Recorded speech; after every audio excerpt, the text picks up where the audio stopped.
Chapter 1. Your gift is high-end cosmetics. My gift is a limited edition green hat. Squeak ah. Aw, don't stop. The moment the door of the room opened, the harsh sound coming from the inner room made Guan dizzy instantly. The veins on his clenched fist were bulging. Back to the main story. Nanjiang City. 2 o'clock in the afternoon. It's midsummer in July, and the sun is scorching. The sun hung in the sky like a fireball, scorching the entire city. The asphalt road reflects the luster of liquid metal, and the countdown numbers on the traffic lights seem to be distorted by the heat wave. As soon as he got off the train, Guyan took out his cell phone to check the time. It was too early. Do you want to send a message to Yutong to tell him about it? Never mind, let's just give her a surprise. This time the company sent me on a business trip to meet with 2 clients. It was originally planned to take 2 weeks. Everything went smoothly and it was done in a week. I returned a week ahead of schedule. To this end, Guyan carefully bought a full set of brand cosmetics and a floral miniskirt for Tongbao, the school beauty goddess whom Guyan had been pursuing for 4 years, which cost Guyan half a month's salary. I wonder if Tongbao misses me. I can't sleep every day because I miss you so much. I'm finally going home to see my baby. Guyan stared at his phone in a daze for a while, then hailed an online taxi. Lin Yutong was Guyan's girlfriend whom he pursued for 4 years in college. Guyan licked her for 4 years like a dog. Lin Yutong is the recognized campus beauty of Nanjiang University of Technology. Both her figure and face are top-notch. Lin Yutong is the white moonlight in the hearts of almost 90% of boys, out of reach. Oh my god, this is so hot it's killing me. Sweat ran down his forehead and cheeks, and his snow-white shirt was now soaked in sweat with patches of dry and wet. The strong pectoral muscles push the wet fabric into a smooth arc, the narrow waistline is tightened into neat folds by the belt, and the abdominal muscles are faintly visible under the open buttons of the shirt.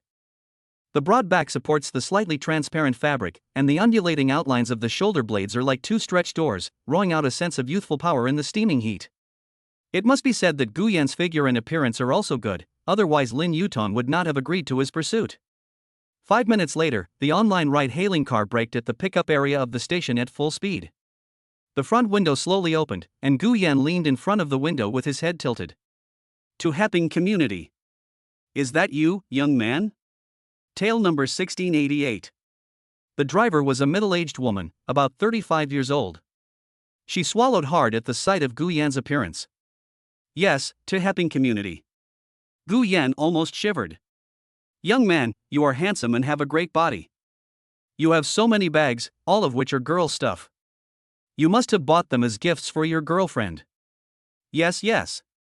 Guyan didn't want to pay attention to it and just hoped to get home quickly. You are such a handsome guy, any girl would be lucky to be your girlfriend. Guyan smiled gently. About 20 minutes later, we arrived at the entrance of the community. After getting off the car, Guyan breathed a sigh of relief. The weather was hot, but he was in a very good mood. I miss you on nights, I wish you could be by my side, I wonder if your heart can still change for me, I miss you on nights. The little lyrics that fit the situation all popped out of my mouth.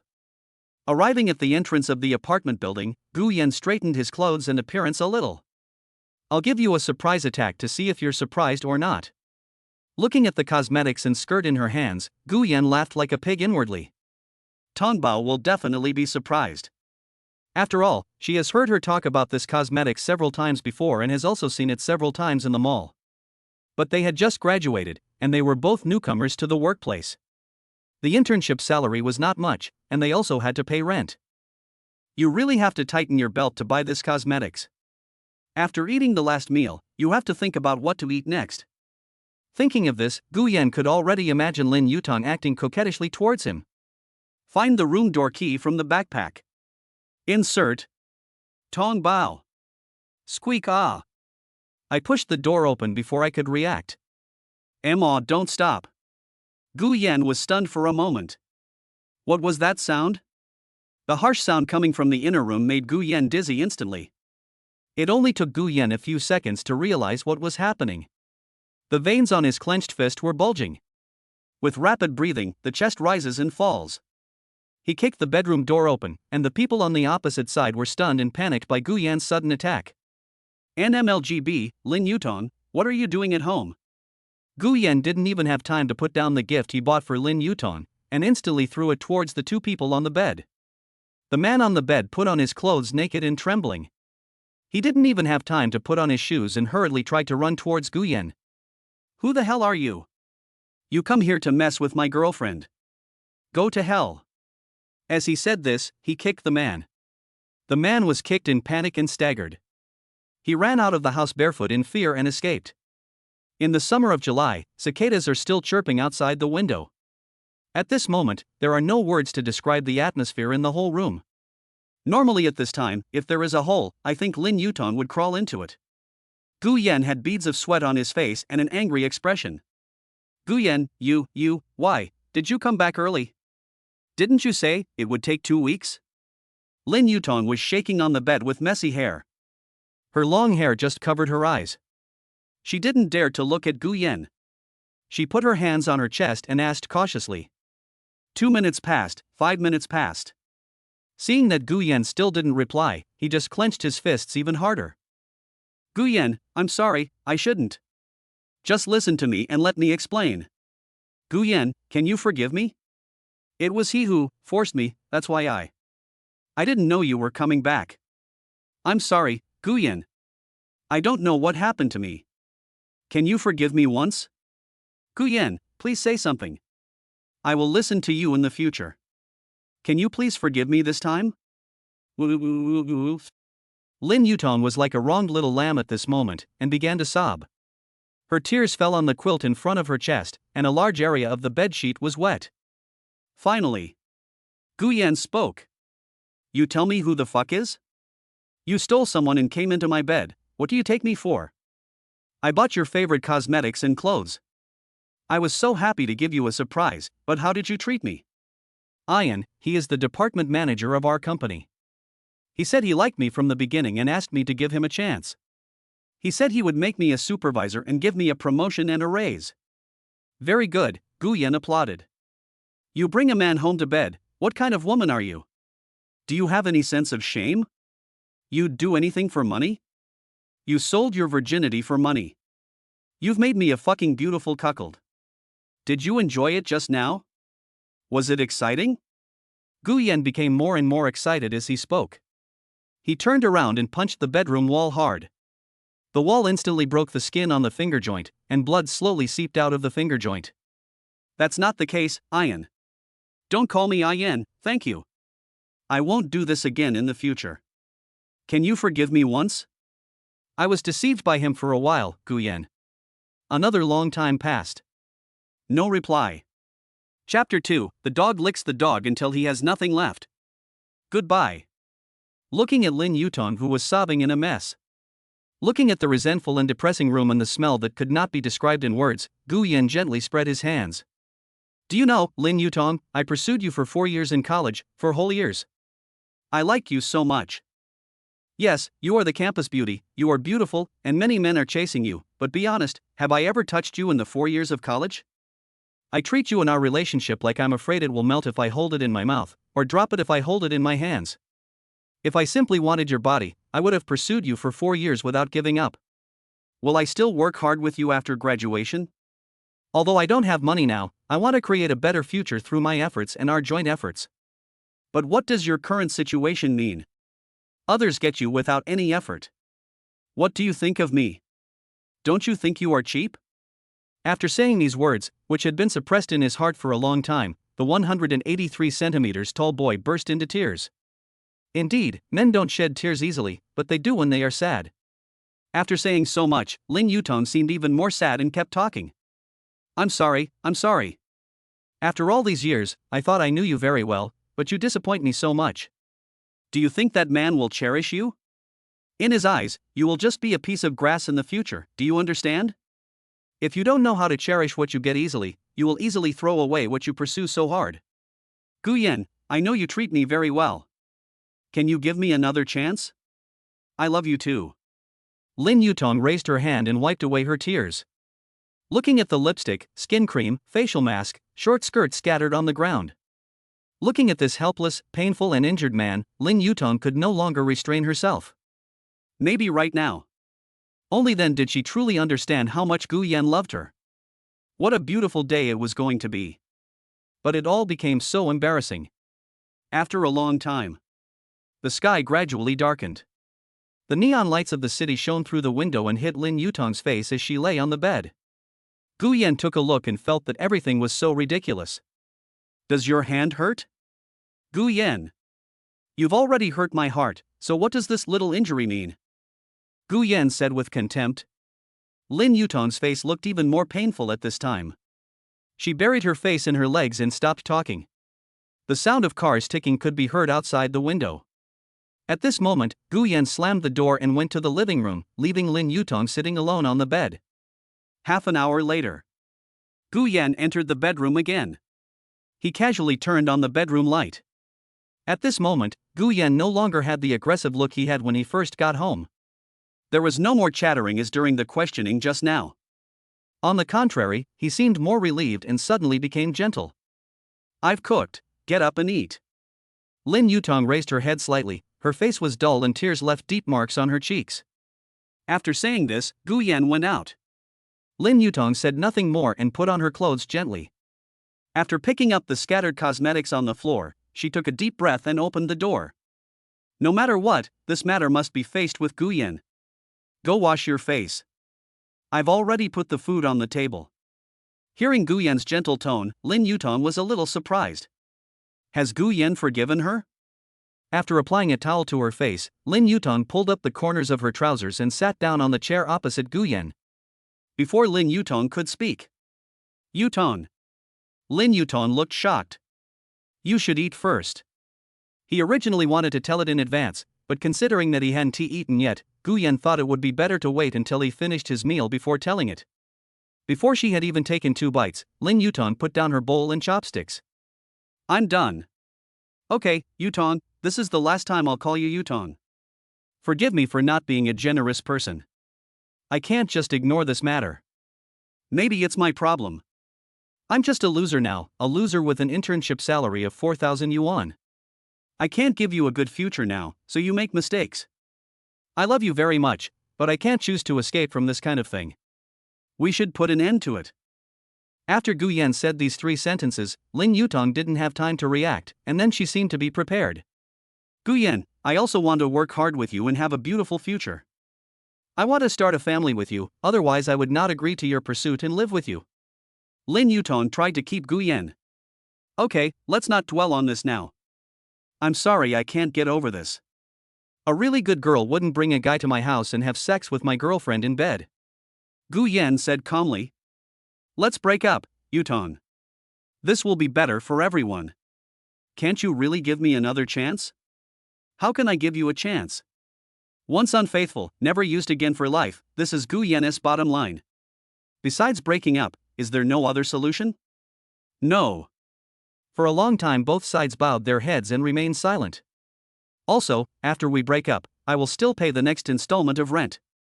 You can continue to live here and I will move out. This is all I can do for you. Looking at Guyan, he felt as if he had taken a reassurance pill. Lin Yutong wanted to fight for it again, but she couldn't say it when the words came to her lips. After all, she had really gone too far in the whole matter. So, where are you going? I haven't thought about it yet, but don't worry, we will have no relationship in the future. I'll sleep on the couch tonight and I'll pack up tomorrow. Looking at Guyan in front of her, who was 183 centimeters tall, had a handsome figure, and exquisite cooking skills, Lin Yutong regretted that she could not control her body. Lin Yutong's eyes were full of regret. She had casual sex with someone. The school belle who was once so high and mighty has now become so cheap and despised. After saying that, Guyan cleaned up the dishes and washed them. It's already 9 o'clock in the evening. You should also go take a shower and go to bed. I want to sleep too. After saying this, Guyan turned around and went to the bathroom. Looking at the perfect figure reflected on the bathroom sand door, Lin Yutong sat on the chair for a long time, unable to let it go. Guyan, I regret it so much. Lin Yutong spoke to herself in a sad voice, without her usual high spirits. After a day of traveling on the train and an afternoon of writing, even though he wanted to keep the relationship. But he still could not forgive anything that touched his bottom line, and Guyan was already exhausted. You should go to bed as well. After saying that, he collapsed on the sofa. Having said that, Lin Yutong didn't know what to say. Silently, I went to the bathroom to take off my clothes and wash away the humiliation of the day. Wait until Lin Yutong walked into the bedroom. Gu Yan didn't sleep the whole night. Early the next morning, Gu Yan dragged a simple suitcase and hurried out of the gate of Heping community without saying hello to Lin Yutong. At 7 o'clock, Lin Yutong went to the bathroom and saw the empty sofa and a note on the dining table. Take care of yourself and stay well. Seeing this, Lin Yutong could no longer control his emotions. Cry loudly. Chapter 3. Our CEO is a beauty. Are you coming? Brother. 9 o'clock in the morning. Gu Yan was walking aimlessly on the streets of Nanjiang City, dragging his suitcase. Where should I go next?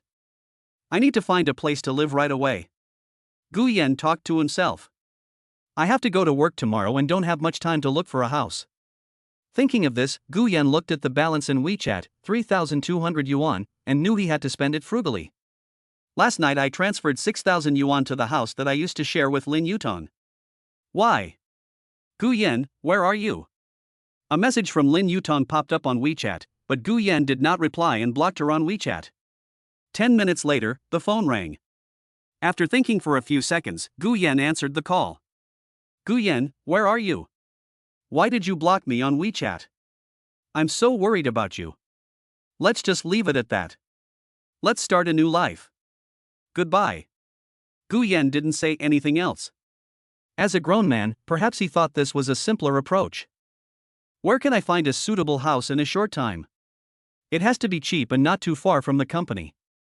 In this case, I might as well stay in a hotel near the company for 2 days and look for a good place during these 2 days. I checked the bus routes near the company on my mobile phone, and fortunately there was a direct bus. The weather is hot, and everyone knows that taking a taxi is comfortable, but now I only have about 3,000 yuan on my body, so I have to save as much as possible. Although it's not even noon yet, the temperature on my phone is already 36 degrees. After sitting for about half an hour, I finally got off at Binjiang Building Station. This place is right next to the company. After getting off the bus, Gu Yan took his luggage and walked towards the Binjiang City Hotel behind the bus stop. Boss, is there a cheap room for one person? The cheapest one. Gu Yan put down his luggage and said. 81 rooms. The proprietress was a fat middle-aged woman with a very gentle voice. Is this the cheapest? I'll stay for 2 days. You look so handsome, so how about this? I'll give you 70 a day, with air conditioning, but no windows. The proprietress showed her 2 front teeth in a naive manner. Well, okay, then register for me for 2 days first. I handed the ID card to the proprietress. He went upstairs, entered the room, inserted the card, and quickly turned on the air conditioner. Gu Yan threw himself on the bed. Maybe he didn't sleep the whole night, so he fell asleep the moment he lay down. I don't know how long it took. Ding ding ding ding. Ding ding ding ding. Half asleep, Gu Yan opened his eyes lazily and glanced at his phone. Wow, it's already 6 o'clock in the afternoon. I had such a comfortable sleep. I took a look and saw 2 WeChat messages from Hua Zifen. Gu Yan's college roommate and best friend. Gu Yan, how are you doing in Nanjiang now? Dude, we're hiring. The salary is very high. And, hee, our president is a super beautiful lady. When good things happen to my buddy, I always think of you, Gu Yan, first. How about it? Are you interested in coming over? Leave a reply when you see me. Damn, this kid. Seeing the message from his brother, Gu Yan rubbed his sleepy eyes and washed his face with cold water. Suddenly I felt refreshed. After finishing the work, I picked up my phone and made a video call to my brother. Beep beep beep. Fuck, Huazi, why did you suddenly think of my buddy? What are you saying? When have I not thought of you? How about coming to my place? After all, this is Shanghai, a super first-tier city, and the salary is at least twice as much as yours. Hua Zifen made an obscene gesture. Our CEO is a beauty. She has a stunning figure and face. I'm not lying to you. Also, this is the branch of the Imperial Capital Group in Shanghai, and we are actively recruiting people recently. I will recommend you, and I will definitely give you the highest salary. Thank you, Huazi. I'm still at work here. Let me think about it. Why are you still thinking about this? You'll never get the chance again. Besides, we are living in different places now, and I really miss the days we spent together in college. By the way, how far have you and our school beauty progressed? You've got a baby, right? Ha ha. As he spoke, the person on the other end of the phone burst into laughter. Stop talking about this, I want to die. Guyan smiled bitterly. What's wrong? Did you make the school beauty angry? Sometimes I really envy you, Guyan. You even got the school bell. I am still right-handed. Don't talk nonsense. It's not what you think. I'll tell you later. Hua Zifan also felt something was wrong. Okay, brother, think about the job. It's really a good opportunity. Well, okay. My salary here is not that high, and I'm exhausted. I'll get back to you later. Even if I want to go, I have to finish the handover here first. Let me think about it. Okay, brother, if you decide to come, don't delay too long. If you wait too long, the place might be full. Okay, I'll give you news after I've thought about it over the next 2 days. I looked out the window and it was already dark. Well, Huazi, let's put it this way. I'm going to eat first. Brother, I haven't eaten all day. Okay, that's it, let's talk later. Hang up the video. My stomach is growling. There happened to be a Jiangcheng local cuisine restaurant right downstairs of the company building next to the hotel, and I used to eat there often. When they arrived at the restaurant, Gu Yan ordered a dish of shredded pork with green peppers and 2 bowls of rice. At this time, a man and a woman by the window caught Gu Yan's attention. The boy fed the drink in his hand to the girl's mouth and wiped her lips while feeding her. The girl picked up the food in the bowl with chopsticks and put it into the boy's mouth. The scene was warm and sweet. Seeing this, Gu Yan suddenly thought of the little things he had experienced with Lin Yutong. Once upon a time, they also had a sweet love that was envied by others. Handsome, have you finished eating? I'll take it. The waitress' words brought Gu Yan back to reality. Oh, okay. After dinner. I had slept for another day, so I didn't feel sleepy at all. It was dusk. Gu Yan decided to walk along the riverside of Binjiang building and enjoy the river breeze. There are still a lot of people on the riverside now. Maybe no one can sleep in such a hot summer.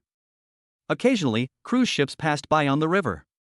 Looking at this city where he had studied, worked and lived for several years, Gu Yan fell into deep thought. Should I continue to stay here and slowly climb up step by step with the internship salary which is as low as it can be? Or should I listen to Huazi's advice and go to the Sea of Stars to give it a try, leave this sad place, and maybe I can soar into the sky? Small cities have their own comfort, and big cities have their own involution. Where should I go? Gu Yan slowly took out a pack of Nanjiang cigarettes from his trouser pocket, lit it, and blew out smoke rings. Maybe I should really think about it. There were people on the other side of the river flying heart-shaped balloons, which looked like a romantic confession between lovers. Chapter 4. It's time to say goodbye. I went back to the hotel and thought about it all night. The pack of cigarettes I bought yesterday is also empty. Scattered cigarette butts were scattered randomly on the floor. Instead of staying in this sad place, I might as well go to Huazi and try my luck. After all, the salary is much higher. If I continue like this here, I'll have trouble eating. Huazi, I will come to your place in the next 2 days. I will go to the company to resign today. Gu Yan seemed to have made some kind of decision. There was still half an hour before work, so Gu Yan bought 2 buns from the bun shop downstairs to fill his stomach and then walked towards the company. When he arrived at the company, Gu Yan glanced towards the supervisor's office, but there was no one.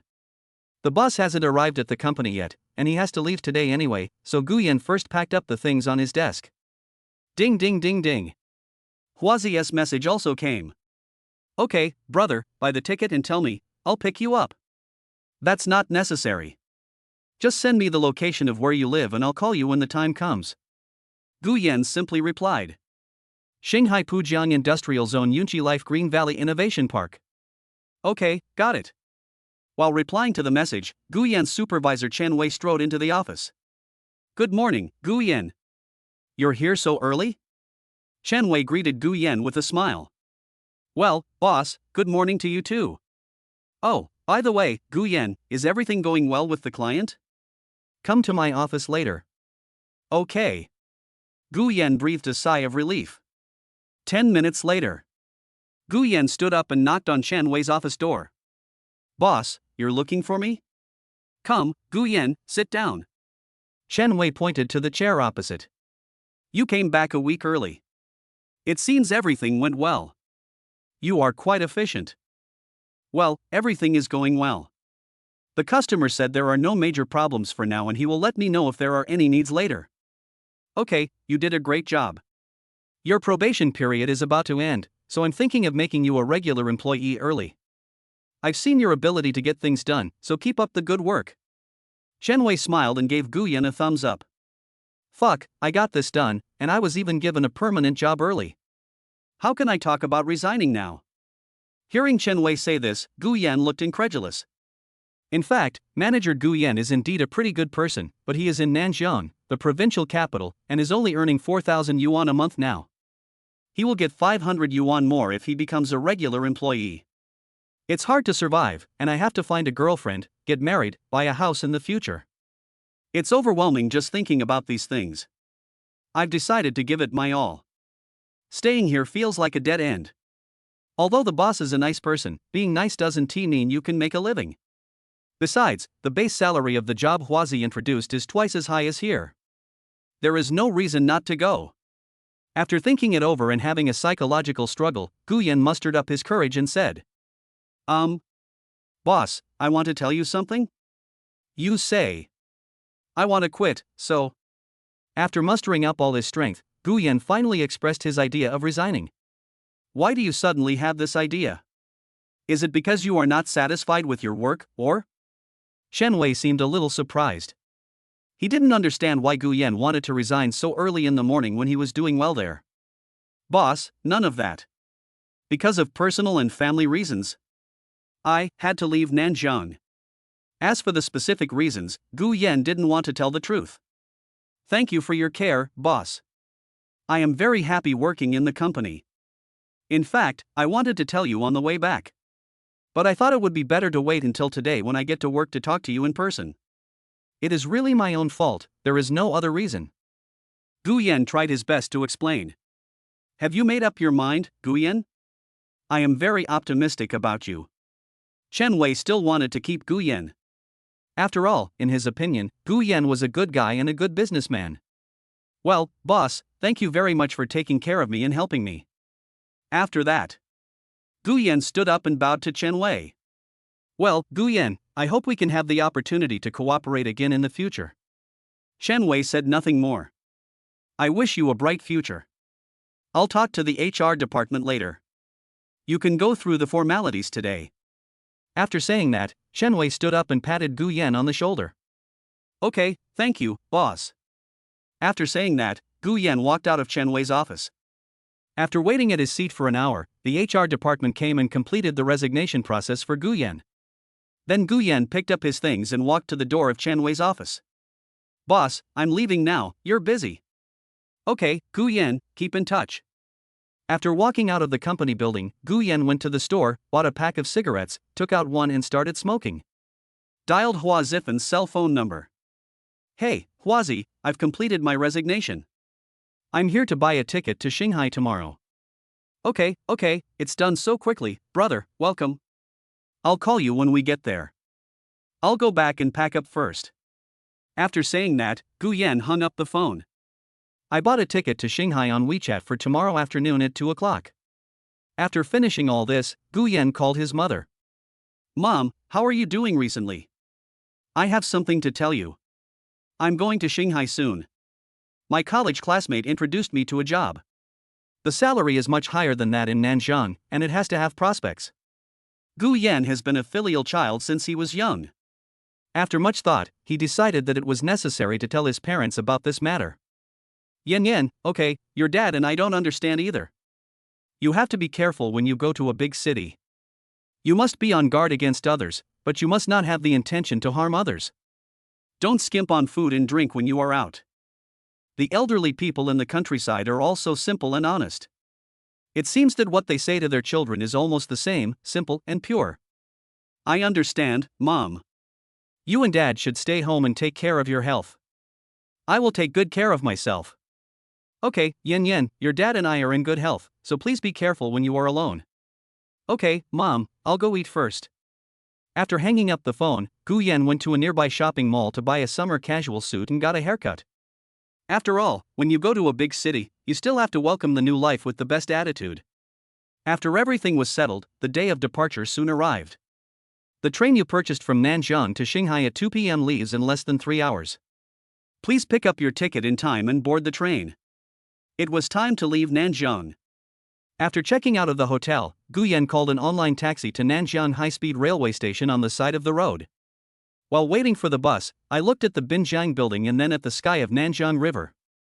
Guyan suddenly felt reluctant to leave. After all, this place had carried so many ups and downs in his life. Maybe this is the case for all human beings.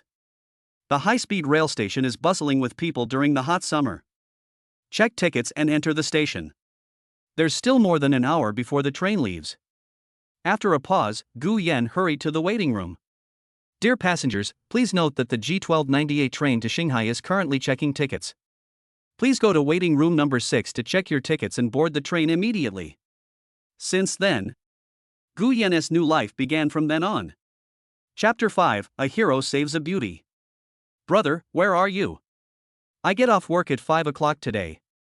I have already booked a restaurant, hee. Gu Yan looked up at his phone and saw a WeChat message from Hua Zifan. I just left the car, and it will probably arrive around 6 o'clock. After saying that, he lay down on the seat and took a nap. Before they knew it, the crowds of people had finally reached the terminal. Gu Yan stood up, took his suitcase and walked towards the door. Walking out of the station, Gu Yan was stunned by the bustling scene before him. There are many tall buildings around the station. The billboards scattered among the tall buildings are shining with colorful billboards. Just this small area of the station looks more shocking than Nanjing's CBD. Although they are all high-rise buildings, their scale and grandeur are far less than what we see now. The heat waves from the tailgates of cars in the air hit the city streets and alleys wantonly, and the smell of money corruption in the financial capital could be smelled everywhere. In his eyes, Nanjing was the most cunning city he had ever seen. I didn't expect that Shanghai is Shanghai. The name of Magic City is really well deserved.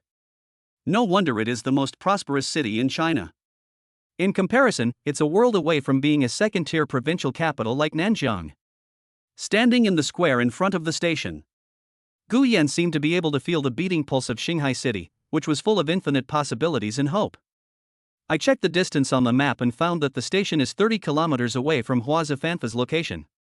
The estimated cost of taking a taxi is 88 yuan, and taking the subway will take about 20 stops. You can also transfer to the subway and go directly there, which costs only 6 yuan, which is much less. Alas, I just arrived in a big city. Everything costs money. I'd better save money. Gu Yan frowned and smiled bitterly. It was rush hour, and as soon as I entered the subway station, the carriage was packed like sardines in a can. Gu Yan was also squeezed so hard that his suitcase was placed on his feet and he couldn't move. Not standing firm yet. At this time, an old man with a local accent walked up to a girl sitting next to the subway entrance. He shouted, "Young people, don't you know to give up your seat to the elderly? Don't you see the signs for seats reserved for the elderly, the weak, the sick, the disabled and pregnant women?"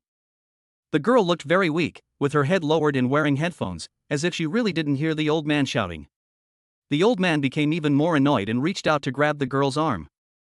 "Hey, are you deaf or don't understand Shanghai dialect? Give up your seat.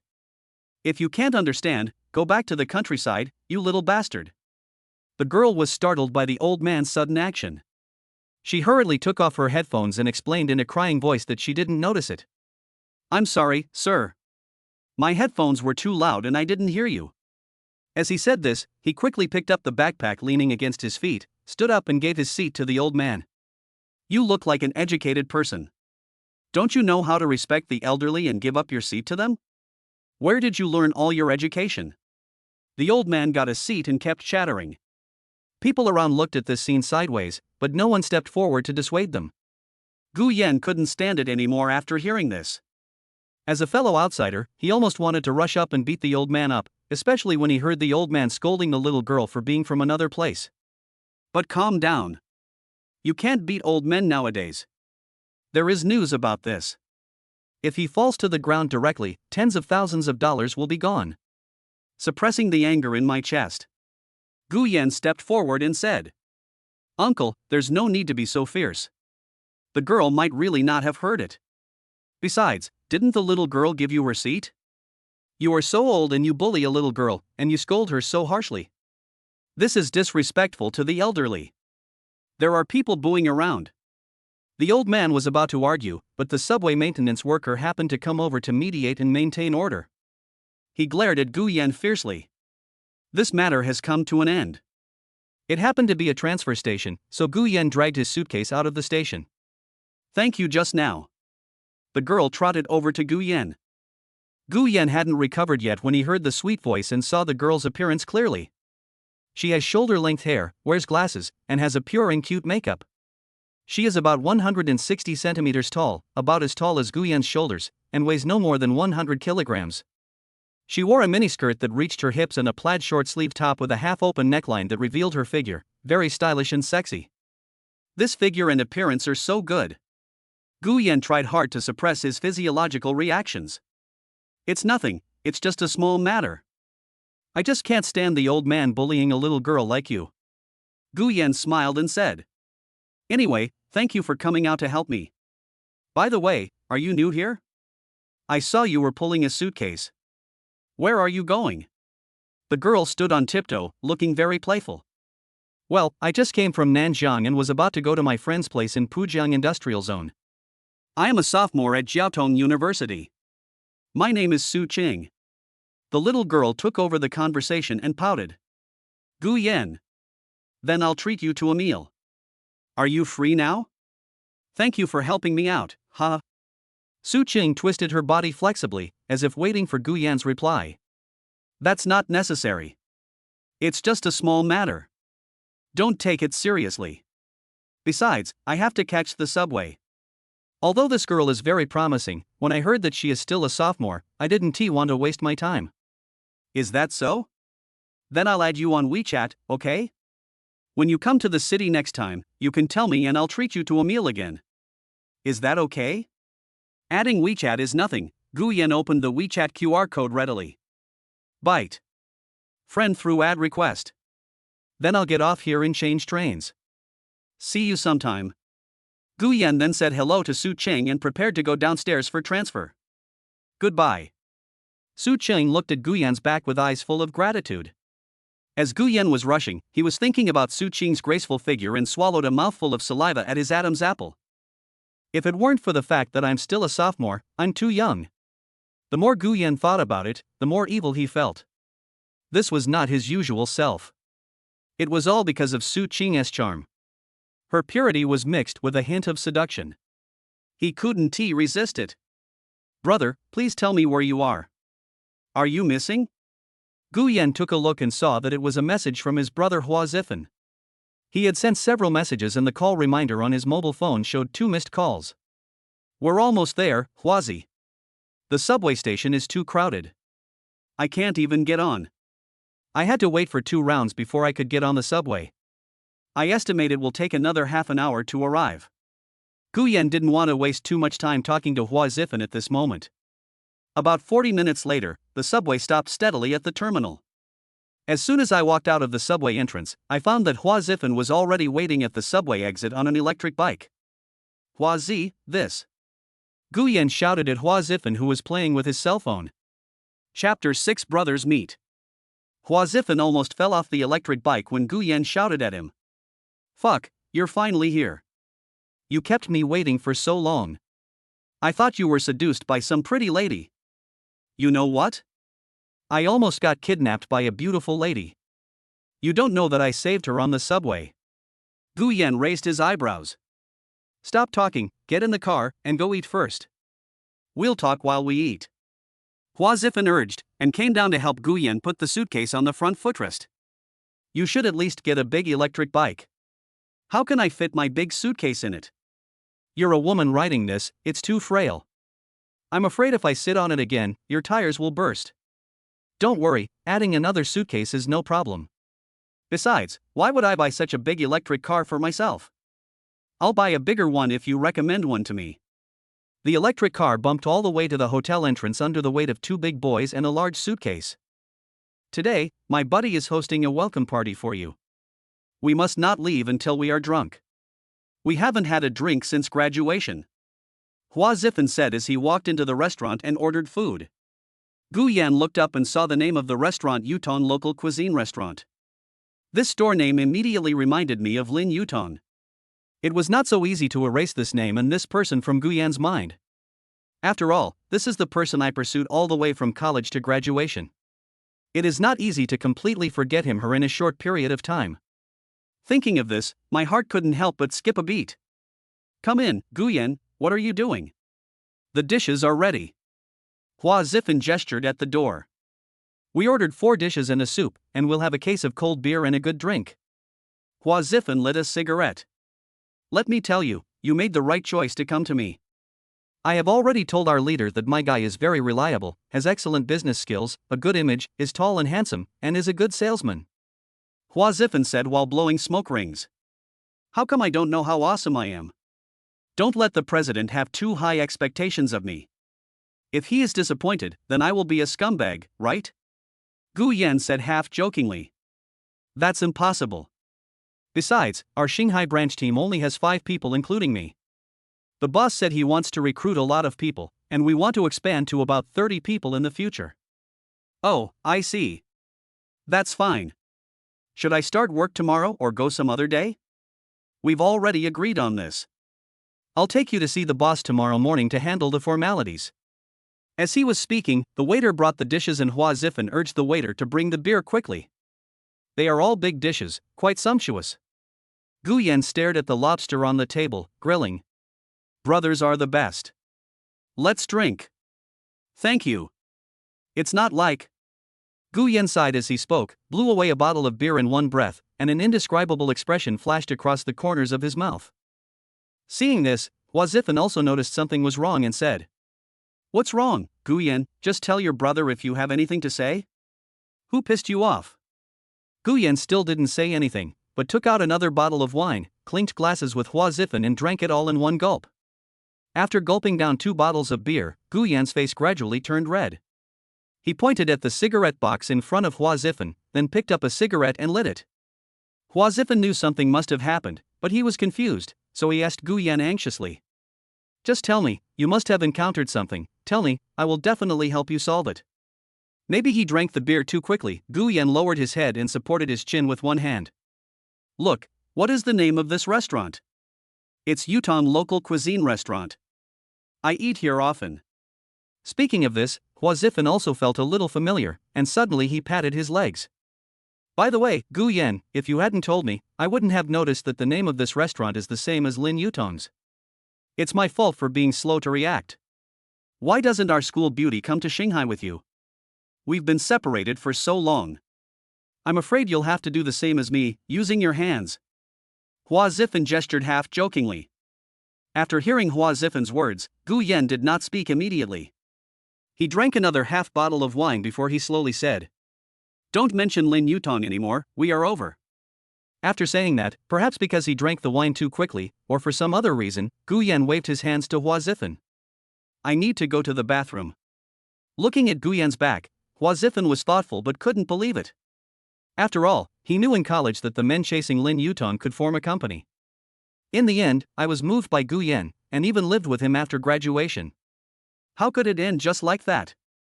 I couldn't figure out the reason no matter how hard I tried. After a while, Gu Yan returned to his seat. Feeling that Gu Yan had something grievance that he couldn't express, Hua Zifen waved his hand. Gu Yan, just tell me what you have to say. We are real men who can bend and stretch. We can handle anything together. What are you afraid of? I will accompany you, brother. Well then. Lin Yutong cheated on me and I caught her in bed with him. Gu Yan drank the remaining half bottle of beer in one gulp with great pain. Listening to Gu Yan's straightforward narration, Hua Zifen widened his eyes in surprise. This was something he could never have imagined. Lin Yutong was the school belle, so pure and beautiful, the white moonlight in the hearts of all the boys. Gu Yan is not bad either, he has a good figure and good looks. What a contrast! Is this true? Lin Yutong cheated on her? I really don't believe it if you tell me. You two have been together for so many years and have even lived together. Why would she do this? She brought the man to my bed and I caught her in bed with him while I was away on a business trip. I saw it with my own eyes. That man is her leader. She said that others have been forcing her. They are fooling me like a fool. How can they force me to my bed at home? Under the influence of alcohol, Guyan told everything without any hesitation. Is it a good woman to bring a man home casually? To have sex with someone just for a promise made casually by others?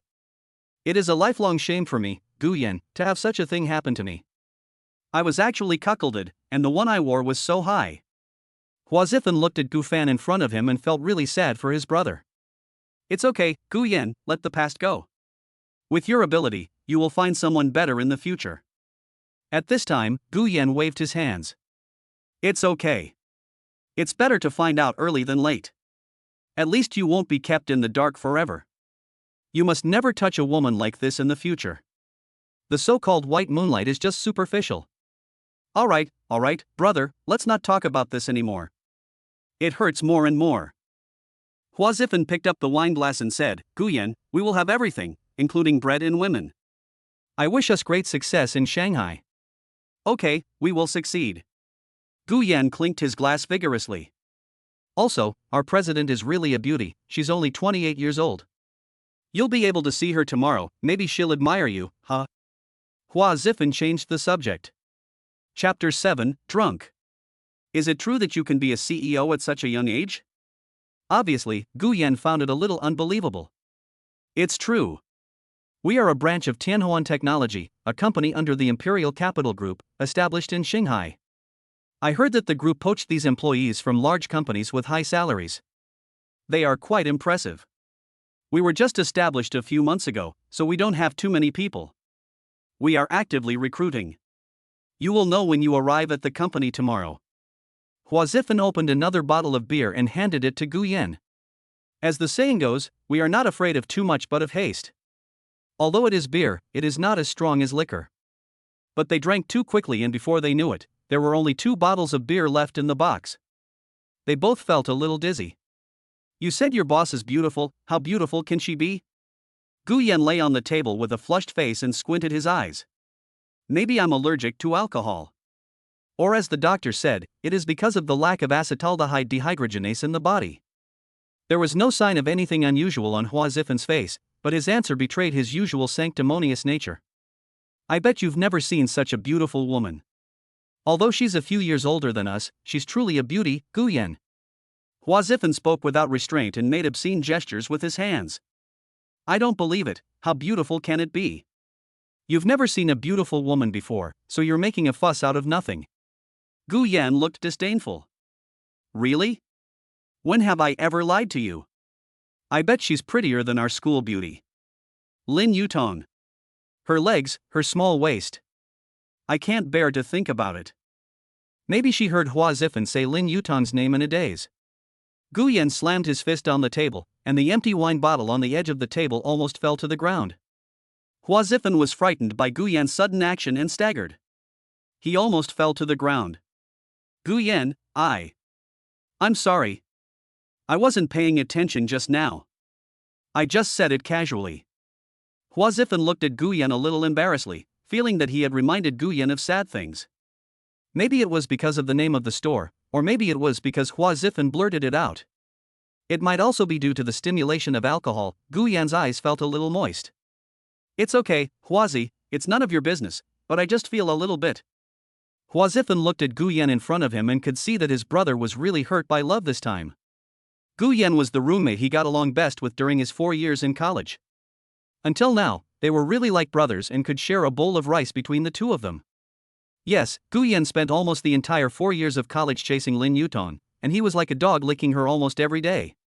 Sometimes Huazifan couldn't stand it anymore, and felt like his brother was possessed by a demon. She is indeed very good looking, but there is no need to chase after her all day long. Besides, Guyan himself has a very good image. Although not as exaggerated as the school idol, he is 183 centimeters tall and has a perfect figure comparable to a model. He also had many fans when he was on the school basketball team. As a man, Huazifan sometimes thinks that Guyan is really handsome. But such a nearly perfect boy, as if he had taken a love potion, is bound to be the pure school beauty in the hearts of all boys. Get the white moonlight in every boy's heart. Perhaps, this gives you a sense of accomplishment. Now, things have become like this. Hua Zifan felt that Gu Yan's 4-year career as a bootlicker and all the efforts he had made were not worth it. Yes. What I got in return for more than 4 years of love was not holding hands and growing old together, but a bright green hat. Hua Zifan was in a daze for a few minutes, looked at Gu Yan, and asked the boss to get another box of wine. Gu Yan, I know you feel bad. This kind of thing would be hard on anyone. If it were me, I might not be as calm as you. Let the past be the past. A woman like Lin Yutong is not worthy. She is not worthy at all. When I first heard you say that you caught her cheating with another man, I felt it was too unbelievable. Hua Zifan didn't know how to persuade Gu Yan at this moment. Talking too much about Lin Yutong's trivial matters would only deepen the pain in Gu Yan's heart. After all, no matter how much he hated her, he had loved her for 4 years. Don't you know? Many people say that college romance is just for fun and not to be taken seriously. Very few people actually end up together. Maybe I've recovered. Gu Yan smoothed his hair back and wiped the corners of his eyes vigorously with a napkin. It is not difficult to see that Gu Yan must have been thinking of Lin Yutong just now. Even if it was a huge mistake, she was the most beautiful existence in Gu Yan's life. Hate, maybe there is. But love was there. It takes time to forget. Thank you, Huazi. I thought we would go on forever. Hua Zifan looked at Gu Yan, lit a cigarette, and listened silently to his brother's inner thoughts. Bringing a man to her bed at home, why didn't I know she was such a person before? I've been pursuing her for 4 years, why would she do this? In front of his brothers, Gu Yan, the big boy, could no longer hold back and released the deepest pain in his heart over the past few days. Yes, sometimes appearance and character are not proportional. Contrast and scumbag can appear in one person at the same time. Hua Zifan listened to the helpless words of his brother in front of him. It was also the first time he saw Gu Yan like this in front of him. At this moment, perhaps only his brothers could understand. Okay, brother, I know you're sad, but you have to cheer up. It's not worth it for a woman like this.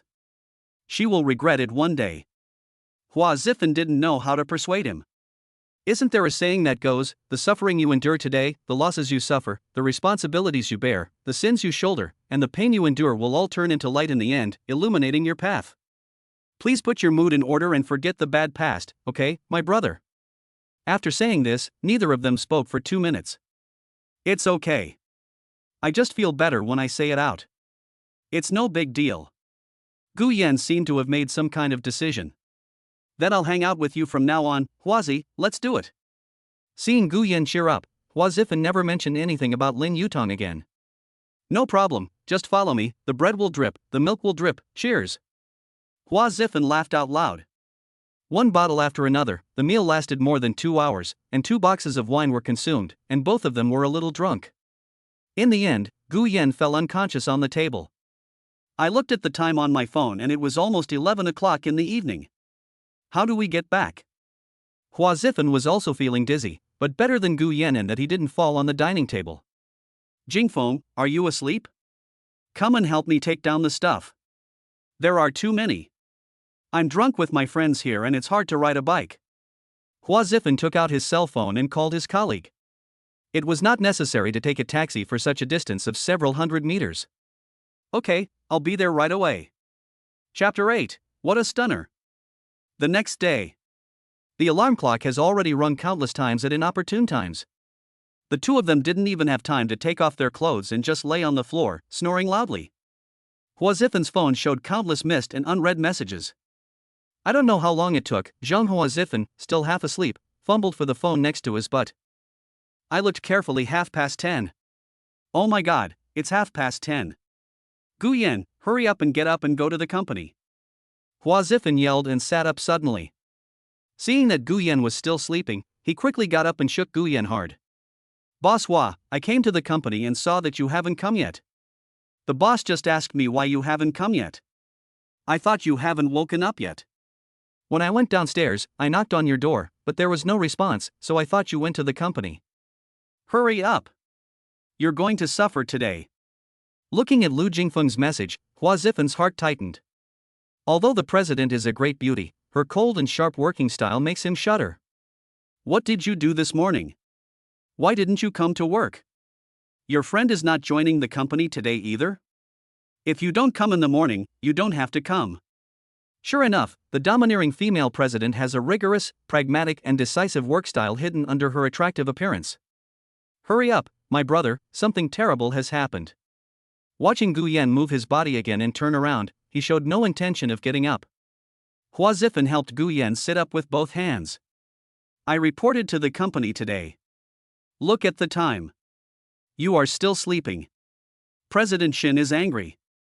Hua Zifan didn't care about so much anymore and just wanted Guan to wash up and leave. This is the house you live in. We drank too much last night. How did we get back? Yeah, aren't you going to report today? Why aren't you leaving yet?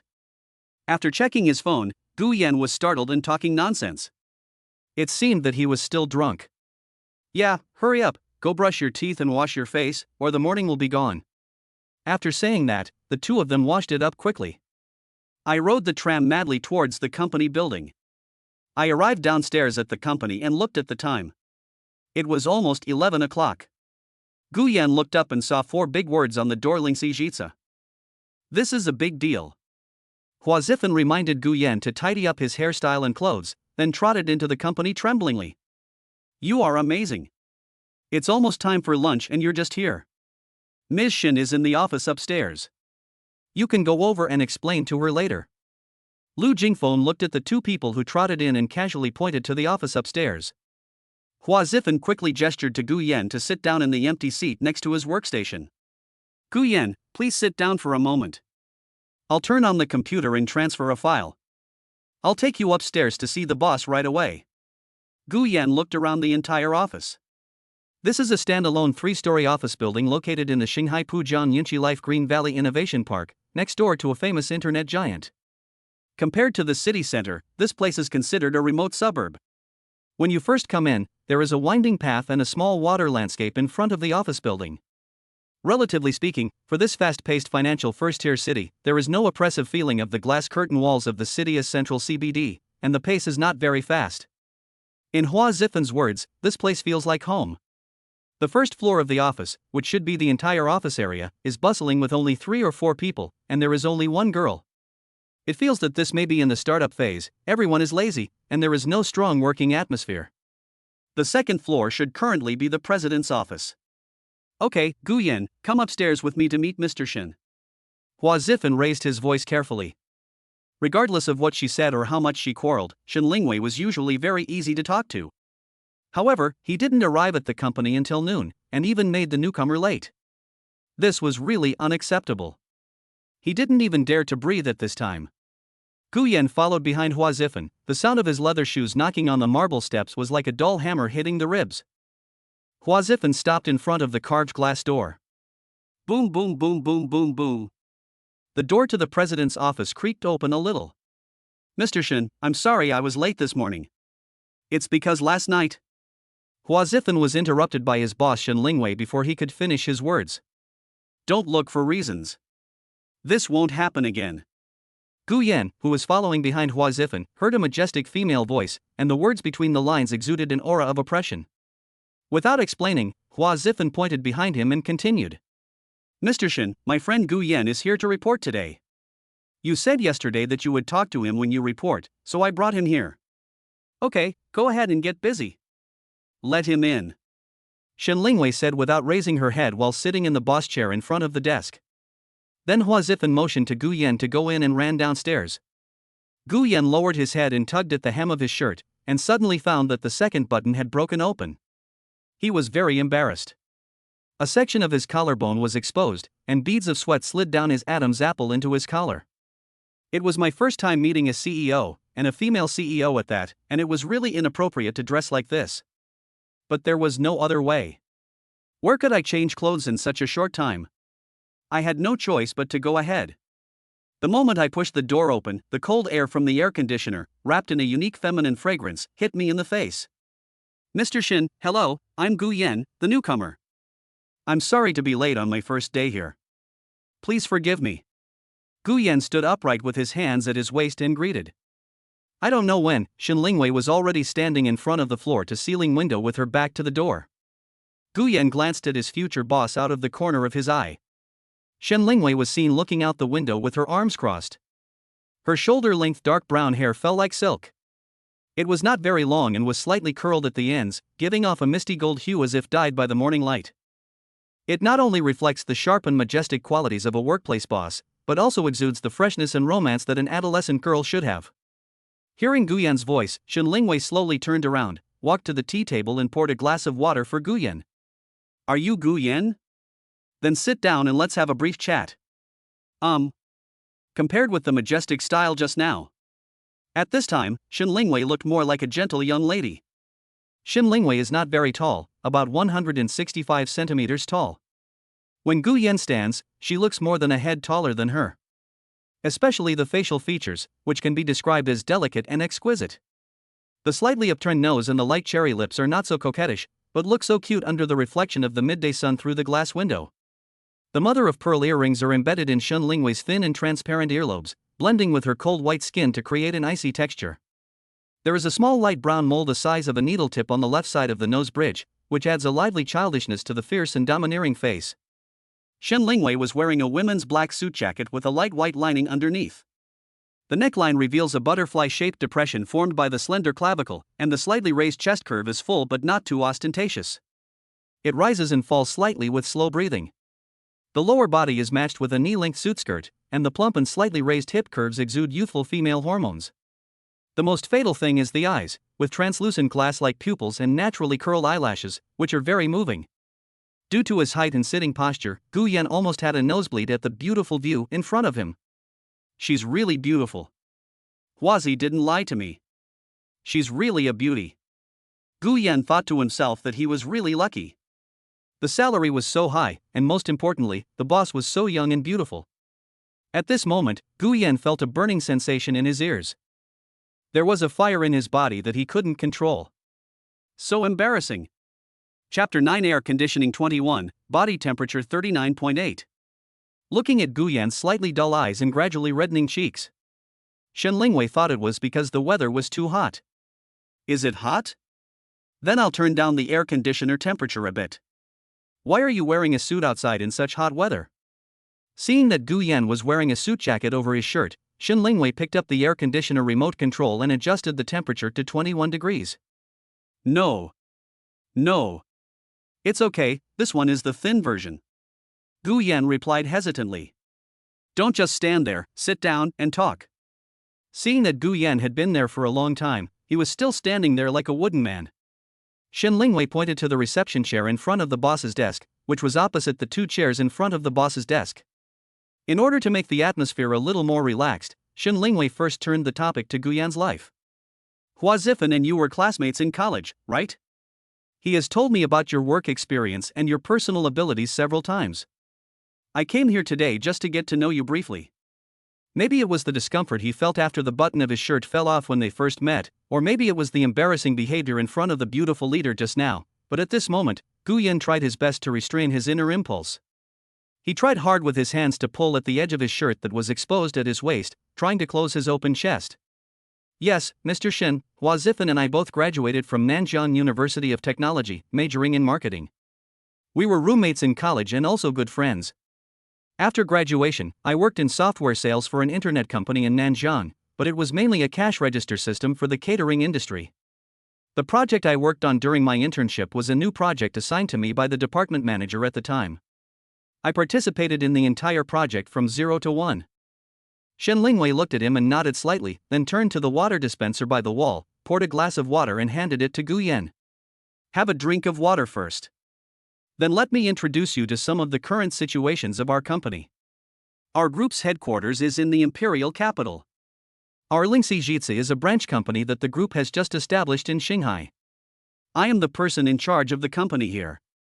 Our product is a customer marketing management system for the consumer healthcare sector. Now, private live streaming for consumer healthcare is also a trend.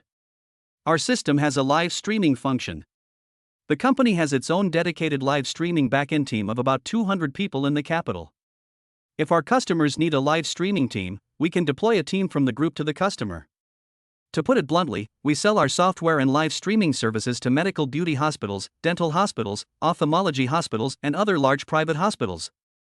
Do you understand?" As Shin Lingwei spoke, she picked up the jade-white ceramic water cup and took a sip of the cup. We don't have too many people here at the moment. Hua Zifan should have told you that the group plans to expand our team to 30 people by September, and we are now increasing our recruitment efforts. That's basically it for now. Don't worry about the product for now. I will train you later. Gu Yan listened to Shin Lingwei's cherry-like mouth speaking and raised his eyes to find that this beautiful leader was staring at him with her big black eyes. As delicate and gentle as silk, at that moment, he felt two styles. One is the unique sharpness of the beautiful and domineering president. One is the lovely aura reflected under the strong appearance. Well, I don't have any other questions. I want to ask about the salary and benefits? After all, he came to Shanghai for career development. Hua Zifan hadn't told him how much money he would get before. After thinking about it, Gu Yan decided to ask clearly. We are all sales positions here. The main salary structure is a base salary plus commission. The initial base salary for you is 10K. The Provident Fund and Social Security are fully paid. If you do well later, your salary can be adjusted. Hearing the salary figure given by Shin Lingwei, Gu Yan felt that he might have heard it wrongly. This was 6,000 yuan higher than that of the company in Nanjiang. Gu Yan suppressed his inner excitement. The base salary for this job is over 100,000 yuan a year. Companies in big cities offer high salaries. Gu Yan regretted coming so late. Okay, Mr. Shin, I understand. There are no other problems for now. Okay then. After a preliminary chat with Gu Yan, Shin Lingwei picked up her phone and made a call. Zhou Jing, go to the desk in the personnel office, get a copy of the employment contract and employee handbook, and bring them to my office. 2 minutes later. Squeak ah. The door opened. Mr. Shin, the contract and employee handbook. Walking towards me was a girl who looked a bit older. From her face, I could tell that she had a ponytail and looked very neat. There is only one person in the company's human resources department, and he happened to be on leave today, so Shen Lingwei asked her colleague Zhou Jing downstairs to bring him up. This is our company's new employee, Gu Yan. Gu Yan, this is Zhou Jing. You two will be colleagues from now on. Hello? They both said it almost in unison. Okay, Zhou Jing, go to work first. This is the employment contract. Gu Yan, please fill it out first. I'll be out for a while and come back later. Okay, Mr. Shen. Shen Lingwei handed the contract to Gu Yan from the opposite side, stood up and prepared to leave. The moment you are ready to turn around. Shen Lingwei's gaze passed through the missing collar of Gu Yanbai's shirt and unexpectedly hit the sunken valley on the adolescent boy's chest. The girl's heart hidden deep inside begins to ripple. The sunlight shines through the floor-to-ceiling windows, casting a diamond-shaped spot of light below Gu Yan's collarbone, and the boy's physical charm is fully revealed at this moment. Walking around the seat behind Gu Yan, Shen Lingwei turned her head uncontrollably to look at Gu Yan, who was filling out the contract. The tense latissimus dorsi muscles make the white shirt wrinkle in a fan shape, and the shoulder blades rise and fall with the movement of writing. As he walked past from behind, Shen Lingwei could feel the heat coming from Gu Yan's body. Yes, although Shen Lingwei is a domineering female CEO. But she is also an adolescent girl. Although she is 28 years old, if you don't tell her that she is the company's boss, people would mistake her for a girl next door based on her appearance. She looks much younger than her actual age. The youthful male hormones emanating from the older boys made Shen Lingwei's face feel hot. 10 minutes later, Shen Lingwei returned to the office. At this time, Gu Yan had also filled out the contract. Boss Shen, I have filled out the contract. As he spoke, Gu Yan stood up, bent over, and handed both hands to Shen Lingwei. When Gu Yan bent down, perhaps he didn't notice that his open collar became even more open. The middle seam of the chest muscles exposed at the neckline is clearly visible, and you can even see the entire lower abdomen directly. Shen Lingwei saw all the male lines in front of her. My heart is pounding. In a panic, he asked Gu Yan to take the contract and gestured for Gu Yan to sit down. This was the first time Shen Lingwei saw the body of an adolescent boy so realistically. The girl's body also seemed to have inappropriate physiological reactions. Shen Lingwei quickly adjusted herself and changed the subject. Okay, leave the contract with me first. I'll talk to the HR department when she comes to work tomorrow, and I'll ask her to find you to input fingerprints and stuff. By the way, let's add each other on WeChat. Gu Yan took out his mobile phone, opened WeChat, and scanned Shen Lingwei's QR code. Ding ding, the friend approved the request. Your WeChat name is Guanlin? Yes, that's right. Gu Yan then realized that his WeChat name had not been changed yet. The combination of the letters of the WeChat name is Gu Yan and Lin Yutong's names. Okay, Gu Yan, there's nothing to do for now. It's almost time for dinner. Why don't you go eat first? Oh, okay, Mr. Shen, I'll be out first then. By the way, Gu Yan, you're late today on the first day. Don't do it again next time. Shen Lingwei stopped Gu Yan, who was about to go out. Oh, okay, Mr. Shen, I won't do that next time. Shen Lingwei, sitting in the boss chair, rested her chin on her hand and reminisced about this handsome and sunny boy. Thinking about the burning feeling in my heart when I had intimate contact with Gu Yan just now, it was like an electric shock. A young, sunny boy with a strong chest, well-shaped abdominal muscles, and long, slender legs. Although Gu Yan seemed nervous and reserved when they first met. But it does not affect the eye-catchingness of Gu Yan's three-dimensional facial features. A head of messy black hair, deep eyes, a high nose bridge, thin lips, and an angular profile. There are also shallow dimples that will appear when you smile. All of them hit the most girlish place deep in the heart of this proud and beautiful boss. From then on, Gu Yan planted the seeds of love deep in Shen Lingwei's heart. A special feeling. Although Gu Yan was a little nervous on the first day of the meeting, he was also very surprised by this super beautiful and domineering boss. I didn't expect that she is such a beautiful girl who is domineering, cold, sharp, pure, smart and cute. Oh, no. She is a super beautiful and domineering president.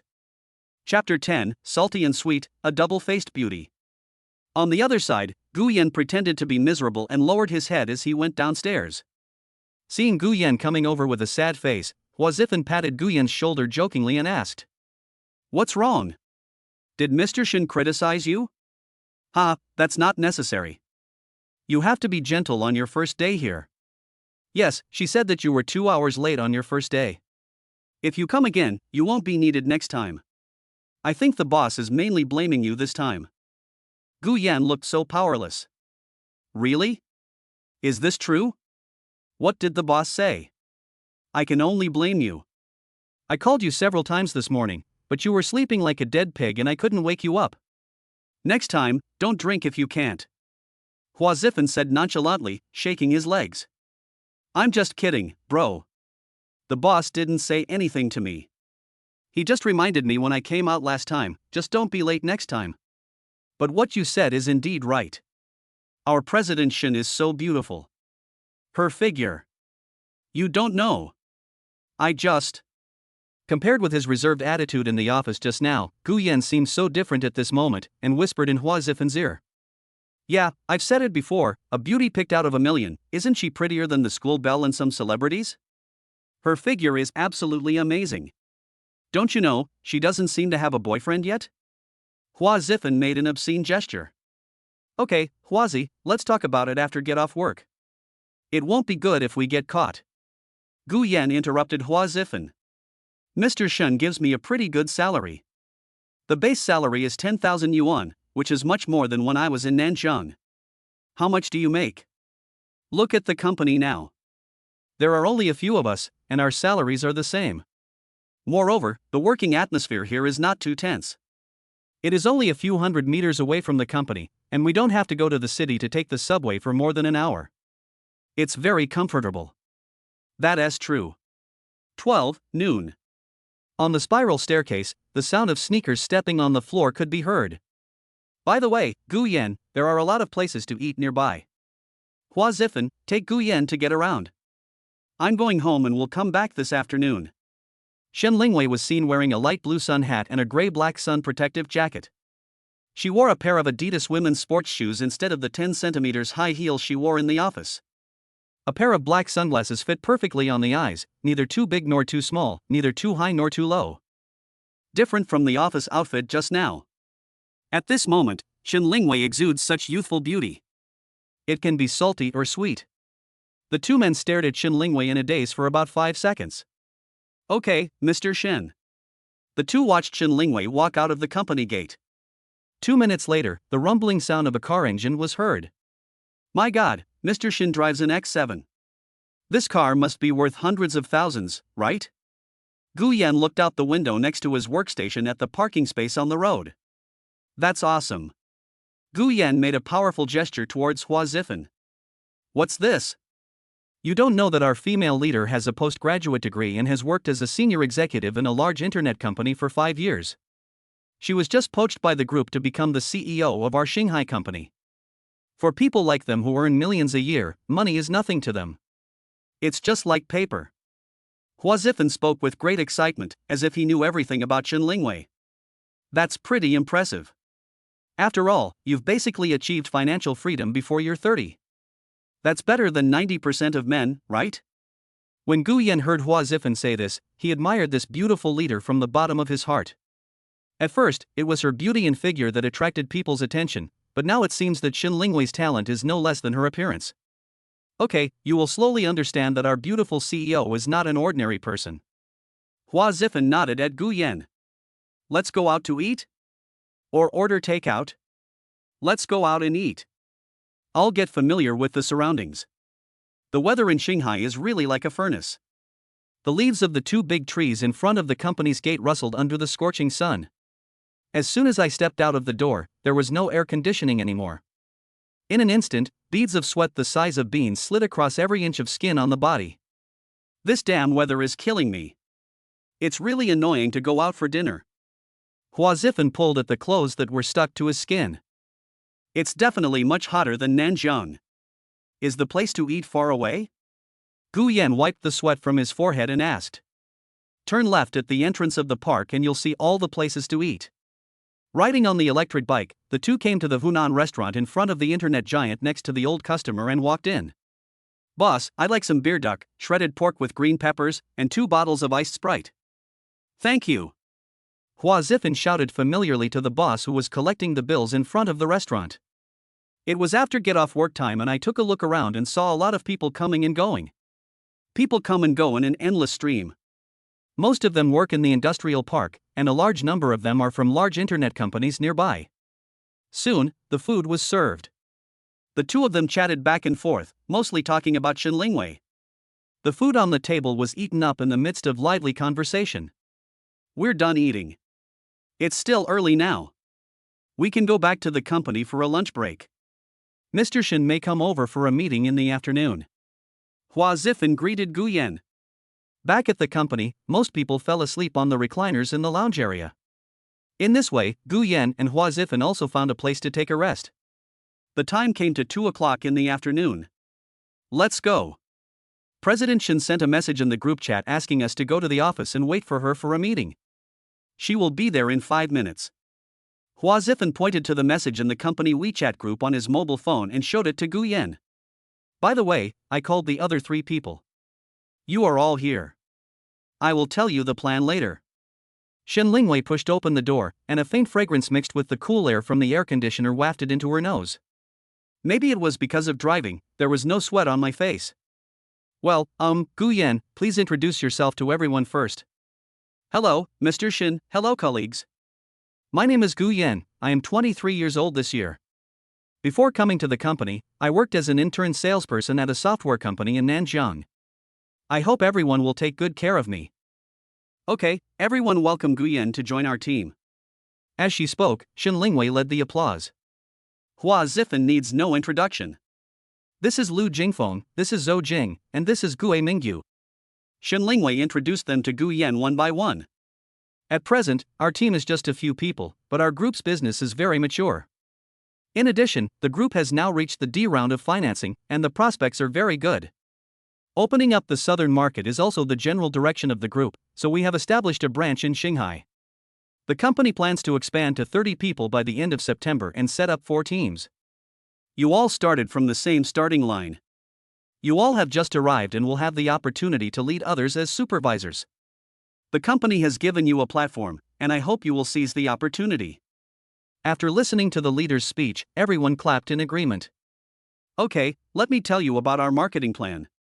Shen Lingwei analyzed in detail the current market situation in and around Shanghai, comparison of competing products, etc. Gu Yan was impressed by Shen Lingwei's leadership in every gesture and nodded continuously. When Shen Lingwei finished her speech, she and Gu Yan looked into each other's eyes for a few seconds. Gu Yan subconsciously lowered his head and typed frantically on the computer screen. Chapter 11. It's so scary. Do you understand? If there are no objections, everyone should follow the plan I just laid out from now on. At the same time, Shen Lingwei turned her head and looked at Gu Yan. Gu Yan, you should familiarize yourself with the product this afternoon. I will send you some information via WeChat later. Okay, Mr. Shen. Gu Yan listened to Shen Lingwei explaining the plan to everyone in an orderly manner. His calmness and unique leadership qualities, which were totally inconsistent with his age, seemed so domineering at this moment. The meeting is adjourned. Ding ding ding ding. The screen of the golden Apple phone in front of Shen Lingwei lit up. I'm about to attend an online meeting for the group. There's a document that needs to be sent to the headquarters this afternoon, and I forgot to bring it with me. Can any one of you drive to my house and pick it up for me? After a few seconds of silence. Let me get it for you, Mr. Shen. I just got here and I don't have anything to do this afternoon. Gu Yan took over the conversation decisively. Okay, you can drive my car there. It's in the ground parking space next to you. It's the black BMW. Drive slowly and be careful. I'll send you the address on WeChat later.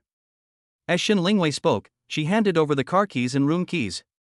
It's okay, Mr. Shen, I have been driving for many years. Gu Yan ran downstairs confidently. The beautiful CEO's car keys are so cute. The pendant was a furry khaki golden retriever. Gu Yan picked it up and smelled it, and seemed to be able to smell Shen Lingwei's body fragrance. Hua Zifan looked at Gu Yan's expression, patted Gu Yan's back hard from behind, and said in a low voice. Are you considered a pervert? You're fantasizing about your own leader? Fuck, you scared me. Which eye of yours was looking at me? I was just looking at what the luxury car keys look like. Gu Yan pushed Hua Zifan. You're such a thief. I was just about to say I'll go, but you were quicker than me. It's not good to be so showy on your first day. Keep a low profile. Hua Zifan cast an envious look at him. How about I go with you? I haven't driven a BMW and been to Mr. Shen's house yet? Then you have to ask Ms. Shen. If she asks you to go, then you can go with me. I have no objection. After saying that, Gu Yan heard Hua Zifan mumbling curses. Gu Yan smiled. At this time, Shen Lingwei's message came. Number 118, Area A, Fengqiao Villa. The file is on the coffee table in the living room on the first floor. Gu Yan looked at the address and navigated. It was 5.8 kilometers and 20 minutes had passed. Gu Yan saw the BMW X7 parked on the ground at a glance. How could a girl like Ms. Shen buy such a big car? Don't wealthy women usually like sedans? Gu Yan pressed the unlock button of the car key, and the car flashed with a beep. The car door opened. Press the start button and the car engine starts. There is a Yves Saint Laurent perfume on the center console of the car, and instantly a feeling of girlish freshness and romance comes to you. Maybe it was because he hadn't driven for a long time. The moment he stepped on the accelerator, the car rushed forward suddenly and Gu Yan immediately stepped on the brakes. The card hanging in the car caught Gu Yan's attention. Looking closely, I saw a girl with a ponytail on the card. Isn't this Mr. Shen? Shen Lingwei in the photo looks a few years younger than she is now. Her simple outfit makes her look even more immature and young, full of girlishness. This is Gu Yan's favorite type. Pure girl. It can be said that Shen Lingwei is a great beauty both in the past and now. Looking at Shen Lingwei in the photo, Gu Yan adjusted his seat and straightened his pants. The car started slowly. After a 20-minute drive, the car slowly arrived at the gate of Pujiang's famous villa community. Maple Bridge Villa. There were 2 security guards in dress uniforms standing on each side of the community gate. As soon as the car stopped at the entrance gate, the security guards saluted the car in a standard manner. The car slowly drove into the basement and circled around it for several minutes before finally finding parking space number 118 in Area A. After parking the car and going out, I saw that the underground was full of luxury cars, including BMW, Mercedes-Benz, Audi, Porsche, Rolls-Royce, everything you can think of. When he reached the corner of the elevator, Gu Yan actually saw a Ferrari and a Lamborghini. For a college student who has just graduated, this is simply a subversion of cognition. You know, the balance in my WeChat account is now less than 2,000 yuan. Driving a car like this was something he could never dream of. We soon reached the road, where the houses looked almost identical. Gu Yan asked several middle-aged men in a row before he realized that the place he had just come up was number 118. What comes into view is a 3-story detached villa with a courtyard. Rows of marble are inlaid on the wall in an orderly manner, giving it a solemn and high-end look. Guyan stood there in shock, as if he had never seen the world before. Yes, for a country kid like him, he had never seen such a luxurious house. In a super first-tier city like Shanghai, the housing prices can be imagined. An ordinary person may not be able to afford a commercial house even if he works hard all his life, let alone a single-family villa like this. Guyan opened the house price check app on his phone and typed in Fengqiao Villa in Shanghai City. The price popped up on the phone immediately. The 3-story villa is 280 square meters and the price is 15.4 million. You don't know until you check, and you'll be shocked when you do. Is this Mr. Shen earned his own money or is he a rich second generation? Guyan asked himself in disbelief. It would be impossible for an ordinary worker to earn this much in his entire lifetime. He would have to be at least a high-level worker. How much does Mr. Shen earn a year? That's amazing. Guyan tilted his head and made random guesses. Thinking of this, Guyan quickly picked up the key and opened the gate of the courtyard, then took out the key to the front door and entered the main house. The decoration of the room is not very luxurious, but it is extremely warm. At the entrance hall, there are women's shoes for various occasions. Guyan took off his shoes and walked in barefoot. The approximately 6-meter-high ceiling in the living room gives people a very grand feeling. The brown file bag is placed in front of the sofa. The moment he picked up the file bag and was about to return to the company, Guyan suddenly felt an urge to urinate. It seems a bit inappropriate to use the toilet in the female leader's house. When I was struggling, my body wouldn't obey me and my bladder seemed like it was going to explode. In a hurry, I had to follow my sense of direction to find the bathroom. It turns out that people's sixth sense is the strongest. The bathroom is to the right behind the entrance. Guyan solved the physical discomfort very easily. When I finished washing my hands and was about to go to the living room, Guyan found that the door of a bedroom was open, and a double pink bedsheet and quilt were neatly folded in the middle of the bed. A little further away, Guyan saw the balcony of the bedroom. 2 brown bras swayed in the wind. Although Shen Lingwei is a few years older than Guyan, although Shen Lingwei is Guyan's immediate superior, and although Shen Lingwei has the coolness and sharpness of a strong woman at work. But in Guyan's eyes, he still has the innocence and cuteness of a girl. Her face turned red and she dared not look anymore. I quickly picked up the file bag and rushed back to the company. Chapter 12. Exciting, so exciting.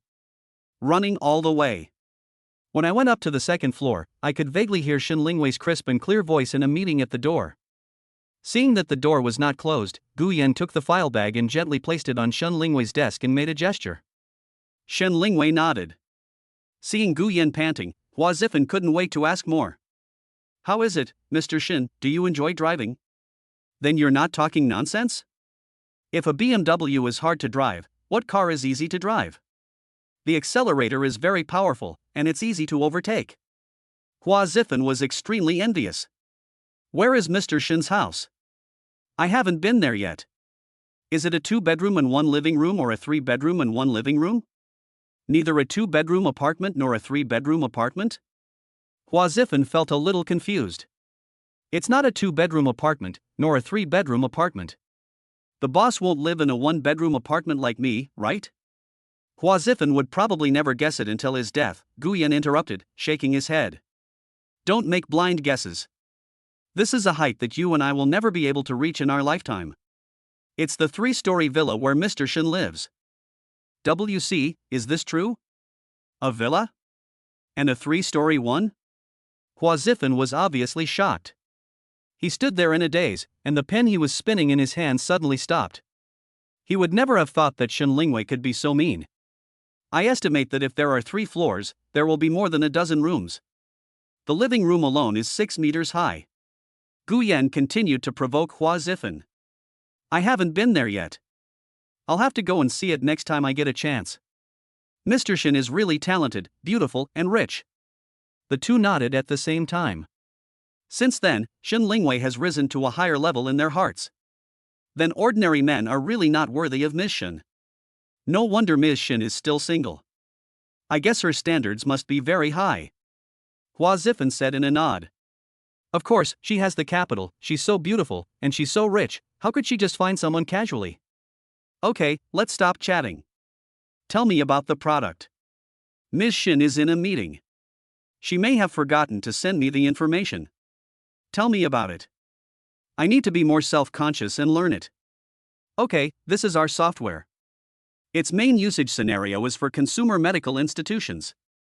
Its function is to help institutions better manage and market their customers. And we usually quote like this.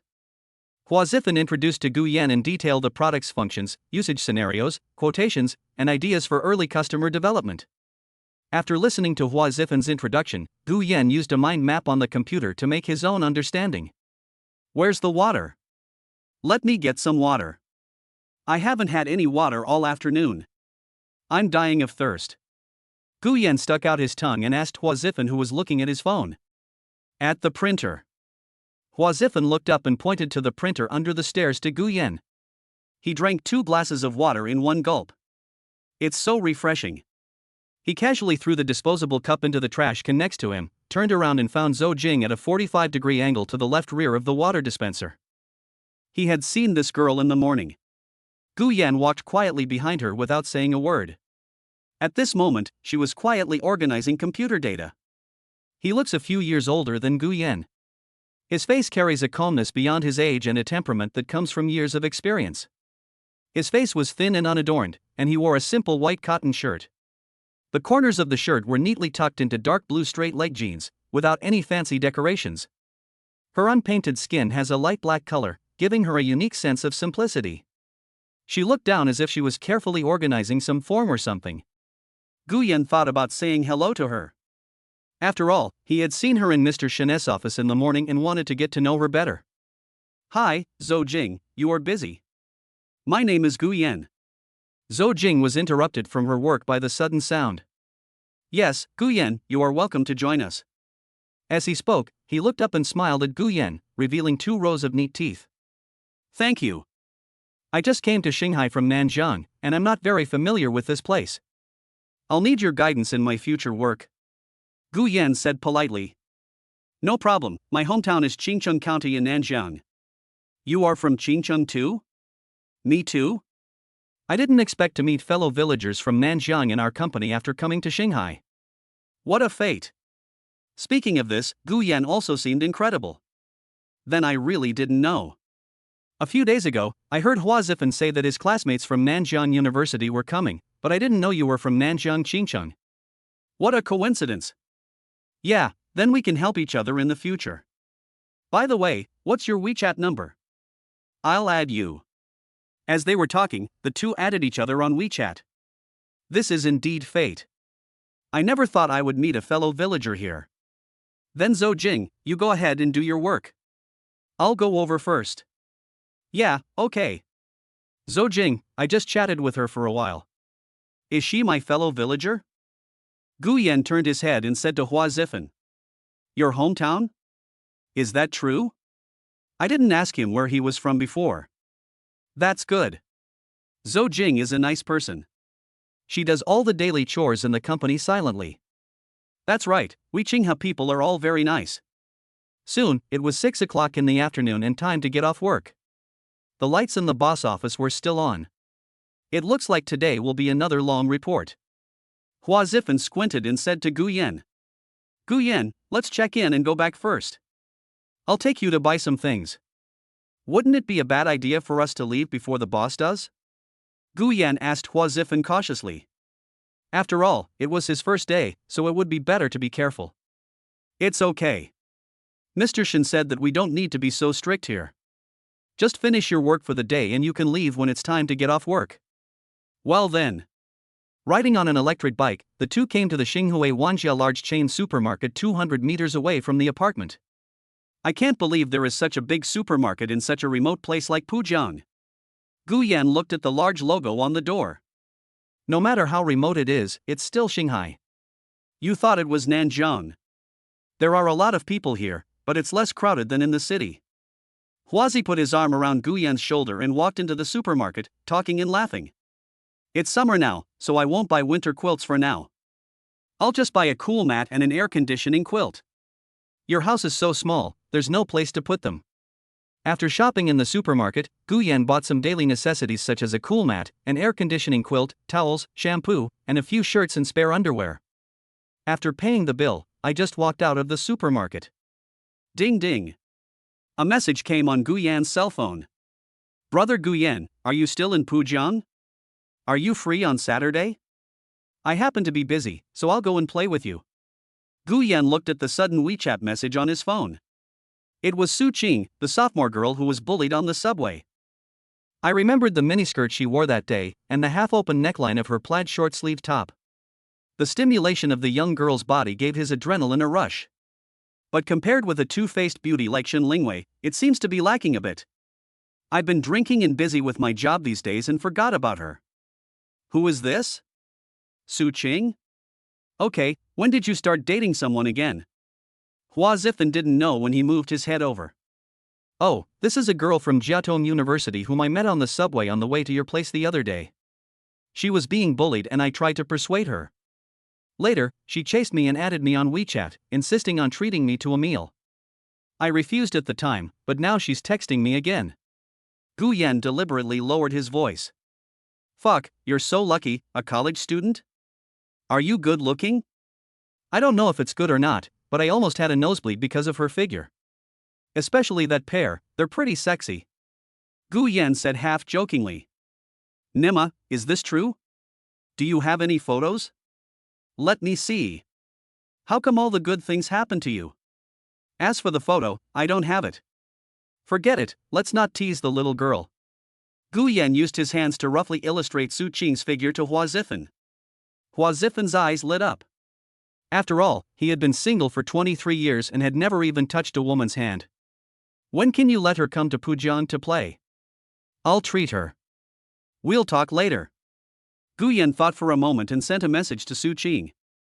Su Qing, I'm working in Pujiang recently and I'm moving this weekend. I'll treat you to a meal next time I'm free. Guyan didn't want to say too much, so he just told a white lie. Be sure to let her come and play with me sometime. You don't want what I want, big brother? Hua Zifang kept asking Guyan questions. Okay. Besides, I'll ask her to come over when I'm free. Okay, I'm really impressed by you.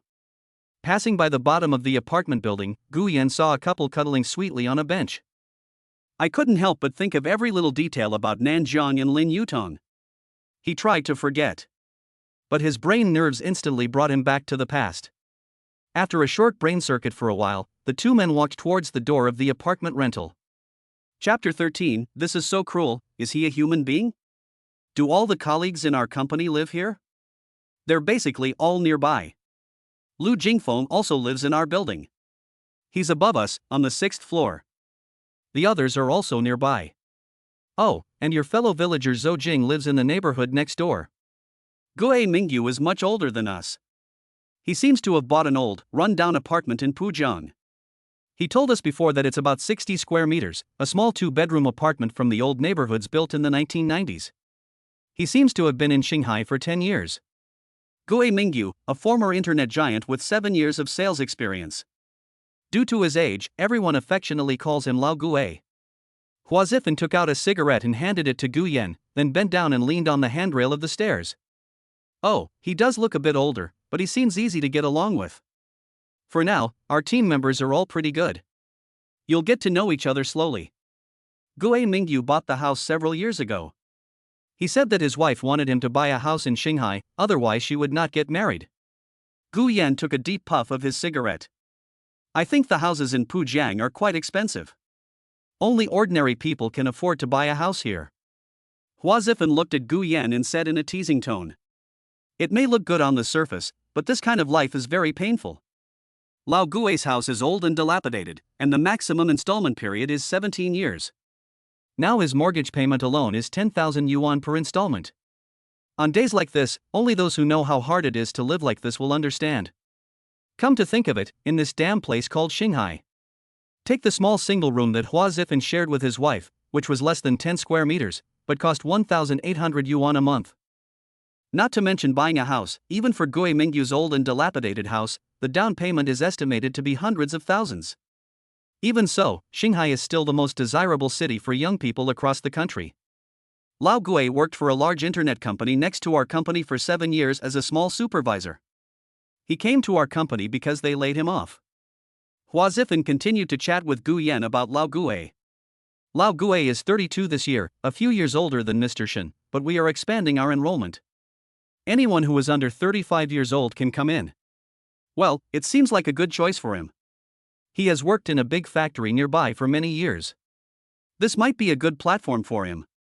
After listening to Hua Zifan's detailed introduction of his colleagues one by one, Gu Yan felt that the team members were all pretty good. No scheming. Gu Yan put out the remaining cigarette in his hand. The two climbed to the 5th floor, put their hands on their hips and panted at the same time, beads of sweat the size of beans dripping down their cheeks to the floor. Brother, can you find a car with an elevator next time? It's so hot in summer that it's killing me. You think I don't want an apartment with an elevator? An apartment with an elevator is at least 1/3 more expensive than this one. After hearing what Hua Zifan said, Gu Yan didn't know what to say. Come to think of it, if you can make do with a job, then just make do. It doesn't matter if you're alone anyway. The moment I opened the door, a wave of heat hit me instantly. After being baked by the 40-degree high temperature during the day, especially for a single room of less than 10 square meters, it was like falling into a ball of heat. The moment you put something down. Gu Yan quickly took off all his clothes except his underwear, picked up the towel and walked to the bathroom outside the door. Brother, be careful. This is a shared house. Aren't you afraid of bumping into people if you go out like this? Hua Zifan seemed to be mumbling, SB. 5 minutes later, Gu Yan walked in with wet hair. It's great. Turn down the air conditioner and go take a shower. I'll order takeout later. Okay. Gu Yan looked at the food delivery platform on his phone and thought for a long time. There was only more than 1,000 yuan left in his WeChat balance. I have just joined the new company and my salary will not be paid until next month. Never mind. We'll work things out when the time comes. 20 minutes later. Ding dong. Gu Yan ordered 3 dishes and 6 cans of beer. You're slower than a woman in taking a shower. You must be covered in shit after taking so long. Gu Yan showed an impatient expression, opened the door and shouted towards the bathroom. Another 5 minutes passed before Hua Zifan slowly finished washing. Living Bodhisattva. Gu Yan was extremely speechless. Put the square table in place and the two of them sat on the floor. Gulp. I finished the first beer in one go. It's chilling. I went to Mr. Shen's house today to get some documents. That's not a place where ordinary people live. It's full of single-family villas, and there are luxury cars underneath. To be honest, have you ever seen a Ferrari or a Porsche sports car? On the first day at work, Gu Yan also experienced what it felt like to be a rich person. There's no one else in Mr. Shen's family, so she lives in such a big house by herself? Otherwise, I should sacrifice my looks and chase her, so that I can drive a luxury car and live in a luxury house. After drinking a bottle of beer and being stimulated by Gu Yan, Hua Zifan couldn't help feeling a little agitated, and he started to speak arrogantly. Can a toad eat swan meat? I've never seen that before. Gu Yan rolled his eyes. If Shen Lingwei likes you, I would castrate myself. Ha ha. I can't think about it. By the way, your junior sister from Jiaotong University pushed me on WeChat. I have pity on you. I have been single for 23 years and have never even touched a woman's hand, let alone. Gu Yan sneered inwardly. Such a good girl cannot be ruined by such a hooligan. Okay, I'll let her come over to play first. We can have a meal together, watch a movie together, and get to know each other. Now they don't know who you are when they add you on WeChat. Do you think they will add you? That is true. Hua Zifan almost shed tears of emotion when he picked up the wine glass. Thank you, brother. I knew it was worth it for you to come to Shanghai. After saying that, the sound of the cup colliding with Gu Yan's became more and more frequent. After a good meal and a good drink. Hua Zi, how are we going to sleep tonight? You only have one bed, can't you let me sleep with your arms around you? Brother, what are you thinking? It's good enough to sleep on the floor. Forget about the bed. Gu Yan rolled his eyes at Hua Zifan. Pick up the cool mat and spread it on the floor. He started playing with his phone while turning sideways. 12 o'clock midnight. Gu Yan, who was awakened by the urge to pee, turned on the light on his cell phone and groped for the door to go to the toilet. I opened the door and saw from afar that the bathroom light was still on. I rubbed my sleepy eyes and found that the bathroom door was half open. Gu Yan thought there was no one there, so he pushed it open with force. At this moment, all the grudges, right and wrong, sorrow and joy, pain and happiness, like dandelions, scattered in the wind. Unexpectedly, at this moment, Hua Zifan was looking at the photos of Shenlingwei and WeChat moments on his mobile phone. The right hand keeps moving back and forth. Gu Yan woke up as if from a dream and immediately understood what was going on. What are you doing, Huazi? The sudden sound in the middle of the night made the already nervous Hua Zifan even more flustered. I nearly dropped the phone in my hand into the toilet and quickly pulled up my pants. It's okay, I'm going to the bathroom. Excessive tension caused the muscles on Hua Zifan's face to tremble slightly. Come on, I'm ready. After saying that, he immediately flushed the toilet and ran back to the house. Gu Yan looked at everything in front of him and expressed his understanding for his brother. But at the same time, the object of YY was actually Shenlingwei.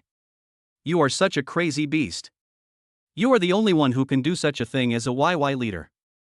Gu Yan felt bad. On one side are brothers. On one side is the person you love.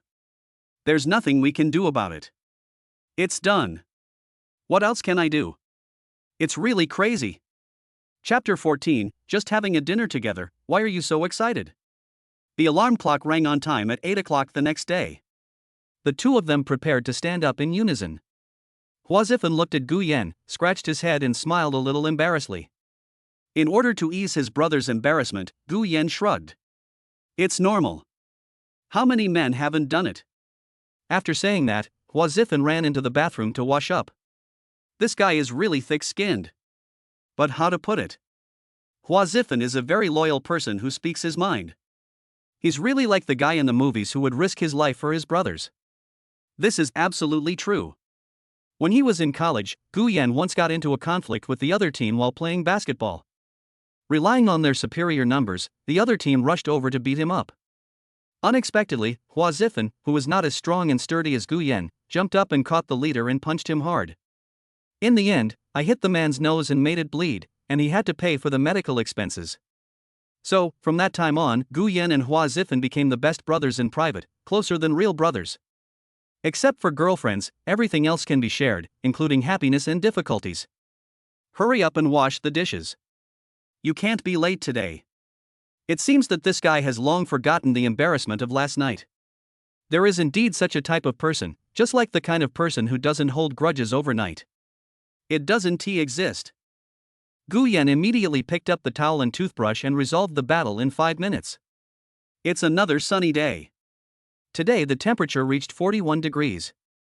When they arrived at the company, they found that Zhou Jing had already started cleaning the office workstations one by one. Good morning, Zhou Jing. You're here so early. Diligent and conscientious, that's exactly what Zhou Jing is. The two greeted Zhou Jing.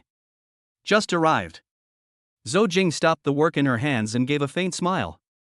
Yes, your faint smile is like plum jam, and I taste the mint of lipstick at the corners of your mouth.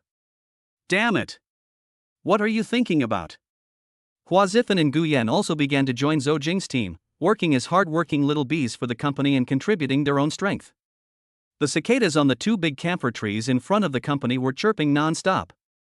Good morning, everyone.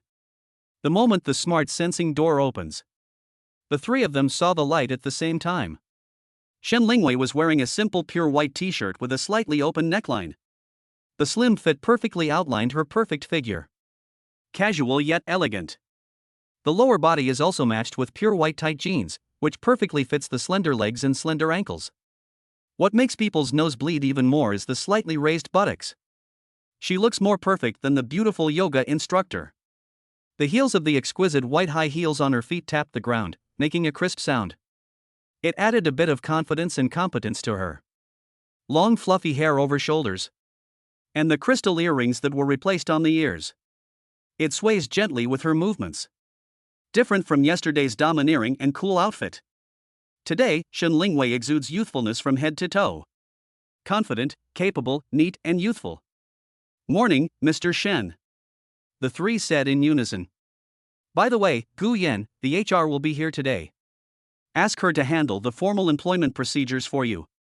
Okay, Mr. Shen. Leave a charming smile. Shenlingwei walked towards the office on the 2nd floor with light steps, After a while, a fat girl wearing glasses and carrying a small bag walked in. Are you the new Guyan? Yeah, I just came yesterday. Okay, come with me to go through the formalities. Half an hour later. Guyan received Shen Lingwei's message. Guyan, today the group will hold a unified new employee training, mainly company culture and product training. You can go to this link to participate. Received, Mr. Shen. Time flies. It was noon in the blink of an eye. A whole morning of training really made Guyan feel bored. This kind of corporate culture training is a complete waste of time. Just take a look and that's it.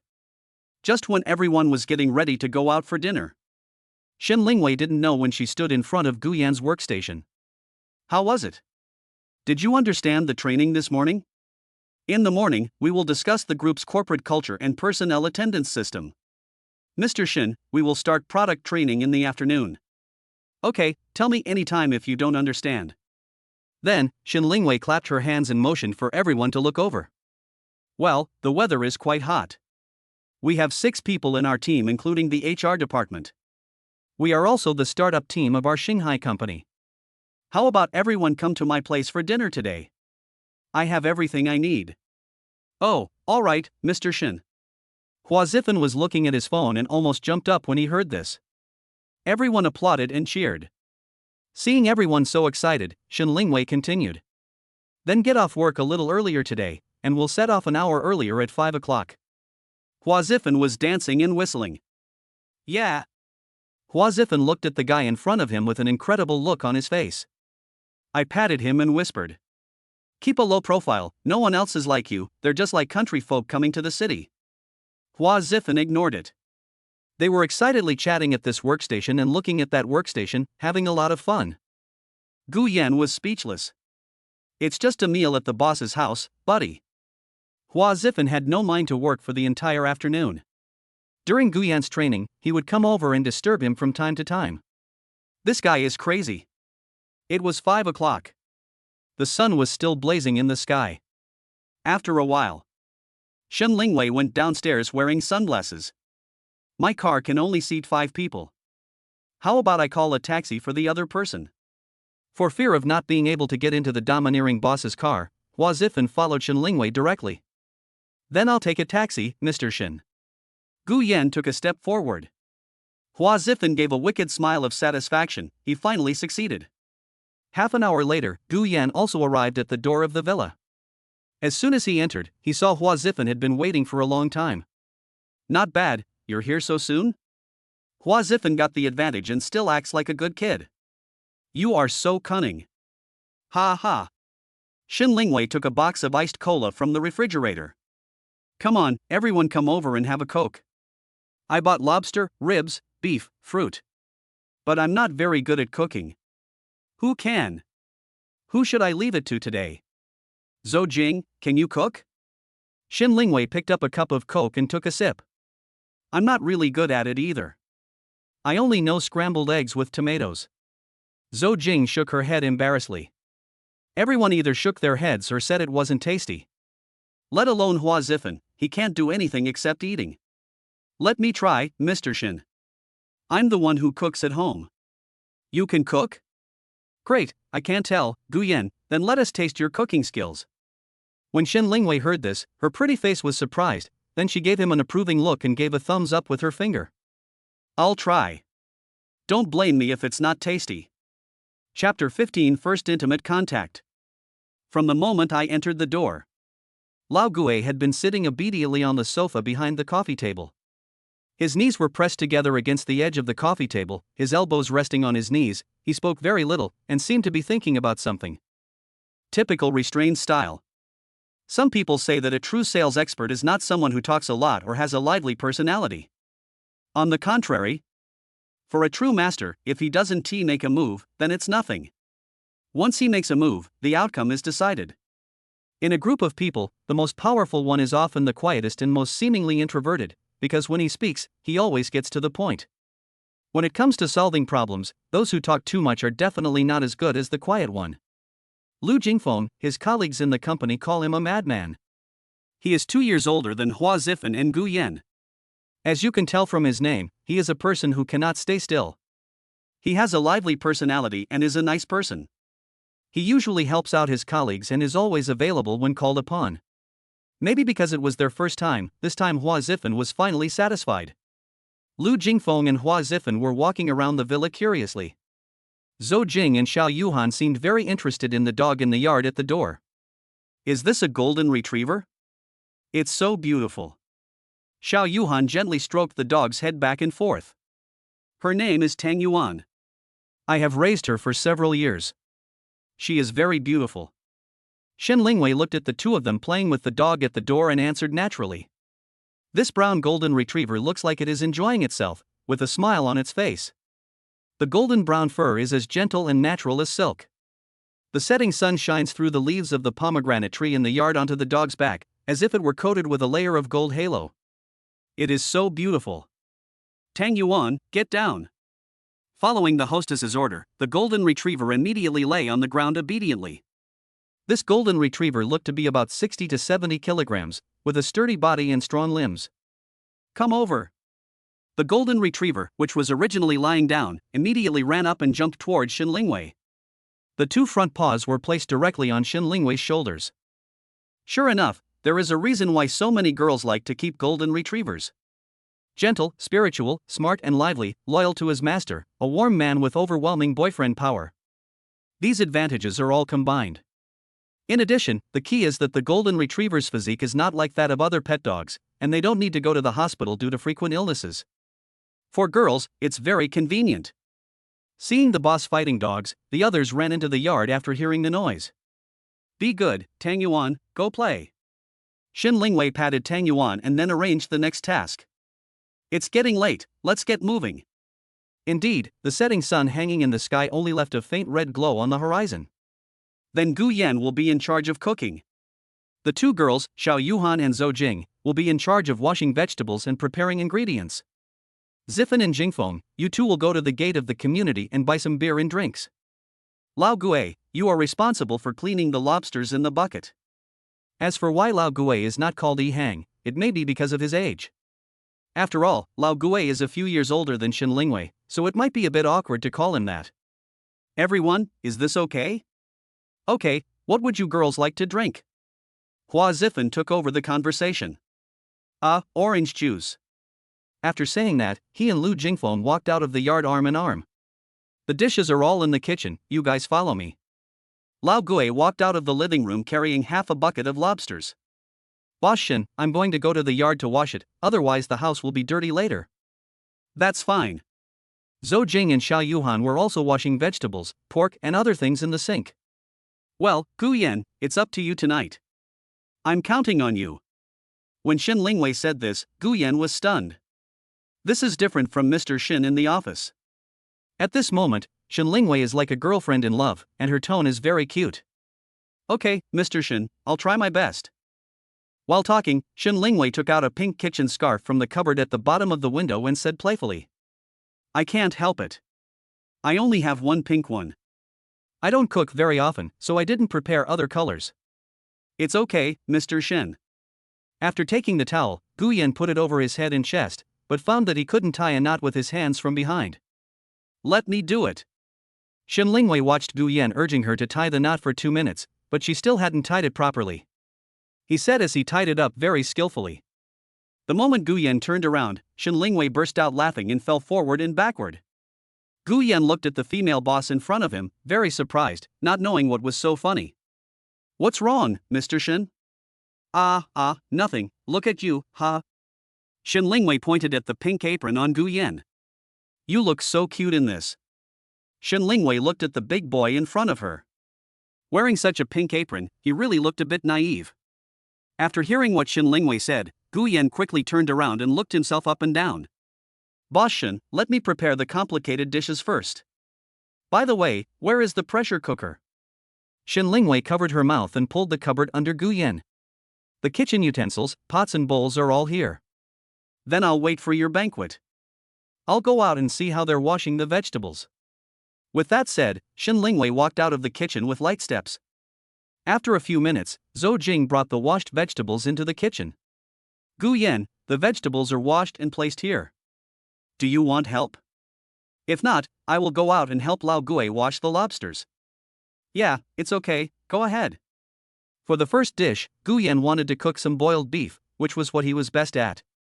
In the past, Lin Yutong's favorite dish was the boiled beef made by Guyan. Guyan's cooking is delicious, which may be due to her independence since childhood. When I was a child in the countryside, my parents were very busy with farm work and had no time to cook. Over time, I was exposed to my mother's cooking techniques and methods. Little Guyan learned to cook since he was young. Sometimes when his parents came home late, Guyan would even prepare meals and wait for his parents to come back for dinner. After preparing the green onions, ginger, garlic and star anise, Guyan cut the whole piece of beef into thin slices on the chopping board. With the flashes of knives and the shadows of flames in the kitchen, and a few final beautiful strokes of the spoon, a perfect dish of boiled beef was prepared. After arranging the dish, sprinkle with coriander for garnish. Absolutely. Perhaps hearing the busy sounds in the kitchen, Shen Lingwei poked her head in and trotted in. You made this, Guyan.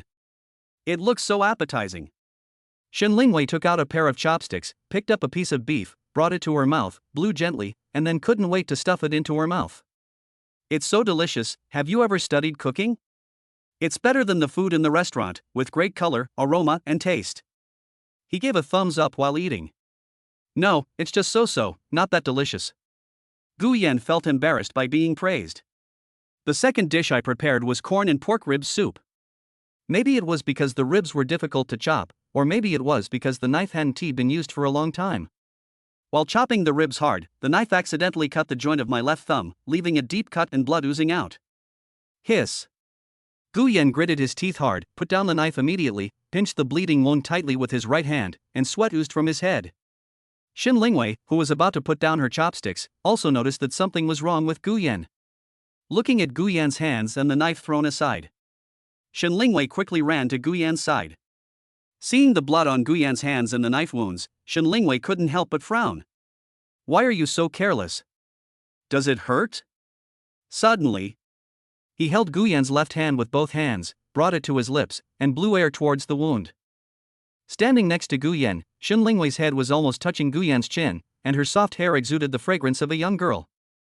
The hot air exhaled from the mouth was like a good medicine, and at this moment, the wound on the hand seemed to no longer hurt so much. This was the first time that Guyan enjoyed Shen Lingwei at such a close distance. Enjoying this beautiful leader who was high above you. Guyan was so intoxicated. So much so that when Shen Lingwei lowered her head and blew air, her nose unconsciously and greedily smelled the fragrance of Shen Lingwei's hair. Boss Shen, you smell so good. Chapter 16 Mr. Shen, you are too close. This delicate moment. In this brief moment of happiness, Guyan couldn't help but say something softly. Perhaps because she was anxious to treat Guyan's wound, Shen Lingwei seemed not to hear Guyan's teasing. That won't work. It's still bleeding. Rinse the wound with water first. Having said that, he immediately ran out of the kitchen. After a while, Shen Lingwei appeared at the kitchen door with 2 band-aids in her hands. After tearing off the band-aid packaging, Shen Lingwei carefully applied it to Guyan herself. Looking at Shen Lingwei in front of him, Guyan felt that she was not his leader, but more like his girlfriend. So charming. Oh no, it's a heart-pounding feeling. Are you feeling better now? Shen Lingwei looked concerned. It's okay, Mr. Shen, it's not a big deal. Guyan pretended to be relaxed and acted very manly. Such a big cut, isn't it a big deal? Shen Lingwei seemed a little self-blaming. You'd better not cook since you're injured. I can cook simple dishes, too. How about you teach me how to do it? That's fine. Boss Shen, please blanch the ribs first and take them out. No, it's like this, Mr. Shen, add oil first, then. Boss Shen, there's too much salt. Mr. Shen, the corn hasn't been put in yet. Guyan, looking at Shen Lingwei in front of him, felt that without the blessing of her status as a boss, she looked more like a poor little girl, so cute. Maybe the fire in the kitchen was too strong. With Guyan's repeated corrections, Shen Lingwei seemed even more flustered and at a loss. Shen Lingwei's pretty face turned red, the hair hanging in front of her forehead was stuck to her forehead with sweat, and her eyes were wide open. Oil splashed from the iron pot on the stove, and Shen Lingwei was like a frightened deer. His hands kept waving, sometimes picking up the pot lid and sometimes putting it down. The flames suddenly jumped up, scaring Shen Lingwei so much that she turned around unconsciously. Unexpectedly, she happened to fall into the arms of Gu Yan, who was standing behind her. The two plump lumps under the white body-shaping clothes were softly pressed against Gu Yan's chest. In just a few seconds, Gu Yan felt warm, and the feeling was self-explanatory. Shen Lingwei may have also noticed something strange. Her hand holding the spatula almost dropped to the ground. Her neck actually felt a little hot, so she quickly turned around. It feels really special. Gu Yan was still savoring the fleeting beauty. Finally, the corn and pork rib soup is ready. This pork rib soup must have failed. I need to practice more. Shen Lingwei looked at her work embarrassedly. No, even if it doesn't look perfect, it should taste good. Gu Yan didn't want to embarrass his leader, so he flattered him a little. How about you try it? As he spoke, he picked up a piece of pork ribs, and before Gu Yan could react, he stood on tiptoe and put it into Gu Yan's mouth. The style of this painting looks just like a girlfriend cooking for her boyfriend and trying her best to please him. It's so romantic. Boss Shen, I bought the beer. I put half of it in the refrigerator. Hua Zifen's voice came from the living room, and Shen Lingwei quickly put down her chopsticks and walked towards the living room. Gu Yan was left standing there in a daze. The lovely figure of Shen Lingwei still remains in front of him. Gu Yan, Mr. Shen said that your hand was injured. Let us take care of the rest. Gue Mingyu walked in with a few other people, carrying a lobster. Okay, brother Gue, do you know how to make lobster? How about I tell you the steps and you do it yourself? That should be the case. Lao Gue is the only married man in the team, and he must be better at cooking than the others. As for girls, forget it. There is too much smoke in the kitchen, so we let them do it. With Gu Yan's guidance, Gue Mingyu easily prepared a large pot of 13 spice lobster. Brother Gue, I can't tell, you're a good cook, it looks delicious. You taught me well. I usually do more in our house. Gue Mingyu said modestly. Okay, the main dishes like lobster, boiled beef, and pork ribs and corn soup are all ready, and the rest are just some side dishes. The rest is easy, leave this to me. Your hand is injured, just go and rest. He is indeed a good family man. Is the food ready? I'm starving. I didn't eat much at noon. Hua Zifen happened to bump into Gu Yan, who was coming towards him. Look at my hands. Brother Gue is working on it. It will be done soon. Why are you so anxious? If you are in a hurry, go and help me. Gu Yan sat down on the sofa and pointed at the band-aid on his finger. Zhou Jing, who was cleaning the table in the restaurant, turned around. Can Lao Gue handle this alone? As he said that, he ran to the kitchen to help in the cooking. There was nothing else to do, so Gu Yan picked up his cell phone, walked into the yard, and called home. After a long while, the call was connected, and my mother's voice came from the other end. It's Yen Yen. You called me. How are you doing recently? Is it hot in Nanjing? Mom, I'm fine, don't worry Mom, let me tell you something, I'm in Shanghai. The mother might have been too worried about her son running so far alone. Yen Yen, you're going to such a far place by yourself, and you don't have any friends there, so you have to be careful. Mom, don't worry. I have friends here. I'm with my college classmates. By the way, Mom, I've joined a big company. My salary is much higher than in Nanjing. You and my dad should stay at home and take care of your health. Don't worry about me. Okay, Yen Yen, you should not have the intention to harm others outside, but you must be on guard against others. Okay, I get it, Mom.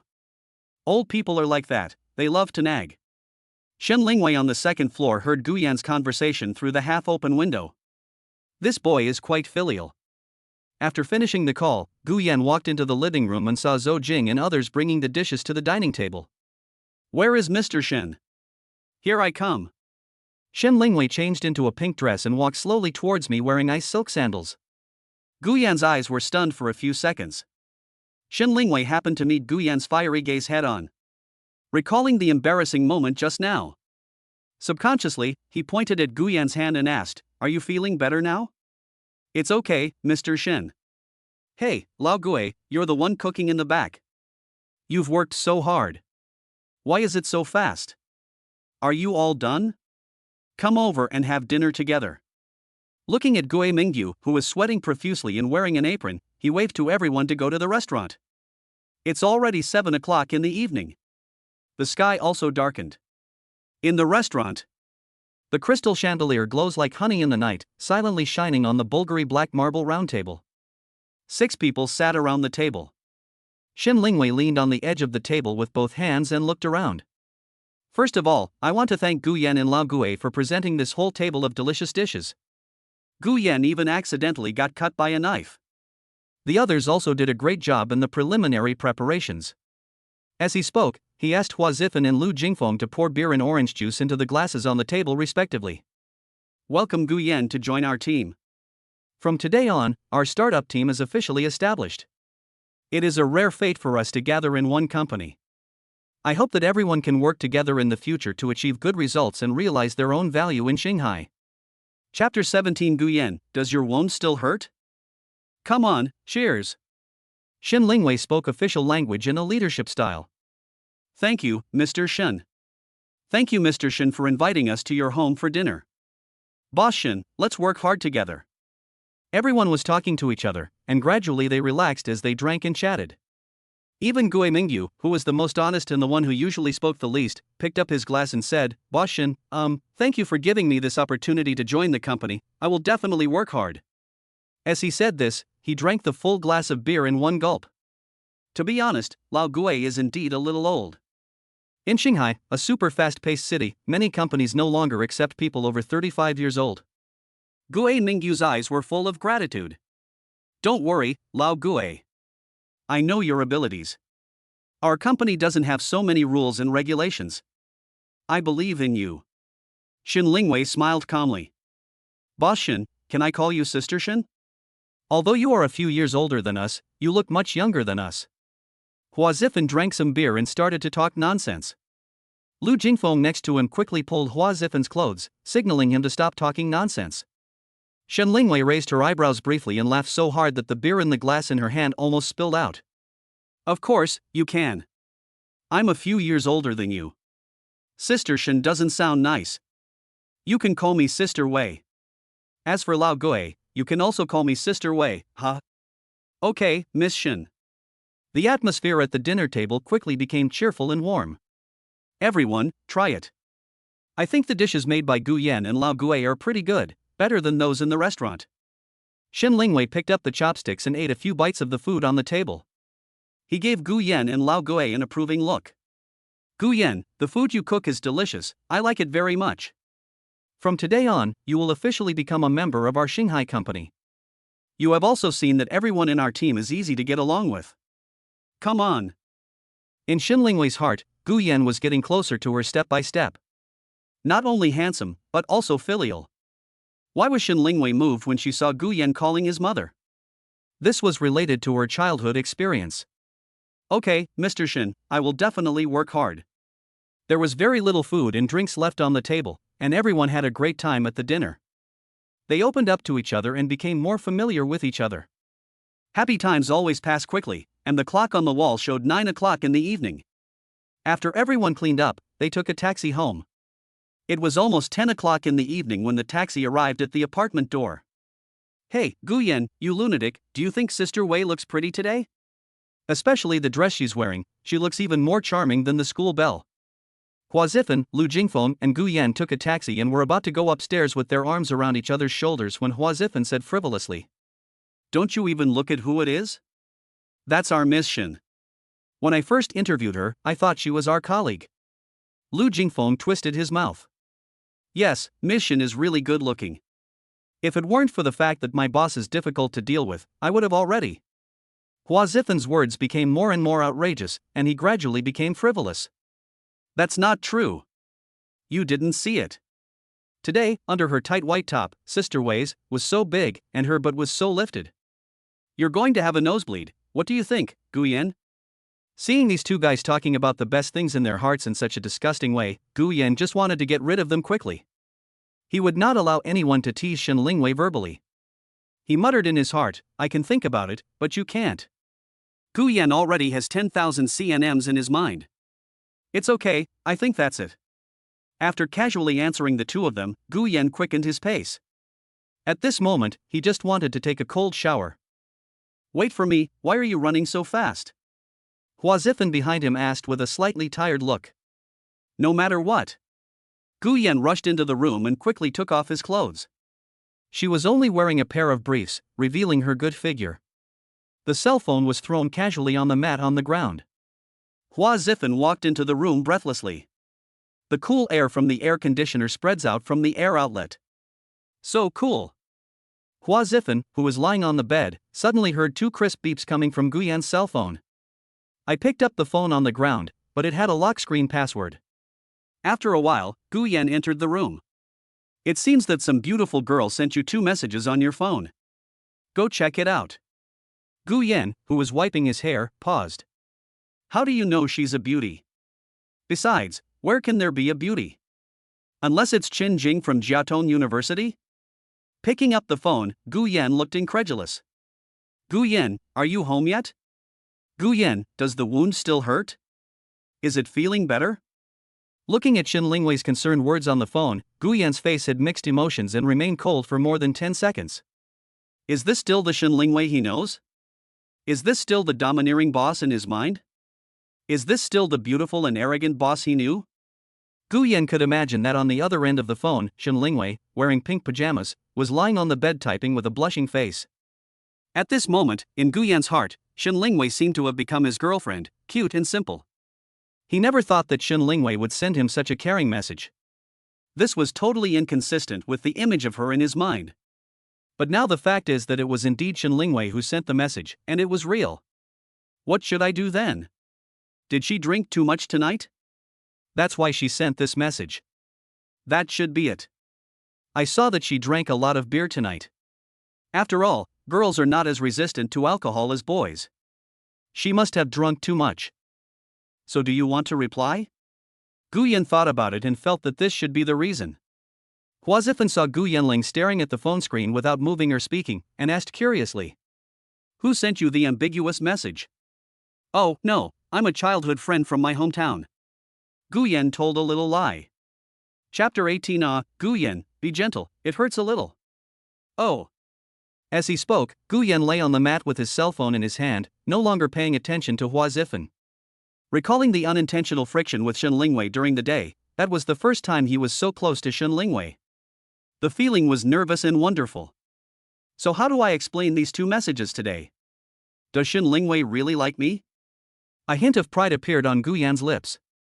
Then he immediately overturned his assumption. No way, such a big boss, handsome and rich, how could he like someone like me who just graduated and has nothing? Maybe it's just the normal concern of the leader for his subordinates. Okay, let us send it like this. Just got home, Mr. Shen, I'm fine, it's just a small matter, I'm fine now, thank you for your concern. 2 minutes later, Shen Lingwei's message came. Well, that's good. Good night and go to bed early. Looking at the tone of the text message, Guyan analyzed it carefully for a long time, until 1 o'clock in the morning, when he slowly fell asleep. It's dawn. The weather on Friday was much cooler than yesterday. It was a hard-earned summer rain in July. At this moment, it is hitting the window wildly and violently. Rustling. Damn, it's raining heavily. It's finally raining. Hua Zifen sat up and looked at the bean-sized raindrops falling from the window. It feels so good. No wonder I felt a little cold in the morning. Guyan rubbed his sleepy eyes and walked towards the bathroom. Maybe it was because of the heavy rain, the 2 of them were the first to arrive at the company today. Just as she was about to pour herself a drink of water, Shen Lingwei walked into the company holding her injured knee. Her knee was rubbed by something and was bleeding. A large piece of skin was broken, with blue and purple patches, and large amounts of blood seeped out of the broken skin. What's wrong, Mr. Shen? It's so serious. Boss Shen, do you want me to go get you some medicine? Hua Zifen and Guyan saw Shen Lingwei limping in at the same time, and immediately stopped what they were doing and ran over to ask. It's okay. I was hit by a food delivery bike when I was buying breakfast at the gate of the community. It's such a serious injury. If the wound is not treated in summer, it will easily get infected. Mr. Shen, I'll go to the pharmacy to buy you some disinfectant. As soon as he finished speaking, Guyan rushed into the rain without even opening an umbrella and disappeared without a trace. Open an umbrella. Shen Lingwei looked at Guyan's fierceness and didn't know what to say for a moment. Boss Shen, can I help you upstairs? Hua Zifen looked at Guyan's back, turned around and immediately spoke to Shen Lingwei. It's okay, it's not that serious, go to work. Since the boss said so, Hua Zithan didn't say anything more and returned to his seat in disappointment. After a while, Gu Yan quickly ran up to the second floor with a bottle of disinfectant and a box of cotton balls. Knocked on the door. Dong dong dong dong. Come in. Boss Shen, I bought the medicine. Looking at Gu Yan, who was soaked all over, Shen Lingwei asked distressfully. Why don't you open an umbrella? You're not in such a hurry. It's okay, Mr. Shen, the summer will be dry in a while. Shen Lingwei opened the cabinet under the table and took out a towel. No, hurry up and dry your hair. Look, your hair is covered with rain. It's okay, Mr. Shen. How about I apply the medicine on you? It's hot in the summer, so we need to deal with it quickly. Before Shen Lingwei could speak, Gu Yan opened the bottle of disinfectant and rubbed it into the bottle with a cotton ball. Mr. Shen, please sit down. I'll give you some disinfectant. Shen Lingwei moved her chair outward and stretched her injured left leg forward. Gu Yan squatted with his legs apart and stirred the cotton ball and the medicine again. Boss Shen, please be patient. This will hurt a little when I apply it. Ah. Gu Yan, be gentle, it hurts a little. Gu Yan dipped a cotton ball in disinfectant, and just as he applied it on the flip cover, Shen Lingwei's eyes suddenly closed and she screamed. As the bleeding area was slowly covered by disinfectant, Shen Lingwei's snow-white calves also began to contract. Boss Shen, it was a little painful at first, how is it now? It's okay. It's okay, Gu Yan, you continue. Gu Yan lowered his head and continued to apply disinfectant carefully. The wet rainwater on his hair dripped down his forehead. Shen Lingwei couldn't help but be distracted when she saw the serious look on the boy's face. I haven't had a serious relationship since I graduated from college, but many boys pursued me when I was in school. But Shen Lingwei just has no feelings for those boys. I am now 28 years old and about to turn 30. As the saying goes, women start to go downhill after they are 30. Being alone in the sea of stars can sometimes make you feel very lonely. Especially at night. Maybe because of her status, many boys don't dare to approach her easily, let alone actively pursue her. Moreover, in her circle, how many boys are there who are richer than her? Because men always have low self-esteem. I always think that love without money is humble love. However, Shen Lingwei did not think so. In her eyes, money was not important to her because the thing she lacked the least was money. At the same time, Shen Lingwei is a woman. Deep down, she also hopes to meet her Prince Charming as soon as possible. When they met for the first time, Shen Lingwei was attracted by Gu Yan's handsome appearance and strong body. The second time, I was moved by Gu Yan's superb cooking skills. This time, Gu Yan's seriousness and attentiveness touched the softest part of her girlish heart. It would be great if Gu Yan and I weren't in a superior-subordinate relationship. Shen Lingwei thought. Okay, Mr. Shen, you don't need to wrap it with bandages or put on a band-aid. It's too hot in summer and it could easily get infected. Just apply disinfectant and leave it out in the air. It should be healed tomorrow. Don't move around too much. Gu Yan packed up the disinfectant cotton balls, stood up and said to Shen Lingwei. Okay, how do you know so much? Gu Yan, you are very professional. Thank you. Shen Lingwei put her legs down and pointed at the towel on the table. Hurry up and dry your hair. It's all wet. Be careful not to catch a cold. Gu Yan picked up the towel and smiled embarrassedly. Boss Shen, I'll be leaving first. Remember to sit still today and don't walk around. I think the scab will form tonight and it will heal in 2 days. Okay, I got it. Shen Ling smiled and nodded. Looking at the wound on her leg, Shen Lingwei grinned. Finally she could let out a sigh of relief. The disinfectant was really painful, it was so painful that she had been enduring it and was too embarrassed to cry out. Thinking back to how Gu Yan had carefully treated her wound just now, Shen Lingwei felt a hint of sweetness. What a charming big boy. Shen Lingwei felt that she was beginning to like this older boy.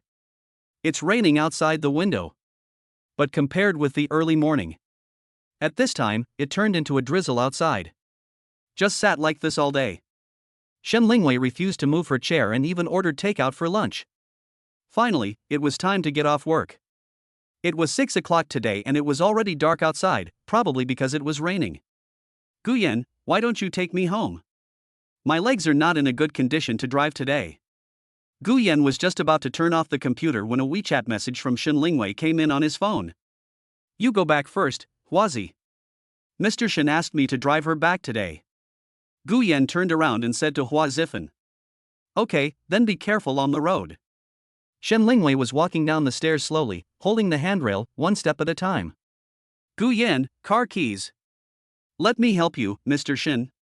Chapter 19. I'm sorry, it's my fault. Mr. Shen, be careful not to let the rain get on your wound. When they were almost at the steps at the gate, Gu Yan swiftly held up the umbrella with one hand, mostly covering Shen Lingwei. Cover yourself up too, so you don't catch a cold later. Shen Lingwei looked at the entire umbrella above her head, and almost half of Gu Yan's body was exposed in the drizzle. Although the rain was not heavy at this time. Fortunately, the car was only about 100 meters away from the gate, which was not far. After helping Shen Lingwei sit in the back seat, Gu Yan skillfully started the engine of the BMW. Boss Shen, are you ready? Let's go. Okay, Gu Yan, let's go. The car drove slowly on the spacious 4-lane two-way road in the industrial area. It was just after get-off work and there were a lot of cars on the road. The misty drizzle sprinkled on the windshield in front of the car. Maybe the wipers didn't have time to react, so Gu Yan didn't notice. On the sidewalk, a middle-aged woman wearing glasses was passing by. Almost got knocked down. When he was less than 10 centimeters away from the woman, Gu Yan stepped on the brakes. Due to inertia, it leaned forward a bit. Shen Lingwei didn't know what was going on when her head hit the back of the front seat hard. Fortunately, it's not serious. Attention, Gu Yan.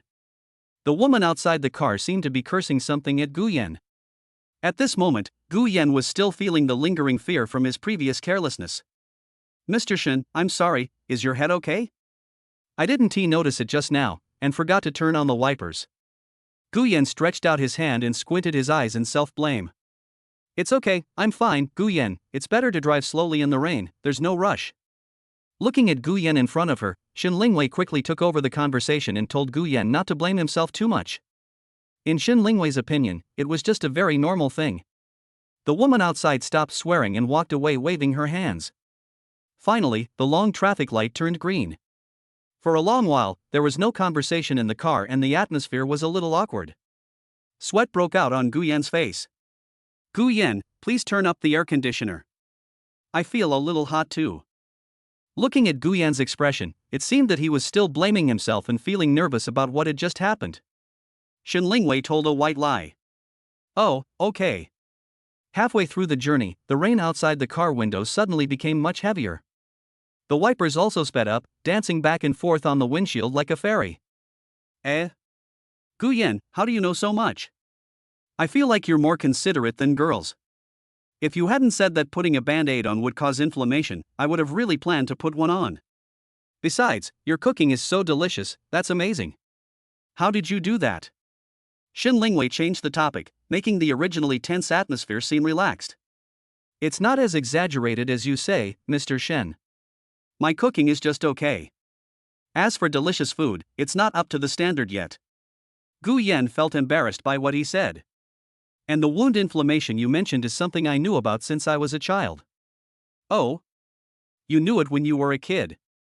I still don't know it. I can only cook simple dishes like tomato and eggs. Shen Lingwei stared with her big round eyes, looking curiously at Gu Yan who was driving.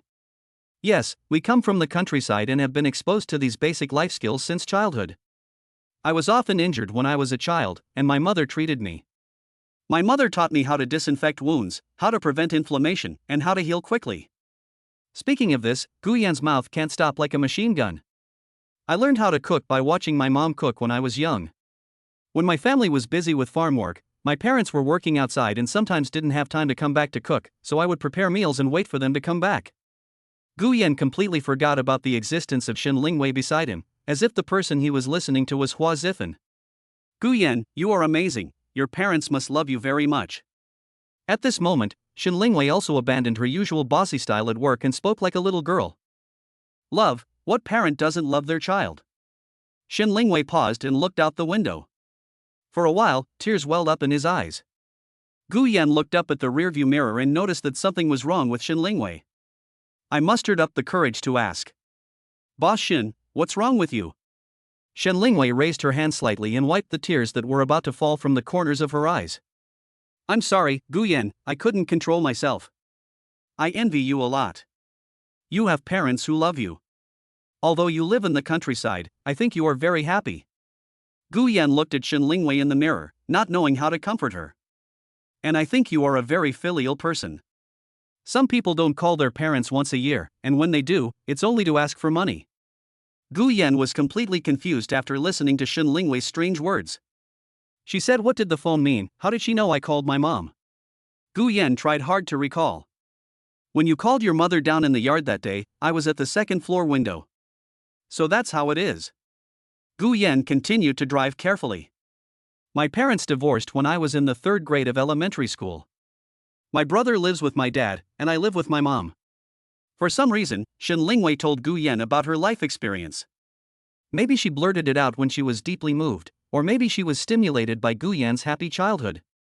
Although living in the countryside, life is not rich. But Guyan had a complete childhood and had parents who loved him. Exactly this is what Shen Lingwei lacks. Women just like to be passionate. As far as I can remember, my dad often beat me for no reason. Maybe because he favored boys over girls, I didn't have a happy childhood like you. After the divorce, my father only gave my mother a sum of money. My mother brought me out and rented a house to live together. My mother suffers from severe high blood pressure, sometimes the blood pressure is over 190. A large part of the divorce money has to be used to buy medicine. Shen Lingwei became more and more excited as she spoke, and the fluorescent tears in her eyes silently slid down the corners of her eyes. As I got older, my expenses also increased. For a long time, my mother worked 2 jobs a day. Sometimes she fainted while working. But my mother never complained in front of me. She silently took on everything for me. I didn't understand much at the time, but now I gradually understand how much my mother has suffered. So when I heard you calling your mother that day, I was deeply touched. People who are filial to their parents will never suffer any hardship no matter where they go. After Shen Lingwei finished speaking, she looked out the window with a determined look. Guyan was obviously surprised by Shen Lingwei's sudden and affectionate narration. It's hard to believe that this beautiful and glamorous boss in front of me had experienced such hardships. I'm sorry, Mr. Shen, I shouldn't have said that. I made you feel uncomfortable. Looking at Shen Lingwei in front of him, Guyan's heart tightened and he felt a little distressed. Picked up a tissue and handed it over. Looking at Shen Lingwei on a daily basis, she is the envy of many girls. She is rich, pretty and has status. I didn't expect that beneath the glamorous appearance, there is such a tender side inside. It's okay. It's not your fault. I just heard you talking about your parents. Thinking back to the last time you called your mother, I felt that my mom really had a hard time. I don't have complete father's love, but I have plenty of mother's love, heavy mother's love, and I am no worse than anyone else. So, Guyan, I feel that you are a very filial boy. I feel the same way. Guyan felt how difficult it was for Shen Lingwei and how much she had endured in her heart. Don't think too much, Mr. Gu. Aren't you doing well now? You can also give your mother a good life. Guyan tried to comfort Shen Lingwei, who had just calmed down. Soon, the car arrived at the entrance of the community. Boss Shen, do you want me to drive to the basement? No need, Guyan, I can do it by myself now, you can take a taxi back. Thank you for today. Maybe it was because she was too emotional today and a little out of control, Shen Lingwei didn't let Guyan see her in. Well, Mr. Shen, don't think too much about it. Go to bed early. Your leg should be better tomorrow. After saying that, he got out of the car and let Shen Lingwei sit in the driver's seat and said happy weekend. On the way home, Guyan recalled Shen Lingwei's childhood. Seeing Shen Lingwei again, the beautiful boss. It's really extraordinary. Chapter 20, you want to go too? What does it have to do with you? Friendly reminder, the plot of the novel is gradual and full of ups and downs. The hero and heroine will not give birth to a baby right after the 20th chapter. It does not conform to normal logic. It is recommended that you keep your 3 views in mind before reading it. Delta a number 39, the later part is super sweet. After sending Shen Lingwei home, Guyan had a casual meal downstairs of the apartment building. When I returned to the room, I didn't see Hua Zifen. After washing up, I checked my phone for a while and prepared to go to bed. I received another message from Su Qing before going to bed. Brother Guyan, tomorrow is the weekend and you can take a break. I don't have any classes either, so I'll go play with you. If you want to move, I'll help you move, hee hee. This little girl took a casual joke I made a few days ago seriously. When Guyan didn't know how to respond, he happened to think that he had been busy with work these days in Shanghai, and he wanted to take a good look around Shanghai. I heard that the Bund is very famous, but he hasn't been there yet. It happens that tomorrow is the weekend, and I can't always reject this little girl. I might as well go over and take a walk to relax. After thinking it over, he edited a text message word by word. I'm going to the city tomorrow, so you don't have to come to Pujiang. I'll go to school to find you if I'm free. After sending the message, Guyan lay down and fell asleep. He had no idea when Hua Zifan came back. Today is Guyan's first weekend since arriving in Shanghai. After a whole day of rain yesterday, the early morning sunlight shone through the bay window in the room onto Guyan's butt. It looks like it's going to be hot today again. At this moment, Hua Zifan is snoring loudly on the bed. Guyan turned over in a daze, and after a few minutes, he suddenly sat up and stared at Hua Zifan fiercely. Hua Zifan, are you done yet? You won't let me sleep well on this weekend. You haven't stopped snoring since last night. I really can't stand Hua Zifan's snoring. This guy liked to snore when he was in college, and often made his roommates complain. Living with this guy every day, Guyan has no choice. Everything else is tolerable, but this snoring. I really can't sleep. Basically, unless I fall asleep first, I won't be able to sleep for the whole night. I really want to sew your mouth shut. Hua Zifan seemed to have no reaction, and snot bubbles came out of his nose. That's disgusting. Helpless, as this guy had disturbed his sleepiness, Guyan prepared to get up. What's wrong? You don't have to go to work today. Why are you up so early? Hua Zifan said calmly without even opening his eyes. Oh, it's okay. The girl on the subway wanted to come over to play with me last time. You can just sleep. Fuck, kid, are you the college student on the subway you mentioned last time? Why didn't you say so earlier? Hua Zifan jumped up suddenly. What does it have to do with you? Guyan glanced at Hua Zifan indifferently and pressed the corner of his mouth with contempt. Hua Zifan was as cunning as a rat. Brother Yen, just take me with you. At worst, I can wait until you fall asleep and then I'll go to sleep first. Besides, didn't you say last time that you would take me to play, eat, and watch a movie? Mr. Gu, please take me with you because I have been single for 23 years. It's really disgusting to see a man acting like a spoiled child to another man. She didn't even ask whether Guyan liked her or not but just came up to interfere. Okay, I can take you there, but don't talk nonsense. I'm a serious 985 university student, so please be polite. There was no choice but to follow Hua Zifan's wishes. You don't know me yet. You just went to see how pretty this little girl is. Could she be more attractive than our CEO Shin? That's different. Why do you have so many questions? Hurry up and brush your teeth and wash your face. Breakfast is on you today. Okay, I'll treat you at noon, just take me to see the beauty. Seeing this, Guyan gave Hua Zifan a look of contempt, changed into a polo shirt, and went to the bathroom to wash up. Hua Zifan opened the window and a wave of heat hit him in the face. Damn, it's so hot so early in the morning. This is not a life for human beings. Shanghai is not a furnace city, but it is better than a furnace city. It has many people and cars, and therefore emits a lot of carbon dioxide. A few minutes later, Guyan finished washing up, walked in, and urged Hua Zifan. Hurry up, it's so hot out there, go out early, or you'll have to take a sauna later. 5 minutes passed, 10 minutes passed, 15 minutes passed, but Hua Zifan still didn't come out of the bathroom. Guyan was furious and started to curse at the top of his voice. Are you going or not? You're slower than a woman in washing your face. I'm leaving first. Right away. In the bathroom, Hua Zifan responded slowly. About 2 minutes later, Hua Zifan walked into the room with a cheerful step. No wonder you didn't come out for so long. You were doing your hair in there. Did you use wax? You're really awesome. Isn't it uncomfortable to do it in such hot weather? Besides, it's outdated to do this on your head now. Looking at Hua Zifan in front of him, with his shiny 3:7 split hair, Guyan didn't know whether to laugh or cry. I rummaged through the closet again and finally picked up the Tyrannosaurus Rex striped t-shirt that had been gathering dust for a long time. I'm wondering if there's something wrong with your taste. Girls nowadays don't like to dress so childishly. You look so old-fashioned. I don't dare take you out when you look like this. Hua Zifen lowered his head with a look of disdain. You know nothing, little girls don't like mature people who would date an old man. Gu Yan. Chapter 21. Hua Zifen is drooling.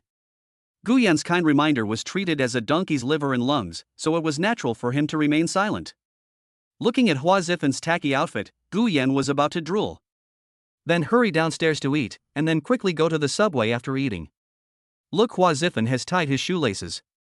They quickly ate 2 baskets of buns at the bun shop downstairs, and then rode their electric bikes to the subway entrance. The sun is so strong. My hair just turned white. It will be all white the next time I sweat. Just after parking the electric bike, Hua Zifen touched the sweat stains oozing from the roots of his hair, and then touched his hair with his hand. Gu Yan smiled and said nothing. Although it is still early, there are already a lot of people on the subway, most of them are probably heading to the city for sightseeing. Tell me, what are all these people doing out here? It's so hot, and it's finally a weekend. Wouldn't it be nice to sleep at home? Hua Zifen held onto the subway handrail and complained a little irritably. Even though it was the subway starting station, the 2 of them failed to get a seat. Just like you, I went to the city to see beautiful women. Gu Yan raised his eyebrows and looked at Hua Zifen sideways. Finally, half an hour later, the subway arrived at the inner ring of the city. There were fewer people. Gu Yan and Hua Zifen found seats and sat down next to each other, breathing a sigh of relief. Luckily, I don't work in the city. It's really hard to come here. It takes my life. Hua Zifen shook his head and sighed. Just at this moment, Gu Yan's cell phone rang, and it was a WeChat message from Su Qing. Brother Gu Yan, when are you leaving? Why don't you come over at noon and have lunch at our school? We have a lot of delicious food at our school. There are only 2 stops left to where Su Qing is, Shanghai Jiaotong University. Gu Yan squeezed Hua Zifen next to him. How about we go to the Bund and the pedestrian street first? I've only heard that the Bund is beautiful, but I've never seen it. The pedestrian street next to it is also one of the top 3 in China's 10 largest pedestrian streets. I really want to see it. What do you think? Are you crazy? What time is it? It's almost 10:30. No one is out now. Aren't you afraid of getting killed by the heat? If you want to go to the Bund, go there at night. Hua Zifen pointed at Gu Yan's head, implying that there was something wrong with his brain. After hearing what Hua Zifen said, Gu Yan also felt that it made sense. Going out shopping now was simply crazy. You can also see the light show when you go to the Bund at night, so why not? We have arrived at Shanghai Jiaotong University. Passengers who are leaving the station, please prepare to get off in advance and pay attention to your feet. The deep male voice of the subway announcement came from the loudspeaker on the top of the subway car. Well, then let's go to Su Qing's place first. The 2 of them walked out of the subway entrance one after the other. Is this the city center? Huazi, have you been here before? How do I get to Jiaotong University? Looking at the busy traffic on the road, all kinds of cars come and go with noisy horns. This city is worthy of being the largest city in China, dozens of blocks ahead of Nanjing, right? Gu Yan looked up at the dozen or so skyscrapers standing in front of him, forming a circle. The giant spherical building at the subway exit is surrounded by LED electronic display screens, and advertisements are playing on the sphere in turn. I've been here a few times, but I've never been to Jiaotong University. It should be nearby. I can use the navigation on my phone. Hua Zifen said as he checked the location using his cell phone navigation. Gu Yan, it's only 400 meters, just keep going east and you'll arrive. After saying that, the 2 of them walked towards Jiaotong University. Huazi, this little girl doesn't know that I brought someone with me. She said she would treat me to a meal, but she didn't say she would treat you. Where are you going to eat then? Gu Yan said jokingly. After thinking for a few seconds, Hua Zifen rolled his eyes at Gu Yan. What's the big deal? A man should be thick-skinned. I'm here, so why don't you take me to eat? What's more, I'm so handsome. Gu Yan.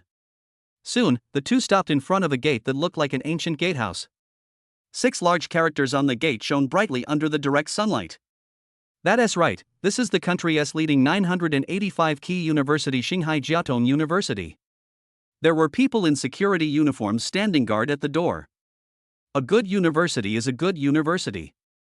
The guards standing guard at the gate are all different. The one standing guard at the gate of our Nanjing University of Science and Technology is an old man. Hua Zifan gently patted Guyan's left shoulder. This one looks much more solemn. The two were about to enter the door in a swagger, but were immediately stopped by the guard, who said majestically, "Are you students? Please show your student ID. We're here to look for someone. Do you have an appointment? Or do you have someone come pick you up and check you in?" The two looked at each other. "I've never seen anything like this in Nanjing. It's too complicated and the management is so strict." Hua Zifan muttered to himself. "Okay, I'll have someone come pick us up." As Guyan spoke, he fiddled with his phone and sent a message to Su Qing. "Su Qing, I'm at the east gate of your school, but the guard won't let me in. You have to come and pick me up." After a while, news from Su Qing came. "I forgot to tell you, Brother Guyan, just wait there for me, I'll come to you right away." The guard looked at this and took a step back. Less than 5 minutes after I sent the message, a sweet voice came from 20 meters away from the gate. "Brother Guyan, this way." Guyan's eyes, which were looking at his phone, were also startled by the sound. He looked up and saw a girl in a plaid dress and a ponytail waving at him. This outfit has the flavor of a young girl. In this hot summer, it is more thirst-quenching than ice cream. Even Guyan couldn't help but feel excited, not to mention Hua Zifan next to him, whose eyes were wide open and he was almost drooling. "Brother Guyan, I'm sorry to have kept you waiting for so long. I forgot to tell you that our school has a curfew. You could have told me on the way here. By the way, who is he?" After Su Qing uttered a series of words, she asked Guyan about Hua Zifan, who was standing in the sun in a disheveled state. "Oh, it's okay. We just got here too. This is my friend, Hua Zifan. We happened to be in the city to have some fun this weekend, so we came to your place. Hua Zi, this is the Jiaotong University campus beauty Su Qing that I mentioned to you last time." "Hello," they both said at the same time. "How can she be a school beauty?" "Brother Guyan, you are talking nonsense.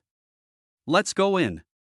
Su Qing turned around immediately with a blushing face, picked up her student ID and swiped it at the access sensor, and only then were they allowed to enter. Looking at Su Qing in front of him, her delicate facial features were stunning, her cool clothes set off her beautiful figure, and her refreshing ponytail fluttered left and right with her light steps. A slight breeze blew by, and the fragrance of the girl filled his nose. Such a beautiful woman with such a high degree of education made Hua Zifan numb. No wonder everyone likes innocent college girls. "Oh, by the way, Brother Guyan, can I show you around our school?" "Okay." Hua Zifan interrupted. Su Qing looked at Hua Zifan and twisted her toes. "Brother Guyan, Shanghai Jiaotong University was built in 1918, and the first president was the state. Look, this is our school library. We have 2 libraries here. This is our school's main teaching building, where I take classes. This is our largest cafeteria, the food inside is delicious, I'll take you to try it at noon. This is the swimming pool. This is..." Su Qing took Hua Zifan and Guyan around most of the campus, introducing them to the campus very seriously like a tour guide. Hua Zifan was fascinated by what he heard. In his heart, he had never seen a girl more beautiful than Su Qing. This time, he felt moved. But listening to Su Qing calling him Brother Guyan on the left and Brother Guyan on the right, it basically shows that she doesn't take him seriously. But it's normal when you think about it. After all, it's the first time we meet today, and it was so abrupt. Maybe they are not prepared? Hua Zifan comforted himself. Chapter 22, Be steady, okay? Su Qing, your school is really great. You know the school very well. You can be a campus tour guide directly. But I didn't meet many people along the way. Hua Zifan glanced around as Su Qing introduced the subject. "Oh, our school is probably more self-disciplined and has a strong learning atmosphere. Except for the time when there are more people during get out of class, most people usually stay in the library. Many students have started preparing for the postgraduate entrance examination since their sophomore year. I am also preparing. It is indeed a 985 university, and the study atmosphere is different. Unlike Nanjing Institute of Technology where Hua Zifan and Guyan are, at this time, I am afraid that there are couples leaning on each other everywhere on the benches on the road, in the campus woods, in the library. How come I don't even see anyone in love? Unlike our school, there are so many people everywhere on campus. Hua Zifan kept talking nonsense, and Gu Yan saw that something was wrong, so he quickly stopped Hua Zifan and said, "You think this is one of those second-rate schools like ours? Birds of a feather flock together. No, there isn't. Our school has it, but everyone still focuses on their studies." Su Qing blushed with embarrassment. In the blink of an eye, it was almost lunchtime. "Brother Gu Yan, it's time for lunch. Are you hungry?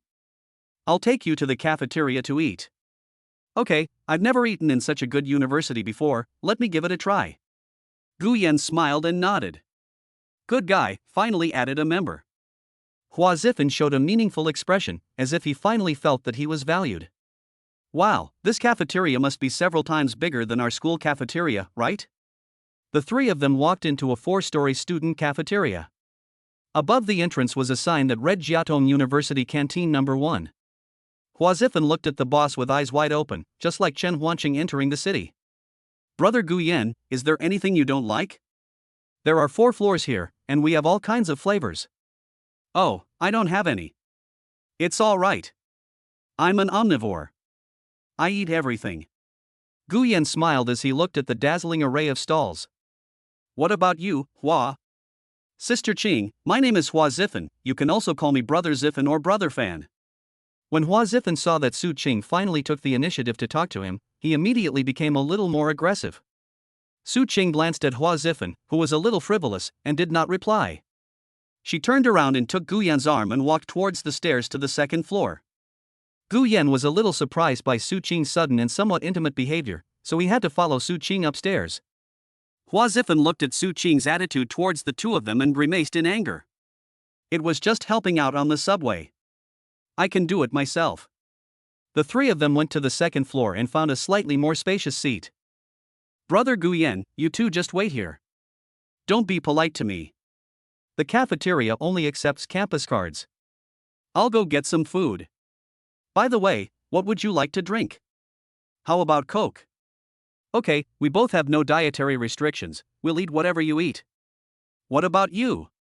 Su Qing stood on tiptoe with her hands behind her back and asked the two of them in a very cute manner. Seeing that Su Qing was also asking for his opinion, Hua Zifan's previous complaints instantly collapsed. "I don't have any dietary restrictions. Anything is fine. I'll eat whatever you eat, Sister Su Qing." Su Qing looked at the speechless man in front of her, rolled her eyes, and went to get the food with the tray. "Can you be more steady? You talk too much. It makes you look casual, which girls don't like. Leave a good impression and be low-key." Seeing Su Qing walking away, Gu Yan winked at Hua Zifan. "I'm not unstable. I just call her Sister Qing and let him call me Brother Zifan, right? Is that okay? I brought you here today, but you didn't know Su Qing at first. I suggest you be more mature. The first impression is very important. Anyway, I felt that you were a bit frivolous when you spoke just now. I have more experience than you. It is really uncomfortable for girls to meet for the first time. Take it slow. You can't eat a big fat man in one bite. Okay?" Gu Yan taught Hua Zifan patiently. Just as Hua Zifan was about to say something, Su Qing walked over carefully with a tray full of food. Hua Zifan looked at this and felt that it was time to take action, so he stood up and walked to Su Qing's side. "I'll do it." With just 2 simple words, without any extra words, he took the tray from Su Qing's hand in a cool manner. It seemed that this guy had heard what Gu Yan had just said. "Thanks." Su Qing looked at Hua Zifan, who was completely different from just now, and her eyes kept rolling. After Hua Zifan took the tray and sat down, Su Qing went to get 3 bottles of Coke. "How is it, Brother Gu Yan? The food in our school is delicious, come and try it." Su Qing looked at Gu Yan while picking up a piece of meat and putting it into Gu Yan's bowl. Perhaps seeing Hua Zifan feeling uncomfortable, Su Qing picked up another piece of meat and put it into Hua Zifan's bowl. "You two should try it now. It's really delicious." Hua Zifan immediately responded. "It's delicious. You can eat it too." Gu Yan glanced at Su Qing while eating. At this moment, the girl was supporting her chin with both hands, watching herself and Hua Zifan eating the food with relish, looking very mischievous. At this moment, Gu Yan was really a little moved. At some point, he even mistook Su Qing for Lin Yutong. They were so similar in figure, appearance, and personality. This girl is so smart and cute. Why don't you eat? Stop just looking at us. Chapter 23. It's so beautiful. I'm not hungry at all. I just had breakfast this morning. Just eat your fill. Is that enough? If not, I'll go get some more dishes. Su Qing replied playfully. After a while, the two of them cleared all the food on the table. Hua Zifen wiped his mouth with a playful smile. Sister Su Qing, the food in your school is so delicious. I really hope I can have the chance to come here to eat more often. Hua Zifen found an opportunity and took the chance to get closer to Su Qing and get her WeChat ID. Sure, then you and brother Guyan can come over and play with me when you are free in the future. Su Qing responded to Hua Zifen without any hesitation, and no one could hear anything else in his response. Sister Su Qing, can I add you on WeChat? It's fate that we met today. It's rare to find someone as pretty as you and as good at studying. I'll treat you to a visit next time I come to the city. Su Qing blushed a little at Hua Zifen's words and turned to look at Guyan. After thinking for a while, I reluctantly took out the WeChat friend code. Here, sweep me. Hua Zifen was as happy as a little kid, his hands were shaking slightly when he took out his cell phone. Scanning WeChat, Hua Zifen suggested. It's still early and it's too hot outside. Why don't we go find a movie theater and watch a movie? There's a comedy that's pretty good. Looking at Su Qing, Hua Zifen couldn't wait to open the ticket purchasing software and fiddle with it. That's fine.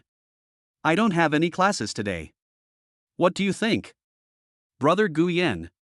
Sure, as long as you agree. Hua Zifen said last time that he would treat you to dinner and a movie.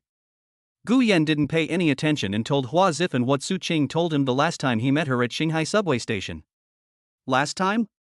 Su Qing listened to Guyan's words and asked suspiciously. It's okay, just let him treat you. Guyan blinked at Hua Zifen and quickly stood up. Su Qing, is there a cinema near your school? Not too far.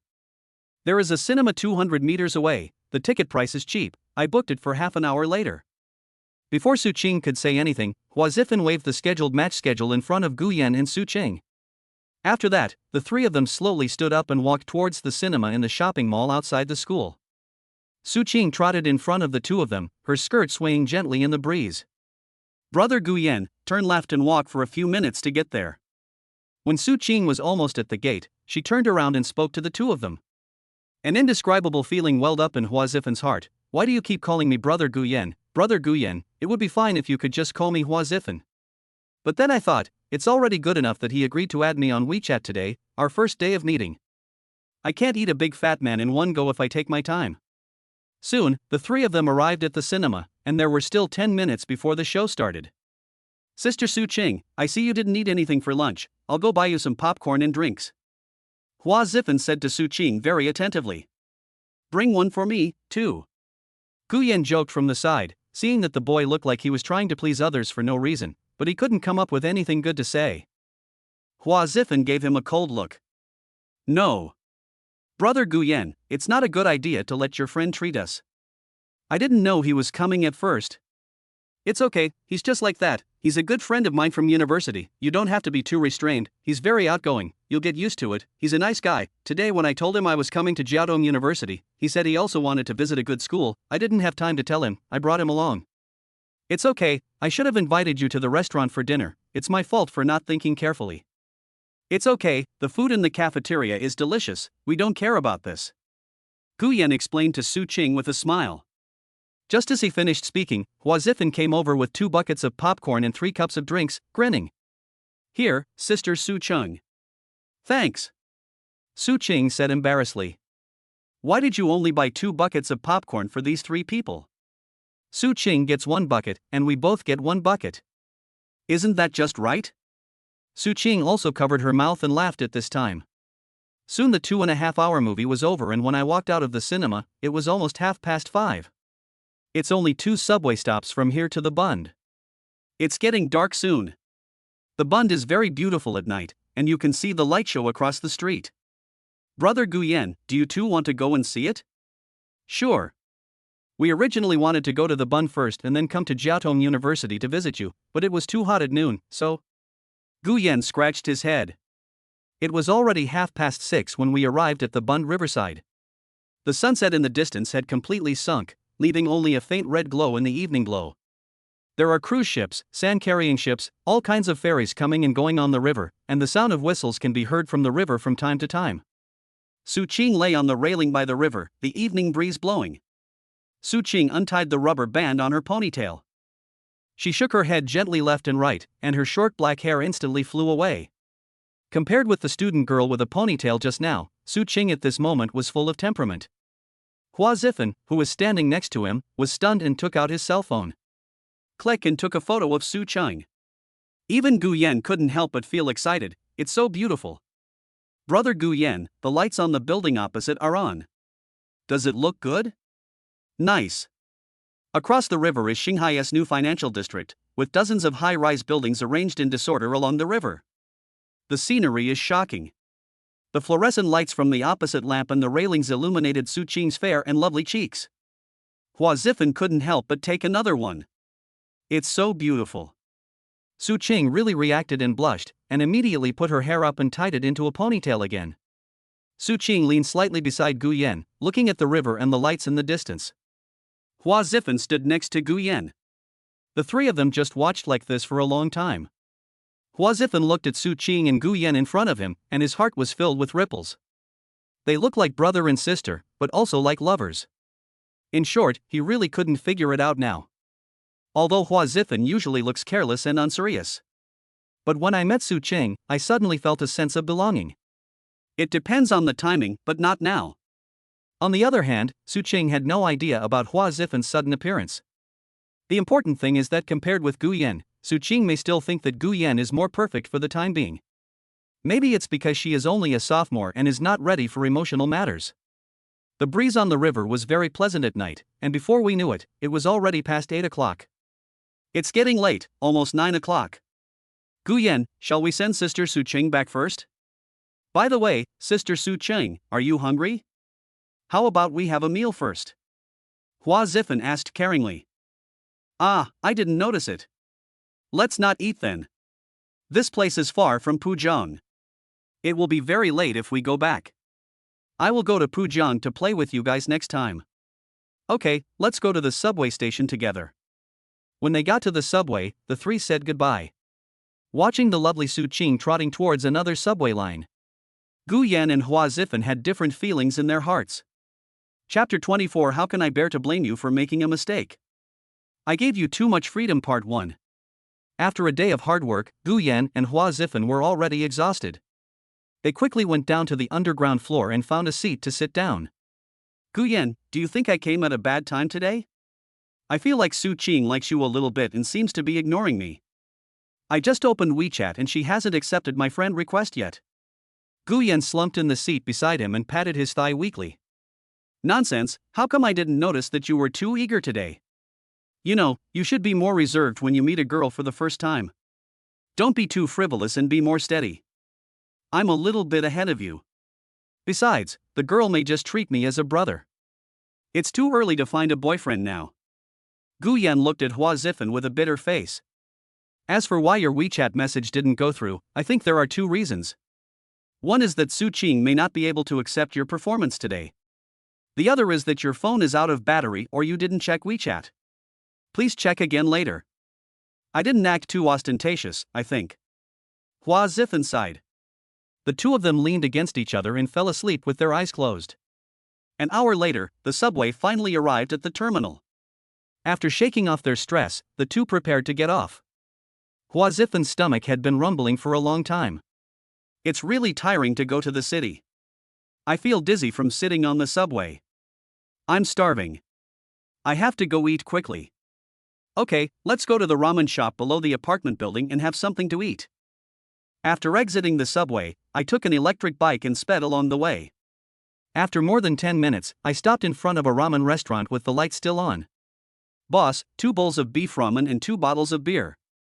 Hua Zifen walked to the freezer next to the cash register and skillfully took out 2 bottles of cold beer. Gu Yan, tell me the truth, do you like Su Qing? Hua Zifen looked at Gu Yan and said seriously. Because he saw Su Qing's attitude towards Gu Yan was a bit ambiguous today, he didn't know what Gu Yan was thinking. It would be a lie to say I don't like her, but I don't like her to the extent that I would like her as a girlfriend.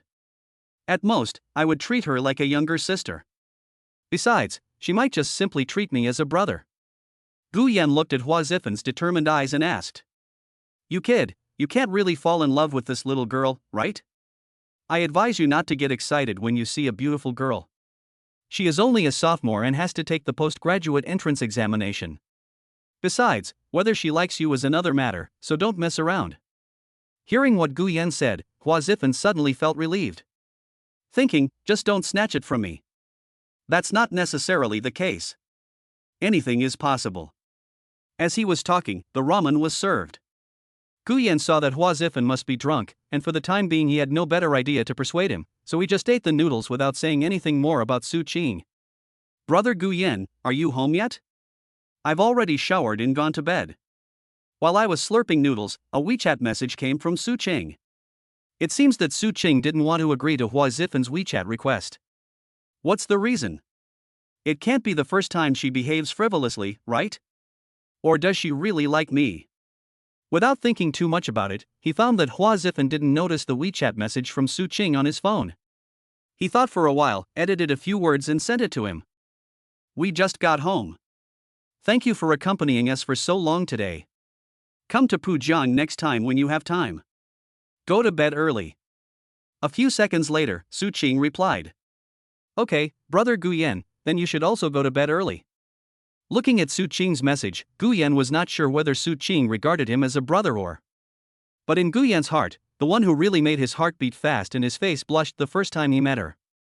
That two-faced beauty had already been deeply imprinted in his heart. It was already 11:30 in the evening when I finished my meal and took a shower in my room. Hua Zifen tossed and turned in bed while looking at his phone. Probably because Su Qing's friend request had not been approved, he was impatient and had lost all desire to sleep. After going back and forth all day, Guyan closed his eyes involuntarily, perhaps because he was too tired. Ding-ling-ling ding-ling-ling. At 12 o'clock in the night. Guyan had just fallen asleep and was not yet fully asleep when he was woken up by the repeated ringing of his cell phone. I fumbled for my phone in a daze and answered the call. Who is it? It's so late. Is there anything you can't talk about tomorrow? Guyan complained impatiently. After 5 seconds of silence, Guyan was about to hang up the phone. It's me, Guyan, are you asleep? Guyan's mind buzzed and he suddenly opened his eyes, staring at the familiar phone name on his phone. He was so familiar with this voice. This was a call he never dared to neglect. Now, looking at this familiar yet unfamiliar phone number and name, Guyan suddenly came to his senses, put on his shoes, tiptoed behind the door, and walked to the stairs outside the main entrance. Why are you calling so late at night? What's the matter? Guyan said coldly, his tone resolute. I miss you so much, Guyan, can you come and keep me company? I'm scared to be alone. I'm not with that guy anymore, I've also resigned. Lin Yutong was sobbing on the phone, crying very sadly. Ever since the last incident, Guyan's heart has been dead, and there is no room for maneuver when it comes to Lin Yutong. But when he heard Lin Yutong sobbing on the other end of the phone and imagined Lin Yutong's petite and pitiful figure curled up on the bed, Guyan felt heartache. What's wrong with you? Didn't he promise to give you a promotion and a raise? Guyan's words were merciless and filled Lin Yutong's heart. Guyan, I am pregnant. Listening to Lin Yutong's words, Guyan was speechless for a long time. Although they were not boyfriend and girlfriend now, Guyan obviously found it difficult to accept this unexpected result. After adjusting his mood, Guyan continued to pretend to be relaxed and asked. Oh, then just give birth to the baby. It has nothing to do with me. Shouldn't you go find the man who got you pregnant? He asked me to go to the hospital to get an abortion, but he ignored me and beat me. Then I resigned. Now, I don't know what to do. Lin Yutong's tense voice revealed her nervousness as she spoke with a sob. Hearing these words, Guyan's heart felt like it was being pulled tight by a hemp rope, suffocating him and making him unable to breathe. It is best to describe it with a few simple words: angry, hateful, and a little distressed. If Guyan had not accidentally answered Lin Yutong's call in a daze, he would probably have slowly forgotten this shame. This was his beloved who had been with him for more than 4 years. This silly woman, because of an unrealistic lie told by another man, made Guyan wear a big cuckold, and now she has been ruthlessly abandoned. She destroyed her virginity, her prospects, and her future with her own hands. But to Guyan, this is unfair. Why does he have to face all the faults? The bicycle that I am reluctant to ride, others stand up and pedal. I've been played with by someone, abandoned by someone, and now I'm pregnant. What's this? Isn't this just a sucker? So what are you going to do? Chapter 25. How can I bear to blame you for making a mistake? I gave you too much freedom. Part 2. After adjusting his mood, Guan spoke in a nonchalant voice. There was no sound for a long time, and Guan thought the call was hung up. After a while, timid sobs came from the phone. Can you come and keep me company, Guan? I just want you to stay with me. I don't know anyone else in Nanjiang except you. I was so scared when you were gone and I was alone here for a few days. Guan didn't want to get involved in Lin Yutong's dirty business. Being cuckolded at the beginning was the biggest insult in his life, and he had already lost all hope for Lin Yutong. Guan even wanted to swear at the person on the phone, but in the end reason prevailed over emotion. Silent shouting may be the sharpest sword. Now that my new life has begun, why should I find myself again? Those who are hated do not feel any pain, but those who hate are covered with wounds. After thinking it over, even though Lin Yutong had hurt him so much that it had penetrated deep into his bones, he still decided to help Lin Yutong one last time. Not for any other reason, but just because he hoped that he could have a clear conscience by doing so. At the same time, he also hoped to get rid of Lin Yutong's repeated entanglements. I'm not in Nanjiang right now. I'll be there tomorrow morning, Sunday. Guyan said coldly and hung up the phone in a hurry. After hanging up the phone, Guyan squatted on the steps at the top of the stairs, staring blankly with empty eyes. He couldn't help but think of all that Lin Yutong had brought to him. She had been such a wonderful existence in the past, but now he had lost all hope in her. What he couldn't understand was why Lin Yutong would so easily sell her most precious thing to someone else. More than 4 years of love is not as good as a false word in the ears of others. For more than 4 years, Gu Yan has resisted the urge to touch Lin Yutong. Lin Yutong also kept advising him to restrain himself and save the best for his wedding night. Now it seems that everything was just a lie. It is not an exaggeration to describe Lin Yutong as a pseudo-aloof. The once pure school beauty is now such a contrast. As expected, the deepest hurt is left to the person who dotes on you in every way. Maybe Lin Yutong was confused for a moment, maybe Lin Yutong was inexperienced, or maybe Lin Yutong. No matter what the situation is, as an adult, you have to pay for the consequences yourself. After thinking for a long time, Gu Yan calmly bought a ticket for the earliest train to Nanjiang in the early morning. He himself didn't know whether this was right or wrong. I left a text message for Hua Zifan, picked up my clothes, hailed a car at the bottom of the building and hurried to the train station. At 7:30 in the morning, Gu Yan showed up on time at the gate of Heping Community, the community he was most familiar with. He had not slept all night and he still didn't feel sleepy at all. Without even having time to eat, he went straight to Lin Yutong's door. He stood there hesitating for several minutes, his heart struggling to the extreme. When he was about to go in, he withdrew his feet, and the urge to return to Shanghai flashed through his mind. Boom boom boom boom boom boom. After a few seconds, Lin Yutong opened the door with a gloomy face, stretched out her hands with tears in her eyes, and was about to dive into Gu Yan's arms. Gu Yan. Lin Yutong greeted Gu Yan anxiously with tears in her eyes. Gu Yan looked at Lin Yutong in front of him. She was wearing only a long gown and loose pajamas. Her face was pale and unkempt. In just a few days, she seemed like a different person. Gu Yan pushed Lin Yutong away and walked straight to the sofa in the living room with a cold look on his face. Lin Yutong stood there with empty eyes for a few minutes. Perhaps to her, this was not the Gu Yan she knew before. The previous Gu Yan doted on her and obeyed her in every way. He used to be the condescending queen. Now Gu Yan pushed her away coldly, and tears involuntarily flowed from Lin Yutong's eyes. I came here today because we have known each other for a long time, and this is the last time I will help you. This is all I can do. Gu Yan sat cross-legged on the sofa, staring at the coffee table in front of him without raising his head and spoke calmly.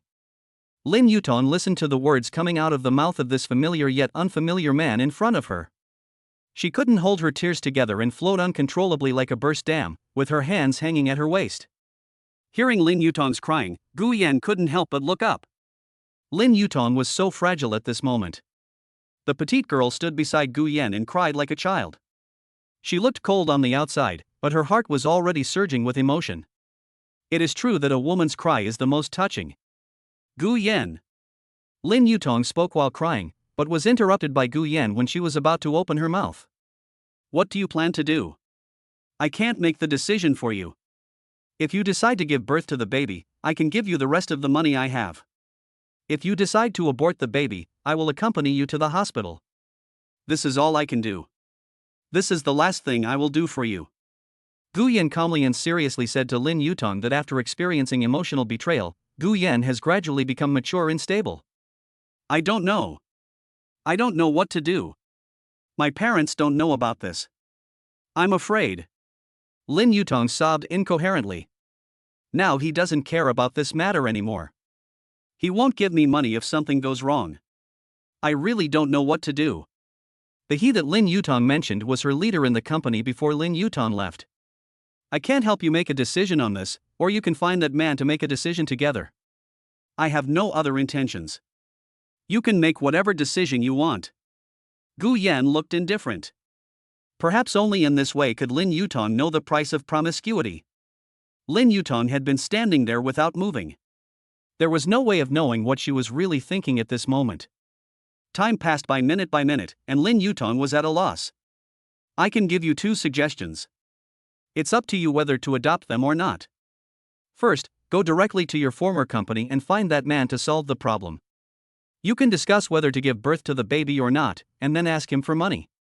Second, go to the hospital to get it aborted first, otherwise it will be difficult to deal with the baby if it grows back. After listening to Gu Yan's words, Lin Yutong did not make a decision immediately. Looking at Gu Yan's bloodshot eyes, she asked cautiously. Gu Yan, how about you take a rest first and talk about it later? I haven't thought about it yet. Okay, you'd better decide before noon. I have to go back in the evening. After saying that, Gu Yan leaned back on the sofa and fell asleep with his eyes closed as if nothing had happened. After a day of tossing and turning yesterday and a night of running around, he was already exhausted. Lin Yutong looked at Gu Yan lying on the sofa. She knew that Gu Yan, who used to have eyes only for her, was gone forever. Who can I blame? She left behind a handsome, sunny young man whom she knew well from college, and ran into the bed of a stranger who she had only known for a few days. It was too late for Lin Yutong to regret, and she ran to the bedroom and burst into tears. It was not until lunchtime at noon that Gu Yan opened his eyes.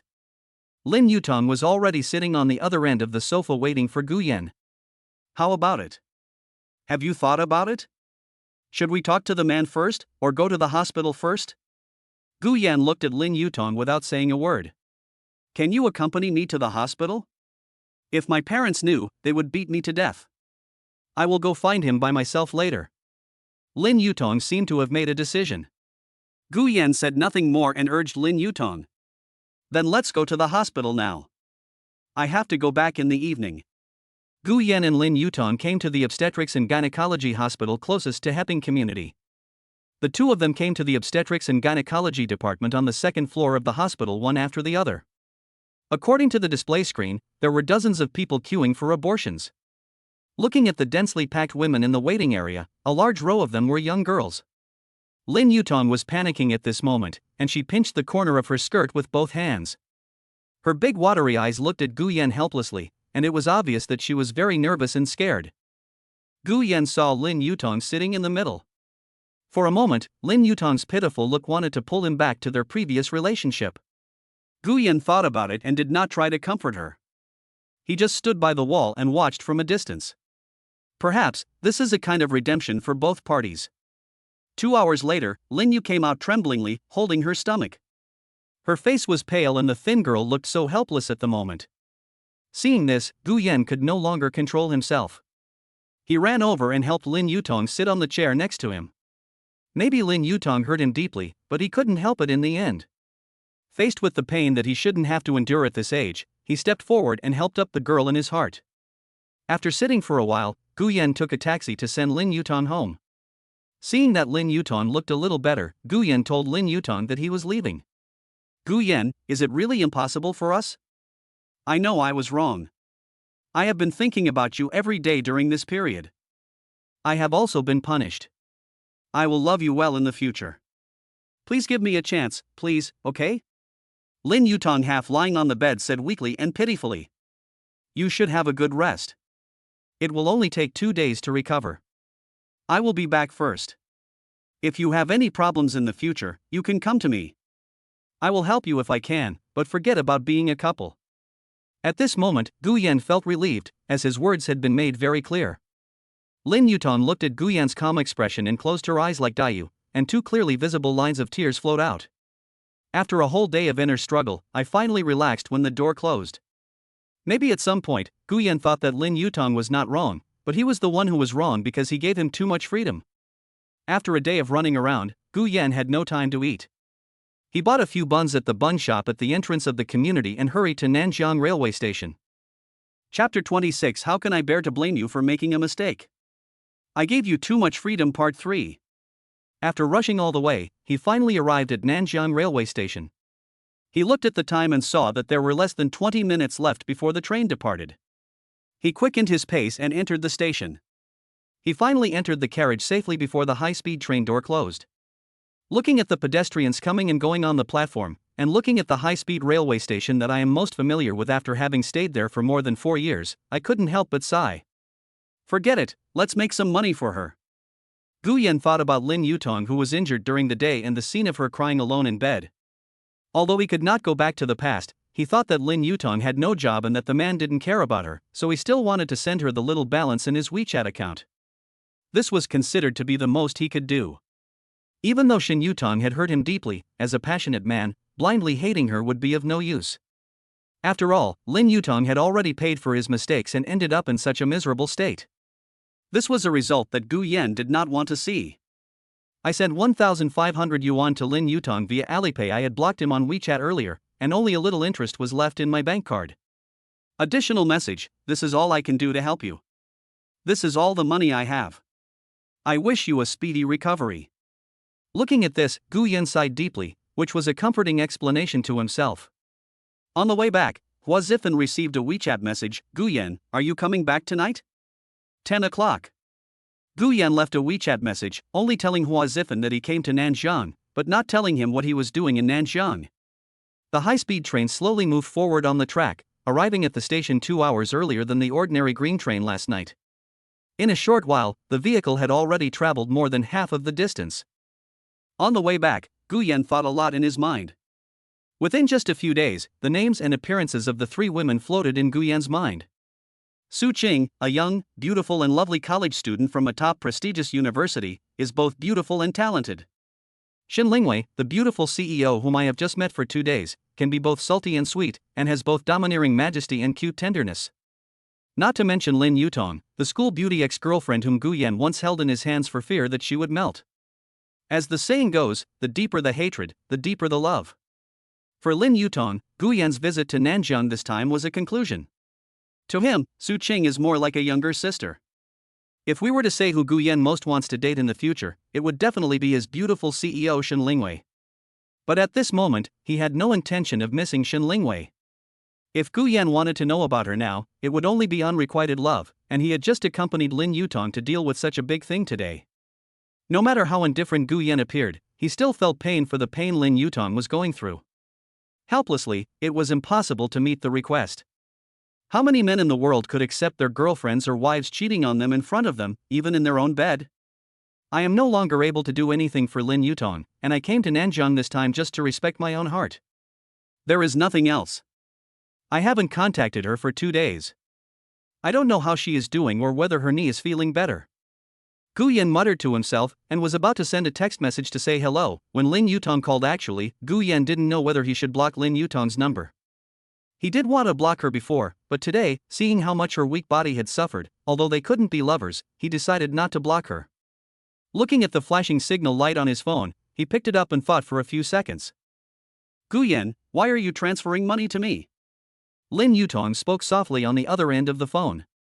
Maybe she hadn't recovered from the minor surgery today and she looked very weak. Nothing, that's all I have. Take care of yourself. If you can't do anything, order something delicious. You will recover faster. Guyan spoke calmly and naturally. Guyan, why are you still so nice to me? Transfer money to me. Strangers will help too. I know you still have me in your heart. I really need you. I really know I was wrong. Can you forgive my ignorance? There is no forgiveness or not, let's just leave it at that. I made it very clear last time. If you don't mind, we can be ordinary friends. If you need any help, you can come to me. I will do my best to help you. Guyan, cough, cough, cough. Lin Yutong's continuous coughing sound came from the phone. Please take care of yourself. My train will arrive soon. That's all. Hearing Lin Yutong's cough, Guyan felt a dull pain in his heart. Aren't you in, cough, cough? Nanjing? Guyan, what train? Where are you going? Just as Lin Yutong finished speaking, there was a beeping sound from the phone and the call was hung up. When the train arrived at the station, Guyan dragged his tired body out of the high-speed rail station and took the subway. The cool breeze of the summer night made people feel extremely comfortable. Still in the square in front of the train station, Guyan dragged his tired body and mind to stand in the center of the square, looking up at the starry night sky, trying to stop the tears from falling. Guyan silently changed his WeChat name Guanlin to Guyan 2025. From now on, it comes to an end. Let everything go with the wind, go with the wind, go with the wind, and let my heart follow my will. Chapter 27, Riding Alone for Thousands of Miles. Gao Xing's advice. Guyan was busy for 2 days on a weekend that should have been a good time for rest, and soon it was the routine working time on Monday again. Several people in the office arrived at the company early today. As usual, Monday is the beginning of the week for the sales company. Before officially going to work, Shen Lingwei would hold a morning meeting for everyone to arrange the goals, tasks, and plans for the week. This is a strict requirement that Shen Lingwei has for them. Guyan looked at the seat in the first row near the door. Gue Mingyu was staring at the computer and typing on the keyboard. Brother Gue, are you busy so early in the morning? Guyan walked up to Gue Mingyu and greeted him warmly. Oh, I'll change the plan. Gue Mingyu looked up and looked at Guyan with a smile. Brother Gue, that's fine. Come to work early in the morning. Guyan gave a thumbs up to his teacher Gue Mingyu. About 15 minutes later, Shen Lingwei upstairs shouted to the people on the first floor. Everyone come up to the office and have a morning meeting together. Mr. Shen came so early today, and you didn't notice it? Guyan looked at Hua Zifen and asked puzzledly. The boss always comes early on Mondays. You will be familiar with his work habits. Stop talking and go upstairs quickly. As he said this, he picked up the notebook and urged Guyan. After everyone was seated, Shen Lingwei, the company leader, spoke first. After the meeting, you can review last week's customers, and then look at the customers accumulated in the past few months to see which customers can be followed up. How many Class A customers, how many Class B customers, how many Class C customers are there? Also, Zifen, Jingfeng, Zhou and Lao Gue, tell us about the clients you have. Several people took turns to go over the clients, and it sounded like basically none of them wanted to sign a contract. I see that you don't have any Class A clients yet, so everyone should work harder. I just held a meeting of general managers of the group last week, and we haven't signed many contracts yet. Although Shanghai has only been established for a few months, I hope we can become a rising star, and everyone should start to move. Everyone should pay more attention to some news in the consumer medical sector. Now the national provinces have strict control over the advertising in the public domain of consumer medical care. At present, our live broadcast service in the private domain is a major trend. Customers in the northern region of the headquarters recognize our software and services. I hope everyone will grow up quickly. Shen Lingwei gestured calmly, her leadership aura evident. In addition, I want to emphasize that everyone must know the client well and make a good judgment on the client. Don't rush to the client's place by high-speed train or plane without discussing anything. That would be a wasted trip. Do you understand? Everyone nodded habitually. Guyan, you just came here a few days last week. Are you familiar with the products now? Shen Lingwei put down her hand and turned to ask Guyan, who was taking notes. Guyan instinctively looked up and met Shen Lingwei's eyes. He found that Shen Lingwei was staring at him quietly, and then he hurriedly avoided Shen Lingwei's burning gaze.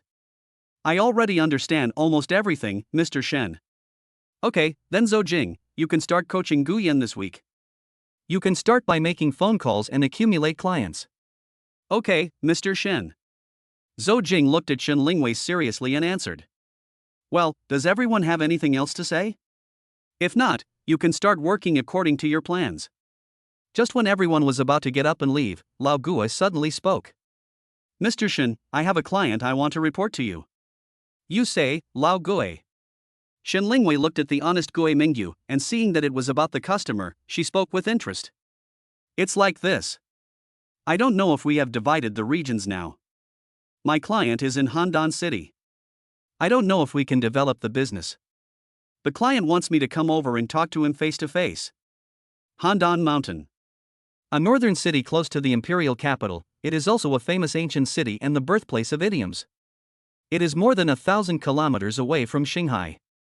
Han, how about the size of your clientele? Can you sign a contract when you go there? Lao Gui, you know that we must judge the client's intention for clients who travel far away, otherwise it's not worth it to travel back and forth over such a long distance. When Shen Lingwei heard that it was the city of Handan, she lowered her head and spoke to Lao Gui calmly. There is no strict regional division for customers at the moment, but you should not go to small customers. If they are large, you can talk to them. After all, our software is not that big, and the round-trip transportation fee is quite high. Also, the headquarters now has strict management on business trips to various regions. You can make your own judgment. If you can sign a contract by going, you can go. If you just want to learn more, I don't think it's necessary. For customers like this who are thousands of miles away, if the deal cannot be closed and the contract cannot be signed immediately, the company will impose certain performance appraisal penalties on both the regional general manager and the person involved. As the decision maker of Shanghai Company, Shen Lingwei is now calmly analyzing the interests for Gui Mingyu. I think there shouldn't be any problem. The client said over the phone that he's quite interested and that we'll make a deal if we can meet in person. It's not a should, it's a must, Lao Gui. Shen Lingwei righteously responded to Gui Mingyu's somewhat ambiguous words. It's no problem, Mr. Shen. After taking a look at Gui Mingyu, Shen Lingwei felt that it was almost certain, so she spoke slowly. I believe you, Lao Gui. What time did you arrange to meet with the client? Like her, Gui Mingyu has worked in a large internet company for many years. Shen Lingwei is confident enough in Gui Mingyu's judgment of customers. The appointment is for tomorrow. If possible, I would like to buy the ticket and go today. So urgent? You'd better check the company's internal system for duplication and see if there are any colleagues from the northern region following suit. As you know, everything is based on the customer protection system now. No one else is following. I have already added the client to my customer insurance. Well, how about you confirm the time and intention with the client? I'm still a little worried about such a long distance. If possible, you can buy a ticket and go there. It's okay, Mr. Shen. I sent a message to the client over the weekend and he said it was okay. I've already prepared the plan this morning. Gui Mingyu looked full of confidence and had no problem judging the customers. Indeed, now Zhou Jing and Lu Jingfeng have both placed a small order, but he and Hua Zifen have not placed an order. A part of him is very anxious, as he urgently needs to prove his sales ability. I have confirmed the time with the client. The client asked me to go there today and booked a hotel for me. Gui Mingyu added a sentence, and after hearing this, Shen Lingwei became even more certain. I've even booked a hotel for you? That's great. You can decide for yourself. You're an experienced salesperson, too. I look forward to your triumphant return. Please submit your application in the system and I will review it for you. Chapter 28, Riding Alone for Thousands of Miles Expectation. After hearing Gui Mingyu's last words and the confident look on his face, Shen Lingwei basically thought that there should be no problem with Gui's judgment as a client. Okay, Mr. Shen. Congratulations, Lao Gui. Shen Lingwei looked at Gui Mingyu, who had become active and finally showed signs of improvement. In everyone's eyes, Gui Mingyu was a little older and usually spoke less. He was always taciturn, but everyone was aware of his situation. The pressure in a big city like Shanghai is indeed quite high. The monthly mortgage payment for the house I bought is close to 10,000 yuan. Shen Lingwei is also very familiar with Gui Mingyu's experience. He used to be a small supervisor in a large internet company. If it were not for his age, he might have continued to work there. Not yet, we won't know until it's confirmed tomorrow. Hearing the boss's advance congratulations, Lao Gui said embarrassedly. Gu Yan will not ask you to go with him this time. The journey is quite far and the cost for two people to go back and forth is quite high. The company will also consider this. Next time they have a meeting with nearby clients, you can go with them to learn more. Shen Lingwei finally said to Gu Yan with a smile, and it seemed that she was in a very good mood today.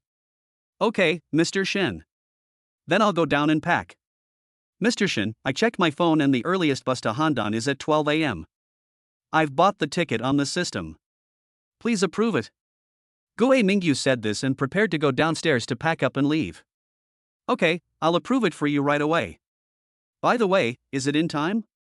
This place is quite far from the high-speed rail station.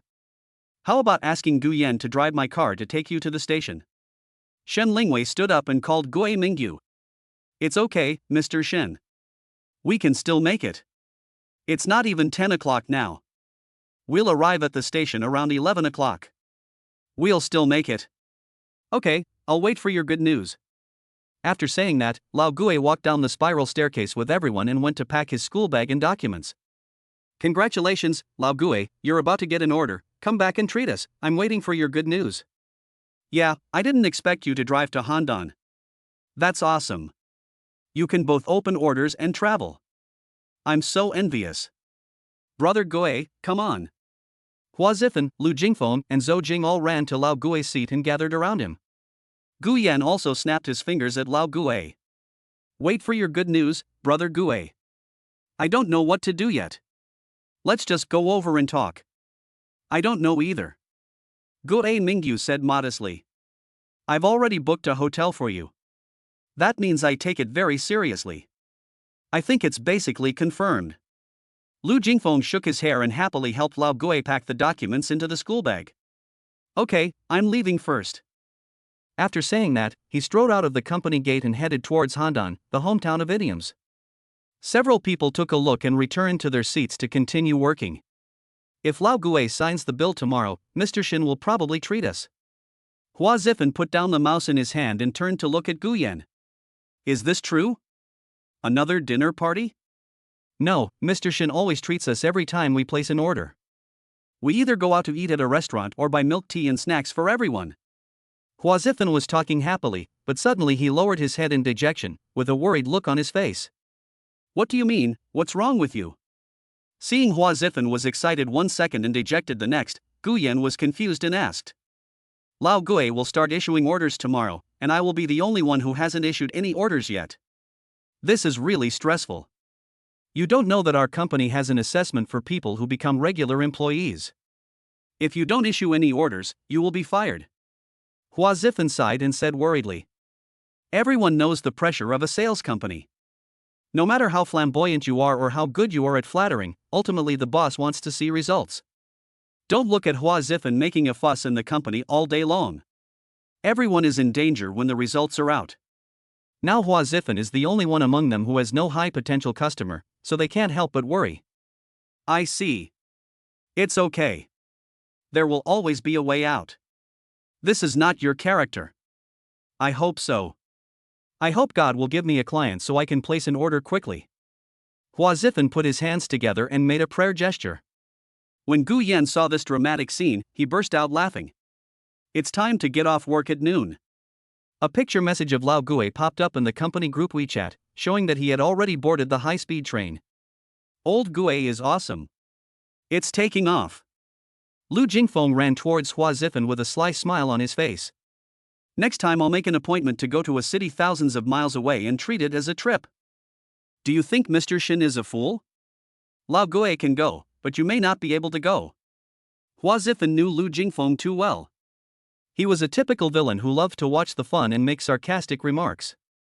But he was a good person and was very loyal to his brothers when he was serious.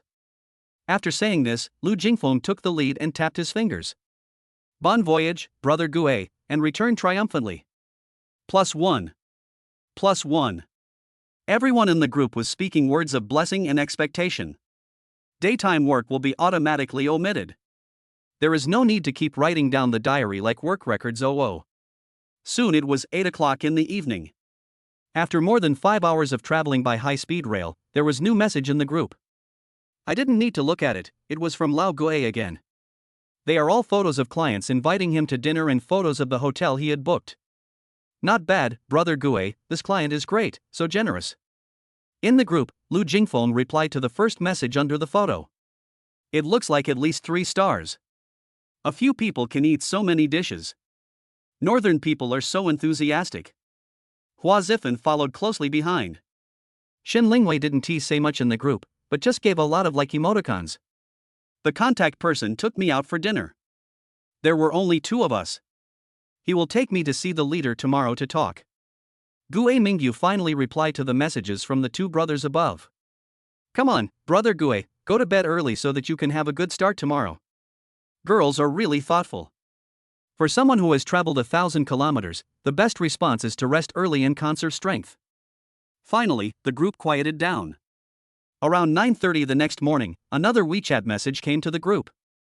Gue Mingyu sent 3 photos of the company's storefronts and interior scenes. This was a very large private chain of dental hospitals. Several others were also shocked by the scale of Gue Mingyu's company. Lao Gue really got a bargain this time. If this family signs the contract, it will be worth several of ours.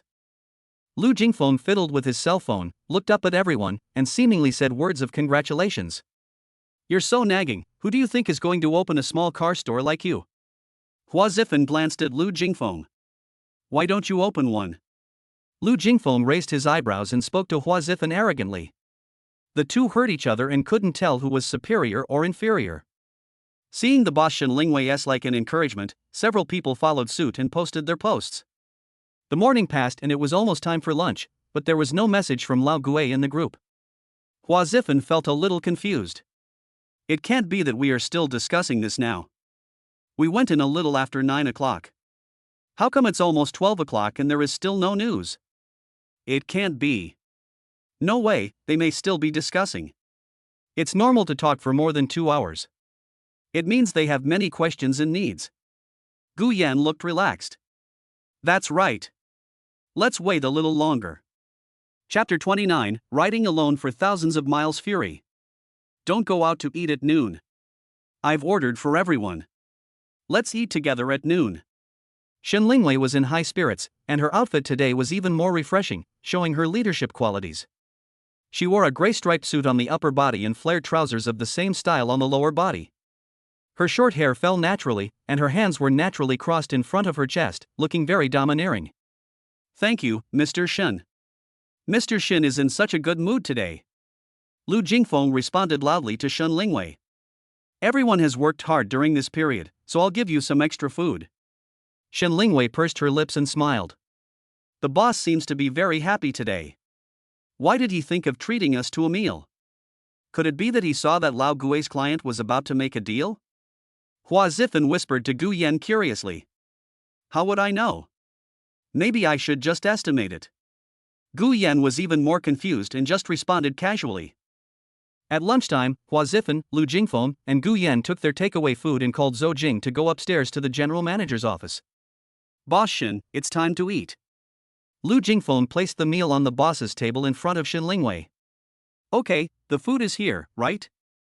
Let's eat together.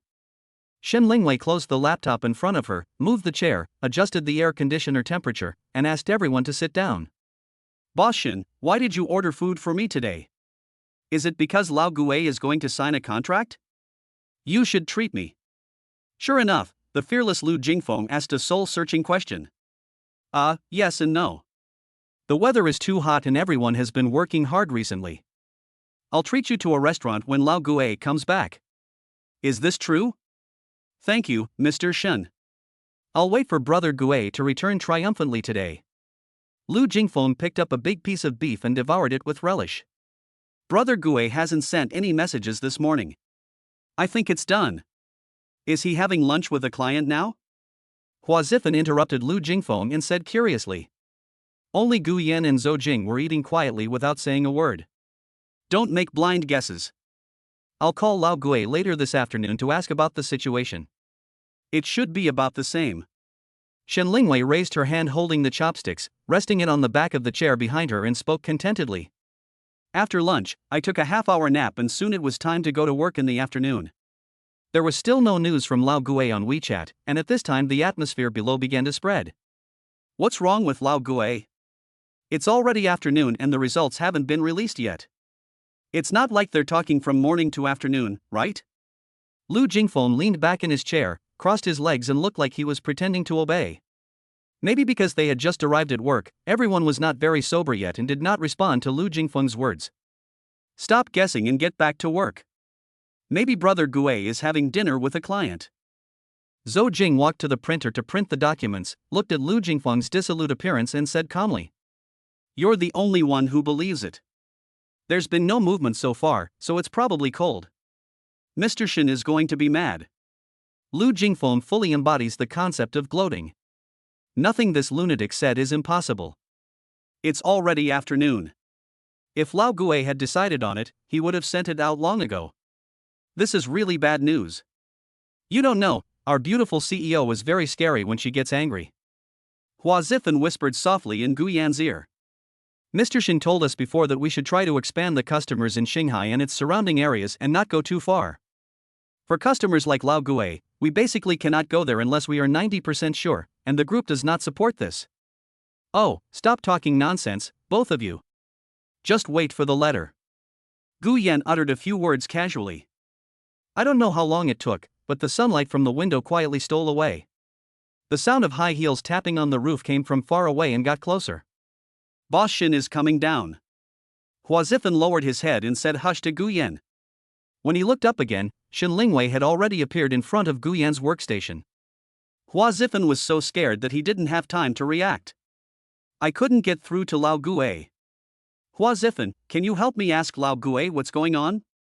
The discussion should have been concluded by now. Okay, Mr. Shin, I'll call right away. Ding ding ding ding, the number you dialed is turned off.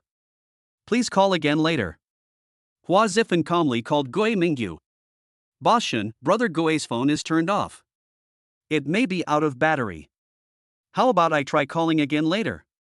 Shin Lingwei looked serious. The salesperson's mobile phone must be online 24 hours a day, how can it be turned off? Yes, how about waiting for a while, Mr. Shen? This may be an emergency. We can contact each other later. Guyan looked at Shin Lingwei with a gloomy face and said bravely. It's okay. I just want to ask about the progress. Tell me when Lao Gui gets back to you guys. After saying that, he turned around and went upstairs. The boss is angry, did you see that? Seeing that Shin Lingwei had already gone upstairs, Hua Zifen leaned over again and whispered. I don't know about this either. He doesn't look very well. Is Mr. Shin always like this? In Guyan's opinion, he only saw Shin Lingwei's unique leadership temperament and the youthful, beautiful, and fresh style of the girl next door, but he had not seen what this beautiful president looked like when she got angry, so he asked Hua Zifen curiously. Rarely, unless you do something really outrageous. If Lao Gui doesn't sign it this time, there will probably be another bloody storm when he returns. Just wait and see if you don't believe me. At 6:30 in the evening, Shin Lingwei dragged heavy steps out of the company gate in great displeasure, without even saying hello to anyone, leaving the people in the office looking at each other in bewilderment. See? The boss is angry. I guess Lao Gui didn't get it today, so it was a waste. Lu Jingfeng took a big step, walked to Hua Zifen and Guyan and whistled. It can't be true. He didn't send any messages this afternoon. Tomorrow will be terrible. Hua Zifen and Lu Jingfeng started gossiping with each other, and the two of them enjoyed watching the fun. Zhou Jing did not come over to join in the fun. After saying goodbye to a few people, she also left work. Let's go, stop talking. We'll know tomorrow. Get off work. Guyan didn't want to get involved, so he quickly stopped the two from chatting. The starry sky is bright at night, and the smell of war is getting stronger tomorrow. The next day's working hours finally arrived. Gui Mingyu came to his workstation in the office early in the morning and sat in a daze. Several people came forward and curiously asked Lao Gui about the result yesterday. As expected, the client had no intention of cooperating. Everyone felt too embarrassed to continue making trouble, so they returned to their seats and waited quietly for Shin Lingwei's harsh interrogation. Come up for the meeting. Shin Lingwei shouted loudly towards the people downstairs with great heroism. Chapter 30, Riding Alone for Thousands of Miles Tolerance. I have never felt that the boss was so stern. Even Lu Jingfeng and Hua Zifen were not as flamboyant as before. They each held their notebooks and walked carefully towards the office on the second floor. Lao Gui was even more so. He lowered his head and followed the few people slowly and silently, as if he was quietly waiting for the storm before dawn. After everyone stood in place, Shin Lingwei's brows were furrowed. There was silence all around, and only the sound of breathing could be heard echoing in her ears. Gui Mingyu was even more uneasy at this time. Although he looked calm, his heart had already been crushed by Shin Lingwei's aura. After a moment, Shen Lingwei finally spoke in a calm voice. I'm sure everyone knows the purpose of today's meeting. First, let's ask Lao Gui to report on your client's situation yesterday. It was obvious that Lao Gui could feel the invisible pressure coming from his boss's words, and his face seemed to be trembling slightly. Yesterday's client was a large dental chain with a decent scale. They had their own customer management system, which might conflict with the existing system functions. In the end, they said they would consider it. Gui Mingyu spoke in detail anxiously. Okay, from my analysis, you didn't understand the customer's needs clearly when you communicated with them over the phone in the early stage. The customer now has a system and marketing management functions, and you didn't explain our products clearly to the customer on the phone. If a customer asks you to come over and you book a ticket right away, the customer may just want to get to know the customer and may not really have any intention of cooperating, or there is no possibility of cooperation at all. Shen Lingwei kept sorting out Gui Mingyu's clients. Her eyes became cold as she spoke, and her words were harsh and hard. A strong sense of oppression came over her. Also, Gui Mingyu, didn't I remind you before you left? Do you want to confirm whether you are confident about such a long distance? You yourself said there is no problem. What about now? Shen Lingwei's eyes flashed with a sharp light, and she felt like she was on the verge of exploding. I thought. Gui Mingyu wanted to say something but was interrupted by Shen Lingwei. Let me tell you again. Don't make me emphasize the same thing again and again. Customers should try their best to develop Shanghai and surrounding areas. Next time, if the customer is thousands of kilometers away, we will not go to the customer if he doesn't sign a contract. This is a waste of time and money. It is better to spend more time on developing surrounding customers.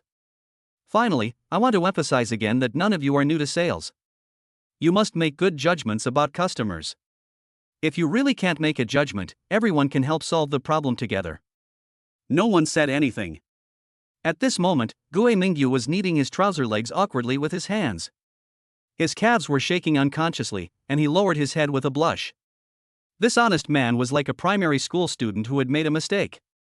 Perhaps sensing Gui Mingyu's fear and uneasiness, Shen Lingwei didn't want to continue criticizing and accusing him excessively. Okay, Lao Gui, continue to follow up with this client and see if there is any possibility of a breakthrough later. Let's learn from today's case and make rigorous judgments about clients in the future. That's it, get to work. After saying that, he turned and walked to the floor-to-ceiling window next to him, resting his chin on his hand and looking out the window in deep thought. At this moment, Gu Yan felt Shen Lingwei's anger for the first time, which was really frightening.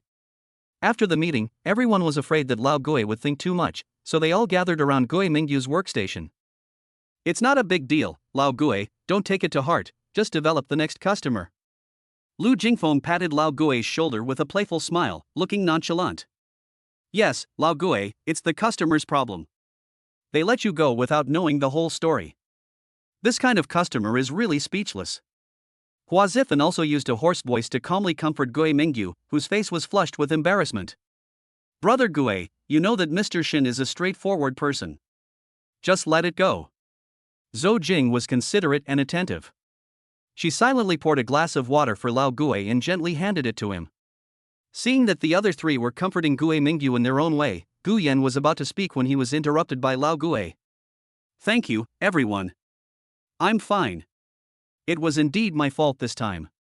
I didn't judge the customer's intention well and ran all the way there. Mr. Shin is right. Finally, Lao Gui cleared his throat, lowered his head, and quietly scolded and blamed himself. Even horses can stumble sometimes, Brother Gui, you are still very strong, keep going. Okay, let's get back to work. It would be bad if Mr. Shin heard about it. When faced with major issues, Hua Zifan always appears upright and is indeed a good brother. Soon it was 5 o'clock in the afternoon.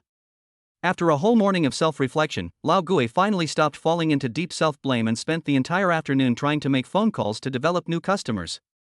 During this time, the sound of Shen Lingwei talking loudly on the phone could be heard from upstairs, sometimes excited, sometimes calm. Lao Gui, come up for a moment. The sudden shouting disrupted the working atmosphere downstairs. Several people looked at Lao Gui in fear and trepidation, fearing that they would be scolded again if they went up. After about 20 minutes, Lao Gui slowly walked down the stairs with heavy steps. Seeing that Lao Gui looked as if he had just been scolded, Lu Jingfeng, who was closest to him, leaned over the table with his head tilted and asked curiously. Brother Gue, what's the matter? Why did Mr. Shen ask you to go up? Did he scold you again? Ignoring Lu Jingfeng, Lao Gue walked to his workstation without saying a word, and no one dared to make a sound. It's finally time to get off work. Brother Gue, the higher-ups are not going to fire you, are they? Hua Zifen pointed upstairs and said casually. Don't talk nonsense. Is the company so petty? Is it the same as you? Lu Jingfeng immediately rebuked Hua Zifen for talking nonsense. Seeing that everyone was determined not to give up until they got the truth, Gue Mingyu frowned. I wasn't fired. Don't think too much. It's just that during the meeting, Mr. Shin reported the situation of my client and I was criticized by name. His performance was going to be deducted. Mr. Shin took the responsibility and asked me to go there this morning to give him some advice. Oh, that's how it is. Our Mr. Shin is this. Lu Jingfeng gave everyone a thumbs up. Seeing that it was nothing serious, everyone dispersed. On the way back, Hua Zifen seemed to have thought of something and kept asking Guyan. Guyan, can you help me talk to Su Qing? I've added her on WeChat several times, but she hasn't accepted it yet. What's the reason? Does she hate me that much? Hua Zifen didn't know what was going on. When he thought of this, he asked Guyan with a lonely look on his face. Well, I don't dare to ask. Let me think about it for a while and see what's the best way to deal with it. Is that okay? Okay, then hurry up. It's been more than 10 days. Could Su Qing really like you? Otherwise, there's no reason for her not to add me. Chapter 31 The Porsche arrives. A week passed in a flash. In view of Lao Gui's fruitless journey of thousands of miles alone last time, Shen Lingwei had a gloomy face for several days. During this period, she was also named by the group, which led to a very depressing atmosphere in the office during this period. This is especially true for Lao Gui. He dares not even breathe a word every day and is always in deep self-blame. Every day after get off work, when everyone else has left, he is still working overtime. Fortunately, in the past few days, the Human Resources Department of Shanghai has started to release a large amount of recruitment information on various recruitment platforms, so Shen Lingwei has been very busy almost every day during this period, either attending group meetings or interviewing. When Gu Yanhua Zifen walked into the company at 8:50 in the morning, he found that Lao Gui was already organizing information in front of the computer. Brother Gui, you're here so early. Gu Yan greeted him warmly, but saw that Lao Gui still had a worried look on his face. Good morning, Gu Yan, I just got here too. There are 2 new colleagues over there. Gue Mingyu pointed to the waiting area next to him, where 2 colleagues, a man and a woman, were waiting for the HR department to fill out their entry procedures. As he was speaking, Shen Lingwei walked in with a white OL bag in her hand, walking briskly and in high spirits. Morning. Shen Lingwei smiled and waved her hand, revealing 2 shallow dimples on her cheeks, which was very beautiful. Oh, new people are here, right? You 2 wait for a moment, and wait for the HR department to process your induction. I will give you business training later. Shen Lingwei Kazalan turned her big eyes 45 degrees and found 2 people sitting in the waiting area. It seems that Mr. Shen is in a good mood today. My God, the sky is finally clear after the rain. Looking at Shen Lingwei, who was radiant today, Hua Zifen whispered softly, patted his chest and let out a long sigh of relief. Gu Yan smiled and said nothing. Zhou Jing, Lao Gui, you 2 should each lead one of the 2 new people this time, is that okay? Gu Yan, you still need to get more familiar with the product now, and you will also have to start leading people later. It seems that the unhappiness about Lao Gui's trip to Handan Mountain has long become a thing of the past, forgotten behind the mind, and it came and went quickly, as expected. Lao Gui's experience was generally recognized by Shen Lingwei. He couldn't be sentenced to death just because of a careless loss. Good. Zhou Jing and Lao Gui nodded obediently. After saying that, Shen Lingwei leaned over the edge of Guyan's workstation, watching Guyan flipping through the product information at a loss, and lowered her head and whispered softly. How is it? Have you adapted to this period of time? The faint fragrance wafting from the hair made Guyan feel tingling. It's okay. It's pretty good, Mr. Shin. That's good. After saying that, she stood up and quickly went upstairs, leaving behind only a beautiful figure. Shen Lingwei's domineering female CEO style was fully revealed, which made Gu Yan excited and felt conquered. About an hour later, the HR department had completed the entry procedures for the 2 new employees. 10 minutes later, Shen Lingwei gathered everyone on the first floor to hold a brief induction ceremony for the new employees according to the usual procedures. You two should introduce yourselves to everyone. Xin Lingwei put her hands in her trouser pockets, looking like a domineering leader. Hello everyone, my name is Su Lang, I'm 26 years old, and my last job was as a salesperson in the financial industry. This boy is as his name suggests, he looks very playful and sways from side to side when he speaks. He looks to be about 1.6 meters tall and thin, but seems to be very smart. Before everyone started to applaud, he started clapping on his own, which made the scene very humorous and funny. Everyone was also amused and burst into laughter. Hello, colleagues. My name is Su Yimo. I just graduated from Shanghai University. This is my first job. Thank you, Mr. Shin, for giving me this opportunity to be your colleague. I also hope that you seniors can give me more guidance. Gu Yan's eyes lit up when he heard Su Yimo's self-introduction. Despite her young age, her words were very sophisticated, especially when compared with Su Lang. The difference was obvious. Especially her fresh and refined appearance, with a pair of decorative glasses on her eyes that made her look very cute, wearing a knitted ribbon shirt and a knee-length pencil skirt that was just right. The boys in front of her, especially the two single guys Hua Zifan and Lu Jingfeng, almost popped their eyes out. Okay, that's a very good introduction. Welcome Su Lang and Su Yimo to Lingxi Jitsa. The fact that you two can come here shows that you both have your own shining points. So, Zhou Jing, you will take Su Yimo with you. Su Lang will be handed over to you, Lao Gue.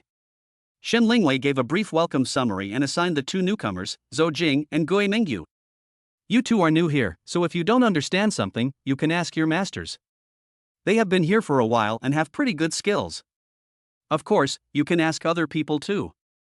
You can communicate more often. Okay, Mr. Shen. Su Lang and Su Yimo nodded. That's it, let's get to work. You two follow me. I'll give you a simple business training in the morning. As she spoke, Shin Lingwei took the two newcomers to the office on the second floor. This Su Yimo looks pretty good as Su Qing. Maybe my 20+ years of single life is really coming to an end. Hua Zifan looked at Su Yimo and spoke to Gu Yan with a look of lingering desire. You fall in love with every girl you meet. If you don't change this habit quickly, I don't believe that girl will like you. Gu Yan looked at Hua Zifan with a vulgar and contemptuous expression and spoke. Huazi ran into the bathroom without caring about anything. In the blink of an eye, it was already noon, and Su Lang and Su Yimo's morning training had come to an end. Su Lang trotted down to Gu Yan's workstation. Brother, where are you going to eat at noon? The weather is so hot, how about I take you out to eat? I just happened to be driving here. Su Lang is a good guy. From what he said, you can tell he has the potential to be a salesperson.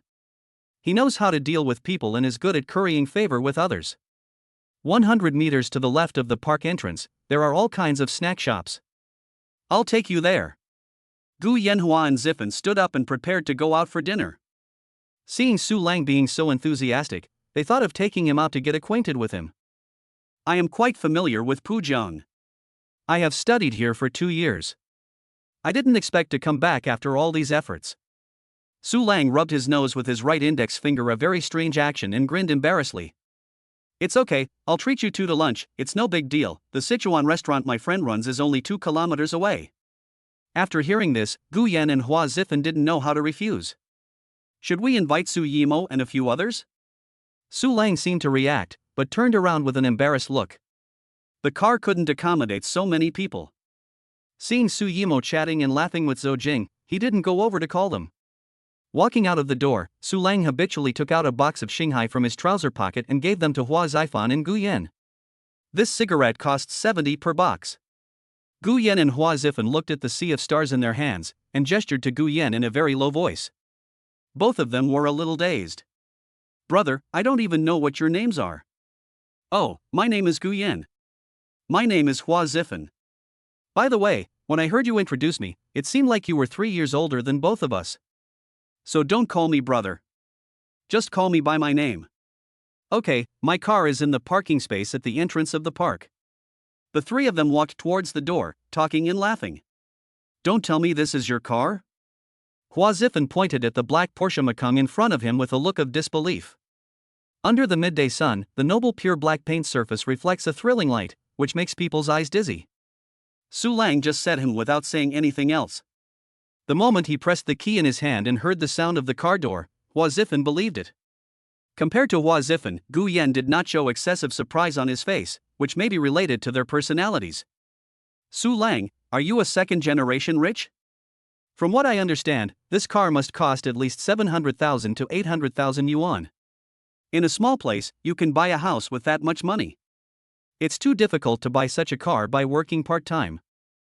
Hua Zifen got in the car and looked around curiously, and couldn't stop asking Su Lang, who was driving in the front. Me?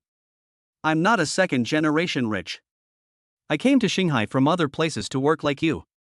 It's just that I was lucky in the past 2 years and made some money in the financial industry. I was young and wanted to look good, so I bought this car. Su Lang answered Hua Zifen calmly while smoking. What kind of finance is so profitable? In the past 2 years, you may not understand, but my highest daily salary was 5,000 to 6,000 yuan. Now it's not possible, otherwise I wouldn't have changed my industry. Hua Zifen was so shocked that he cursed. Fuck, that's scary. 5 or 6,000 a day is equivalent to what others make in a month. No wonder you can buy a Porsche. It's okay, I also benefited from the times, it's not possible to do it now. Su Lang said calmly. Gu Yan listened to the two people's conversation silently. Soon, the three of them arrived at the door of a restaurant called Sichuan Kitchen. After parking the car, Su Lang invited the two to go into the store. The store is not big, it is a small shop that looks to be more than 100 square meters. Hey, Mr. Su, long time no see, how come you have time to come to my place? The man who greeted me didn't look very old and had a plump build. Chapter 32, Too Good at Being a Human Being. Boss Lee, long time no see. By the way, I'm working in Pujiang now, so I brought my colleagues to show my support for you. Su Lang skillfully handed the fat boss a cigarette and said jokingly. Okay, you can go upstairs and sit for a while and see what to eat? The boss took the cigarette politely. Guyan, Zifen, what would you two like to eat?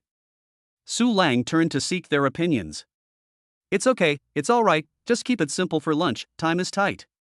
Gu Yan replied casually, and Hua Zifen nodded to show that he agreed with Gu Yan's point of view. Okay, let's serve 2 of our signature dishes and have a simple lunch. We can get together again next time when we have enough time. Su Lang's words were indeed clever and shrewd. They not only made decent arrangements for his colleagues, but also gave enough face to his friends. Okay, Laoli, come over and have a drink with us later. We'll go upstairs first. Not at noon. You guys eat well. Next time I'll call you over so we can have a drink together. The boss said smoothly. After that, the three of them went upstairs to a small private room, and soon the waiter brought all the dishes and a case of beer. Su Lang, don't drink beer at noon. You still have to go to work in the afternoon. Okay, I didn't order it. It should be a gift from my friend. The three of them ate and chatted. Guyan, Zifen, where are you two from? Are you all alone here in the Sea of Stars? Why are there only so few people in the company? Do you two have girlfriends? Su Lang asked some very common questions, and the three of them gradually became familiar with each other while eating, drinking, and chatting. Su Lang, your child is already 3 years old, so why did you get married so early? You got married right after graduating from college? Hua Zifen looked at Su Lang in front of him with a little curiosity. He couldn't understand how this thin man could achieve success in both career and love at such a young age. Oh, that's how it is. It was my mom. She was worried that I wouldn't be able to find a wife before I graduated. After I graduated, she kept arranging blind dates for me. I met my wife through a blind date, and we got married when we thought we were a good match. The two nodded thoughtfully, and Su Lang looked at Gu Yan and Hua Zifen with a smirk and said, I think Su Yimo, who came with me, is really good. I don't have this opportunity anymore. I think you two can try hard, maybe it will work out.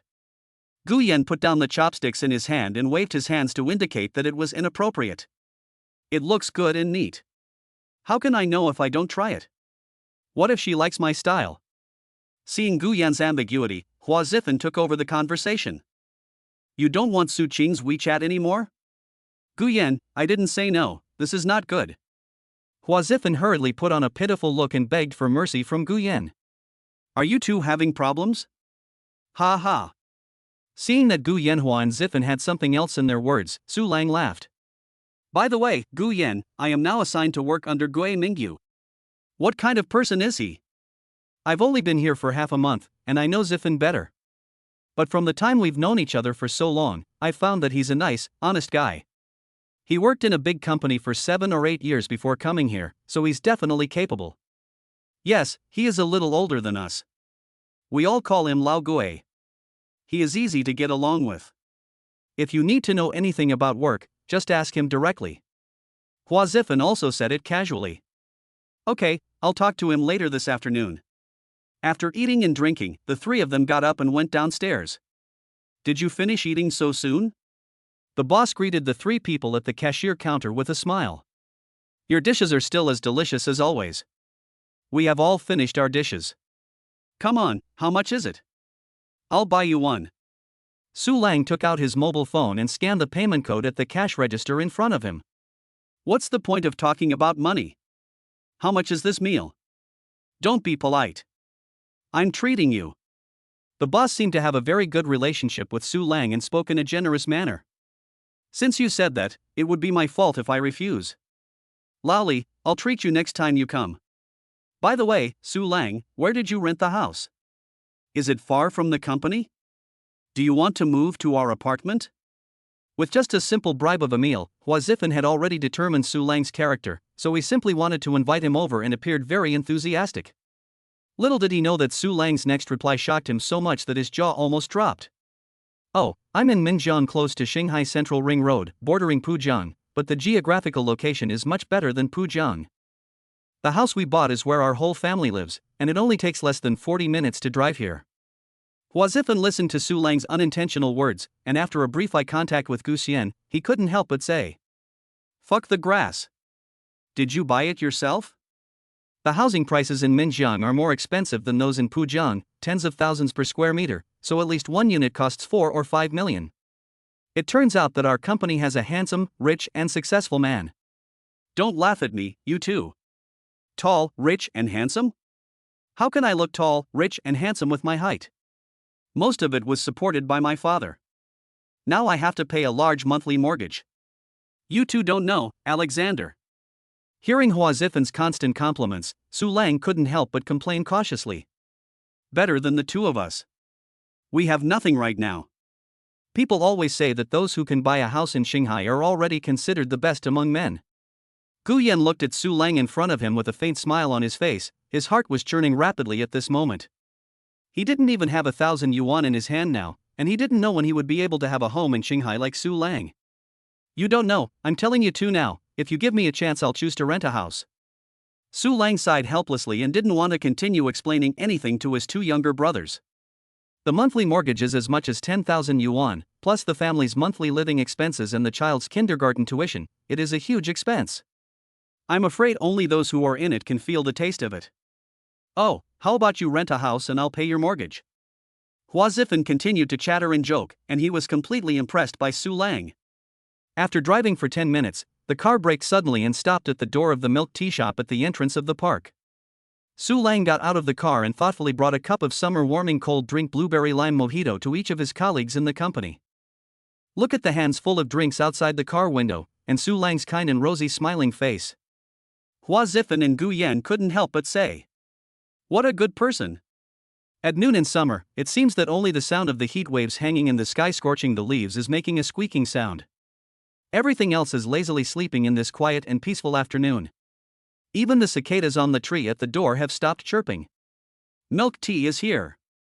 Hua Ziffin rushed in like a headless fly, clapping and shouting. The originally quiet office was broken by this shout.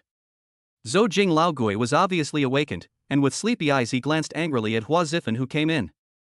Are you crazy? Why are you yelling here at this hour? But Lu Jingfeng would not tolerate it. He opened his mouth and started cursing. Isn't it 5 minutes before work? Is it wrong for me to ask you to get up and drink milk tea? Su Lang bought it for you. Hua Ziffin looked at the time on his phone and smiled awkwardly. Indeed, being woken up for no reason while sleeping is very annoying. When they heard that it was Su Lang who invited them, they immediately came over and smiled.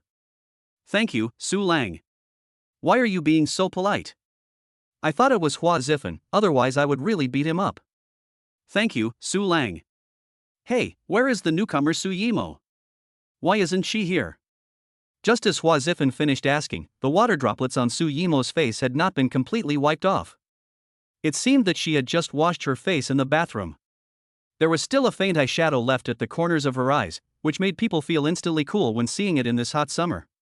No, this is your. Hua Zifan looked at Su Yimo and said blankly. Go away, this is Su Lang's treat for everyone. Lu Jingfeng, whose lunch break had just been interrupted, was venting his emotions in dissatisfaction. Thank you for the milk tea, Su Lang. It's all trivial. Su Lang just waved his hand casually. Hua Zifan and Lu Jingfeng looked at each other in silence. By the way, there's another cup for Mr. Shin. You can take it up, Guyan. Su Lang looked at Hua Zifan and Lu Jingfeng, who were in opposition, and then looked at Guyan, who was calm on the side. Okay. Picking up the milk tea, he walked to the door of the office on the second floor. Through the crack in the door, he saw Shen Lingwei lying on the sofa on the coffee table, taking a nap and not waking up yet. He couldn't bear to disturb her, so he tiptoed to open the door and gently placed the tea on the coffee table. When he was about to turn around and leave, Shen Lingwei behind him called him softly. Wait a minute, Gu Yan. Chapter 33. Are you jealous? When Gu Yan heard Shen Lingwei's clear voice behind him, he was startled and turned around immediately. What's up? Mr. Shin, by the way, that's the milk tea that Su Lang treated everyone to at noon. I just brought it up to you. Oh? Su Lang? Then please thank him for me later. What do you think of Su Lang? I think he can be a good salesperson. He can integrate into the new company in such a short time and become one with you guys in a short time. Yes. Gu Yan also agreed with Shen Lingwei's opinion. The newcomer Su Lang was like a monkey. He was the kind of person who could quickly liven up the team atmosphere. By the way, I have to go to Jiangzhou to discuss a big client tomorrow. Why don't you come with me to study? Shen Lingwei looked at Gu Yan and prepared to start training Gu Yan into the backbone of the team, so she would guide him step by step personally. Of course, Shen Lingwei also had her own little thoughts. You know, one dare not disobey the leader's orders. Tomorrow, Mr. Shin, is there anything I can do for you? Gu Yan was a little excited. From the time he joined the company till now, he had not really come into contact with any clients, let alone any contract projects. Compared to falling in love, the remaining balance in his pocket made him start working hard on his business. You don't need to prepare anything special this time, just listen carefully and take notes. Also, try to dress formally tomorrow, because our appointment is at 10:30 a.m., and even though it's only an hour and a half drive away, try to leave enough time. We won't come to the company tomorrow. You can meet me in my neighborhood in the morning? How about 7:30? Shen Lingwei looked at Gu Yan seriously and gave him detailed instructions. Okay, Mr. Shen, I'll come find you tomorrow morning. Okay, by the way, Gu Yan, how are you doing recently? I've been quite busy recently and don't have much time to tutor you. Indeed, Shen Lingwei has been busy these past few weeks, either attending group meetings or conducting interviews every day. I'm almost done with the product. Everyone has given me a lot of guidance during this period. The only thing is that I haven't had the opportunity to formally discuss orders with customers face to face. Thank you, Mr. Shin, for the opportunity to go to the site with you this time. I will try my best to get started as soon as possible. Gu Yan responded confidently to the deep concern behind Shen Lingwei's words. Okay, Gu Yan, go to work. Due to the adjustments of the group, the personnel training of each regional branch will be carried out repeatedly by each branch and will no longer be conducted uniformly by the group. Therefore, HR Xiao Yuhan spent the entire afternoon introducing the group, company culture, and personnel attendance system to Su Lang and Su Yimo. Before I knew it, it was already past 6 o'clock in the evening. Everyone else in the company had left, leaving only the newcomers Su Yimo and Gu Yan. Maybe there was something that she didn't understand clearly. At this moment, Shen Lingwei was lying on Gu Yan's workstation, holding her chin with both hands and looking up at Gu Yan as if asking for advice. At this time, Shen Lingwei walked down the spiral staircase with heavy footsteps and saw this sweet scene at the corner. It was as if she was hurt by something, or perhaps it was the natural jealousy of women. Although she seemed to be working, Shen Lingwei couldn't help but shudder when she saw Su Yimo and Gu Yan in such a situation. Yimo, you've worked so hard on your first day. What are you still discussing after get off work? Shen Lingwei walked to Su Yimo with a smile on her face. Oh, Mr. Shen, I looked at our company's software this afternoon and have a question for Gu Yan. I'm ready now and will leave right away. Well, let's go home first. Let's digest what we've learned today. Don't be in a hurry. Slow work makes fine work. There was no emotion change on Shen Lingwei's face, and she was still smiling. I understand.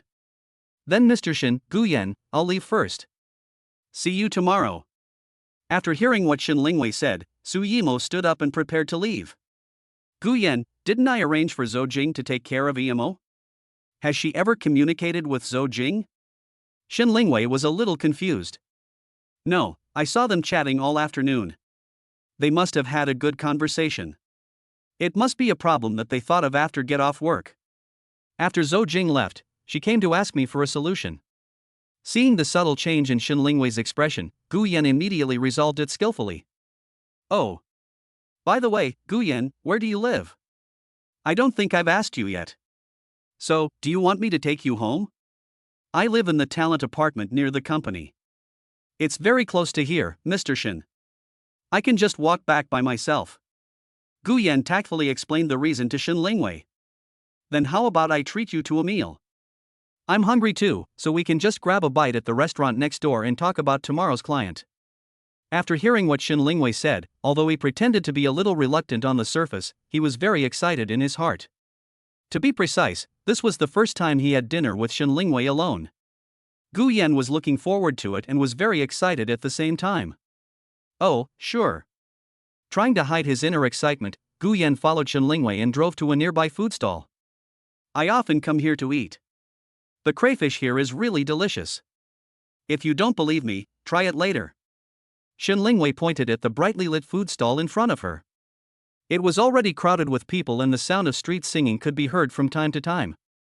After finally getting a seat in the middle of the square, the two smiled at each other, and Shen Lingwei said, "It's hard to get a seat here, especially in the summer. You have to wait a long time for a seat at this time. Give us 5 pounds of crayfish with 13 spices, okay, Gu Yan? And 1 serving of edamame, 2 cold dishes, and a draft beer, cold." Gu Yan stared at Shen Lingwei's skillful ordering with eyes wide open, blurting out, "Mr. Shen, you are drinking too, and it's cold. Why? No, you have to drink alcohol to be a salesperson. You have to drink beer and liquor, but you have to pay attention to the occasion and don't lose your composure." Seeing Gu Yanhan's question, Shen Lingwei almost laughed out loud. I mean. Before Gu Yan could finish his words, a young man holding a guitar and carrying a stereo came out from somewhere. "Hello handsome guy, would you like to order a song? 20 per song." Gu Yan didn't want to pay attention and shook his head. "Handsome guy, order a song. Look at your girlfriend, she is so beautiful. Order a song for her." Hearing this, Gu Yan hurriedly shook his head in panic.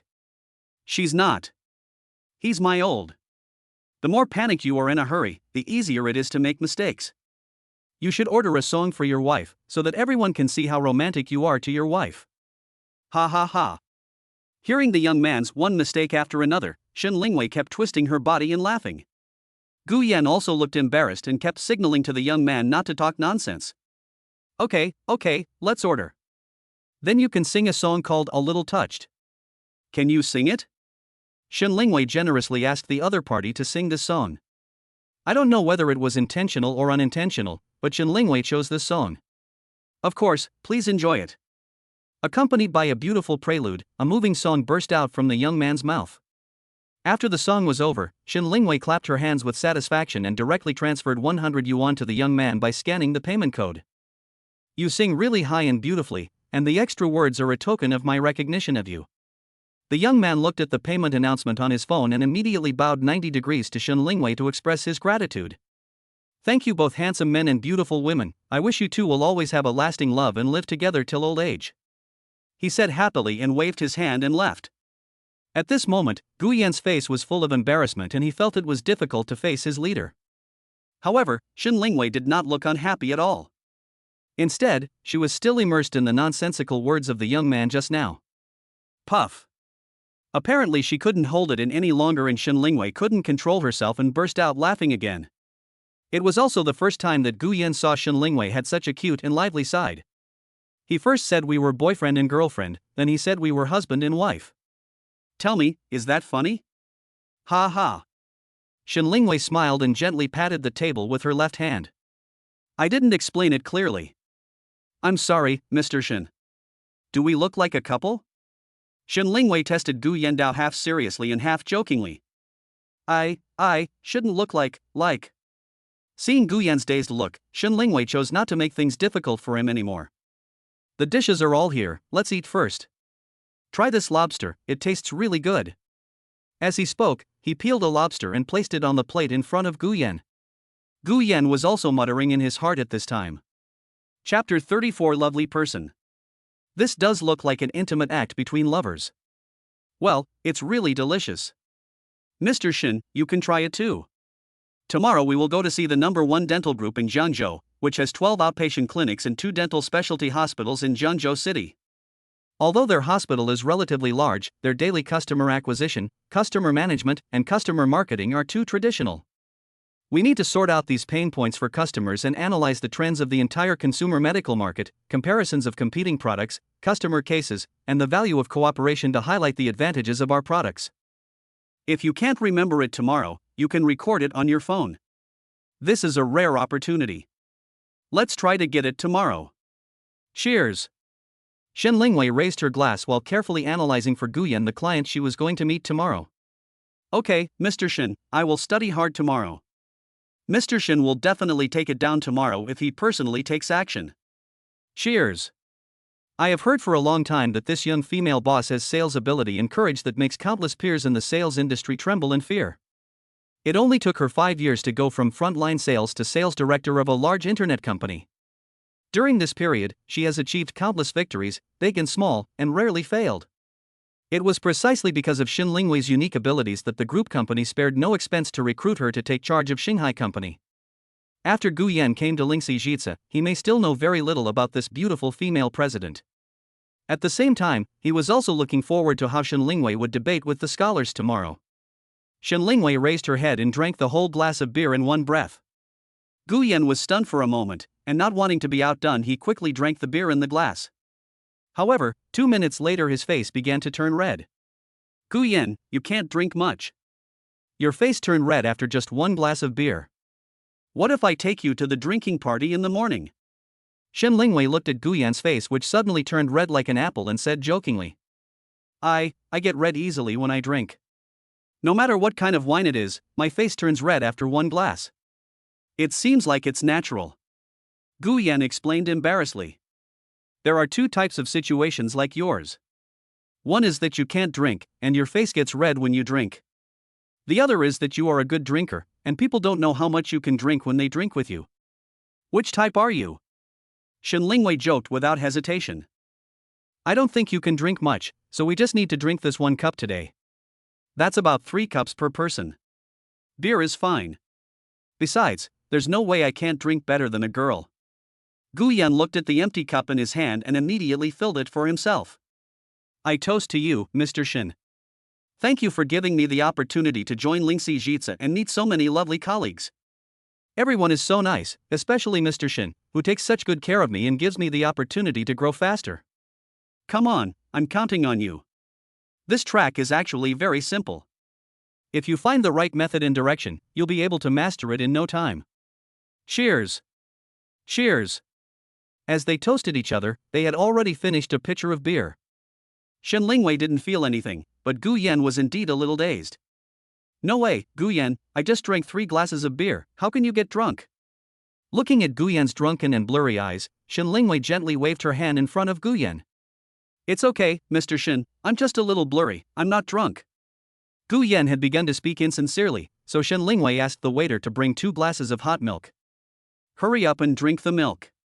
It's very effective in sobering up. The moment Gu Yan picked up the milk, his eyelids seemed to be fighting each other, and he vaguely saw Shen Lingwei staring at him gently. Boss Shen, you are so beautiful, As he said this, he drank a bottle of milk in 1 breath. The speaker may not have intended it, but the listener may have taken it to heart. The moment Shen Lingwei heard Gu Yan say this, she felt her face getting hot and her chest pounding violently. Although she liked Gu Yan very much, she did not expect to be influenced by his drunken words in such an occasion. Thinking of this, Shen Lingwei immediately took a sip of milk to calm herself down. Gu Yan, the meal is ready, are you okay? After being in a trance for a while, Gu Yan seemed to be a little sober and said. I'm fine, Mr. Shen. I'll go to your neighborhood and wait for you tomorrow. How about I ask Hua Zifan to pick you up? Just as he was about to dial Hua Zifan's number, Guyan waved his hand. It's okay, Mr. Shin. This place is not far from where I live. I'll walk back slowly. It's a good time to sober up. You can't drive if you're drunk. Let me call a designated driver for you. Look, the little brother is here. I saw the young man riding a small electric bike already approached Shin Lingwei. Then I'll go back first. Be careful on the road and remember tomorrow. It won't delay anything, Mr. Shin. I'll be there on time at 7 o'clock tomorrow. Bye-bye. As the car started, Shin Lingwei in the back seat gave a sweet farewell gesture. The brief time they spent together tonight made Guyan get to know a different Shin Lingwei. This beautiful female CEO seemed overbearing and fierce, but in fact, she was just like an ordinary person. She would express her feelings and emotions differently in different situations. Tonight, Shin Lingwei seemed to have completely escaped from the high and mighty attitude of the overbearing CEO. It shows the liveliness and cuteness of girls of this age. At the same time, Shin Lingwei discovered in one of the few private contacts with Guyan that this boy is so different. Handsome, sunny, meticulous, gentle, skilled, and a little shy. It's completely different from what's happening in society. The two of them have planted the seeds of love in each other's hearts. Perhaps, they just need to wait for an opportunity. As for Guyan's drunken nonsense, it had already penetrated deeply into the softest part of Shin Lingwei's heart. In the summer mornings, it is already completely light before 6 o'clock. Bobo chicken for 1 yuan a string. The alarm clock in his hand rang on time, and Guyan suddenly stood up. In order to leave a good impression when meeting the client for the first time today, and to show the company's image, Guyan fiddled in the bathroom for more than 20 minutes for the first time. When I came back last night, I took out the most decent black suit that was in my suitcase and prepared to wear it for the meeting today. This suit is strictly a spring and autumn style, and it is a bit hot to wear it in this season. However, Guyan thought that since he wasn't meeting the client on the street, it wouldn't have much impact. The most important thing in a first meeting is the image. After packing his luggage, he had a casual breakfast at the breakfast shop downstairs. His empty stomach was finally replenished with some energy. Guyan also brought some steamed dumplings and a box of milk for Shin Lingwei. Chapter 35: Meeting a client for the first time.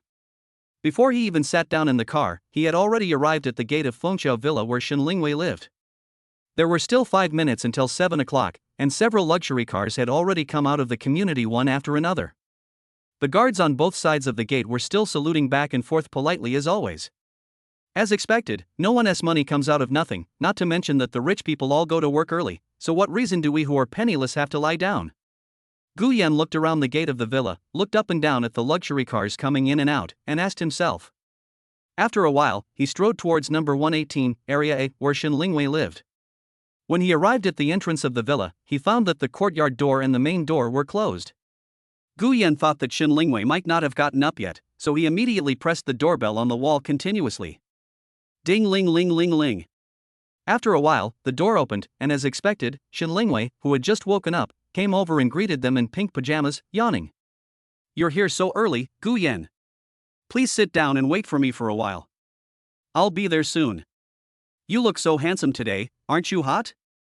As Shin Lingwei invited Guyan in, she couldn't help but be dazzled by the way he dressed. It's okay, no, not hot. Guyan was staring at Shin Lingwei's chest and couldn't stop stuttering while speaking. Maybe she was not in a good mood early in the morning. Shin Lingwei did not bother to put on a coat. Her cool pajamas made her chest stick out high, and 2 bulges could be vaguely seen on her chest. Noticing Guyan's panicked look, and then looking down at her own clothes, Shin Lingwei subconsciously turned around quickly, her face flushed. You haven't had breakfast yet, right? This is the breakfast I brought for you, Mr. Shin. Guyan suddenly realized that he was behaving like a clown at the moment and tried to break the sudden awkwardness.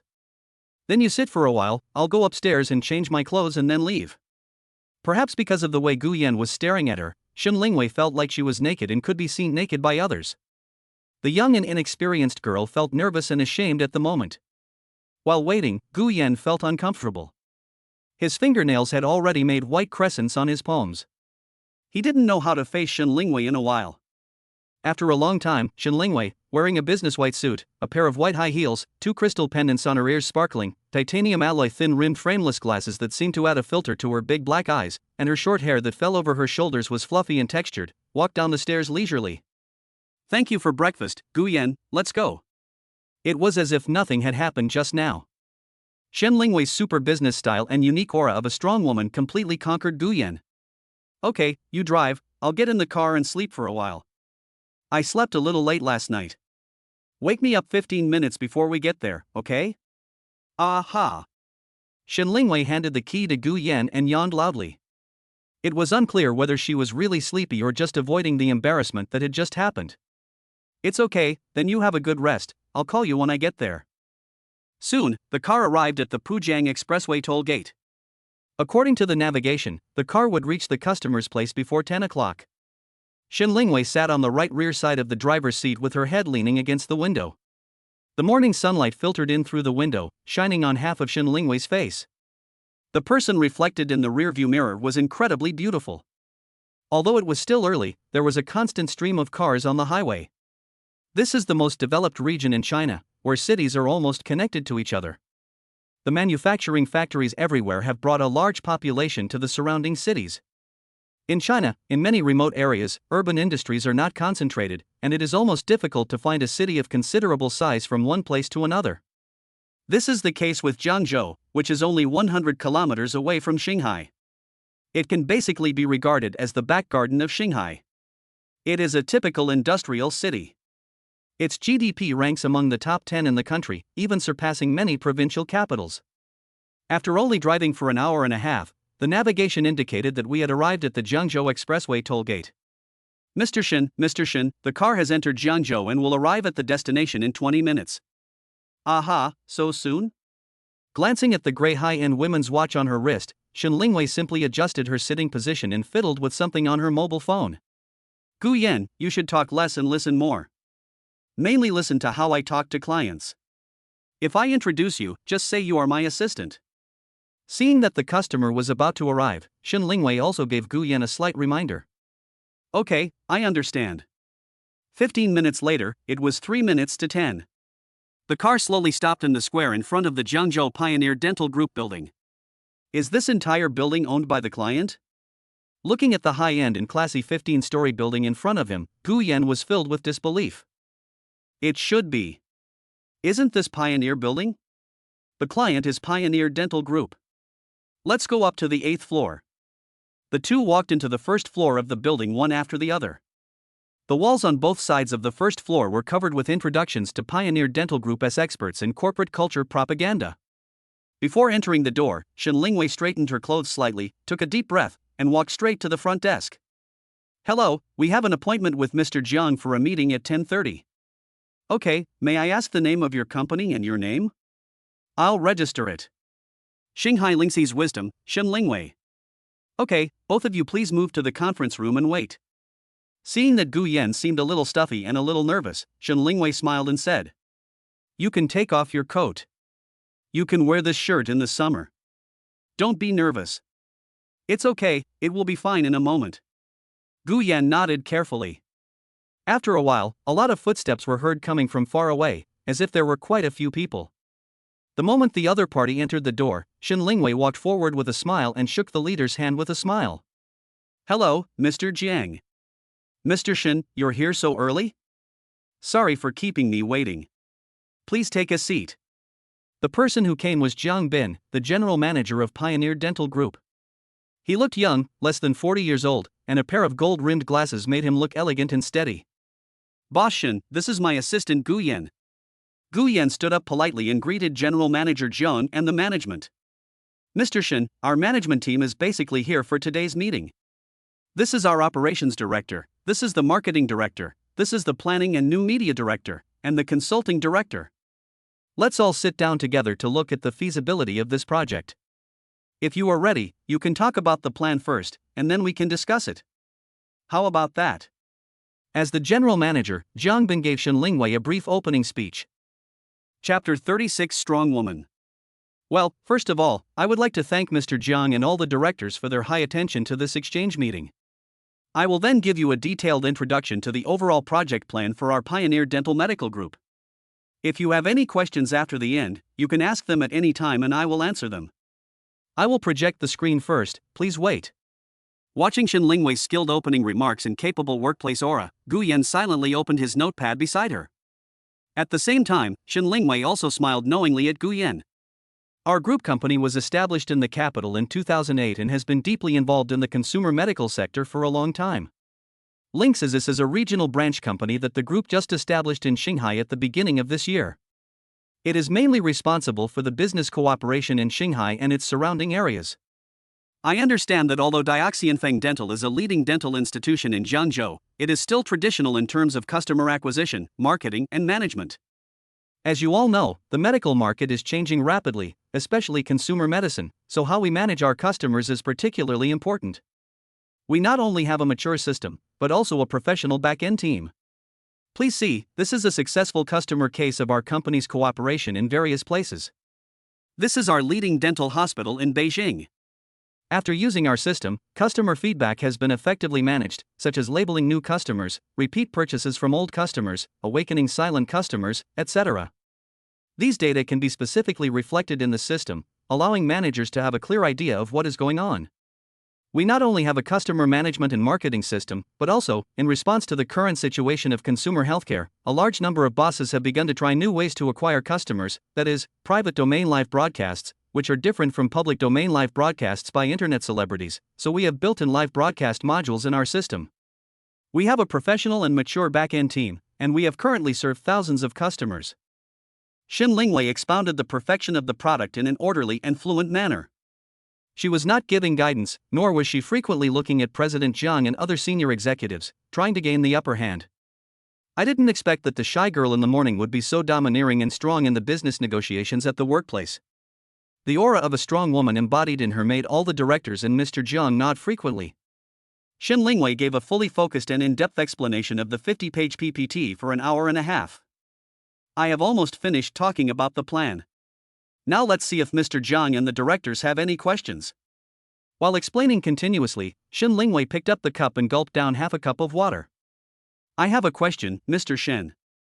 I feel that your software is not much different from other marketing management software on the market. So, why should we cooperate with you? The person who was speaking was the operations director, implying that many third-party companies must have come to sell their products before, but they might not be very interested. Hearing the operation director's question, Shin Lingwei looked relaxed. You are right. There are indeed many similar competing products on the market, but we have our advantages. First, our group has been deeply involved in the consumer healthcare sector for nearly 20 years and is very familiar with it. Second, our system is completely self-developed, and our R&D team has more than 100 people. Our advertising may not be as loud as other companies, but we pay more attention to after-sales service for customers. Third, we have a live broadcast function module specifically for consumer healthcare within our system, and we are equipped with a professional live broadcast service team. Fourth, we currently have the most cooperation cases with consumer medical customers among similar competitors. For example, many big customers in the Shanghai Daidu Dental Circle are cooperating with us. Fifth, our current system price is cheaper than similar competing products. So, in the end, I really can't find any reason for you not to cooperate with us. Isn't that right, Mr. Liu? After hearing Shin Lingwei's series of critical comments, the operations director could only nod in agreement helplessly. You just mentioned your live broadcast. I am very interested in this. May I ask, if it is live broadcast, where does the traffic come from? Do you provide it? Private domain live broadcast is different from public domain live broadcast. Our traffic source is from your internal. Another wonderful answer, and the person who asked the question expressed satisfaction with Shin Lingwei's answer. Then there were several more questions about the system, functions, etc., all of which were easily answered by Shin Lingwei and given perfect answers one by one. Do you have any other questions, directors? Not yet. Several directors said in unison. What about Mr. Jiang? Please see if there is anything else you need or want to know. Mr. Shin, your speech was very good. I also listened to the plan and felt it was very well done. Your speech was also very detailed and thorough. I am generally quite satisfied with your product. However, I still need to hold a meeting with the directors to discuss the cooperation. We will give you a reply as soon as possible. What do you think? Jiang Bin was introduced by a colleague in Shen Lingwei's previous company who was in charge of the consumer medical sector. Because they had cooperated in another field for many years, Jiang Bin had a very good relationship with his colleague. Okay, Mr. Jiang, I'll wait for your good news. I wish our cooperation a success. After the other directors left, Jiang Bin held Shen Lingwei's hand with a smile and did not let go for a long time. I've long heard from Ms. Wang, Shen Lingwei's former colleague, the department director of the consumer medical sector of a large internet company, that Ms. Shen is a strong woman in the workplace and is decisive and resolute. Today I have learned my lesson. Don't worry, your products are still in line with our group. I also trust Ms. Wang. Please wait for our news. No, Mr. Jiang, don't listen to Mr. Wang's nonsense. I am also an ordinary person. It's a pleasure to meet Mr. Jiang today. Shen Lingwei smiled and replied, and they added each other on WeChat. It's getting late, and it's almost time for dinner. You two can have a quick meal here. You can't go back to Shanghai hungry, right? Jiang Bin said half-jokingly. Seeing that it was difficult to postpone, Shen Lingwei had to reluctantly agree. Then I'd rather obey your command, Mr. Jiang. Along the way, Jiang Bin and Shen Lingwei were talking and laughing as they walked, while Guan followed behind them silently with his backpack. In a blink of an eye, the three of them arrived at a restaurant next to the group. Mr. Jiang, you don't have to be so polite. We'll just eat something at the fast food restaurant and then go back. This is a restaurant that looks very high-end, Shen Lingwei said a little embarrassedly. Boss Shen, this is your first time here. I have to do my best to be a good host, otherwise Boss Wang will say that I am not hospitable enough. Jiang Bin smiled humorously. During this time, Jiang Bin originally wanted to ask his partner to come over for a drink, but Shen Lingwei tactfully said that she was busy and had to drive back to Shanghai, so she would treat him next time. The few of them chatted and laughed and had a simple meal, concluding the first visit efficiently. On the way back to the city, Shen Lingwei did not sit in the passenger seat next to Guyan like she did when she came here. Guyan, what do you think of the conversation with this client today? This is the first time I see you negotiate a deal. You're really good. I feel this client will definitely cooperate with me. Seeing the momentum and dominance in the on-site negotiation this morning, Guyan finally understood today why the young Shen Lingwei could sit in the position of general manager of the branch company. Today is just the first communication. We can't relax yet. You are not a real customer until the payment is made. This is how sales work is. There are too many variables. Even if a customer signs a contract, many of them don't make the payment. So if they don't actually make the payment, they are not a truly valid customer. Mr. Shen, this client was introduced by your colleague, so the chances of cooperation will be greater. Before Guyan came, he didn't know that Pioneer Dental had been having business dealings with Shen Lingwei's former company. Yes, it is one of the leading brands in the industry. We have been cooperating with it for a long time. We need to quickly prepare a special plan when we get home today so that it looks official. We will send it to the client right away, and then we can ask for a reply from President Jiang in a few days. Guyan nodded thoughtfully. For today's client, you can go back and sit down and review it, starting from analyzing the client to. The car was speeding at high speed. Inside the car, Shen Lingwei was carefully guiding Guyan word by word in sorting out today's customer situation. Chapter 37: A Sudden Call. I understand. When I get back, I'll review today's communication and organize it into my thoughts. Boss Shen, you were quite impressive today. It felt like you were engaging in a debate with a group of scholars. I wish I could be as comfortable as you someday. I didn't say a word today, which was a bit awkward. Today's nearly 2-hour high-energy talk session was truly shocking. Facing the client's big boss and a group of senior executives, if you don't have some ideas and some aura, you really won't be able to intimidate them. Don't be anxious, Guyan, just do the most basic things first, and do them step by step according to my requirements. The rest is just a matter of time. Good. When I meet clients later, I will take you to experience it. The more you meet, the more you will discover the general needs and concerns of the clients, and then you will be able to understand them yourself. No problem. I will study hard and strive to become a master as soon as possible. Like a devout primary school student, Guyan made a solemn promise. Seeing Guyan's cute appearance as a big boy, Shen Lingwei chuckled and nodded. Just as he was about to move on to the next topic, Guyan's phone, which was clamped on the phone holder at the air conditioning vent, suddenly rang. The interface displays. Dear Tong Bao. Shen Lingwei was having a great time chatting with Gu Yan at this time, and she noticed the incoming call alert on Gu Yan's phone. At this moment, Shen Lingwei's expression had changed slightly. Although she had been in contact with Gu Yan and they were in a superior-subordinate relationship, she had already been moved by this boy countless times in her heart. Although each time it was just a shallow, tentative contact, there was no substantial change in emotions. In Shen Lingwei's opinion, perhaps in the near future, there will definitely be an opportunity to express mutual admiration. With a woman's sixth sense, Shen Lingwei could also feel that the name of the caller was definitely special in Gu Yan's heart, and it was very likely that she was Gu Yan's girlfriend. The same is true for Gu Yan. Ever since he first saw this stunning super beautiful female CEO as Hua Zifan described her, he has been attracted by her unique appearance and temperament. Although they haven't had a deep contact yet, he is slowly conquered by the multiple personality traits of this 28-year-old beautiful female CEO. As the company's general manager, she possesses the domineering, sharp and serious nature of a manager. In the smoke-filled sales battlefield, she demonstrated a maturity, stability and strength that was inconsistent with her age. At the same time, as a little sister who is only 5 years older than him, Shen Lingwei embodies the cuteness, purity and liveliness of a girl.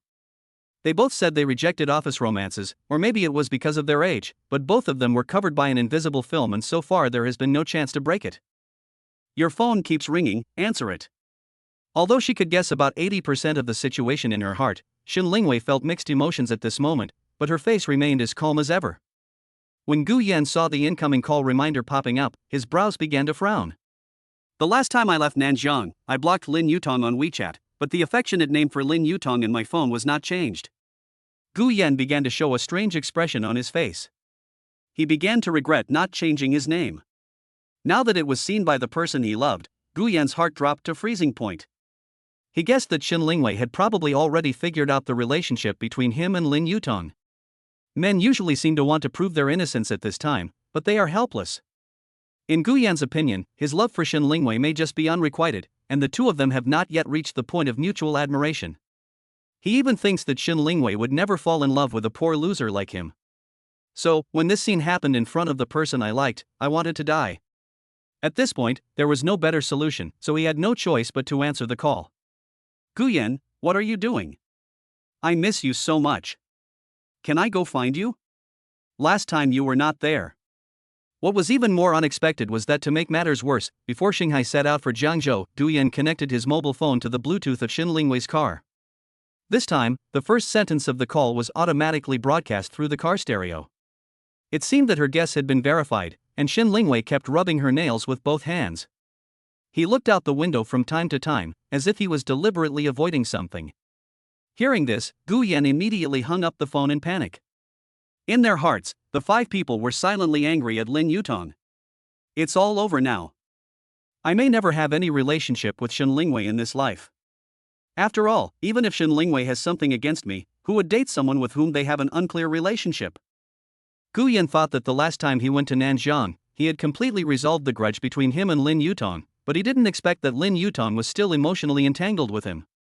It seemed like the fortune-telling happened at the right time, neither too early nor too late, and was just in time for Shen Lingwei to see and hear it. Seeing Gu Yan's panic expression, Shen Lingwei pretended to be calm. Your girlfriend, why did you hang up the phone? Were you afraid that I would hear it? Why haven't I heard you talk about your girlfriend before? Seeing Shen Lingwei's slow questioning, Gu Yan didn't know how to answer. Should I tell my ex-girlfriend that she cheated on me? Wouldn't that be a slap in my face? But how to answer now? Just when Gu Yan was at a loss, Shen Lingwei called. Hey, Mom. It was a call from Shen Lingwei's mother. Shen Lingwei was chatting about family matters in a coquettish Wu dialect, and Gu Yan couldn't understand the specific content of the conversation. He just felt that talking in this tone made him feel itchy. 2 hours later, they finally got off the highway at Pujian Toll Station. Shen Lingwei also chatted all the way. Seeing that the car was about to arrive at the company, she hurriedly reminded Gu Yan. Don't go to the company, just send me home. There were not too many emotional auxiliary words and the tone became slightly colder. Gu Yan even felt that Shen Lingwei's attitude towards him took a 180-degree turn in an instant. There was nothing I could do but nodded obediently. Finally, when they were approaching the residential complex, it was already 5:30 in the evening, and Shen Lingwei finally ended this long phone call. It's almost time to get off work, so you can go home directly. Seeing that Shin Lingwei did not continue to ask about Lin Yutong, Gu Yan was actually a little disappointed. He had been waiting to explain to Shin Lingwei, but now, he had become a married man in Shin Lingwei's mind. This knot may be difficult to untie. Okay, Mr. Shin, see you tomorrow. The car arrived at the basement. Gu Yan got out and said goodbye to Shin Lingwei quietly. A heavy feeling gradually rose in his heart, just like the feeling of weightlessness brought by the rapid descent of a roller coaster. Chapter 38, A Clever Plan. What should we do? What ideas can we come up with to give Shin Lingwei a hint? The lights in the villa area were lit up one by one. Walking under the lush and green sycamore trees, Gu Yan felt uncomfortable. He hoped to hint to Shin Lingwei the misunderstanding on the phone inadvertently. He couldn't let this misunderstanding get deeper and deeper. He didn't want it to affect his image in Shin Lingwei's mind, even though he didn't know that Shin Lingwei had already fallen in love with him. Lin Yutong's harassment once again made Gu Yan's anger and suppression reach the extreme. I originally thought about adding Lin Yutong's phone number to the blacklist this time, but after thinking about it, I decided not to be so decisive. After much deliberation, Gu Yan finally dialed Lin Yutong's number. The call was connected soon. Gu Yan, why did you hang up when I called you just now? Lin Yutong, what can I do for you? I was in a meeting just now. Nothing, I just missed you a little bit. Lin Yutong, didn't I tell you very clearly last time? We are over. It's impossible.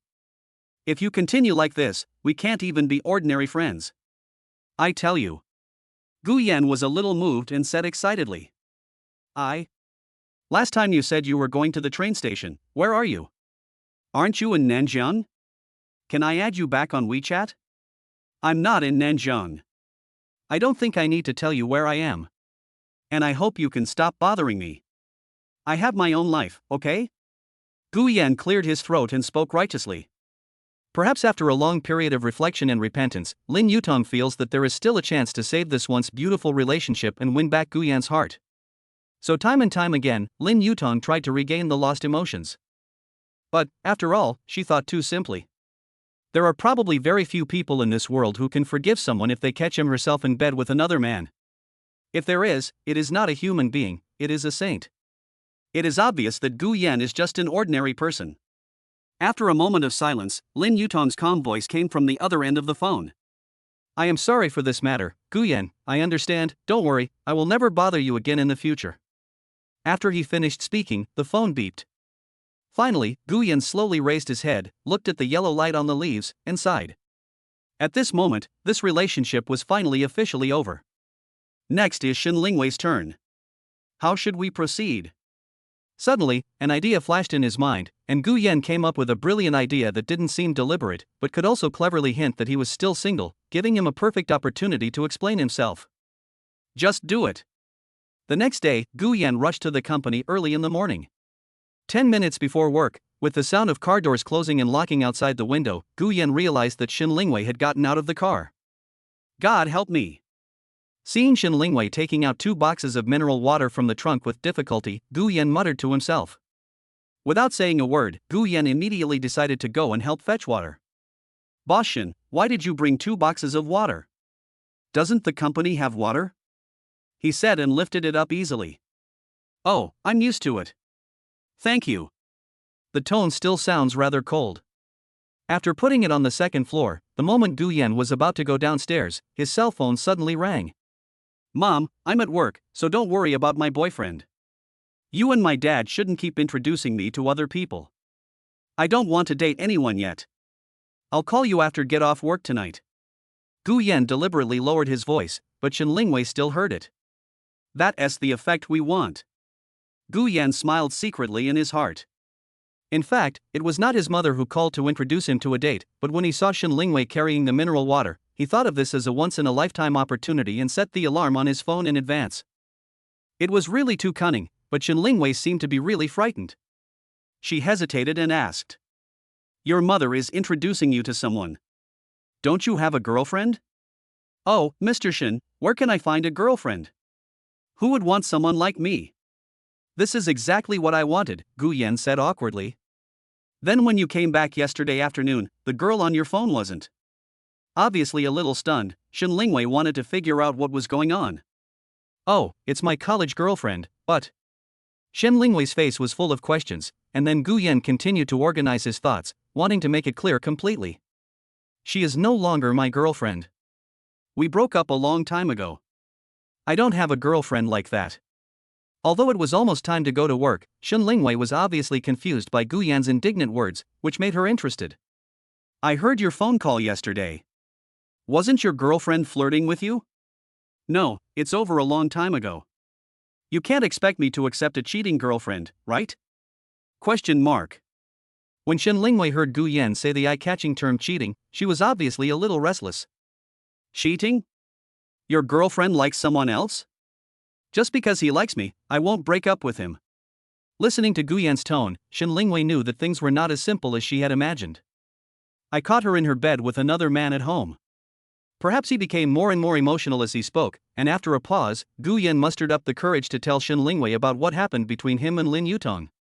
He didn't notice at all that the person in front of him was Shen Lingwei, his female boss. It was as if he was sharing his own shame with his brother. Ah, this is too serious. After listening to Gu Yan's story, Shen Lingwei finally understood the whole story and immediately felt sympathy for Gu Yan. As soon as he finished speaking, Gu Yan couldn't help but shudder. The more comfortable thing was that he finally made Shen Lingwei understand that he was still a bachelor. What was unnatural was that Shen Lingwei was fully aware of the humiliation of being cuckolded, and he now felt that what he had just described was too detailed. Okay, Gu Yan, this kind of girl is not worth it. You will meet a better one in the future.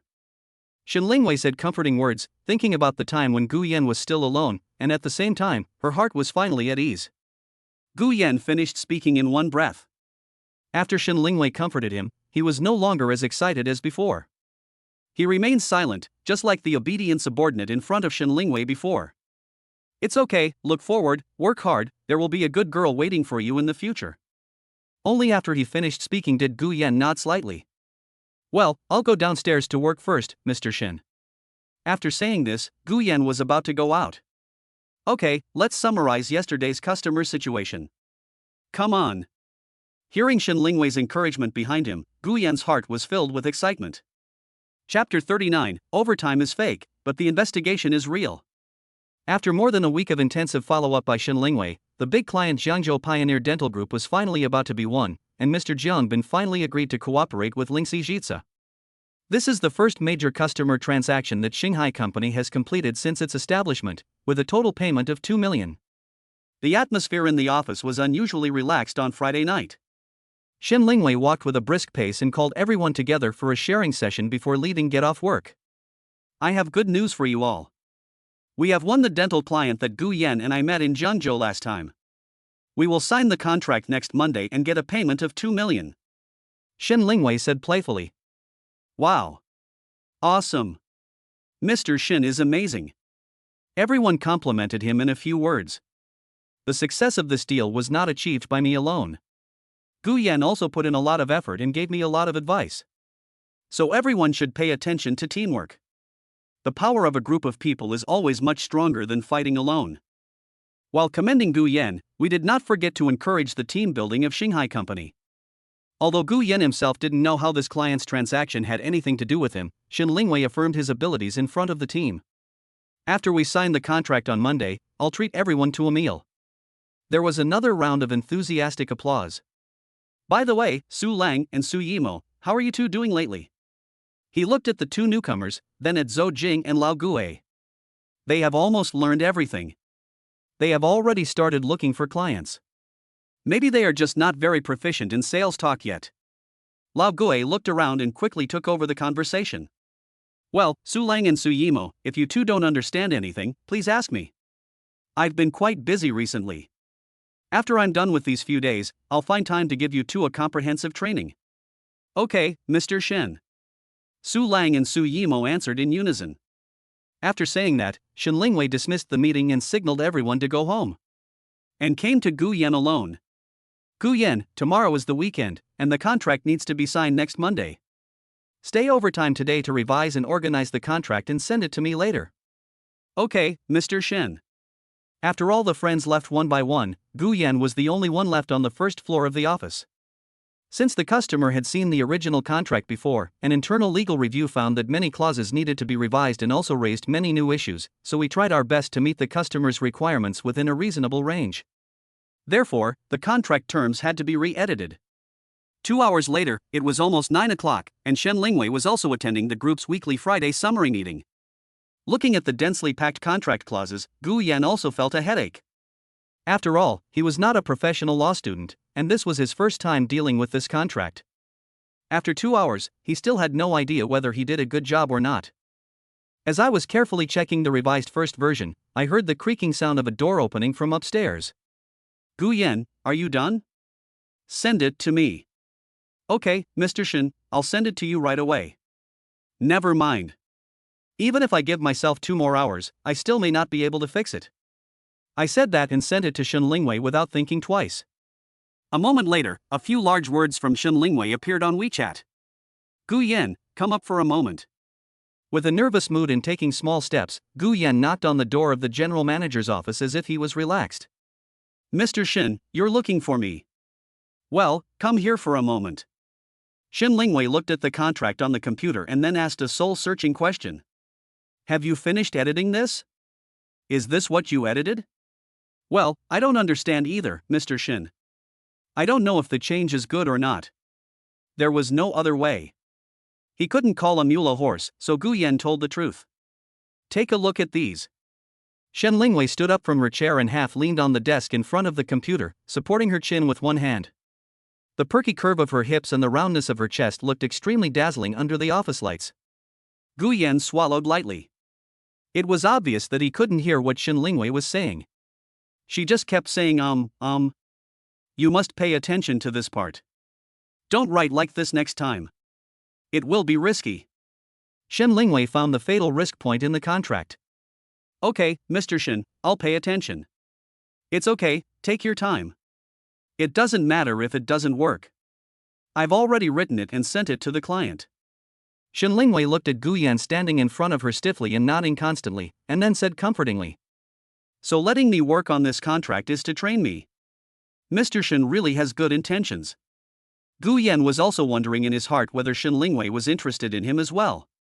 There were several times when it seemed as if he and Shen Lingwei had a spiritual clash.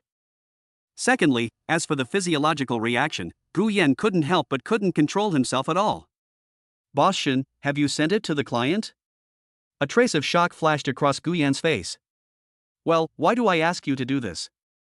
This client is about to sign the contract, which means you are personally involved in this client from beginning to end. If you can control this big client well, it will not be a problem for you to develop other clients later. It turns out that Shen Lingwei has been guiding me carefully all along. You have to take the lead in our team. We are currently lacking an all-round salesperson. Lao Gue is mature and honest but lacks charisma. Hua Zifan and Lu Jingfeng are okay for small-scale operations, but Zhou Jing is still too weak to handle things alone. I think you are still okay now, keep working on it. Faced with Shen Lingwei's earnest expectations and deep guidance, Gu Yanfang realized Shen Lingwei's good intentions. Don't worry, Mr. Shen, I will definitely work hard. Seeing Gu Yan's serious look, Shen Lingwei couldn't help but frown. I want to ask you something that has nothing to do with work. You are only 23, so why did your mother arrange a blind date for you? Is blind date a common practice in your place? Gu Yan didn't know what Shen Lingwei meant by asking this question so late at night, and he was not prepared. Well, in our area, many families start planning blind dates before they graduate from college. Some people who haven't even started school get married at 18. Blind dates are very normal in our area. Then last time your mom called you for a blind date, were you also ready for a blind date? Gu Yan was a little surprised after hearing what Shen Lingwei said. When did she call to talk about a blind date? Oh, he immediately realized that it was the alarm clock plan he carefully designed last time. I don't want to. I don't want to go on a blind date. Blind dates don't have any feelings. Gu Yan pretended to be honest. Who says blind dates mean there's no love? You can also go on a blind date first and then fall in love. Shen Lingwei joked to Gu Yan mischievously. That's true, but it's always better to talk about it yourself. After hearing Gu Yan's answer, Shen Lingwei felt completely relieved. Chapter 40 Mr. Shen, your head is so hot. It was already late at night when he got home. He had originally planned to stay at home and have a good rest for 2 days over the weekend, but unexpectedly, when he was about to go to bed, Guyan received a message from Shin Lingwei. Guyan, can you do me a favor and accompany me back to my hometown tomorrow? The sudden news made Guyan feel a little puzzled. Why did he need to accompany her back to her hometown? He is not her boyfriend now, and you can drive back by yourself. Before I had time to think about it, the second message came. I don't need to bother you to accompany me. I just found that I have a fever. I may not be in a good mental state tomorrow and it will be inconvenient for me to drive. Can you help drive me back? When Guyan heard Shin Lingwei say that she was not feeling well, the image of Shin Lingwei lying pitifully on the bed immediately popped up in his mind. No problem, Mr. Shin, do you have a fever? Is it serious? It's okay, I just have a slight fever and feel weak all over. If I still feel better tomorrow morning, I'll go get in for drip and we'll leave on time in the morning. Okay, Mr. Shin, you should have a good rest and see you tomorrow. After sending the message, Guyan thought about it and still felt that something was wrong. He wanted to buy some medicine for Shin Lingwei, so he immediately got up from bed. What are you doing so late at night, Guyan? Hua Zifan watched Guyan put on his coat and trousers, with a puzzled look on his face. You go to sleep. I'm going to go out and call my mom about something at home. After hearing what Guyan said, Hua Zifan didn't ask any more questions. He turned around and started snoring in a second. It was almost dawn, and fortunately the 24-hour pharmacy not far from the community entrance was still open. I followed the advice of the pharmacy nurse, bought a few boxes of antipyretic drugs, and hurried to Shin Lingwei's residence. Ding ding ding ding. Standing outside the gate of the villa, only the light on the second floor of the entire villa was still on. Yes, that was the room where Shin Lingwei lived. After a moment, Shin Lingwei appeared in front of Guyan wearing a silk suit. Hey, Guyan, why are you here? Didn't you say it would be tomorrow? Guyan looked at the weak Shin Lingwei, his big watery eyes were full of tears, which was indeed a sign of fever. You can't delay treating a fever. I bought you some antipyretic medicine and a fever patch. Take some tonight and you'll feel better. Looking at the silly big boy in front of her, Shin Lingwei's heart was moved to tears. Why are you here so late at night? I should be fine tomorrow if I stay overnight. Reaching out to take the bag that Guyan handed over, Shin Lingwei showed an indifferent attitude on her face. Without waiting for Shin Lingwei to finish speaking, Guyan put the back of his right hand on Shin Lingwei's forehead without thinking. Shin Lingwei seemed a little stunned. She stood there blankly with her hands hanging down, allowing Guyan to gently stroke her forehead. She did not have the aura of a usual female CEO at all. In front of this 183 centimeters tall boy, she was like a little girlfriend who had done something wrong. Your head feels very hot, Mr. Shin. These two are specially for reducing fever. Remember to take the medicine later. You should feel better tomorrow. Seeing Shin Lingwei staring at him, after a while, as if realizing something, Guyan hurriedly took his hand away. Okay, Guyan, go back to sleep. The fever is not a big deal. I just feel weak all over.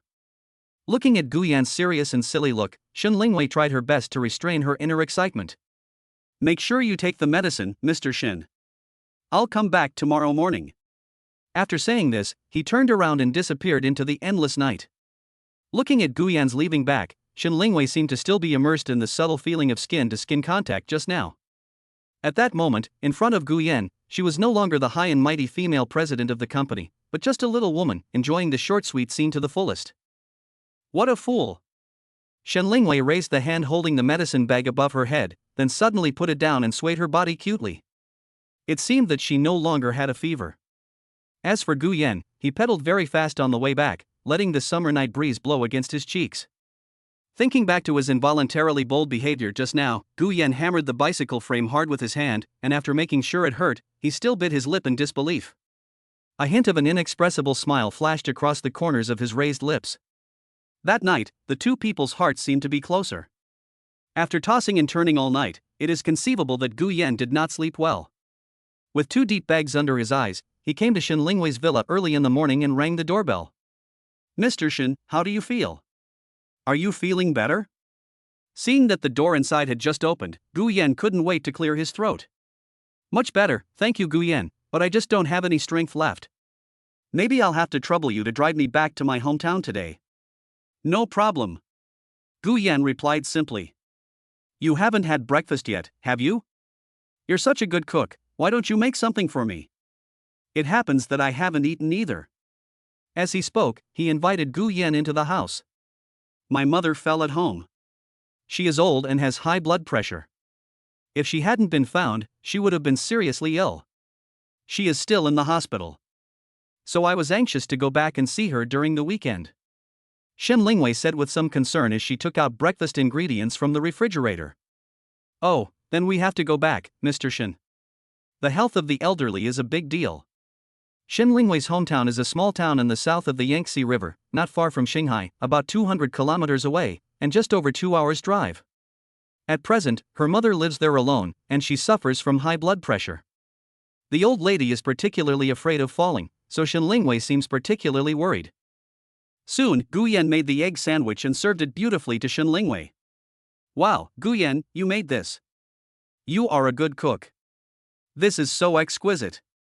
It must be said that although Gu Yan's cooking skills are not top-notch, he can still fool these young girls.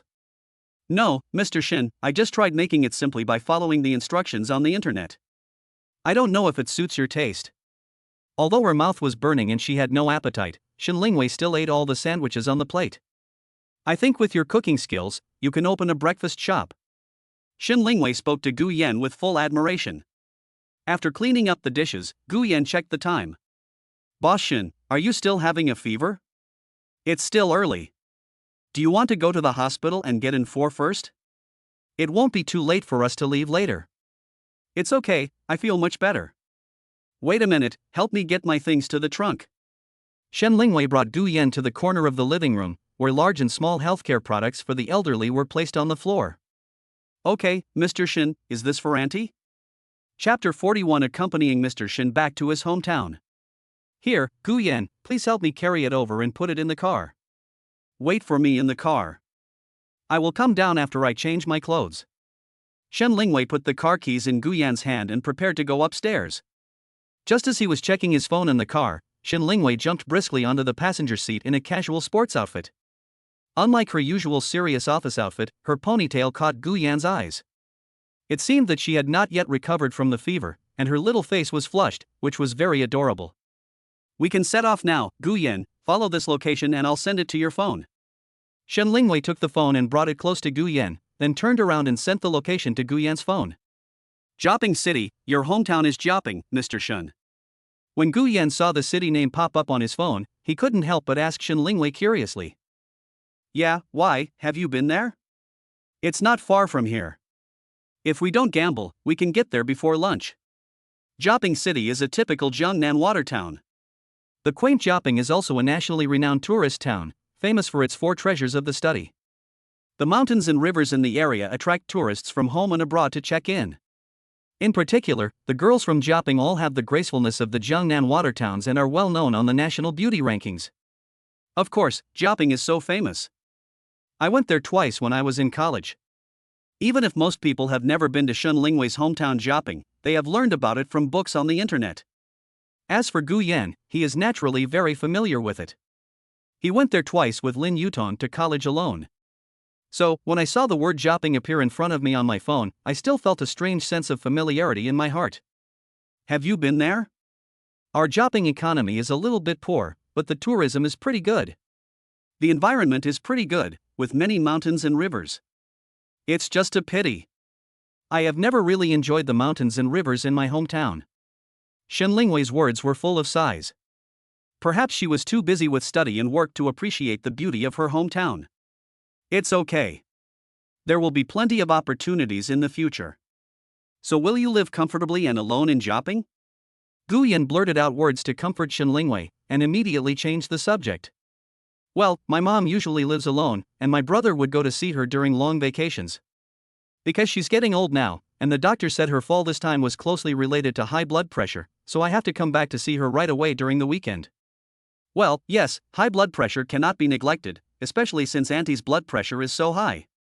The two chatted all the way, and soon the hot morning sun shone straight through the windshield. Shen Lingwei picked up the sunglasses on the center console, put them on her eyes, leaned back in the chair, and fell asleep tiredly. As we drove along the road, the surroundings gradually disappeared from the starry sea of reinforced concrete. Instead, we saw rolling mountains all around us. We passed through one mountain tunnel after another, and the cool valleys were like silk soaked in the mountain breeze, which could be felt even in the car. I really like this kind of life away from the hustle and bustle of the city. Occasionally returning to the mountains can bring people extraordinary comfort. Welcome to Deepening. I hope you have a good time. After 2 hours of running, accompanied by the cool voice of the beautiful toll collector at the Deepening toll station, we finally arrived at our destination, Deepening City. Perhaps she heard the voice of her hometown. Shenlingwei slowly took off her sunglasses, looked around dazedly, and stood up straight. We're here so soon, Guyan, you drive really fast. Just arrived. There aren't many cars on the road today, so driving isn't stressful. Guyan raised his eyebrows and smiled gently. Deepening is pretty good. It's surrounded by mountains, with various rafting trails and a savage village. Mr. Shin can take Auntie out for a walk when he has time to relax. It's good for the body. You don't know, my mom doesn't like to come out either. She likes to stay at home. Oh. After several twists and turns, the car stopped at Deepening First People's Hospital. Shenlingwei told Guyan to get his things, and the two of them hurried to the ward on the 6th floor. Shenlingwei did not see her mother through the glass window on the ward door, so she turned around and asked the nurse next to her. Nurse, where is my mother? Isn't this ward 603? Your mother, what's your mother's name? The nurse looked confused. Oh, Lu Xiaofeng, look at my brain.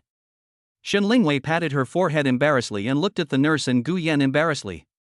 Oh, you mean Aunt Lu? She was just here. She must have gone to the bathroom. She will be back soon. Just as the three of them were looking at each other, an old lady with silver hair, who looked to be in her early 50s, slowly walked in. When she saw Shenlingwei in front of her, she said in surprise. Xiaowei, why are you back? Didn't I say I could be discharged from the hospital tomorrow? Your aunt has been taking care of me in the hospital for the past 2 days and just returned home. Mom, I'm fine. Are you feeling okay now? Looking at the mother in front of her, Shenlingwei was worried. It's okay, it's not a big deal, I didn't fall anywhere. Shen's mother looked calm and composed. The older generation was like this, always deliberately downplaying their suffering to their children. Especially Shen's mother had suffered so much when she was young, and raised Shenlingwei alone without any hardship. She was just in her early 50s but showed a spirit that did not match her age. Mom, you are always so. Shenlingwei was about to say something when Lu Xiaofeng waved her hand and pointed at the aunt who was resting next door. Xiaowei, who is this boy? Oh, Mom, this is my colleague, Guyan. Hello, Auntie. Guyan smiled faintly, revealing 2 shallow dimples on his face. Oh, okay. Mother Shin quickly reached out and held Guyan's hands with both of hers, her face full of kindness. Xiaowei, you two haven't eaten yet, why don't you go have a meal first? It's okay, Auntie, I'm not hungry. Lu Xiaofeng just kept looking at Guyan with a smile on his face without saying anything. Mom, you must be hungry too, why don't we go downstairs to eat and bring you some food? Don't worry about me. The hospital will provide lunch at noon. You two can go downstairs and eat. Then he winked at Shenlingwei. Oh, Guyan, please wait for me at the door first. I'll be out soon. I have something to tell my mother. Wait until you confirm that Guyan has left the room. Xiaowei, this guy looks good to me, tall and good looking. Are you dating him? Sure enough, Shenlingwei guessed it when she saw her mother holding Guyan's hand and smiling. Mom, Guyan is just my colleague. I had a fever yesterday, so I asked him to drive the car and accompany me back. Xiaowei, you have a fever. Are you feeling better now? I told you that you don't need to come back, kid. As he said this, he immediately touched Shenlingwei's forehead with his hand, full of self-blame. Mom, I'm young, it's normal for me to catch a cold and have a fever. But you should walk slower. Xiaowei, you are not young anymore. I think this guy is pretty good. If it's a good fit, we can talk to him. It seems that she can't get around Lu Xiaofeng's nagging. Shenlingwei has no choice but to say. Okay, I understand, Mom. Then you take a rest first. I'll bring you food this afternoon. Looking at Shenlingwei's appearance, Lu Xiaofeng smiled and shook her head. She had no idea what to do with her daughter's problem. Chapter 42 Auntie, you misunderstood. Shenlingwei closed the door behind her. Guyan was leaning on the iron windowsill in the corridor, with one leg bent and his toes casually circling on the floor. He lowered his head and seemed to be thinking about something. Just as she was about to call out Guyan's name, their eyes met. When their eyes met, Shen Lingwei felt inexplicably nervous. Her mother's words just now made her a little shy. Are you hungry? I'll take you to eat Nanjiang's specialties. I'm sure you've never eaten them before. Shen Lingwei curled the corners of her mouth playfully, looking like a little girl. Oh, it's okay. How about it? Pretty good, right? It's really delicious. I haven't eaten this dish before when I came to Jiaping. Guyan wiped the corner of his mouth, recalling the special dish he had just had. He had indeed never seen it before. Guyan spent the entire afternoon in the hospital running around, either fetching water or preparing for tomorrow's discharge procedures. The more Lu Xiaofeng looked at it, the more she liked it, and the smile on her face grew wider. The sky gradually darkened, and Shen Lingwei's aunt also rushed over to take care of her sister Lu Xiaofeng. Shen Lingwei's aunt Lu Yufeng is 2 years younger than Lu Xiaofeng. She also married in Nanjiang. Because her husband can't make it to Nanjiang due to work hours in the factory, she is also responsible for picking up and dropping off her grandson from school. She can only come and take care of Lu Xiaofeng in her free time. Lu Yufeng was delighted to see Shen Lingwei and Gu Yan in the room. Xiaowei, you're back, boyfriend? Hearing Lu Yufeng's words, Gu Yan was a little stunned. He immediately lowered his head and played with his mobile phone. Shen Lingwei embarrassedly took the thermal box from her aunt's hand. Aunt, don't talk nonsense, this is my colleague, Gu Yan. After the introduction, Gu Yan had no choice but to greet Lu Yufeng with an awkward smile. Seeing the boy's handsome face, Lu Yufeng's straightforward nature was fully revealed. Xiaowei, you are just fooling your aunt. How can you bring your colleague home? This guy is so handsome. I think you are just fooling me and your mother. Unlike Lu Xiaofeng, Lu Yufeng has always been carefree and says whatever she wants, but she has loved Shen Lingwei very much since she was a child and treats her as her own daughter. Seeing that Shen Lingwei is now successful in her career and has a settled relationship, Lu Yufeng is naturally happy from the bottom of her heart. Aunt, don't talk nonsense, it's really my colleague, you make him embarrassed. Okay, that's enough. Sis, I made some chicken soup. Drink it while it's hot. Lu Yufeng quickly changed the embarrassing topic. The sky outside the window gradually darkened as we talked and laughed. Xiaowei, your aunt is here too, you two should go back first, this young man is tired from running around all day. Gu Yan scratched his head embarrassedly. It's okay. I'm not tired, Auntie. Auntie, thank you for your hard work these days. Shen Lingwei walked to the bedside, took out 2 nutritional supplements for the elderly and handed them to Lu Yufeng. No, kid, I have a lot of them at home, give them to your mother. Just take what the child gives you. It's not worth much. Seeing that she couldn't refuse, Lu Yufeng had to accept it reluctantly. Then let's go home first, Aunt. We'll come over tomorrow morning to handle the discharge procedures for my mother. Okay, slow down, both of you. After walking out of the room, both of them breathed a sigh of relief. Seeing that Gu Yan still seemed a little dazed, Shen Lingwei tried to ease the atmosphere. My aunt is like this, she's straightforward, she'll say whatever she wants, don't take it to heart. Hearing what Shen Lingwei said, Gu Yan quickly explained. No, Mr. Shen, I'm fine. Then let's go back to my house first? You've worked hard today. I'll treat you to dinner tonight. Shen Lingwei said this with a hint of cute dominance. Good. We drove around the city's busy streets, followed the navigation address, and finally stopped at the gate of an old residential area. Gu Yan looked at the dilapidated old neighborhoods and streets around him and felt a little puzzled. Shen Lingwei was now the president of a branch company with an annual income of several million. It should be no problem for her to buy a better commercial house for her mother. Even buying a villa in a small city like Jianan was a piece of cake. Why did she live in this dilapidated old neighborhood? Perhaps seeing Gu Yan's confusion, Shen Lingwei explained without hesitation. My mother has lived here for decades. I grew up here too. These are all old neighbors who have lived here for decades. My mother is used to living here. I have also told her to move, but she doesn't want to move. Gu Yan nodded thoughtfully. The old neighborhood at night has a very lively atmosphere. As soon as I parked the car, I came out and saw groups of grandpas and ladies holding fans in the small square of the community. Some were singing, some were chatting. It was very lively. It's so lively here. Now I understand why Auntie doesn't want to move away. Seeing the scene, Guyan looked at Shen Lingwei beside him and was inspired. Now you know, this place is a bit old, but it still has a sense of home. The entire community is not big, there are probably only 11 or 12 buildings, all of which are 6-story multi-story buildings with no elevators. Shen Lingwei's home is on the second floor of the first building entering the community. This floor height is still very friendly to the elderly. Following Shen Lingwei's footsteps, I opened the door of room 201 and turned on the lights in the living room. Looking around, the whole room is not very luxurious and not big, with 2 rooms, it looks like only about 70 square meters, but it is tidy and clean. This house is pretty good. It's on a low floor and the auntie keeps it really clean. Of course, my mother loves cleanliness. No matter how big the room is, she will keep it spotless.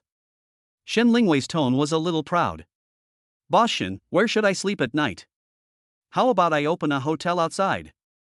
He definitely couldn't live in the master bedroom. He looked at the slightly smaller second bedroom. The walls were covered with large and small photos of Shen Lingwei from childhood to adulthood, and the bed was covered with pink sheets and quilt cover. Guyan was stunned and looked at Shen Lingwei embarrassedly. Seeing Guyan's sudden question, Shen Lingwei walked towards Guyan. Well, you stay in this room tonight. I'll stay in my mom's master bedroom. But this, isn't it your room? I'm afraid of getting the sheets dirty. Guyan pointed at the quilt on the bed and the photos on the wall, which were so awkward that one could make out a 3-bedroom, 1-living-room apartment. Nothing, I usually don't sleep, I just come back to stay for a while during holidays and New Year holidays. Shen Lingwei seemed to be nonchalant and said nonchalantly. There was no other way. Guyan had to do whatever his leader said. Chapter 43 Bathroom Temptation. Oh well. Guyan said with a grunt. After everything was ready, Shen Lingwei took Guyan to the most down-to-earth local restaurant near the community to have a meal of local home-cooked meals. I wanted to take you around shopping Old Street, but I feel a little tired. Let's go there tomorrow if we are free. It might be that the fever from last night has not completely healed, plus she has been running around all day, Shen Lingwei said a little tiredly. Mr. Shen, you've been busy all day. Your fever hasn't fully subsided yet. You have to go to the hospital to pick up Auntie early tomorrow morning. I think you should go back and rest early. I had come to Jiaping City to play with Lin Yutong a few times before. I think all the boys who go shopping are the same, always the same, and there is nothing new about it. In mid-August, although Jiaping is a small mountain town, the temperature reached the peak of the entire summer. Although it was night, the night wind blowing in one's face seemed to be mixed with heat waves, making people feel anxious all over. In just a short while, beads of sweat the size of beans on Guyan's head could not stop flowing down. Why are you sweating so much? Go home and take a shower first. I don't know if you have noticed that girls seem to be naturally more resistant to heat than boys. There is no trace of sweat on Shen Lingwei's face. Guyan hurriedly wiped his sweat with a tissue, saying jokingly, "It feels hotter than the sea of stars." After arriving home, I looked at Guyan's broad back, which was already soaked, with big beads of sweat rolling down his neck, and his whole body exuding the smell of an adolescent boy. Why don't you take a shower first? Shen Lingwei looked up with her big round eyes at Guyan, who was sweating profusely. Oh, okay. As soon as Shen Lingwei finished her words, Guyan hurried to the second bedroom to pick up his clothes and ran to the bathroom. As if he had forgotten to take something, Guyan stuck his head out embarrassedly. Mr. Shen, I forgot to bring a towel. Looking at Guyan's funny appearance, Shen Lingwei couldn't help but cover her mouth and laugh. Ah, wait a minute. After rummaging through the drawers for a while, Shen Lingwei handed 2 light pink towels to Guyan through the crack in the door. We don't have any extra new towels at home. These are the 2 towels I had before. My mom washed them. How about you use them first, or I can go downstairs and buy 2 more. No need, Mr. Shen, this is enough. Guyan took the towel from Shen Lingwei's hand without thinking, and slammed the door shut. Looking at the light pink towel in his hand, and thinking that this towel had once wiped Shen Lingwei's graceful body, Guyan seemed to be able to smell the girlish fragrance of Shen Lingwei.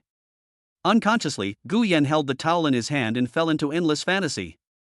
I don't know when, maybe it was the rapid rise of male hormones in the body that brought about sudden physiological changes. Guyan suddenly woke up embarrassedly. What am I doing? Then he hurriedly turned on the faucet. The bathroom door was made of frosted glass. Although one couldn't see clearly inside, one could still vaguely see Guyan's muscular figure from the outside, as well as the sound of running water washing his body. When Shin Lingwei passed by the gap in the master bedroom, she saw the blurry figure of a man taking a bath. This was the first time in her life that she was alone in a room with an adult male. Moreover, it was Gu Yan, whom she met for the first time, and her heart was moved. At this time, Shin Lingwei blushed and covered her eyes and ran to the master bedroom embarrassedly. After a while, the bathroom door opened and Gu Yan came out wearing a cool earthsuit and shook his hair, which was not yet dry. "You're done washing, Gu Yan." Seemingly still immersed in the embarrassing scene just now, Shin Lingwei moaned softly. "Well, Mr. Shin, I'm ready now, you go wash up." After a moment of trance, Shin Lingwei walked into the bathroom with light steps. As if she had forgotten the frosted glass door of the bathroom, Shin Lingwei did not remember to cover it up. Through the frosted glass, like a blurry mirror, Shin Lingwei quickly took off her clothes in the unclear light and shadow, and her graceful figure was clearly displayed in front of Gu Yan. The moment she took off her hairband, her flowing long hair immediately broke free from its restraints and floated freely. Seeing this blood-pumping scene, Gu Yan swallowed hard subconsciously. What was even more terrible was that an impulse from his lower abdomen immediately rushed to his brain, causing Gu Yan to stand there in a daze. I don't know how long it was, but I heard the water in the bathroom suddenly stop. Gu Yan seemed to react and turned around and walked towards the living room. After the door opened, Shin Lingwei's cool summer pajamas showed off her good figure perfectly. You can't tell that Shin Lingwei is so girlish at home. She is wearing a short-sleeved shirt and shorts printed with Pikachu cartoon patterns.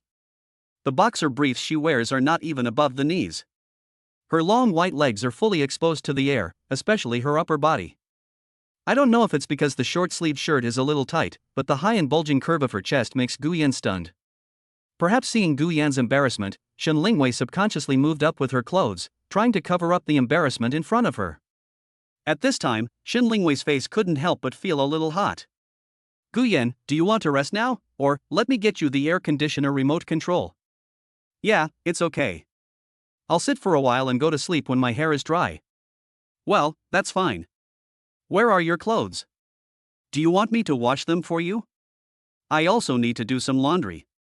"Ah, it's okay, I just changed my underwear, I can just wash it myself later." Seeing Shin Lingwei preparing to put clothes into the washing machine, Gu Yan felt a little embarrassed. He couldn't wash his clothes together with Shin Lingwei's. Perhaps sensing something was wrong, Shin Lingwei did not ask any further questions. After washing clothes and brushing teeth, Shin Lingwei saw that Gu Yan had not gone to bed yet, so she walked into the kitchen, poured 2 glasses of juice, picked them up and slowly walked towards Gu Yan, who was looking at his phone on the sofa in the living room. "Boss Shin, are you done with your work?" "It's finally done, come, have a drink." Shin Lingwei sat down on the sofa, feeling rare relaxation at this moment. "By the way, didn't Uncle come to see Auntie when she was hospitalized this time?" Not knowing whether this question was appropriate or not, Gu Yan tried to take the initiative to bring up the topic. After a long silence, Shin Lingwei took a deep breath. "My dad has rarely come to see my mom since he divorced her, but my brother has a very good relationship with her. He is currently attending university in Hangzhou, not far from home, and he comes to see her whenever he has time. Hangzhou is also a typical Jiangnan city, a large city in the Shanghai metropolitan area and a first-tier city. Your brother is quite filial, so how is your relationship with him?" "We have a very good relationship. His school is only about 100 kilometers away from Shanghai, and he often comes to Shanghai to play with me." Speaking of her younger brother, Shin Lingwei's face is full of pride. Although he follows his father, blood is thicker than water, so the younger brother Shin Haotian has a very good relationship with his mother and sister. Like the brother and sister, both were top students in their studies and never caused their parents any worries since childhood. Shin Haotian was also admitted to a 985 university in Hangzhou. As a freshman, he already had a clear goal. While others only prepared for postgraduate entrance exams in their junior and senior years, he already had the goal of pursuing a master's and doctoral degree in his freshman year. Chapter 44. Our Xiaowei is so blessed. He's better than me. I didn't even think about taking the postgraduate entrance exam and just went out to work. But he's only a freshman and he's already prepared for the postgraduate entrance exam. You are too modest, Mr. Shen. How can I, an ordinary second-tier university student, survive? Hearing Shin Lingwei talking, Gu Yan couldn't help but laugh at himself. Time always flies quickly during a relaxed and humorous chat. It's getting late, Gu Yan. I put the air conditioner remote control on the bedside table in your room. Go to bed early. We will go to the hospital tomorrow morning. Okay, see you tomorrow morning, Mr. Shen. Good night. After saying hello to each other, Shen Lingwei and Gu Yan went to bed. Lying on the soft bed, the pink sheets beneath me and the pink air conditioning quilt on my body seemed to emit waves of fresh girlish fragrance. Gu Yan greedily enjoyed God's favor. He didn't have much time alone with Shen Lingwei, let alone being able to be alone in a room with Shen Lingwei and sleep in her bed. It was not until the second half of the night that Gu Yan slowly fell asleep. Early the next morning, Shen Lingwei got up early and prepared breakfast. Boom boom boom boom boom boom boom boom boom. Shen Lingwei knocked on the door again and again. Gu Yan, get up and have breakfast. The sound was like a wife calling her husband to get up. Faintly hearing the sound of Shen Lingwei knocking on the door, Gu Yan opened his hazy eyes, sat up with a start, and answered. Okay, Mr. Shen, I'll be right there. He was indeed embarrassed. It was the first time that he woke up later than the hostess at someone else's house. Gu Yan immediately rushed to the bathroom to wash up. A moment later, Gu Yan, who had finished washing up, came to the dining table and saw 2 bowls of clear soup noodles already prepared on the table. Shen Lingwei was still doing something in the kitchen, lifting the pot and putting food into the plates. I don't know how to make anything complicated. Just some simple noodles and fried eggs. Just make do with it. It's already pretty good. I think it's well made. It looks delicious. In Gu Yan's impression, Shen Lingwei really wasn't very good at cooking, and the embarrassing situation in the villa's kitchen last time was still vivid in his mind. We always eat shredded pork noodles in the morning here. We're used to it. If there's no shredded pork, we can't let you eat plain noodles, so we'll add an egg. It's delicious, with good color, aroma, and taste. Gu Yan picked up the bowl, took a big mouthful of noodles, and smiled and gave Shen Lingwei a thumbs up. Eat first, then we'll go to the hospital to pick up my mom. Although the noodles cooked by Shen Lingwei had no taste, Gu Yan still ate them up in no time at all without leaving any soup. On the contrary, Shen Lingwei only took 2 bites and ate a fried egg. After eating, the 2 of them went downstairs and hurried to the hospital. It was only 8:30 in the morning when we arrived at the hospital, but the elderly people were already taking a walk in the corridor on the 6th floor. When I opened the door, Lu Xiaofeng was already making her bed. Mom, have you eaten yet? You two are here so early, have you eaten yet? Lu Xiaofeng looked at her daughter Shen Lingwei and nodded to Gu Yan with a smile on her face. Auntie, we have all eaten. Mom, I'll call my aunt later and tell her not to come over today. I'll go through the discharge procedures for you, and then we can go home directly, okay? Your aunt should be on her way now. She only came back late last night. She must have worked hard these past few days. Okay, Mom, I'll go handle the formalities first. Gu Yan, how about you just wait here? Good. Speak of the devil, he appears. Shen Lingwei had just been out for a while when Lu Yufeng pushed the door open. Sister, you got up so early.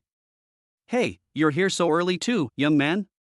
Gu Yan smiled gently. As the 2 sisters talked about Shen Lingwei and themselves, Gu Yan didn't want to pay too much attention to them and just played with his phone. About 30 or 40 minutes later, Shen Lingwei walked into the room breathlessly with a large stack of lists in her hands. Mom, the discharge procedures have been completed. We can just pack up and go home. Aunt, you're here? I was just about to call you and tell you not to come today and to have a good rest at home. It's okay. It won't take a day or 2. Lu Yufeng's face was full of smiles and she looked very calm. After tidying up a bit, the 4 of them left the hospital and rushed home. It was already 10:30 in the morning when we got home. Seeing that it was almost time for lunch, Shen Lingwei suggested. Mom, Auntie, why don't we eat outside at noon? There's nothing left in the fridge at home. Maybe the older generation is more frugal and used to cooking at home, so Lu Yufeng quickly took over the conversation. No, Xiaowei, why spend that money? Restaurants outside are expensive and the food is not good. You 2 kids can go to the market to buy some vegetables and I will cook them. I guarantee that you will eat clean and comfortable food. Seeing that she couldn't persuade her aunt, Shen Lingwei had to give up the idea of going to a restaurant and turned around to ask Gu Yan to go out and buy groceries together. Buy more vegetables, Xiaowei.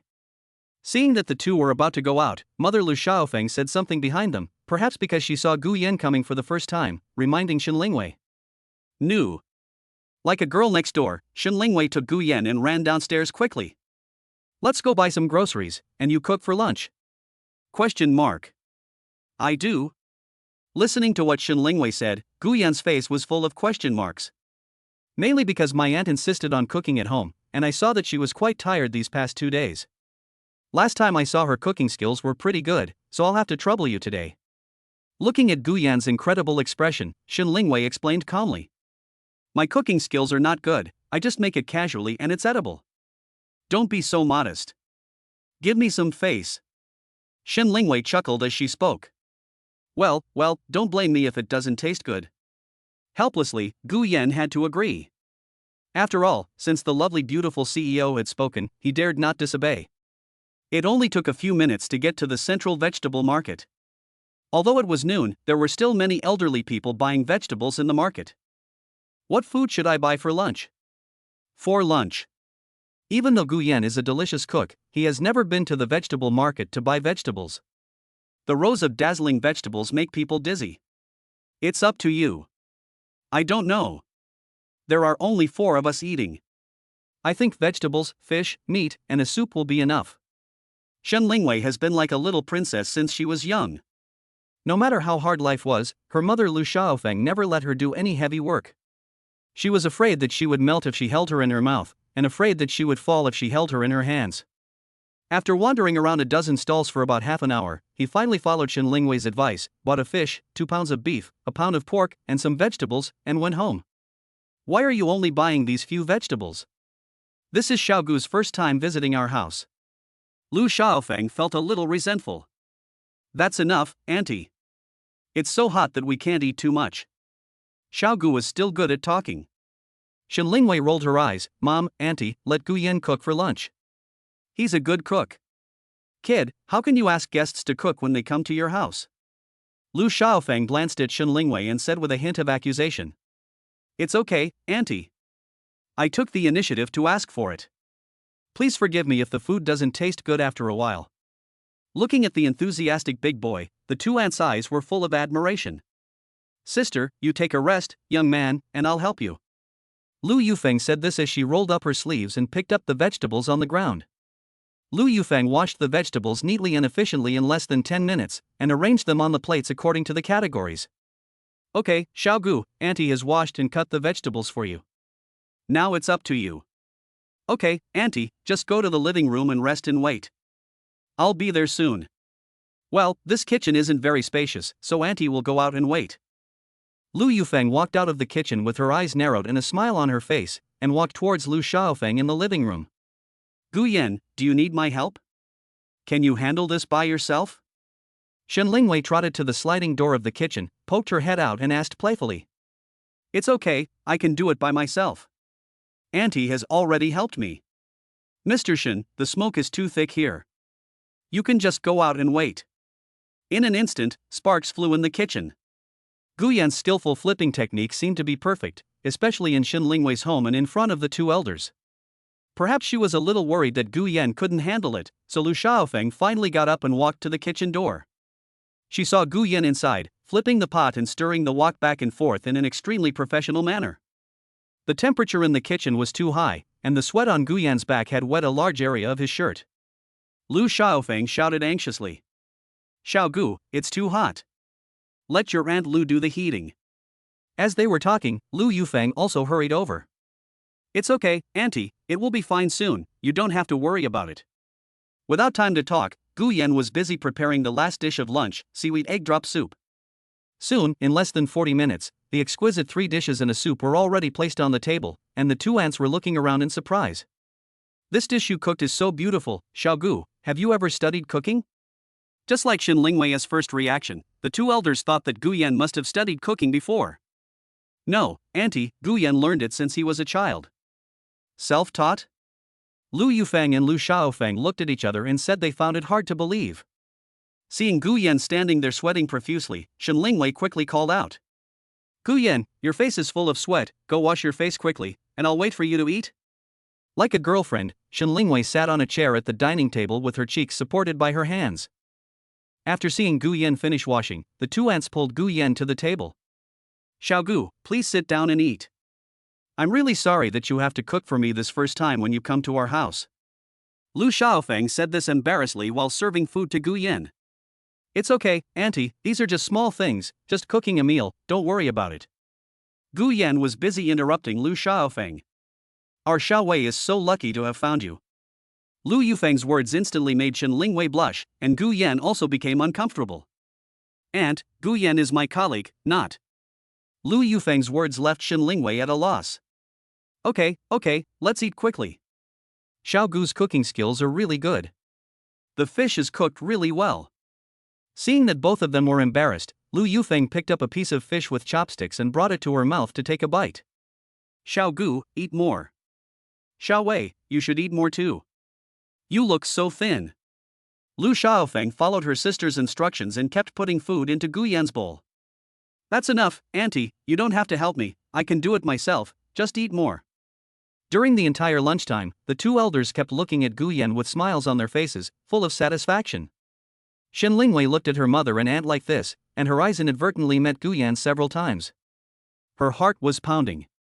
Finally, the meal ended in a harmonious and tense atmosphere. At the first meeting, Gu Yan received high recognition from the two elders. Although Gu Yan pretended to be calm, his heart was already surging with emotion. Isn't it the same for Shen Lingwei? Chapter 45, Signing a Contract. After working in Jiaping for 2 days and settling their mother down, Shen Lingwei and Gu Yan started their return journey near evening. The car was running freely in the valley tunnels of Jiaping. Thinking that her mother was fine, Shen Lingwei finally let go of her anxiety and worry and felt a lot more relieved. There were a lot of cars on the highway returning to Shanghai last Sunday, and traffic jams started after less than an hour. The red taillights of the surrounding cars reflected each other, and were imprinted on Gu Yan's face through the car window glass. With just a slight glance, Shen Lingwei had the opportunity to carefully see Gu Yan's profile. His facial features were neat and strong, his jawline was delicate, and under his slightly moist and messy forehead hair, his dark eyes were as deep as the sea. Recalling the teasing from her aunt and mother, Shen Lingwei's heart was filled with ripples. It was during this return trip to his hometown that Gu Yan completely took root in Shen Lingwei's heart. After 2 days of busy schedule and physical discomfort, Shen Lingwei leaned back in her chair, looking a little haggard. Looking at Gu Yan again, his eyes were still sharp and he was staring intently ahead. Gu Yan, you've worked hard these past 2 days. Are you tired? I'll return it to you at the next service area. I'm fine. It's not worth mentioning such a small matter for a man. Mr. Shen, are you feeling better? Turning around, he saw Shen Lingwei looking tired, and Gu Yan was smiling at her foolishly, with an indulgent look. Seeing Gu Yan's gentle face and busy accompanying her for 2 days, Shen Lingwei actually felt a little distressed. I don't know how long it had been, but with Gu Yan's gentle call, the car had already stopped in the basement of his house. Shen Lingwei stretched her body and gathered the long hair hanging in front of her forehead. Gu Yan, thank you for your hard work accompanying me home these 2 days. I don't cook much, so I won't keep you for dinner. Go back and rest early. I'll give you a day off tomorrow morning, and we'll go to Jiangzhou to sign the contract in the afternoon. The tone of voice is also soft and gentle. Has the client decided? Will they sign the contract tomorrow? Gu Yan instantly became energetic and kept muttering to himself. Boss Jiang sent me a message yesterday afternoon, saying we could cooperate. Okay, then I don't need to rest and will be at the company on time tomorrow morning. As if he was full of energy, Gu Yan jumped out of the car without saying goodbye. Staring blankly at Gu Yan's slender back, Shen Lingwei felt as if she had been stung by a bee. Her whole body was numb, and she had an indescribable feeling. During the 2 days after returning home with Shen Lingwei, Gu Yan was busy recalling everything that had happened in those short 2 days. Through the in-depth contact in these 2 short days, Gu Yan had a deeper understanding of Shen Lingwei. Outside, she is a majestic and superior female president, and at home, she is the pillar of her mother Lu Xiaofeng. Her figure shuttling back and forth in the hospital to handle procedures seemed so insignificant. As she leaned against the car with her sick body and a tired face, Gu Yan's heart paused as he thought about it, and he had the idea of taking care of Shen Lingwei for the rest of his life. Without even having time to eat, Gu Yan simply washed his tired body and climbed onto the bed and fell into a deep sleep. In the blink of an eye, it was the day to sign the contract the next day. At 11 o'clock in the morning, Shen Lingwei dressed handsomely, holding a file bag in her hand, and went downstairs with a smile to greet Gu Yan. Let's go, Gu Yan, go sign the contract. Immediately. Gu Yan quickly packed up his backpack and picked up the business casual suit jacket behind him. Don't you want to have a meal first? Mr. Shen, we will arrive in Jiangzhou around 2 p.m. After a sound sleep last night and skipping 2 meals in a row, Guyan's stomach had already been rumbling. Just a couple of bites at noon, and we'll have dinner in the evening. Okay. After having a quick bite at the door, the two of them hurriedly drove to Jiangzhou Pioneer Dental Group. It was still early when they arrived at the client's place, less than 2 o'clock. Zhang Bin had already asked his assistant to prepare the contract and was waiting on the 6th floor. You are Mr. Shin from Shanghai, right? Mr. Jiang asked me to greet you here. He has an emergency meeting now. Please wait here for a moment. The assistant politely guided the two to sit in the waiting area on the left side of the door and thoughtfully brought 2 bottles of mineral water. Okay, thank you for your help. Your voice is a little low, but very clear, like the melted snow from the top of the snow-capped mountains in Tibet, clean and slightly cold. Perhaps the business world is like a battlefield, and every micro-expression may be the key to determining one's personal charm. After waiting for a while, Zhang Bin came up with a smile. I'm sorry, Mr. Shin. I was delayed by an emergency meeting just now. I'm sorry to have kept you two waiting for so long. Please hurry to the meeting room. As the general manager of a large group and also the party A, Zhang Bin is very polite. As the saying goes, even if the party A asks you to wait for a day, you cannot complain and can only wait patiently. Hey, hello, Mr. Jiang, no, we just arrived too. Zhang Bin then immediately called the directors of the marketing and operations departments to discuss the contract. Soon, several people reached a consensus that the contract was for the group to sign an annual contract worth 2 million, including a package model of software and live broadcast services. It's a pleasure to work with you, Mr. Jiang. It's a pleasure to cooperate with you, Mr. Shin. I believe in Mr. Wang, and Mr. Shin's ability is obvious to all. So we finally decided to cooperate with your company. It's a pleasure to cooperate with you. The two people's tightly clasped hands also marked the acquisition of Shanghai Company's first million-level order. After the signing of the contract, Zhang Bin convened the heads of various departments to discuss the cooperation plan in depth. The entire meeting lasted until 5 in the afternoon. As it was almost time to get off work, Shen Lingwei whispered to Guyan. Go and book a private room in the hotel. There's a table that can accommodate about 10 people. We'll treat you tonight. After saying this, Guyan's phone dinged. With a click, Shen Lingwei transferred over 3,000 yuan. Guyan nodded and took the opportunity of going to the bathroom to find a nearby 4-star hotel on the app ordering platform, and called to book a private room. Finally, the meeting ended perfectly.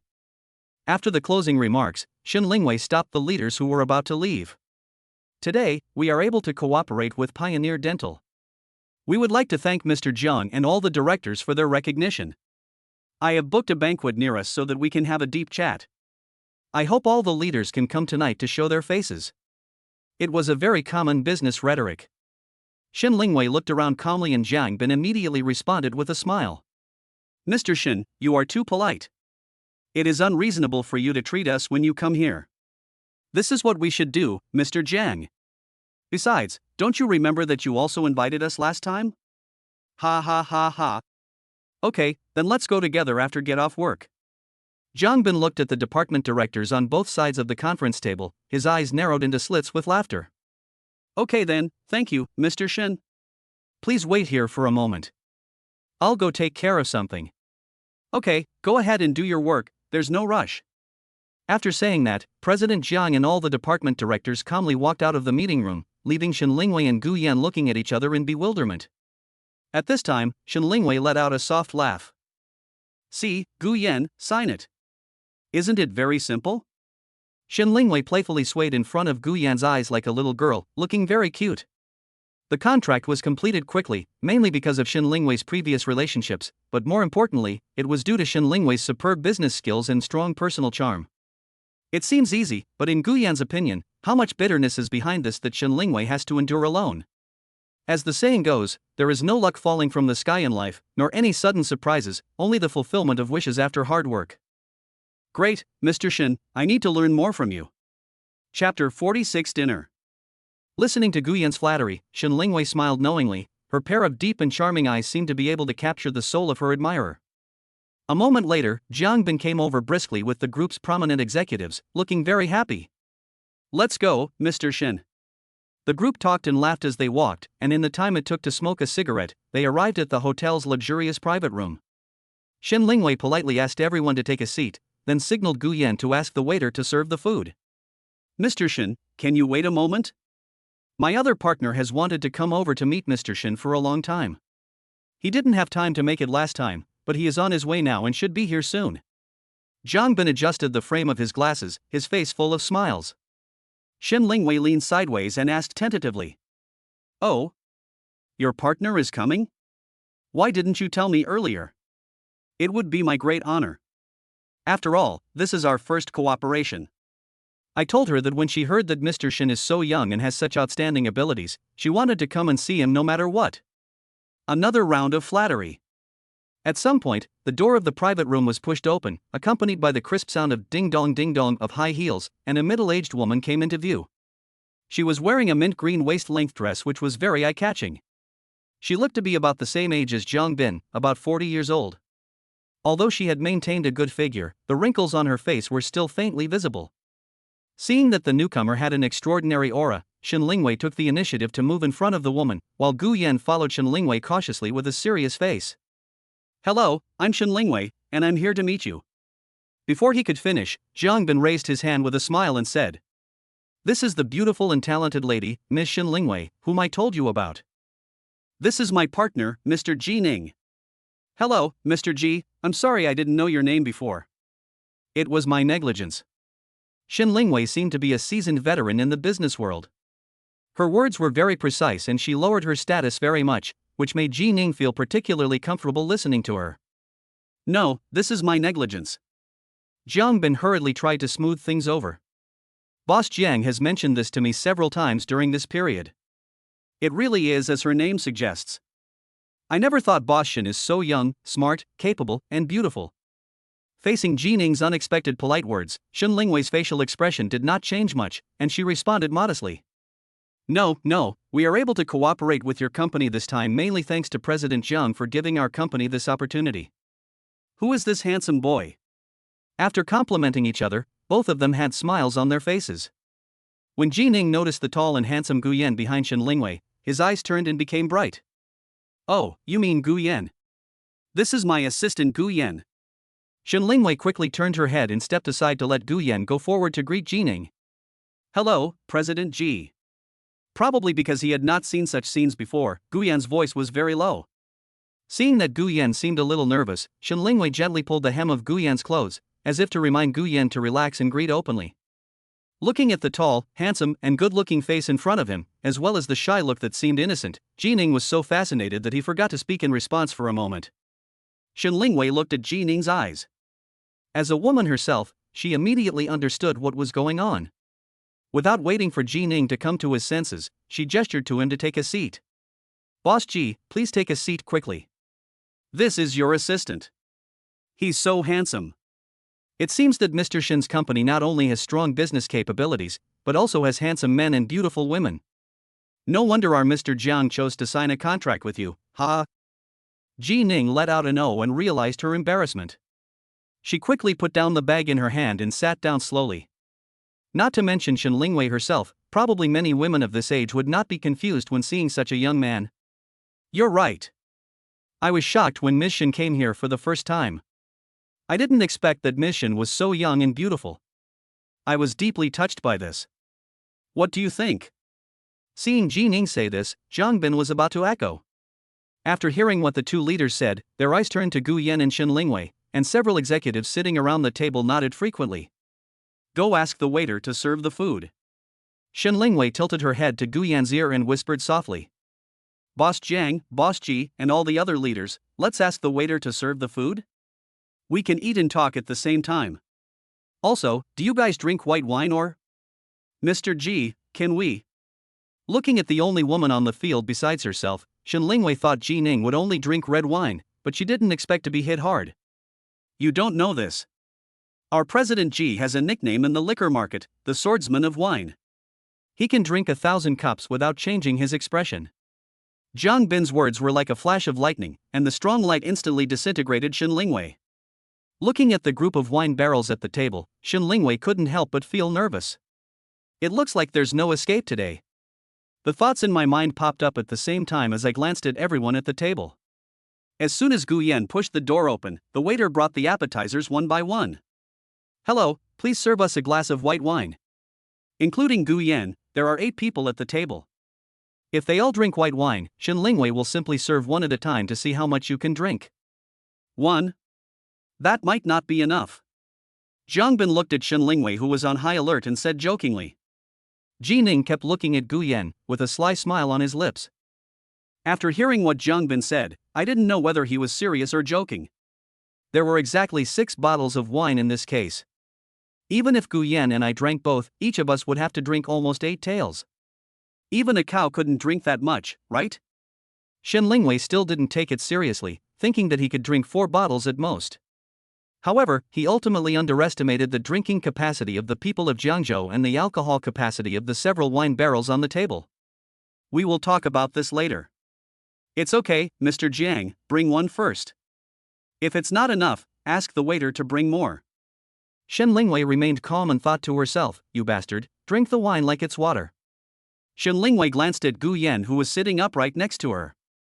Don't drink anymore, you have to drive later that night. Gu Yan nodded, not quite understanding. Then Mr. Shen, you shouldn't drink too much either. The atmosphere at the table was quite relaxed. Jiang Bin kept talking to Ji Ning and the executives at the table about Shen Lingwei's talent and appearance, and Ji Ning just kept nodding in agreement, staring at Gu Yan from time to time. Shen Lingwei saw it all, but didn't know what to say. She had a strange feeling in her heart. Perhaps it was the jealousy that women are born with. Chapter 47, Drinking Like This? After a short while, all the dishes were served. Seeing that the atmosphere was set, Shen Lingwei lowered her voice slightly. Gu Yan, don't look at your phone at this time. Go pour some wine for the leaders. Probably not knowing what to talk about with these bosses and executives, Gu Yan was looking at his phone with his head buried. Shen Lingwei's reminder made Gu Yan slightly stunned, but then he seemed to react, stood up and started unpacking the boxes, opened the white wine and offered it to Jiang Bin in order. When he walked to Ji Ning looked up seductively at Gu Yan, who was bending over to pour him a glass of wine. This handsome young man, holding the bottle with his head lowered, exuded the aura of a young and handsome man, which made Ji Ning fall in love with him again. His eyes were fixed on Gu Yan's face, as if he wanted to eat him up. Gu Yan, right? Come and have a couple more drinks with your sister later. Everything I said felt a little off, too flirtatious. Shen Lingwei felt very uncomfortable but had no one to express her feelings. She pulled at the corners of her clothes with both hands to vent her pent-up emotions. However, it was her first time to invite guests to dinner and they were new clients, so she couldn't afford to offend them and had to give up. At the moment of pouring the wine, Gu Yan might have felt Ji Ning's fiery gaze, so he pushed back a little and responded. Good. After saying that, he turned around and filled the glasses of several other directors one by one. Ji Ning followed Gu Yan's figure and kept looking at him. Shen Lingwei had already begun to feel a little disgusted with this old woman Ji Ning. After a round of wine pouring, Shen Lingwei slowly stood up, and with the anger rising in her heart, she showed a faint smile on her face and said angrily, Mr. Jiang, Mr. Ji, and all the leaders, I don't know if the dishes ordered today are to your taste. I would like to thank Mr. Jiang, Mr. Ji, and all the leaders for their trust in cooperating with Pioneer Dental. We will definitely provide good service to satisfy all the leaders and strive for long-term strategic cooperation. Cheers to our first collaboration. Shen Lingwei's set of workplace clichés was almost flawless.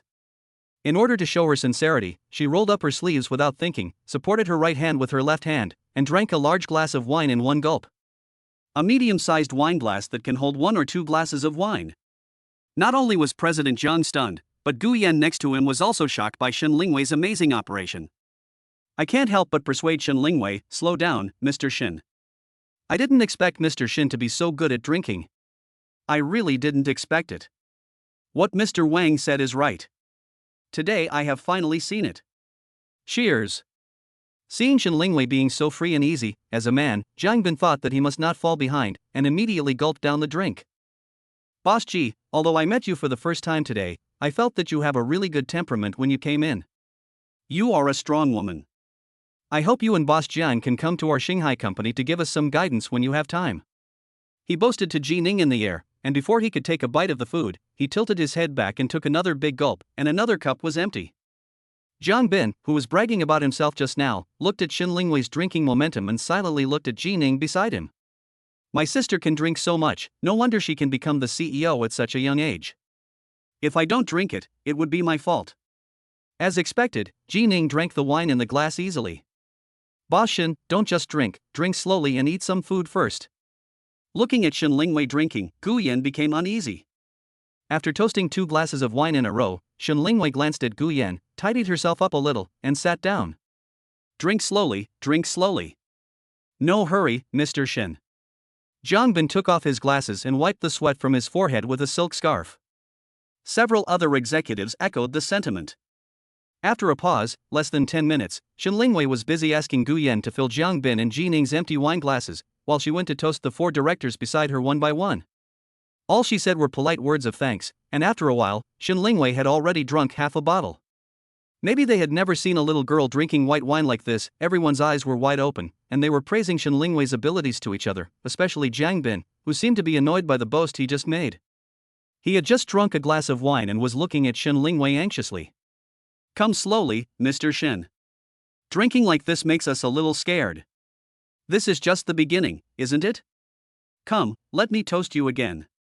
After Shen Lingwei poured herself a glass of wine, she walked around to Jiang Bin, her hand holding the glass trembling slightly. Without any suspense, another glass was drunk.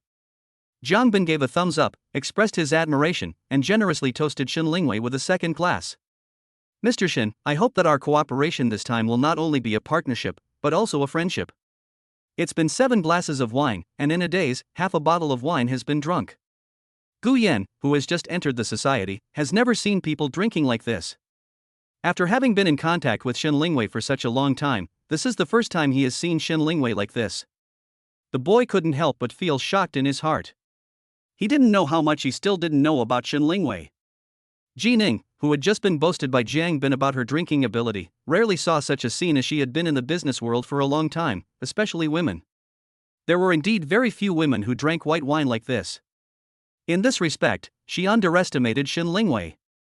Sister, it's easy to get drunk if you drink like this. Let's take it slow. I'll toast you a glass and you can take a rest first, okay? Jining raised his glass and drank it all in one gulp, feeling somewhat embarrassed. After drinking so much wine in succession, Shen Lingwei's fair face finally succumbed to the power of the wine. Under the huge effect of alcohol, her face was already slightly tipsy and her face began to glow slightly red. The girl's eyes are a little blurry, and she looks like she is drunk but not drunk. She can capture your heart in a split second and make you unable to control yourself. That's fine, sis. We're going to have a good drink today. In a daze, her emotions were completely controlled by alcohol. Following Jining's call of sister, Shen Lingwei couldn't help but call her sister all the time, as if she had forgotten the jealousy in her heart just now. Jining's face was full of smiles, and he seemed to approve of his sister. Everyone, drink slowly. This is just the beginning. Just drink until you are satisfied. As expected, Jiang Bin was more mature. He came out to take charge of the situation and spoke sensible words. Boss Shen, hurry up and eat some food to fill your stomach, then drink slowly. Gu Yan, on the other hand, was sitting anxiously in his seat, not knowing whether Shen Lingwei was drunk or not. His face showed an anxious look as if he wanted to say something but couldn't. Okay. Suddenly, Shen Lingwei stumbled and lost her balance. Her body trembled and she almost fell into Jiang Bin's arms. Chapter 48. Don't touch my man. Fortunately, his cerebellum had not been eroded by the alcohol, and he managed to keep his body's balance firmly just before he fell.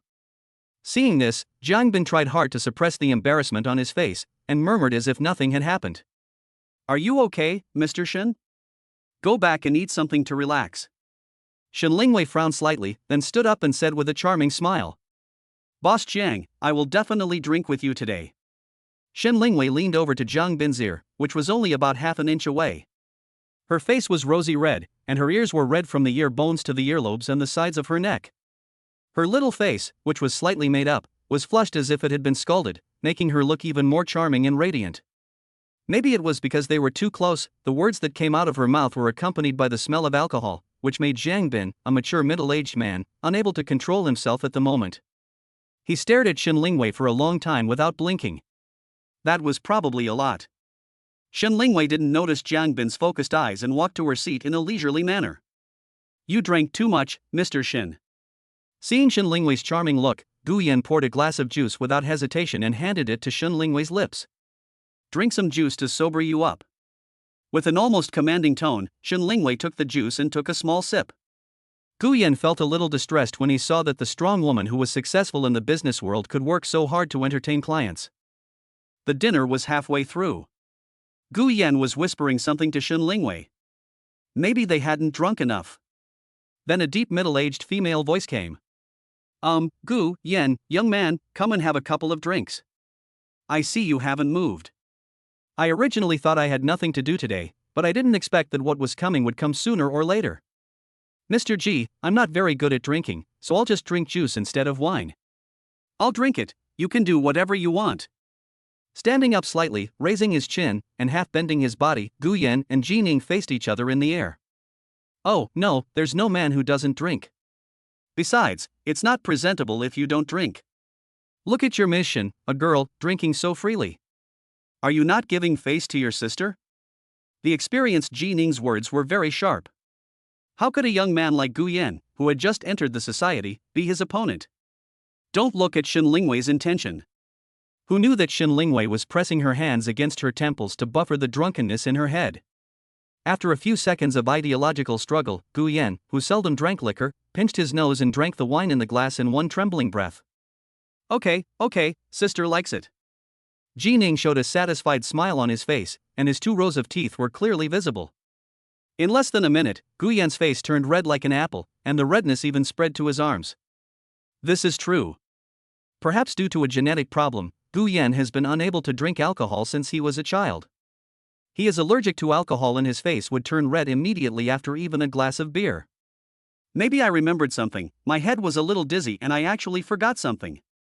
Oh no, Mr. Shen, I shouldn't have drunk alcohol just now. I can't drive later. Perhaps thinking of this reason, Gu Yan immediately informed Shen Lingwei, who was in a daze beside him. It's okay. Maybe she drank too quickly and the alcohol took over her heart too quickly and too deeply, so Shen Lingwei was not completely sober for a while. That's right. Salespeople have to drink. Didn't Mr. Shen tell you that many things need to be discussed over a drink? If you drink well, the project contract will be settled naturally. An old fox is an old fox, but what Jining said is true. If you want to cooperate nowadays, human relations are more important than the product itself. Gu Yan nodded half doubtfully, looking at the group of people talking and laughing at the table. He felt a little nervous. When he looked around, his eyes met Jiang Bin's. The difference from before was that Jiang Bin looked very calm this time, looking like a serious boss. This guy is still treating people differently. He smiles at women and treats men as if they owe him money. Should I toast him or not? If I toast, I will be drunk today. If I don't toast, it seems like I am disrespecting him. Gu Yan felt very nervous. Sales is so hard. He felt hot and restless all over, and his arms were red and a little itchy. Gu Yan couldn't help scratching his arms.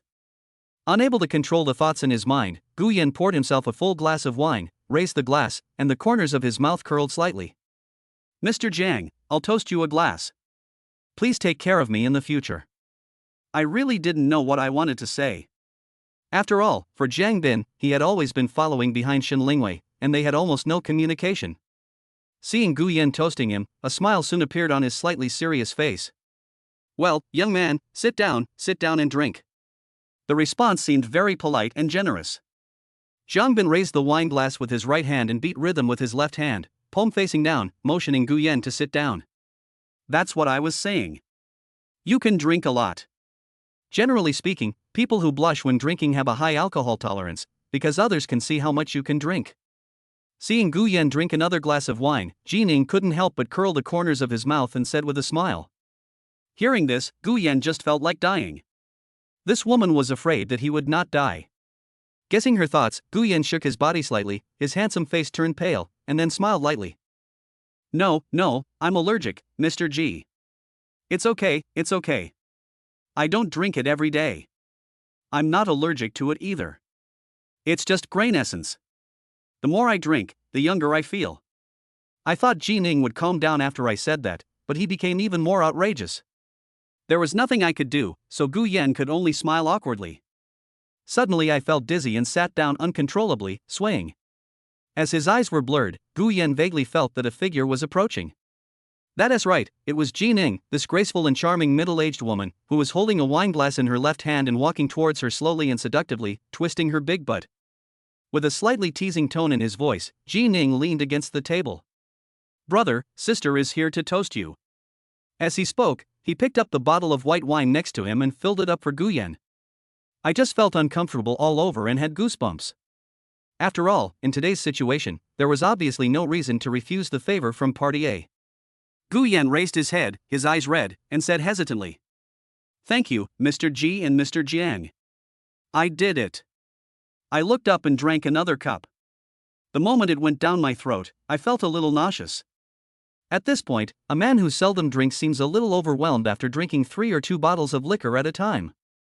Guyan spoke drunkenly, the skin on his face was clear and flushed, making his originally handsome face more charming. The chest muscles under the white shirt became more attractive as he breathed rapidly under the influence of alcohol. Seeing that Guyan was drunk, the handsome and strong young man revealed his masculine figure, which made Jining dazed. It was true that a 40-year-old woman was like a tiger. Chapter 49 Drunk. After drinking, Guyan stood up all the time, seemingly forgetting to sit down. Jining casually put his hand on Guyan's shoulder, and muttered in Guyan's ear with his deep red lips. "Come on, brother, let's have another drink. From now on, I will acknowledge you as my brother. You can call me sister, okay? Come on, let's drink." Jining's seductiveness was fully revealed, and her tone was full of the teasing and provocativeness of a middle-aged woman, which made people who heard her feel coquettish. Although the sound was not loud, the people around seemed to have heard it. They all looked sideways and stared at Jining in surprise. Maybe they had never seen Jining so charming. Jiang Bin also coughed, probably to remind Jining to pay attention to his posture. "Drink it now, brother." Seeing that Guyan didn't move for a long time, Jining actually picked up his wineglass and put it to Guyan's mouth. Maybe after taking such a long time, Shen Lingwei recovered some of her energy. She subconsciously heard Jining's familiar name. She raised her head hazily and opened her blurry eyes. Her eyebrows were slightly frowned, her face was startled, and a trace of cold anger flashed in her eyes. But after just a few seconds, he stood up with a slight smile on his lips. "Boss Ji, Guyan had a fever yesterday and may not have recovered yet. He shouldn't drink too much. Please let him drink less today. There will be plenty of opportunities next time. How about I drink with you?" Shen Lingwei suddenly stood in front of Jining. "Sister, have you had a good rest? I saw that you seemed a little uncomfortable just now. I just wanted to ask this boy to have a few drinks on your behalf. He seems to be able to drink a lot." Jining saw Shen Lingwei stand up suddenly, and hurriedly withdrew his hands from Guyan's shoulders. Shen Lingwei raised her eyebrows slightly and smiled faintly, which was her response to Jining. "Okay, sister, can you still drink? I'm fine with anything. Fuck, Mr. G." Like a wild horse that had broken free from its restraints, Shen Lingwei drank the whole bottle without any hesitation. Guyan turned his head to look at the person in front of him, his pupils gradually dilated. He really couldn't figure out how much energy Shen Lingwei's small body could contain. The food on the table had already cooled down a bit. After Shen Lingwei and Jining had a drink, they took turns to have a drink with Jiang Bin and the other directors. Since then, 3 rounds of drinking have been served. Several directors who couldn't stand it anymore ran out to smoke one after another. Jining and Jiang Bin seemed to have been bullied by Shen Lingwei too much, and they couldn't speak clearly at first. "Boss Jiang, Boss Ji, I wonder if you two have had enough to drink today, and if you two have been well matched, how about we continue drinking?" Shen Lingwei staggered and held on to the back of the chair. I won't drink anymore, sister. I give in. Boss Shen, today. I finally saw that you are not only a strong woman in the workplace, but also a strong woman in the bar. Jining and Jiang Bin were truly convinced. All the wild words he spoke before the opening seemed so pale and powerless at this moment. Today, he was completely trapped on the beach by this little girl. After a while, all the directors came into the private room and looked at Jining and Jiang Bin lying on the table. They all looked at each other, at a loss. "Boss Jiang, Boss Ji, are you all okay? How about we stop here today and get together again next time?" Looking at the messy table and the 2 CEOs, Shen Lingwei no longer had the energy to argue with them. She used the remaining strength to ask them in a low voice. Hearing that it was about to end, Jiang Bin slowly raised his head and blinked, then took off his glasses and wiped the lenses. Okay, Mr. Shin, let's stop here today. As he said this, he struggled to stand up with his hands, half leaning over to look at Guyan and Shin Lingwei. Boss Shin, how are you two going to get back today? How about I give you a price? It's okay, President Jiang, you guys go back first, we'll call him later. By the way, directors, I'll have to trouble you guys. Please help send President Jiang and President Ji home safely. Shin Lingwei looked at the directors opposite her, and they all responded politely. Don't worry, Mr. Shin. Afterwards, several people helped Ji Ning and Jiang Bin walk out of the hotel slowly. When Shin Lingwei saw that the people finally left, her legs and feet went weak and she collapsed to the ground. Boss Shin, what's wrong with you? Seeing the sudden scene, Gu Yan was startled. He quickly left his seat and ran to Shin Lingwei, helping her sit on the chair. I'm fine, I need to rest for a while, Gu Yan. Before she could finish her words, Shin Lingwei closed her eyelids against her will. Gu Yan looked at Shin Lingwei, whose face was red, and found that she was already drunk and unconscious. Her rosy little face was blurred by a layer of deep drunkenness. Her usually lively eyes became even more blurry now that they were closed, and her originally neat hair was now scattered, adding to the irresistible feeling, and her pale lips became even more alluring with the help of alcohol. Although he had drunk a few glasses of wine, Gu Yan's mind was still clear. In his impression, he had never seen a girl who could drink as much as Shin Lingwei. Today, he carefully counted from beginning to end and found that Shin Lingwei had drunk 13 glasses in total. That's 1 pound and 3 ounces, more than a bottle of white wine. Even Gu Yan couldn't help but feel worried and scared. If he continued drinking like this, could he really die? So what should we do now? The drinking party lasted from 6:30 to 9 o'clock, and it was almost late at night. Do you want to call a designated driver to go back to Shanghai?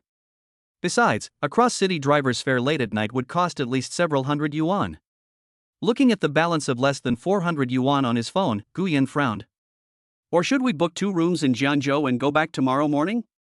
But in a first-tier city like Jiangzhou, the hotels in this business district basically cost at least over 200 yuan each, which has put the city in a dilemma.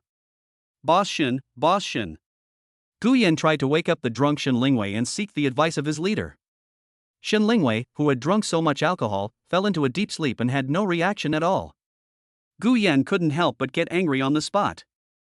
In the afternoon, Shin Lingwei gave him 3,000 yuan for dinner, but after paying the bill and adding his own money, he was left with only 440 yuan.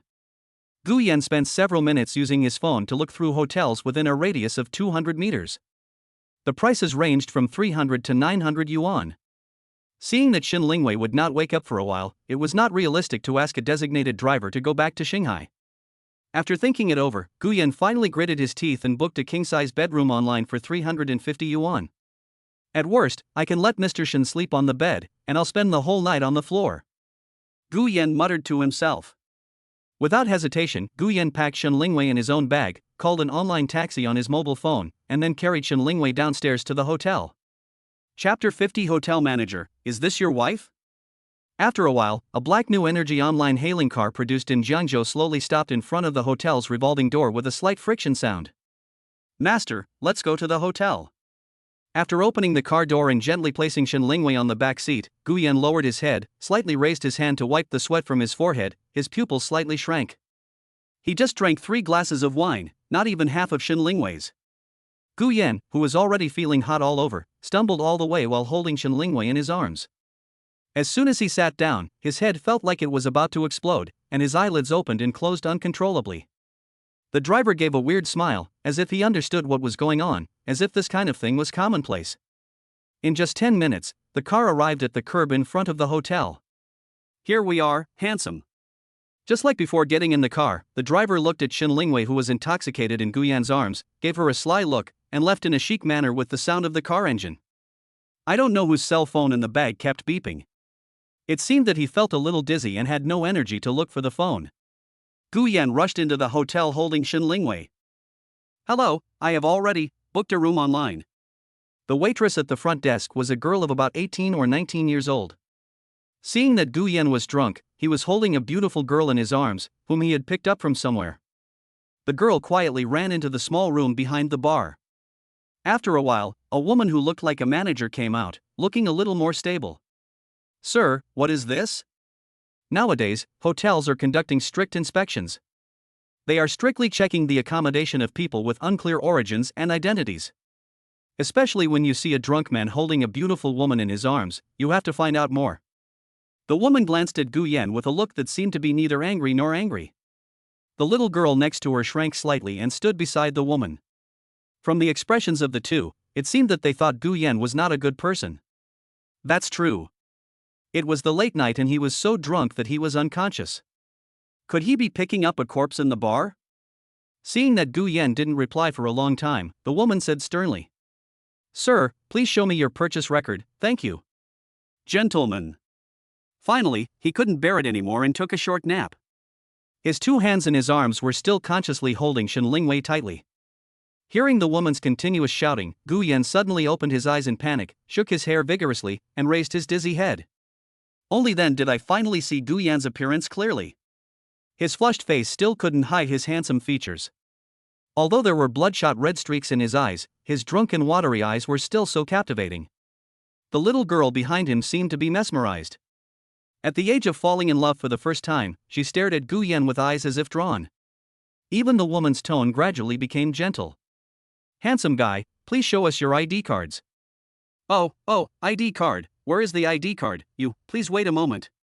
Looking at the backpack on his body and Shen Lingwei who was sleeping soundly in his arms, he suddenly remembered that he didn't have any free hands to look for his ID.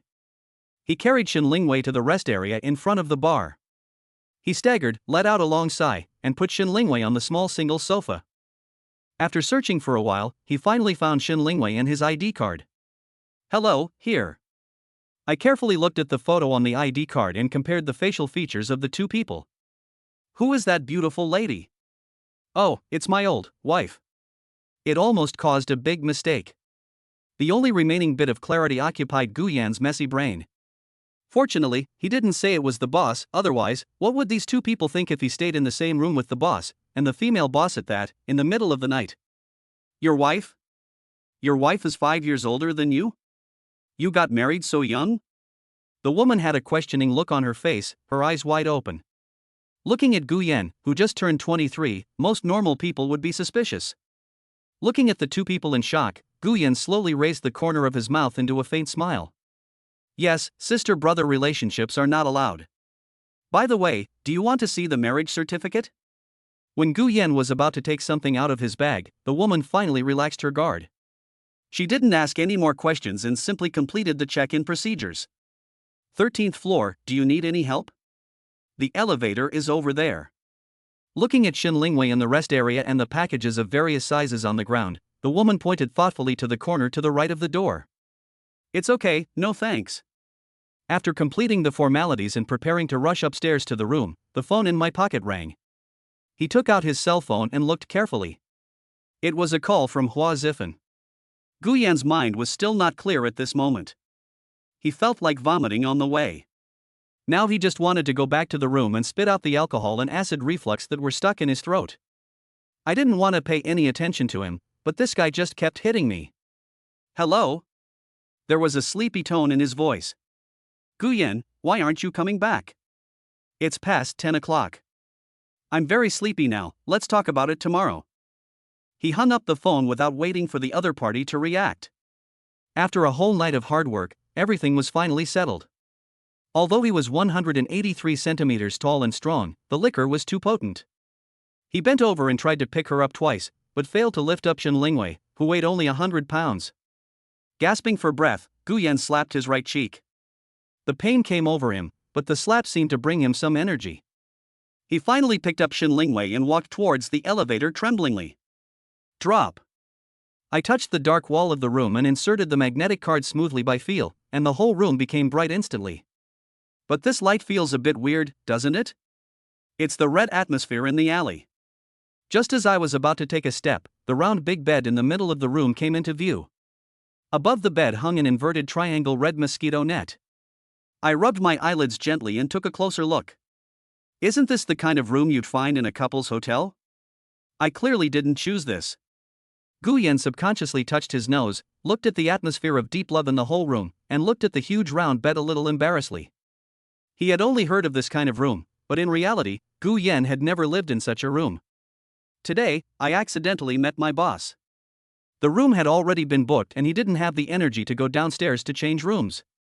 Without thinking too much, Guyan slowly put Shen Lingwei on the bed and casually took off all his bags and threw them on the floor beside him. Finally, he couldn't hold it in any longer. The nausea that he had been holding back all night seemed to be about to erupt. Guyan quickly covered his mouth and ran into the bathroom. Chapter 51. Don't Go. Accompanied by a few violent dry burps, his stomach felt like it was turning upside down. After pressing the flushing sound of the toilet lid, Guyan sat on the bathroom floor with his head stiffly fixed, his eyes empty. I don't know what he went through that night. Maybe it was the first time in his life that he drank so much liquor. He just vomited. Although he didn't have the nausea feeling as before, his body still couldn't stop feeling hot and itchy. Shen Lingwei was still sleeping soundly on the bed. She had really drunk too much and was completely unconscious. He had just vomited, and there was still an indescribable smell of vomit in his mouth. In addition, he felt hot all over. Then he picked up a disposable toothbrush from the sink and brushed his teeth. Then he turned on the faucet, trying to use cold water to cool down the heat brought by the alcohol. After a simple rinse, the cold water finally temporarily relieved the burning sensation in my body. When he was about to leave the bathroom, an embarrassing incident put Guyan in a dilemma. When I came in, I was dizzy and forgot to take my underwear, and the clothes I had just taken to the bathroom were stained with vomit. What should I do? I don't live alone, and I can't just go out and get it without wearing clothes. What's more, the backpack is on the innermost part of the bed near the window. If Shen Lingwei opens her eyes and wakes up when I pass by, I would really be considered a hooligan. Do you still want to do this job? The more I thought about it, the more embarrassed I became, and the more nervous I became.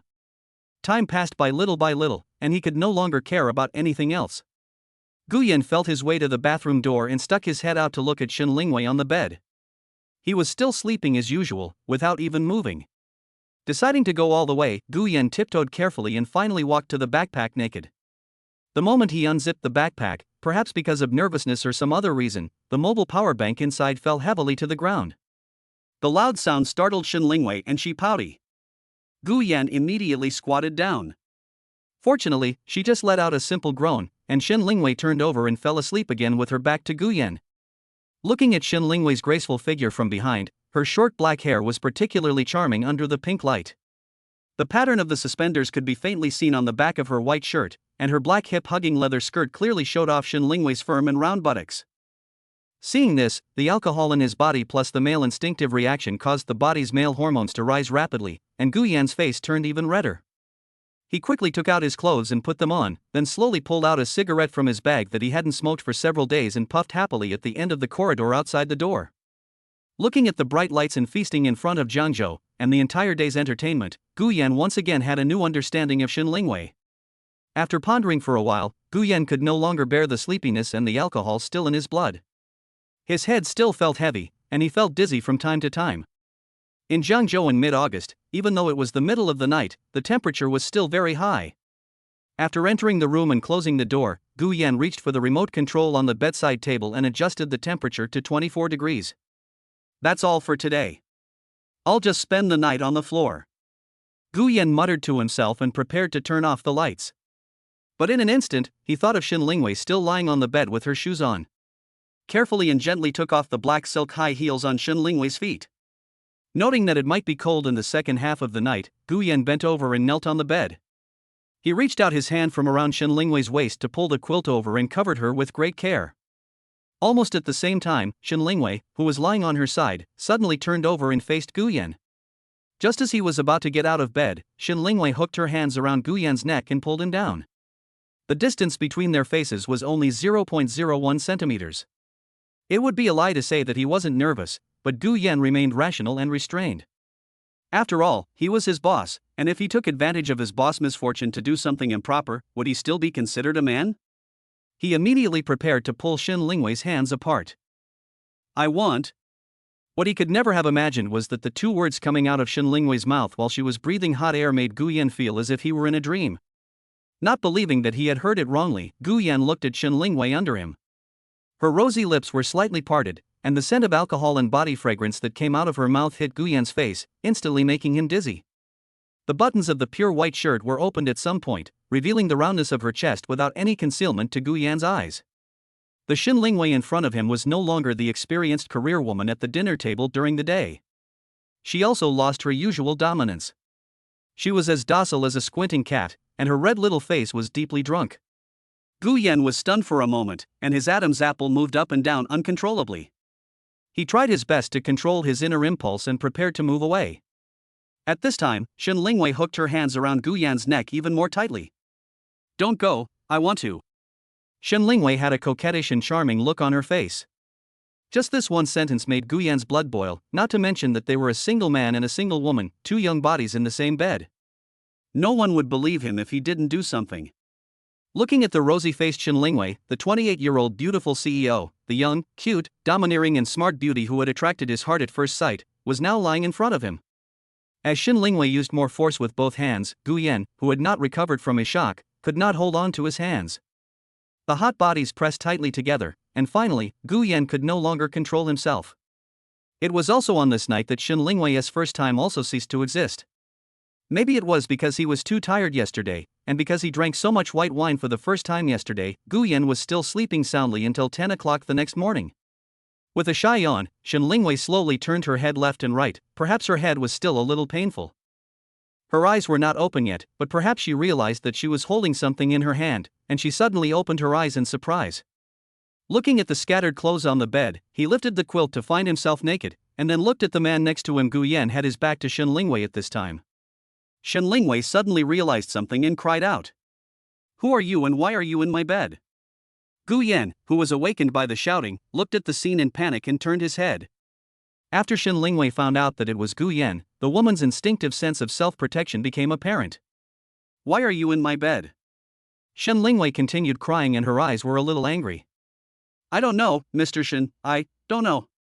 Seeing Shin Lingwei crying and questioning non-stop, Gu Yan's eyes revealed nervousness and anxiety. "Turn around quickly and put on your clothes." "Why are you?" Shin Lingwei shouted at Gu Yan to turn around and put on his clothes, and he put on his clothes with trembling hands.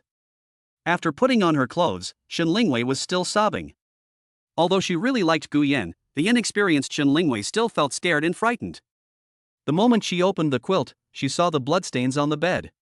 Shin Lingwei grabbed the quilt even harder, and her nails were about to break through the sheets. Chapter 52. Sorry, I'm not human. As a woman, she immediately understood that she had been. Although he had a good impression of Gu Yan, he felt that it was not the right time, and certainly not in this way. The virginity she had kept for 28 years was lost in such an unclear manner. Shin Lingwei hung her head dejectedly and sobbed softly. Her beautiful eyes became more and more red, filled with tears, and a trace of despair could be seen between her frowning brows. Gu Yan put on his clothes in a panic and trembling manner, then quickly got out of bed and hid aside, feeling deeply powerless. At this moment, he didn't know how to comfort Shin Lingwei. After all, this mess was caused by his own hands. Gu Yan is very regretful now, but unfortunately there is no medicine for regret in the world. If a man can't even control his own lower body, what's the difference between him and an animal? Gu Yan leaned on the edge of the bed with his back to Shin Lingwei, feeling lonely and deeply remorseful. Facing Shin Lingwei's empty eyes and the long, endless silence, a dull feeling of suffocation surged in his heart. I tried hard to raise my head, trying not to let the tears continue to fall from the corners of my eyes, looking at all this strangeness with sad eyes, the irony of the big bedroom, leaving only endless sadness and desolation in my eyes. He. Shin Lingwei had her eyes tightly closed, trembling and murmuring in a self-deprecating voice, and began to doubt everything around her. The unexpected cold snort scared Gu Yan. He had never seen Shin Lingwei like this before. At this moment, it was as if she had lost all hope. Her whole body was drained out. Sitting on the bed was just a cold shell. There were shallow lines between his brows. He wanted to say something several times, but his tongue seemed to be frozen and the words did not come out of his mouth. He bit the joint of his right index finger hard, not daring to look at the female boss who had high hopes for him. He sat there in a daze, feeling that his future was bleak, let alone being able to stay with Shin Lingwei forever. After a long time, Shin Lingwei slowly moved her body, enduring the double pain brought by her body and mind, and spoke in a cold tone. "Is this the room you booked?" "It's not like that, it's because..." "That's enough. Stop talking." Gu Yan was about to explain, but was interrupted by Shin Lingwei, leaving him speechless. "Mr. Shin, I am..." Without even looking at Gu Yan, Shen Lingwei immediately got out of bed, excitedly put on her coat and shoes, picked up her bag and ran out. With a bang, the door of the room was slammed shut. Suddenly, Guyan's mood in the room fell to the bottom. He didn't know what to do next.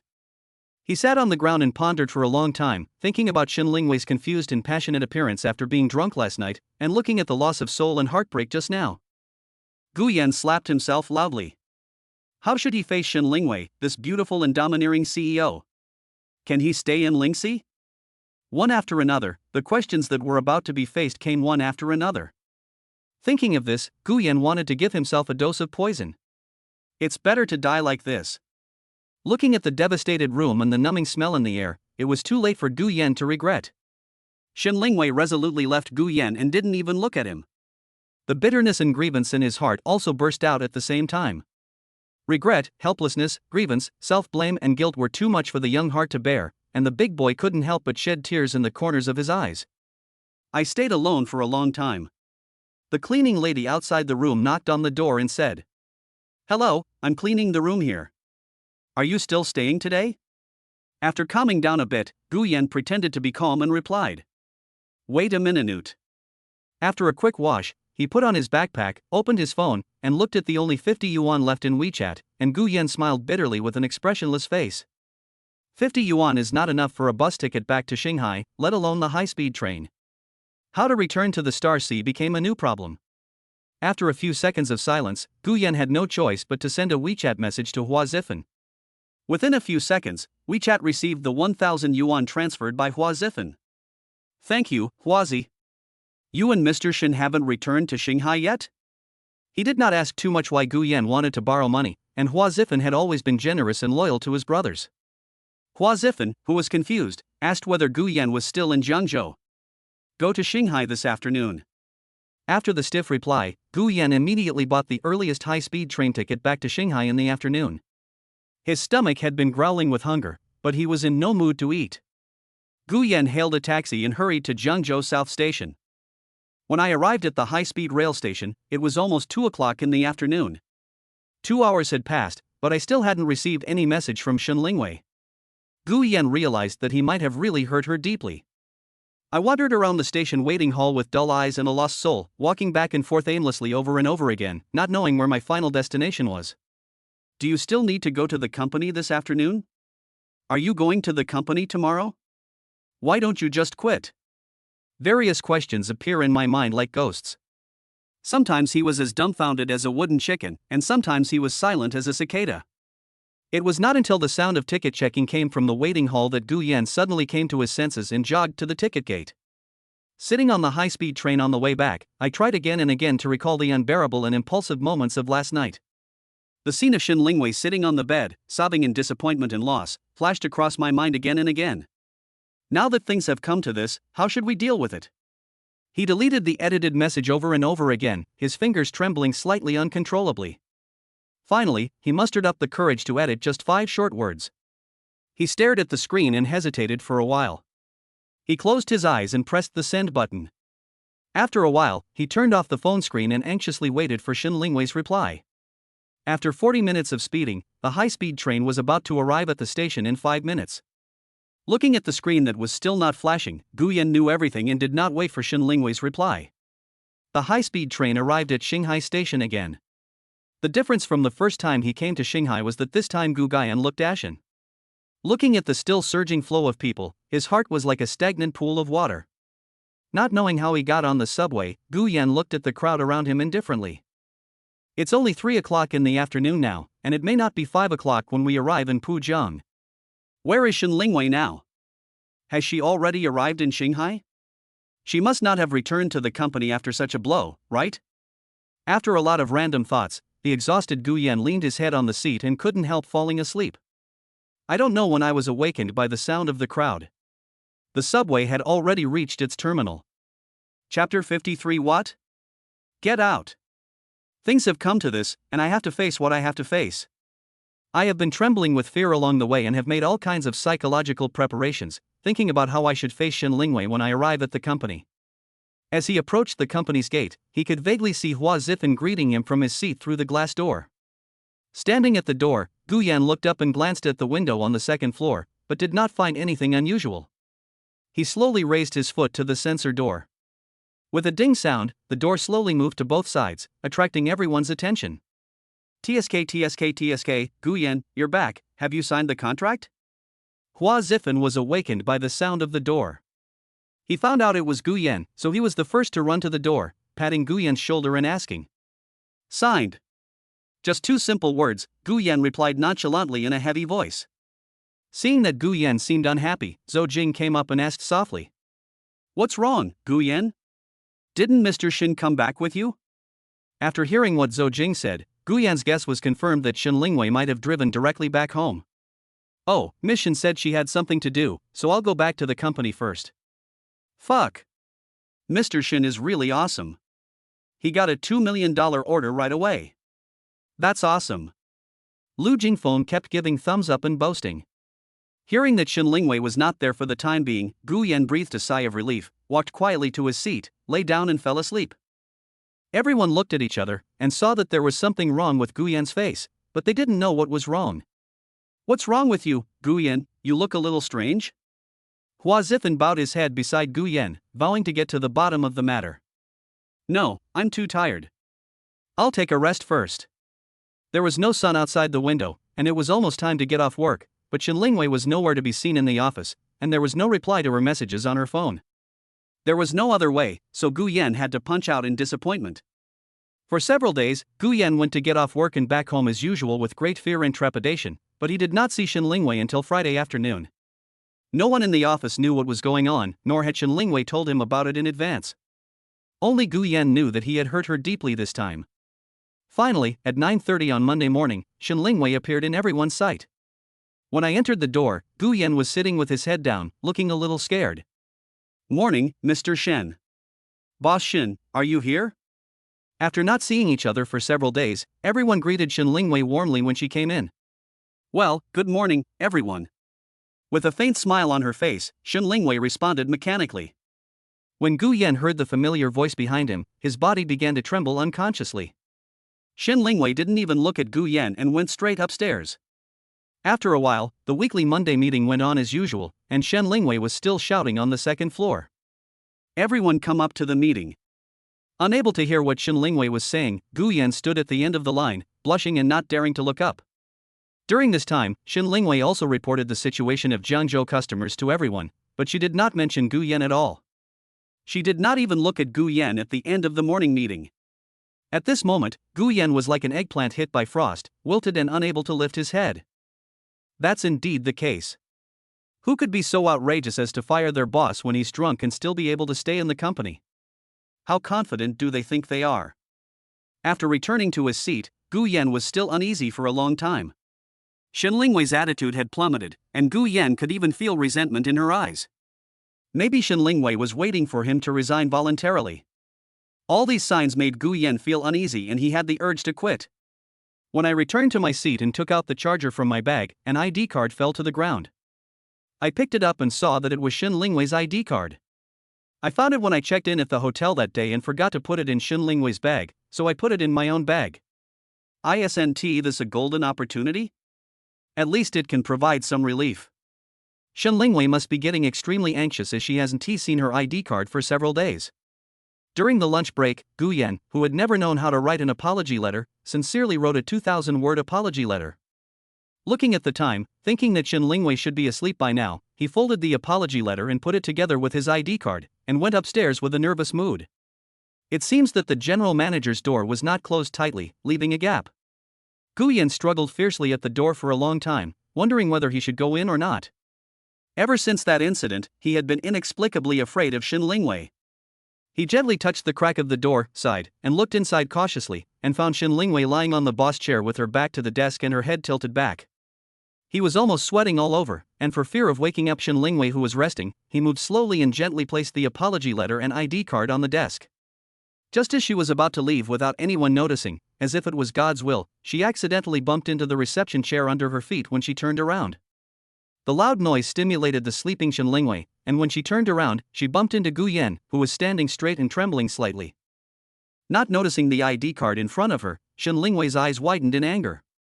The gentleness she had before was gone, and it seemed as if her eyes could kill people. ID card. Guyan lowered his head slightly, his eyes flickering, and pointed at the ID card on the table with his lips trembling uncontrollably. Then the only sound could be heard was Shen Lingwei flipping papers. Unexpectedly, the apology letter had been crumpled into a ball by Shen Lingwei in anger and thrown in front of Guyan. Whatever you wrote, get out. He thought of 1,000 possibilities, but he never expected that Shen Lingwei would get so angry.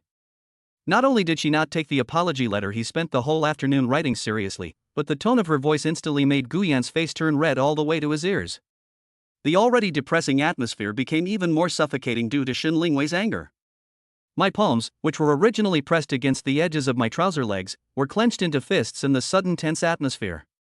It was clear that the apology letter had completely angered Shen Lingwei, as if the anger and fiery eyes in front of her were going to devour her.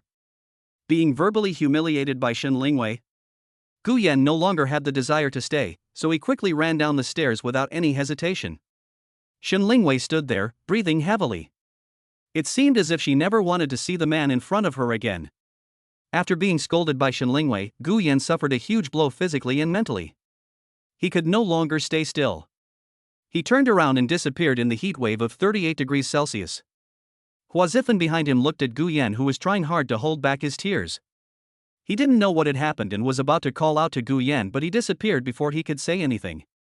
The whole afternoon passed by so slowly that Guyan did not return to the company. No one knew where he had gone. Chapter 54: Getting Drunk. Walking in the deserted urban village in Pujiang, with Shen Lingwei's anger echoing in his mind, Guyan was almost completely desperate. Recalling the heartbeat when we first met, her thoughtfulness during the dinner, her seductive behavior when I returned home, the scenes with Shen Lingwei echoed in my mind, but now she is worse than a stranger and kicked me out of the office like a dog. I don't know if you have ever had this kind of feeling, when you love a girl very much and are about to win her over, but because of one thing, the girl's attitude changes 180 degrees and you disappear from her sight forever. For the entire afternoon, Guyan somehow made his way from the busy Pujiang Avenue to a remote village in the city, leaned against the corner of a mud house, and meditated for most of the day. He didn't like smoking very much, so his cigarette butts were scattered all over the floor. The pain of losing his love forever made him suffer for a long time, and what was even more painful was Shen Lingwei's cold and cold-blooded attitude towards him. You can never go back, can you? You can never go back to the way it was before, can you? Guyan squatted in the corner with his head down and repeated himself over and over again. No one came to listen to his sorrows, except for 1 or 2 puppies who came over occasionally. There were text messages and calls from colleagues on his phone from time to time, but Guyan was so upset that he didn't even bother to read them. Can't you just forgive me? Why do you treat me like this? He has always been sunny and full of positive energy, but under heavy pressure he has become increasingly irrational. For Shen Lingwei, simple anger and resentment might be understandable. After all, that is the most precious thing a woman has. If someone does that to her when she is unconscious, the wound may never heal in her lifetime. But for Guyan, he had good intentions, but he couldn't resist Shen Lingwei's temptation when she was drunk. Subjectively speaking, he was not wrong. Even if he was wrong, it was a mistake that every man in the world would make. Even so, why do you always treat me coldly? I might as well die. Suddenly, his emotions burst out, and Guyan pounded the moldy bluestone wall with his fists over and over again. Soon, the finger joints were rubbed raw and waves of pain came. Guyan bit his lips instinctively. As night falls, rows of street lights light up not far away, and the long alleys of the urban village become even quieter and a little creepy. Walk north along the alley and you will reach Runmin Street at the end. Guyan staggered with his head hung as if he had lost his mind, and walked slowly towards the street step by step. I heard Huazifan say before that there are a lot of bars on this street. Although I went to college in the city for a few years, I still don't know what a bar looks like. I was in an extremely low mood during this period. I stayed in the depressing office all day and didn't dare to face Shen Lingwei. I might as well indulge myself today. Besides, I've been thinking about it for an entire afternoon. Instead of doing this, I might as well just resign tomorrow. In a blink of an eye, they arrived at the center of the street. The colorful words "Forget Love 1956 bar" on the door in front of them were particularly dazzling, making their eyes hurt. His depressed mood began to become restless after encountering the bright lights and nightlife of urban society. Normally, a good boy like Guyan would never come to such a place. He didn't know what was going on, but he was unusually courageous today. He actually ignored the doorman's greeting and walked straight in. It must be because it wasn't the time yet, there weren't too many people in the bar, and the music playing in the disco wasn't some exciting disco, but rather some soulful duet love songs. The first time he came in, Guyan didn't know where to go. After a casual glance, he chose a single booth near the bathroom. After a while, a young girl dressed as a seductive bunny girl twisted her hips and slowly walked towards Guyan, then sat down next to Guyan with her chin naturally supported. "Hello, handsome, what would you like to drink?" The colorful spotlights on the bar roof shone on the girl's face, and the eye shadow under her long eyelashes sparkled. "Beer bar." Guyan's low voice caught the girl's attention. The moment she looked up, the girl covered her mouth with her hands. "Wow, so handsome, are you alone?" Looking closely at Guyan's appearance, it was obvious that the girl was shocked. Knowing that she was a bar lady, Guyan didn't want to pay too much attention to her and uttered a word lightly. "Yes. You are so handsome, do you have a girlfriend?" Guyan gave him a disdainful look. The charming girl was not surprised at all. She stepped down and brought Guyan a dozen beers. Looking at the dim lights in the bar and himself feeling lonely, Guyan, who had a low alcohol tolerance, drank bottle after bottle. Finally, at the right time, the crowd suddenly increased. Large groups of young men and women rushed into the bar like water, and the crazy disco dance made the young people sway their bodies casually. The alcohol burned his brain, and taking advantage of the alcohol, Guyan rushed into the dance floor. He imitated the people around him, and his suppressed emotions were no longer so low as he twisted his body back and forth to the lively dance music. The wine burns in my heart and dances around my body. After singing a song, my mood became a little better. I continued to drink and watch the dance. Places like bars are full of smoke and all kinds of people, and it is common for pretty girls to be harassed here. It was already the late night. Guyan had almost finished the beer in front of him and was becoming drowsy. He was constantly being molested and harassed by the questionable women around him. When he was about to leave, Guyan saw in a daze that a girl lying on the table at the next table was being carried out by two tattooed gangsters. This is a case of bar corpse reduction. Forcing his eyes open, Guyan saw a girl in school uniform, with long hair draped over her shoulders, and a very pretty appearance. I didn't want to care, but I felt bad about it. After all, a small action of mine might save a girl's future. Two young men were about to pass by Guyan with sinister smiles on their faces, and were about to walk towards the bathroom. "Stop, what are you two doing?" Guyan stood up and shouted. "None of your business. They are not pushovers either. They both look ruffian and their eyes are full of murderous intent." With a leap, Guyan gathered all his strength and stood in front of the two men. Standing next to the two men who were less than 1.7 meters tall and only 1.83 meters tall, he looked very weak. "Let her go quickly. Do you know each other? Don't think I don't know what you want to do. Hurry up." Guyan's eyes flashed with ferocity, and he was about to swing his clenched fist towards the two people. As he watched, the two people immediately dropped the little girl and ran away. Guyan quickly helped the little girl sit up and patted her back. "Little sister, wake up." Chapter 55, Unexpected Disaster. Finally, the girl slowly opened her blurry eyes. Guyan could see clearly now that the girl had a pretty and sweet face, but she had a small tattoo on her neck, which didn't look big, so she might be in high school. Blinking a few times, the girl looked at the handsome Guyan in front of her with confusion. "Who are you? You were almost taken away by the bad guys just now, did you know that?" "Ahem, I don't know. I don't have the strength." The girl coughed softly twice. Seeing this, Guyan hurriedly helped the girl up. "Let's go out first, it's too noisy in here." After chatting for a long time, Guyan found out that the girl was indeed a sophomore in high school. Because of her rebellious adolescence, she hung out with young people in society and was invited to the bar, where she almost got into trouble. "Thank you, brother Guyan." After saying a lot of truths, the girl was finally moved by Guyan, turned over a new leaf, and returned to school. Looking at the girl's cheerful back, Guyan finally felt a little relieved. It was the only thing that made him happy in all these days. The night was dark and the weather was a little chilly tonight. Guyan couldn't help but shiver. The hour hand on the clock tower in the distance is pointing to 12 o'clock. His head still felt heavy and dizzy. Sitting on the steps by the roadside, Guyan looked at the sky of Pujang River. What should he do tomorrow? Perhaps it's time to give myself an explanation. Having drunk a lot of wine, Guyan no longer thought too much and forgot about Shen Lingwei's angry look during the day. He silently picked up his phone, which had only one battery left, thought for a long time, and finally wrote a new resignation letter to Shen Lingwei. He didn't care whether Shen Lingwei would read it, reply, or get angry. Hello, Mr. Shen. I thought about it for a long time, and first of all, I would like to express my deepest apologies to you for my inappropriate and negligent behavior that day. I don't want to give too many reasons or explanations. Anyway, the fault is mine. Thank you for giving me the opportunity to join the Lingxi platform and meet so many warm colleagues. I also know that my behavior has caused you deep hurt. Perhaps you will always resent me and even don't want to see me. I don't know what to do. Maybe it's not suitable for me to stay in the company. I will not go to the company from tomorrow. I can't forgive myself either. I hope you feel better soon. I wish you well. After checking several times, Guan looked up and sighed, then lightly tapped his fingers and sent it out naturally. I had been suppressing my emotions in my chest for a long time, but now I finally felt a little better. I rode a shared bike on the roadside and prepared to go back to my apartment. Passing the traffic light intersection on Pujiang Avenue, a dump truck was honking its horn and hit Guyan, who was crossing the green light normally. The ground was covered with blood.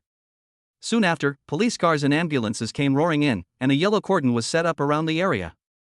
Hua Zifan was the first and only person contacted by the police to arrive at the scene. When I came to Shanghai, the emergency contact registered by the police from the apartment street office was Hua Zifan. The dump truck driver had already been taken into custody by the police. Hua Zifan, who was sleeping soundly, was so frightened by the bloody scene that he was speechless. Looking at Guyan, who was covered in blood, Hua Zifan squatted on the ground and cried with his head in his hands. He had never seen such a scene in his life. This time, it was his good brother, Guyan. The police came over and took a statement from Hua Zifan. Hua Zifan was so frightened that his body kept shaking and he couldn't even stand steadily. Soon, Hua Zifan followed the ambulance carrying Guyan to Pujiang First People's Hospital. Looking out the window at the large pools of blood on the ground and the bloody body of Guyan on the stretcher, Hua Zifan sobbed in fear. Soon, Guyan was sent to the emergency room. Hua Zifan stood outside the door of the emergency room with tears falling down his face. Guyan could be considered his true good brother. Seeing his once sunny and handsome brother pretending to be like that, he didn't know whether he was dead or alive. Hua Zifan was nervous, scared, and fear surged over him like a tide. Since he didn't know where to contact Guyan's parents in such a short time, Guyan had to try to contact the company's person in charge, Shen Lingwei, first. Maybe she was sleeping soundly in the early morning and didn't answer the phone, so Hua Zifan could only send a message on WeChat. The police here were also trying to contact Guyan's parents urgently, but they were unable to get through and had no choice but to wait until the morning. Hua Zifan did not sleep all night. He sat outside the emergency room with a helpless and anxious look in his eyes. After more than 5 hours of rescue, the door of the emergency room was finally opened. The male doctor had a serious look in his eyes and crossed his arms over his chest. Who is the patient's family member? Hey, here. Hua Zifan saw the doctor come out and hurried over. Are you a family member of the patient? Are you the only one? I'm his buddy. His parents are on their way to the hospital. Doctor, please tell me, what's going on? Hua Zifan stared at the doctor without blinking, looking forward to good news. Well, I'll tell you first. The patient suffered a severe blow to the head, which caused a large amount of cerebral hemorrhage and severe damage to the main trunk of the brain. We have tried our best to save his life. He may be in a vegetative state. If the follow-up treatment is good, there may be a 30% chance of recovery. Hearing the doctor's serious expression, Hua Zifan's legs almost went limp. Hua Zifan treated Guyan better than his own brother. What, a vegetable? This scene that only happened on TV was now happening right before his eyes. Hua Zifan looked at the doctor in disbelief. Also, remember to pay the first installment of your medical bills as soon as possible. Doctor, can I ask how much it will cost? You should pay 200,000 first. 200,000? Hua Zifan's eyes were as big as bells.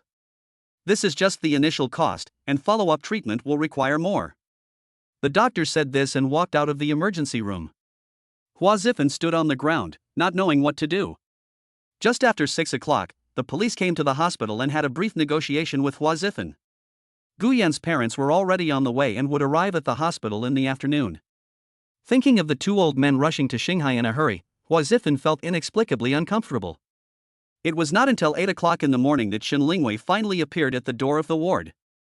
She was no longer as angry as before. Looking at Hua Zifen's pale face, Shen Lingwei could tell that he had not slept all night. I went to bed too early last night. Gu Yan, how is Gu Yan? Until now, Hua Zifen still didn't know why Gu Yan's face turned so sad after he came out of Shen Lingwei's office that day. Mr. Shen, you're here. The operation was just completed. It's hard to say yet. The doctor said he might be in a vegetative state. He was hit by a dump truck last night and was covered in blood. When Shen Lingwei heard that Gu Yan was hit so badly, her face twitched and she anxiously leaned on the ward door and stood on tiptoe to look inside. Ah, why is it so? Just as he was about to push the door open, he was blocked by Hua Zifen. Chapter 56. What? Vegetative? You have to wait until after 9 o'clock. It's not visiting hours yet, Mr. Shen. As he was speaking, the nurse approached pushing a cart full of bottles and jars. Who are you two? The ward where Gu Yan is currently staying is a double room. The nurse doesn't understand why and doesn't know which patient's family member he is. Oh, let's take care of Gu Yan. Shen Lingwei folded her arms across her chest and immediately interrupted the conversation. Gu Yan, right? Who are you to Gu Yan? Oh, by the way, please pay Gu Yan's handling fee and hospitalization fee. If you don't pay, I will stop giving you medicine. Seeing the nurse come in, Hua Zifen leaned against the wall helplessly without saying a word, looking depressed. 200,000 yuan was an astronomical figure for him, a college graduate. Not to mention 200,000 yuan, even 20,000 yuan would be enough. It seems that we can only wait for Gu Yan's parents to arrive. Hua Zifen's eyes were dull and bloodshot as if he had not slept all night. You don't need to go back to the company today. Go home and have a good rest for a day. Don't worry about the money. I will find a way. Gu Yan's parents will be here this afternoon, so let's wait for them to come and deal with it. After all, 200,000 is not a small amount. Okay, go back first. You can't even open your eyes. After Shen Lingwei sent the tired and frightened Hua Zifen away, she ran to the payment counter on the first floor without thinking. Ward 306, Gu Yan, pay the bill. It was delivered in the early morning, right? Come, pay 200,000 first. When the nurse at the cashier said the number of 200,000, Shen Lingwei was stunned for a moment, and then as if she had made up her mind, she resolutely showed the payment code. 200,000 yuan is not a small amount of money. For Gu Yan's parents in the countryside, they might have to go without food or drink for several years to save up that much money. For Shen Lingwei, it might just be 2 months' salary. Shen Lingwei's inner emotions now have become complicated, just like Gu Yan's perspective. Similarly, she doesn't know how to face Gu Yan now.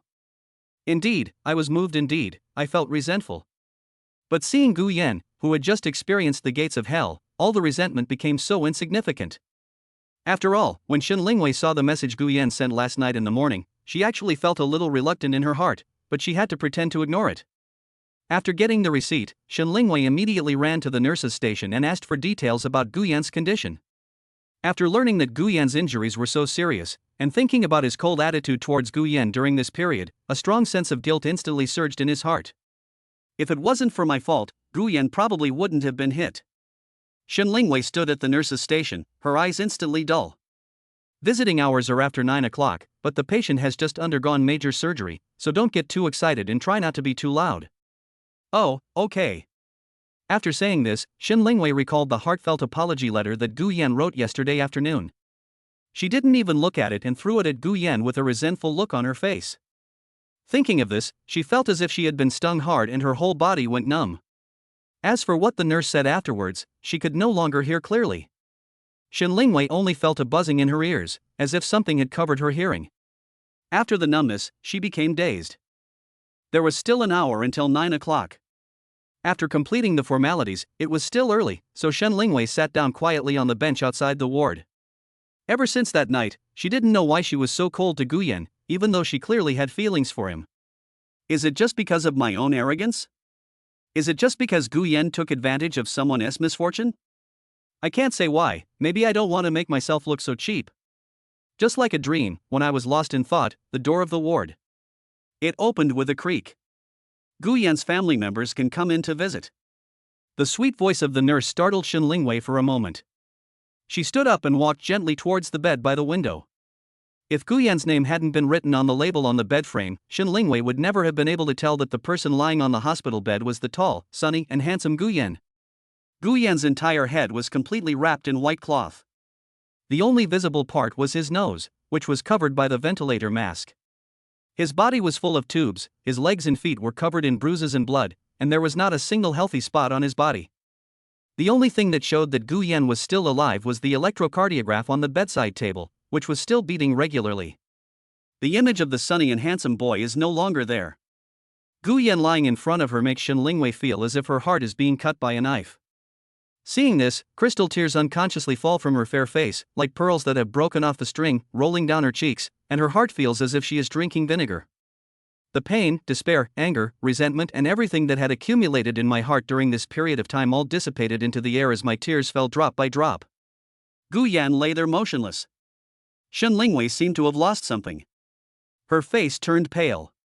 She chewed her lower lip tightly. It took her a long time to utter a word in a trembling voice. "It's all my fault." Her voice was so soft that only she could hear it. After she finished speaking, she covered her mouth and sobbed, then ran out of the ward, sobbing loudly at the door. The nurse didn't know what was going on. She looked at Shin Lingwei blankly. As a nurse, she walked out of the door and comforted her. "Are you Guyan's wife? No one would have thought that something like this would happen. You are still very young. Spend more time with him and talk to him. Hard work pays off. He might be moved by you, and he may not be a vegetable, so you must have confidence. You wouldn't know it if you didn't tell me." When it comes to the topic of vegetative state, Shin Lingwei, who was just immersed in deep self-blame, now becomes completely uncalm. Hesitantly asked the nurse. "What? A vegetative state? Is it that serious? Is it possible for him to become a normal person?" Shin Lingwei's whole body seemed to be shaking slightly. In his mind, the worst that could happen was that she would be knocked unconscious, have her legs broken, or become a vegetable. This was an outcome she had never imagined. Don't worry, the doctor is only making a preliminary diagnosis. If the follow-up treatment goes well, it is not impossible for him to recover and become a normal person. You must cure Guyan. Money is not a problem. Give him the best medicine. Please. The domineering female CEO, who has always been high and mighty in the company and cold and sharp, kept being humble to the doctor for Guyan. Don't worry, we will. And you should take care of yourself. Your husband is still waiting for you. Without deliberately explaining to the nurse the relationship between Guyan and her, Shin Lingwei gently wiped the tears from the corners of her eyes and looked at the nurse resolutely. Chapter 57. My son, you have suffered so much. Shin Lingwei sat alone on the bench quietly for the whole morning, in a trance. Because I had just undergone a major surgery, the nurse only allowed visits twice a day, at 9 a.m. and 2 p.m. The entire third floor is the intensive care unit. The corridor was unusually quiet in the afternoon. Shin Lingwei leaned gently on the back of the stainless steel chair and squinted her eyes. It was obvious that there were traces of tears in the corners of her eyes. Nurse, Guyan, I'm looking for my son Guyan, can you help me find him? Where is he? How is my son, nurse? On a dull noon, at the nurse's desk on the third floor, two elderly men in plain clothes were tilting their heads and asking the nurse impatiently. You are Guyan's parents, right? Well, don't worry, now is the time. After the nurse's comfort, the two elderly people calmed down a lot. Hearing the sound, Shin Lingwei, who was not sleeping deeply, saw Guyan's parents at a glance. Guyan's father was less than 50 years old, but his hair was already gray. He looked more than 10 years older than his actual age. He was wearing ordinary coarse cloth clothes suitable for busy farming seasons. Guyan's mother's thin body was carrying a bulging backpack filled with unknown things. She asked about Guyan's injuries with an anxious look on her face. Led by the nurse, the two were brought to Shin Lingwei's side. Uncle and aunt, please put your bags down first and wait here for a while. I will arrange for you to go in and see your son at 2 o'clock. The two old men nodded helplessly and kept smiling at the nurse. Let's go pay. Where do we pay? Guyan's father held the bag around his waist tightly with both hands and asked the nurse cautiously. Oh, uncle and aunt, your daughter-in-law has already paid this morning, so she doesn't need to pay again. The nurse pointed at Shin Lingwei, who was squinting diagonally opposite. Have you paid? Daughter-in-law? The two old men stared with wrinkled eyes and asked in confusion. Well, isn't she your daughter-in-law? At this time, the two old people looked at Shen Lingwei carefully. Guyan's mother pulled the corner of Guyan's father's clothes and couldn't help whispering. "When did our son get married?" Guyan's parents looked at Shen Lingwei's beautiful appearance and figure and knew at first glance that she was a rich girl from the city. He didn't believe that his son Guyan could find such a good girl.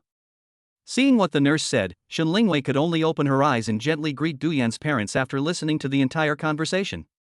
"Hello uncle and auntie, this is the case, I am boss Guyan. Guyan was hit by a car last night. He doesn't have any relatives or friends here, so I came here as a leader to visit him." The insignificant explanation instantly relieved Guyan's parents. "Thank you for visiting my son, I'm sorry for the trouble." The two old men kept saying nice things. Only the nurse seemed to be frightened, with her mouth wide open. "You are boss Guyan, I thought you were uncle and auntie." "She was the one who paid for your son's hospitalization." The nurse said it without hesitation. "Ah, thank you very much, boss." "Thank you very much, boss. We will give it to you according to how much you paid." While nodding and saying words of thanks, Guyan's father unzipped the shoulder bag with slightly trembling hands and took out a roll of money inside. 200,000. The nurse blurted out again. This time, Guyan's father's hands seemed to be shaking even more violently, and Guyan's mother's eyes were panicked, as if she was a little frightened by the huge medical bills. 200,000? Obviously, for the two old people who have been farming in the countryside all their lives, they may have never seen the amount of 200,000 yuan in their lives. Judging from the thickness of the several layers of parchment paper that Guyan's father took out, it was only worth 20,000 yuan at most.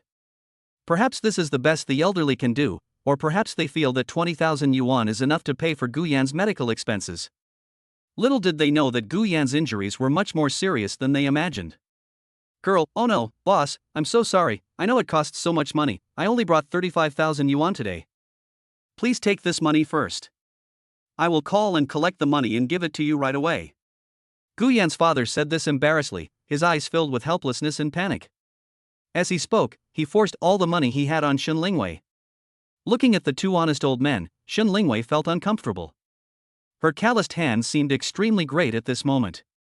Seeing Guyan's father, I thought of my own father. Although my conditions were much better than Guyan's father gave him all the deep fatherly love, which is priceless fatherly love. "Uncle, it's okay. Don't worry about the money. Just keep it." "How can that be possible, girl? How can we use your money? You helped us pay for so much money. We are already very grateful. It's not easy for anyone to make money now."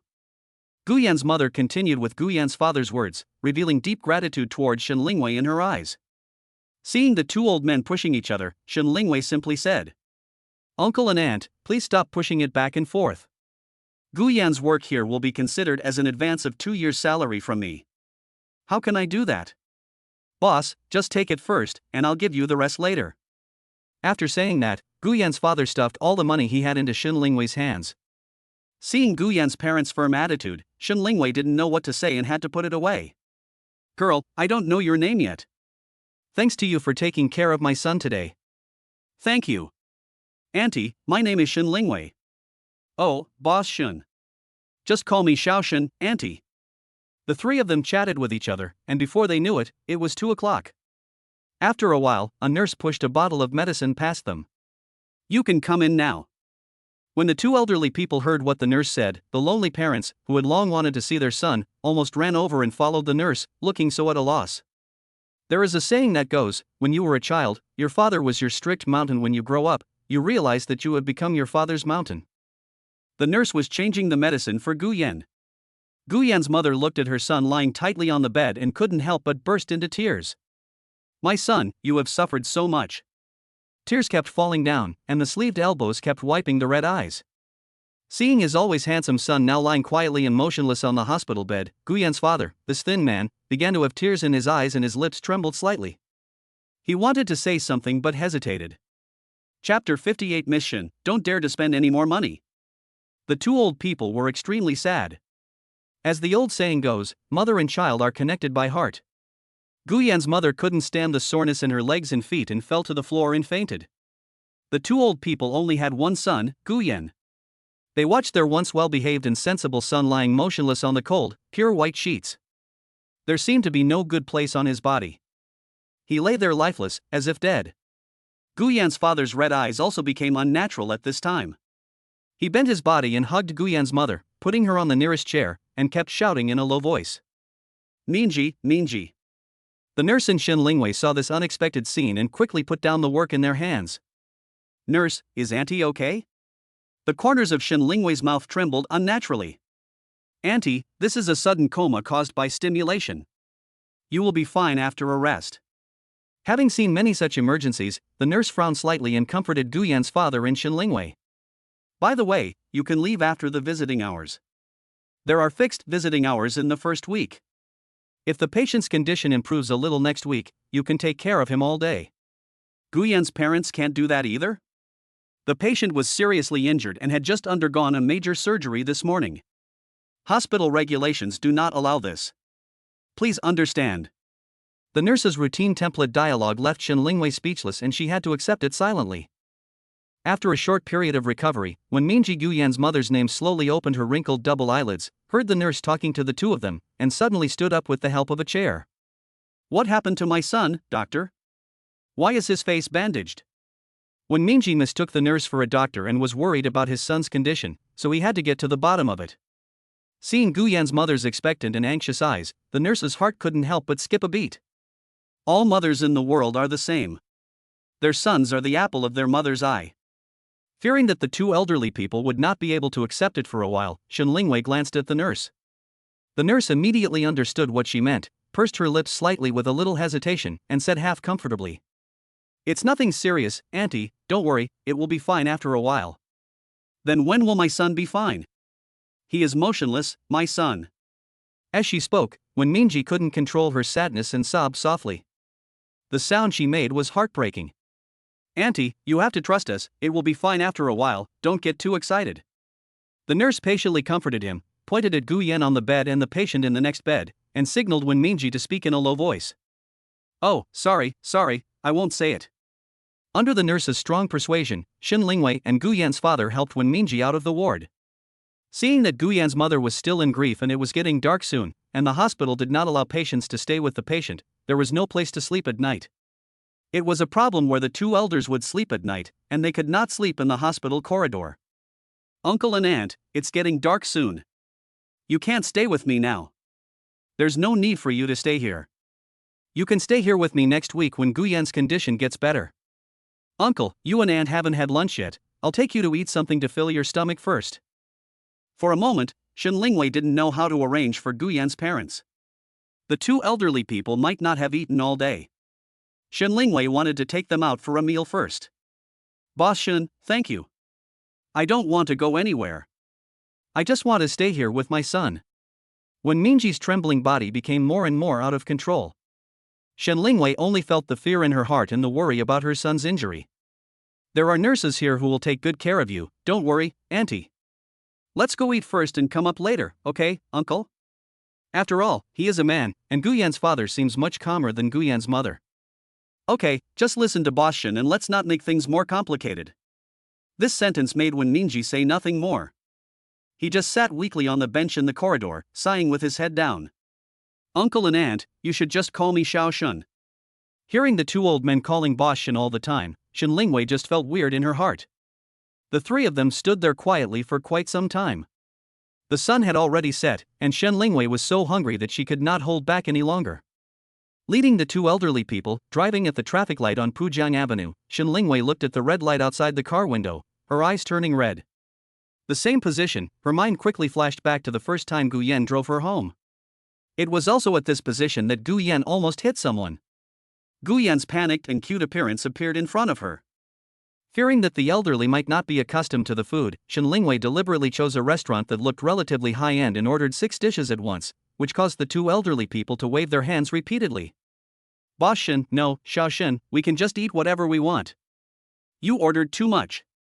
That's going to cost a lot of money, girl.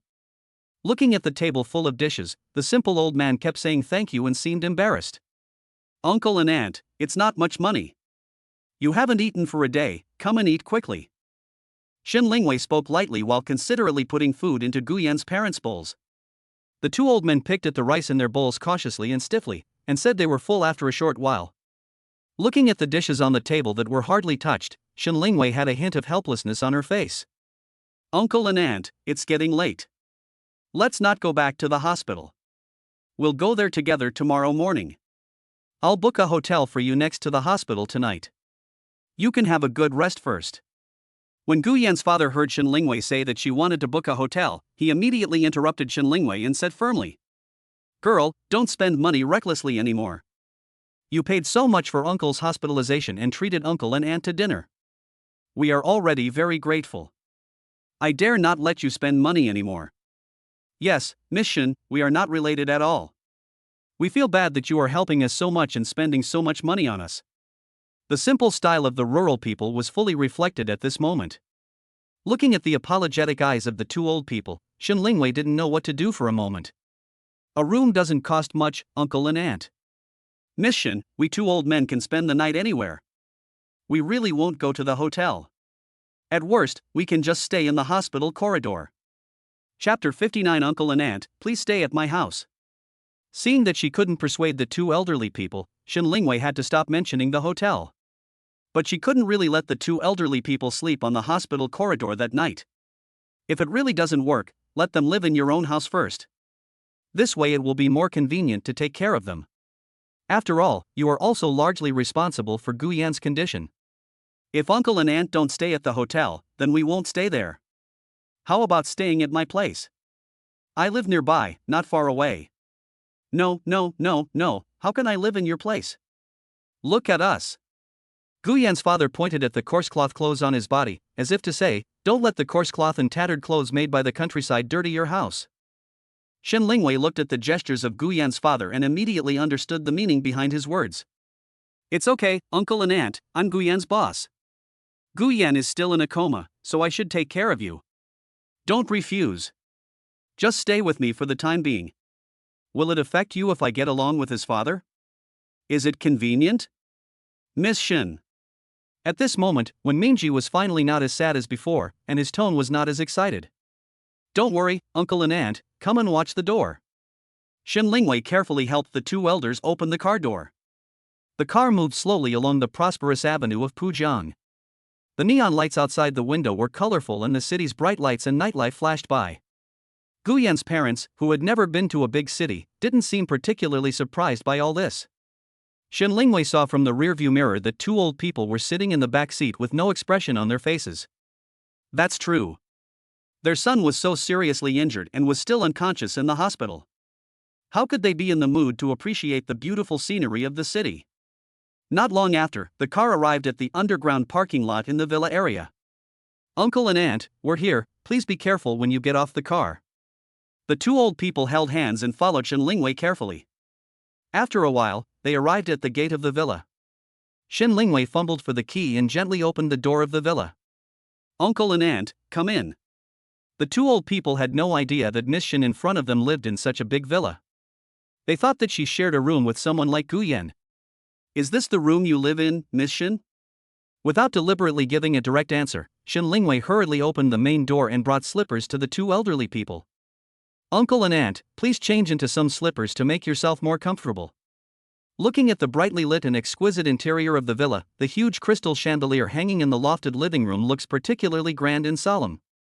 After settling Gu Yan's parents to sit down in the living room, Shen Lingwei considerately poured them 2 cups of hot tea, knowing that the elderly liked to drink tea. After a brief greeting, Shen Lingwei took Gu Yan's parents to see the room where they would sleep that night. Uncle and Aunt, you can sleep in this room for now. Although the room is small, there is a bathroom inside the room, so it will be more convenient for you. Auntie, look, this is hot water, this is cold water. Shen Lingwei enthusiastically took Gu Yan's parents to familiarize themselves with the structure of the room. How can we thank you, Miss Shen? When Mingji said this and prepared to bow to Shen Lingwei. Don't be like this, Auntie. This is just a small matter. You and Uncle can just stay at my place and don't be too restrained. Gu Yan's father kept blinking to hide his inner anxiety. That's how men are. Then Uncle and Aunt, you two have been busy all day, you should rest early. I will take you to the hospital tomorrow morning. Okay, Miss Shen, you should also go to bed early. Just tell me if you need anything. Looking at the girl with an outstanding figure and face in front of them, Gu Yan's parents' eyes were filled with gratitude. They didn't know in which lifetime they had earned the blessing that their son could meet such a kind-hearted and beautiful girl even though he had encountered such a big problem. Shen Lingwei was also busy all day and was finally able to lie quietly in bed and think about the whole day. Shen Lingwei felt as if a year had passed.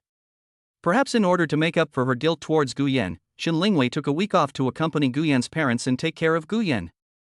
Thinking back to what she saw of Guyan during the day and the first time she saw Guyan in the office, Shen Lingwei felt like her heart was being pulled by something and it hurt so much. Lying on the bed and looking at the snow-white ceiling, Shen Lingwei tried hard to recall the period of time when she had been indifferent and cold to Guyan. Thinking of the sincere resignation text message that Guyan sent in the early morning, Shen Lingwei suddenly realized that just a few minutes after sending this text message, she received a text message and a phone call from Hua Zifen. In other words, before the car accident, Guyan may have been in a state of depression for a long time, which led to his lack of concentration and caused the car accident. After careful consideration, Shen Lingwei found it hard to imagine how much self-blame and pain Guyan felt during this period, from his inability to defend himself at the beginning, to his long and sincere apology, and then to his unbearable resignation and farewell. It's hard to imagine that I have made this handsome boy bear so much unnecessary pressure. At this moment, Shen Lingwei discovered that her virginity, which she cared so much about, became less important. Maybe at that moment, she didn't know why she was so angry, and maybe this was a normal reaction for 90% of girls. She just hoped that Guyan would wake up quickly and reappear in front of her. On this quiet night, she suddenly realized how ridiculous her own disguise was. That night, Shen Lingwei thought a lot and didn't know when she fell asleep. The next day, Shen Lingwei got up early on purpose to cook a simple breakfast for Guyan's parents. Just as I reached the corner of the stairs, I saw Guyan's parents sitting on the sofa in the living room early. "Miss Shen, you're up so early?" "Good morning, Uncle and Auntie, why are you here so early?" "Why don't you take a rest?" "Oh, I'm used to it with his dad." There was finally a smile on Guyan's mother's face, which made Shen Lingwei feel a little better. They are used to it. How can their parents sleep well when Guyan is lying in the hospital with such serious injuries? "Uncle and Aunt, please sit for a while. I'll go make a simple breakfast and then we'll go to the hospital." "Miss Shen, there's no need to bother. We're not hungry. We're used to not eating much in the morning." "It's okay, Auntie. You still have to eat in the morning. I'll be ready in a moment." Shen Lingwei, who didn't know how to cook, followed the instructional videos on the internet and used the remaining ingredients in the refrigerator to simply make a few poached eggs, sausage and a glass of milk. Shen Lingwei brought it to the table with a smile on her face. Chapter 60. Why do we need another surgery? Didn't we just have one? "Uncle and Aunt, I don't know how to cook, so you just have to make do with what you have." "Miss Shen, thank you for your help." Guyan's parents rubbed their rough hands covered with thick calluses somewhat embarrassedly. The three of them finished their breakfast in a hurry and arrived at the hospital at less than 8 o'clock. At the gate, Hua Zifen, Lu Jingfeng, Gui Mingyu and Zhou Jing were all standing at the door of Ward 306, pacing back and forth anxiously. They saw Shen Lingwei and two old people walking towards them with heavy steps. "Hey, you all are here." Shen Lingwei spoke first. "Hua Zifen just told us last night that something serious had happened to Guyan. We should have come a long time ago. How is Guyan, Mr. Shen?" "Yeah, how could this happen? How could this happen? Guyan was unhappy in the company some time ago." My colleagues were shocked and puzzled by this. "You must be Guyan's colleagues, thank you for visiting Guyan." "Thank you all." Guyan's parents slowly walked to Shen Lingwei's side and greeted their colleagues excitedly. "Uncle and Aunt, it's okay. Don't worry. With us here, Guyan will definitely get better soon." Guyan's parents nodded gratefully. "You are here. By the way, Guyan needs to have a second surgery at 10 o'clock this morning. Don't forget to be here, family members. You need to sign before the surgery." The nurse Qianqian came over and said seriously to the people at the door. "Why do you need another surgery? Didn't you just have one?" When Minji heard what the nurse said, he suddenly panicked and looked extremely nervous. Guyan's father also held Minji's hand tightly, helplessly. "Oh, Guyan's parents, it's like this. Your son's treatment plan was determined by the attending doctors. His condition is quite complicated, so you must relax and cooperate with us." Seeing the serious concerns of Guyan's parents, the nurse patiently explained again and again. After hearing what the nurse said, Minji seemed to have something else to say, but he finally held it back. The nurse had just pushed the cart in when the sensitive Guyan's mother leaned against Guyan's father's shoulder and sobbed softly. "Auntie, it's okay. Don't worry too much." Just like the nurse said, today's surgery is a better plan for Guyan's condition. The purpose is to make Guyan wake up faster, right? As the leader of the team and the person in charge of the company, Shin Lingwei seemed to have become the backbone of everyone and the two old men at this time. At this time, Shin Lingwei's words were like a sedative, and when Minji's emotions became much more stable. "Yes, uncle and aunt, don't worry too much, just listen to the doctor. I believe that after today's operation, Guyan will wake up soon." In order to further calm the emotions of the two elderly people, Hua Zifen, as Guyan's best brother, has been by their side to help them soothe their mood. After the two old men sat down steadily, it was almost 9 o'clock, so Shin Lingwei gathered a few people and held a small meeting in the corner. "I've been here with Guyan's parents this week to take care of him. I'm very happy that everyone has come to see Guyan today. There will be a few minutes of visiting time at 9 o'clock. After the visit, everyone can go back to the company. Lao Gue, please help me keep an eye on the company during this period. Everyone should be more conscious in the business. Please pay attention to guiding the newcomers more often." Guyan's sudden accident caught Shin Lingwei off guard. She definitely didn't have time to go over to the company for the time being. The two old people couldn't handle many things alone in the hospital. The company's business was temporarily handed over to Lao Gue, the oldest and most experienced one. Shin Lingwei arranged the work tasks seriously. "Okay, Mr. Shin." Gue Mingyu, who was honest and didn't talk much, immediately agreed firmly. After a brief explanation, the nurse's words made everyone turn to the door of the ward. "Would you like to come in and take a look? We'll be going to the operating room in a bit. Then let's all go in and check on Guyan. Remember not to make loud noises." Zhou Jing and Shin Lingwei supported Guyan's parents and slowly walked into the ward. Just like yesterday, Guyan was still lying quietly on the hospital bed, motionless, except for the electrocardiogram which was still beating up and down regularly. I watched my former good friend and brother wrapped in white gauze, not moving an inch and not saying a word. Hua Zifen couldn't help the tears welling up in his eyes. When the tears were about to fall, he quickly turned around and wiped the corners of his eyes, as if he was afraid of being seen by everyone. Everyone looked at Guyan in front of them with serious expressions. Zhou Jing, who was also a woman, did not expect Guyan to be so seriously injured, and she could not hide her sadness. Even Lu Jingfeng, who usually had a playful face, lowered his head at this moment, just staring blankly without saying a word. "Nurse, how many hours will the operation take today? Has my son eaten these days?" Guyan's father looked at his son who was lying on the bed like a vegetable, his voice low. At this moment, this great father seemed so powerless and insignificant. "Hey, Dad Guyan, don't worry. Your son is in a coma now. He can't eat on his own during this period, so he has been on a nutrient solution." The nurse naturally pointed to the bottle of nutrient solution hanging on the bedside. Looking at the bottles of all sizes on the bedside table, the various tubes inserted into his arms, and his young son lying on the hospital bed, his heart was filled with endless pain and self-blame. At this lonely moment, Guyan's father stretched out his trembling hands and gently stroked Guyan's hands. At this time, the man's eyes revealed boundless helplessness and helplessness. How he wished that the person lying on the bed was not Guyan, but himself. Instead of fainting due to emotional excitement like yesterday, when Minji just looked at Guyan lying on the bed gently. Seeing everyone's sad faces, Shin Lingwei held back her tears and looked at Hua Zifen and said calmly. "Okay, Zifen, Zhou Jing, Jingfeng, Lague, you guys go back to the company first. I'll be here." "Okay, Mr. Shin, tell us if you need anything, and remember to tell us about Guyan's condition after the operation." "Good." As soon as Hua Zifen and the others walked out, two middle-aged men in green coats and masks came in pushing a cart. After briefly greeting the nurse, the three of them immediately lifted Guyan from the bed onto the cart and walked out. The nurse did not forget to greet a few people. "Family members, you can come and wait at the door of the operating room." After saying that, Shin Lingwei took Guyan's parents and followed the nurse to the operating room. At the doctor's request, Guyan's father tremblingly signed his name on several forms, and then the door of the operating room was closed. Chapter 61. Doctor, you must save my son. Outside the operating room, especially Guyan's parents, were anxiously waiting for the operation to end. During this period, when Minji knelt on the ground many times and prayed devoutly, asking God for protection, Shin Lingwei looked at the abnormal behavior of Guyan's mother and realized the great maternal love in the world.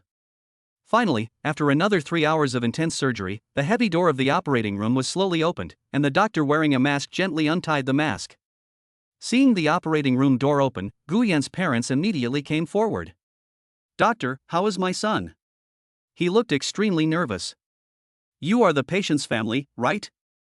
The operation was generally successful, but seeing that the doctor's words had hidden meaning, Guyan's father immediately noticed something was wrong. "But what, doctor?"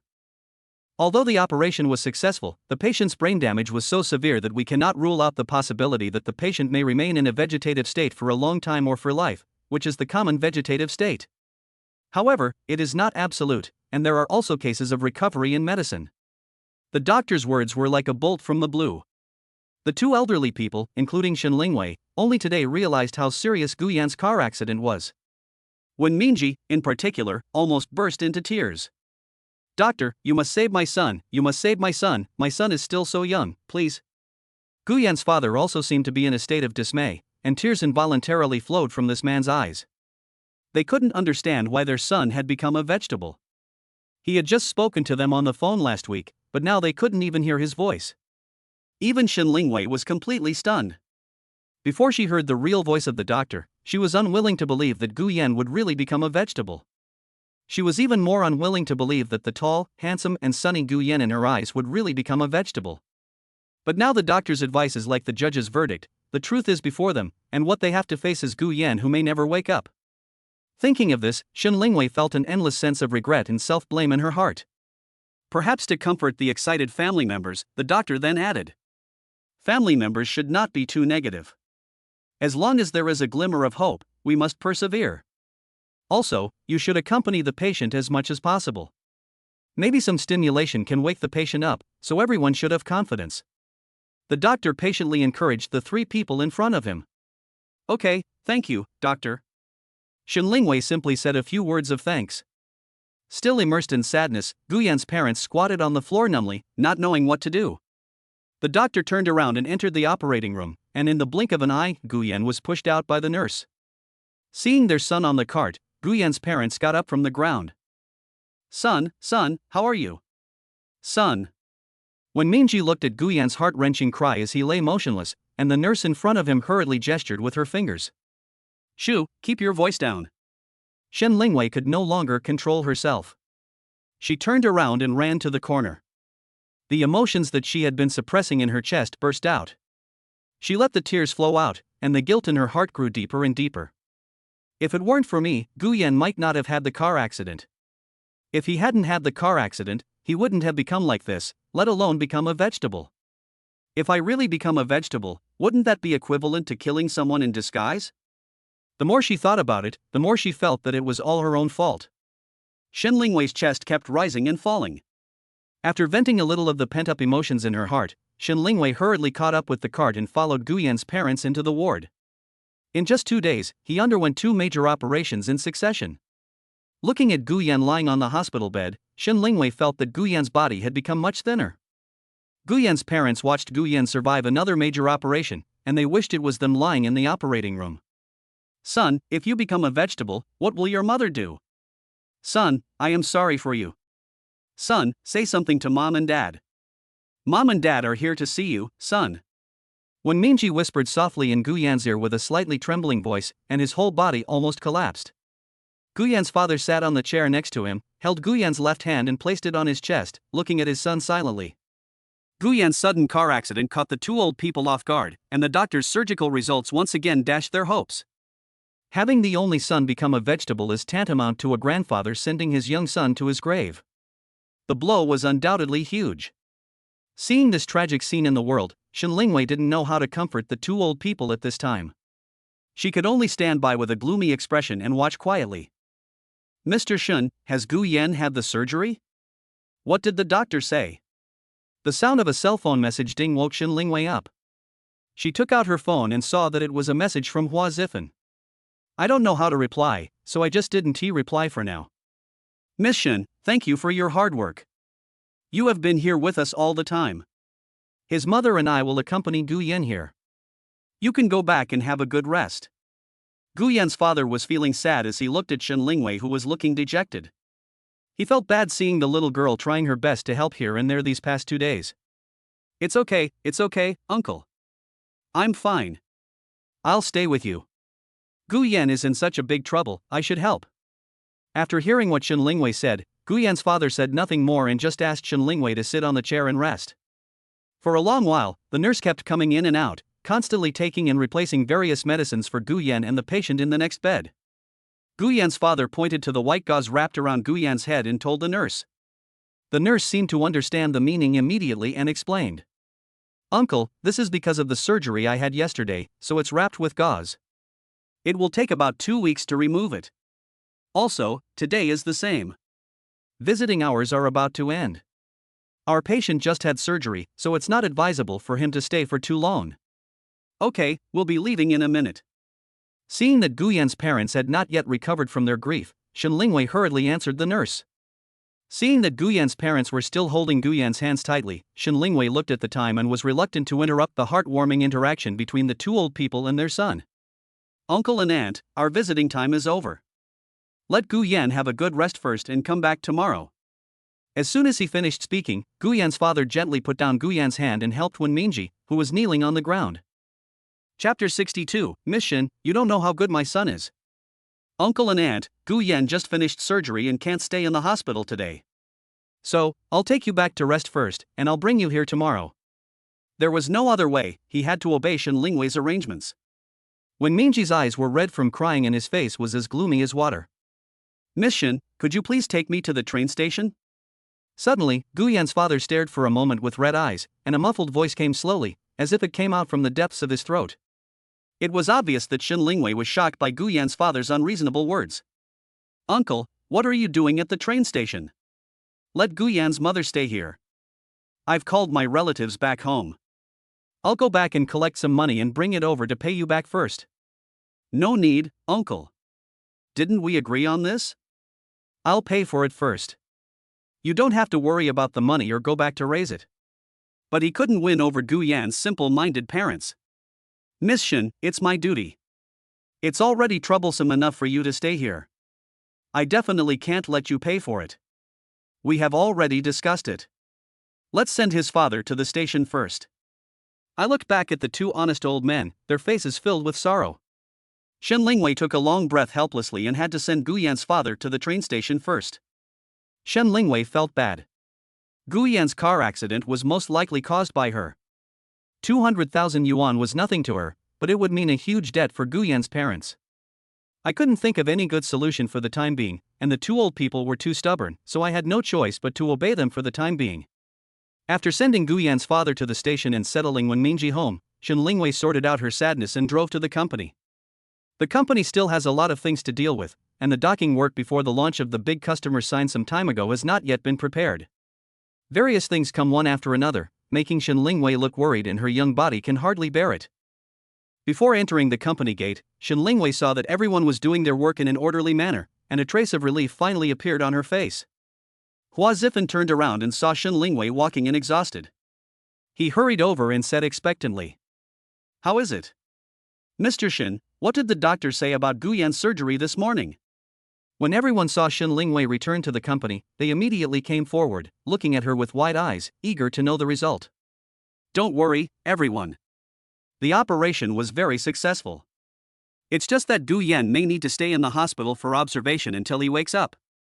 Shen Lingwei didn't make the illness sound too serious. Did the doctor say when he could wake up? Hua Zifen continued to ask with his head tilted. Right now. I'm not sure yet, I just need to take good care of it, maybe it will be quick. Shen Lingwei didn't know how to answer this question. After thinking about it, she decided not to let everyone know the results the doctor told her that morning for the time being. Oh. Hua Zifen responded softly, his face looking worried. Okay, everyone, get back to work. Guyan's parents are taking care of him here, and I'll be there often, so don't worry. After briefly reporting Guyan's situation to everyone, he confirmed some recent company developments with Lao Gui, and then went up to the office on the second floor. Time passed quickly. Shen Lingwei was busy in the office for the whole afternoon. One moment she was attending a project docking meeting, the next moment she was attending a group executive meeting. Shen Lingwei, who was fully devoted to her work, looked at the time and found that it was already 7:30 in the evening. It's terrible.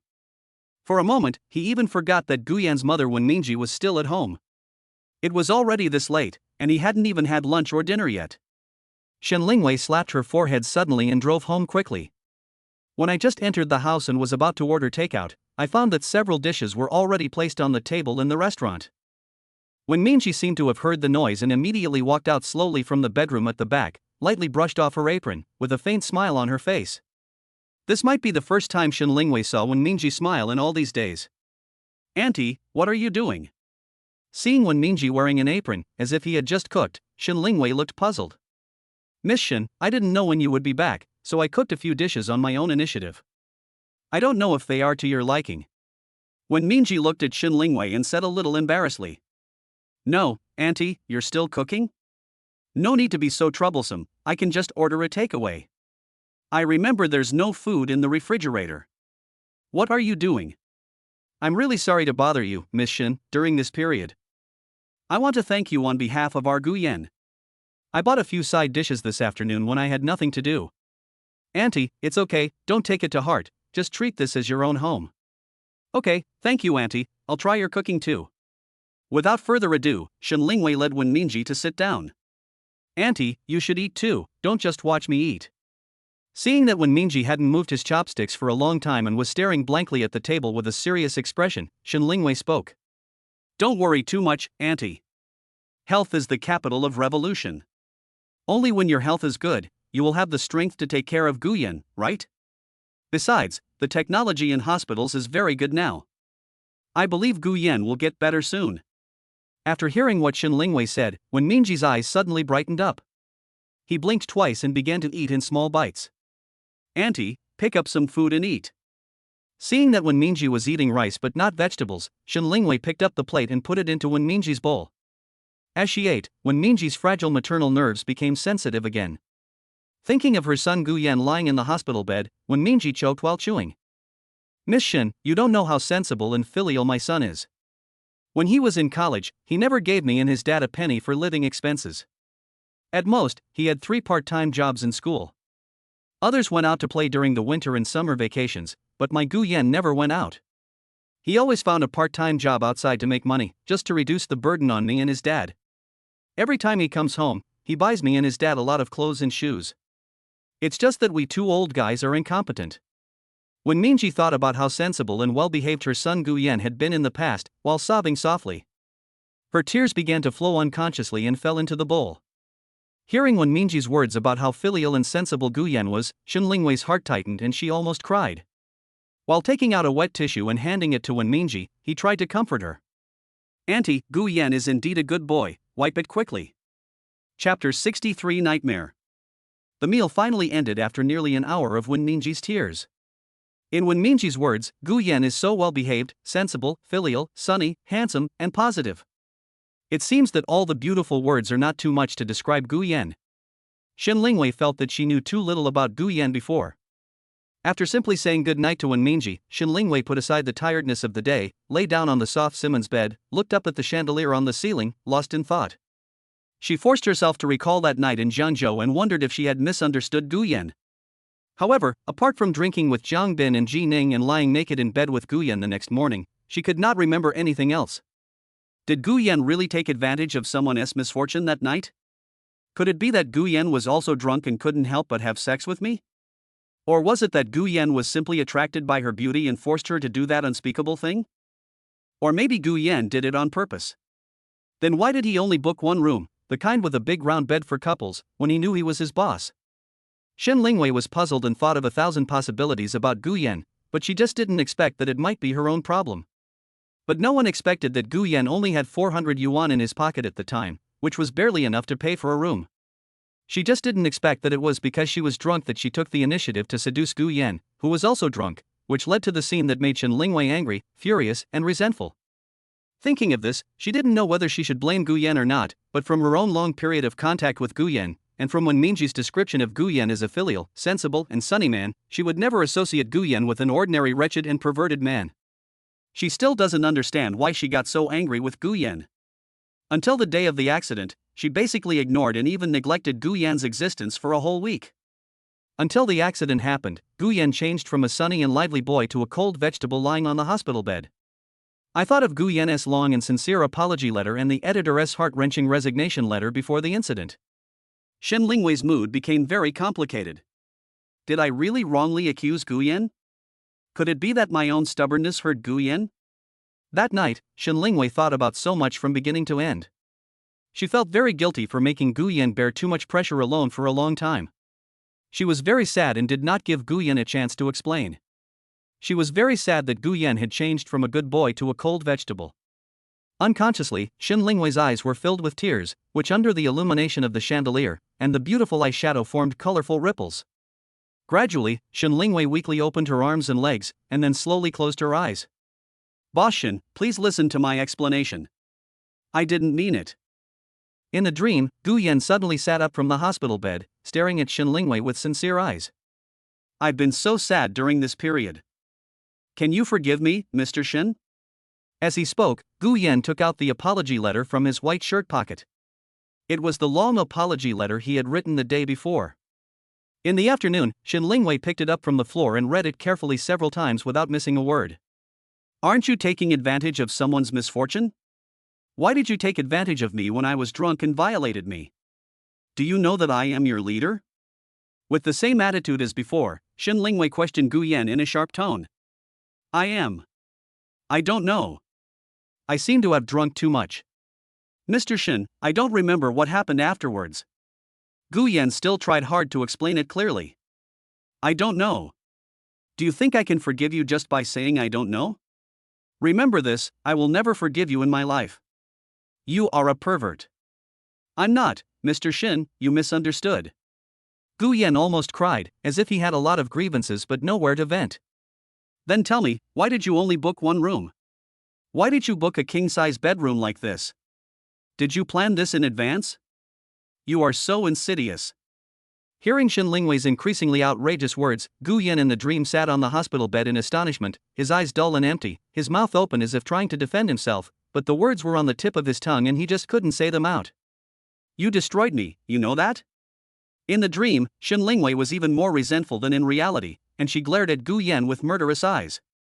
Without responding to Shen Lingwei, Guyan felt a darkness in front of his eyes and a dizzy head.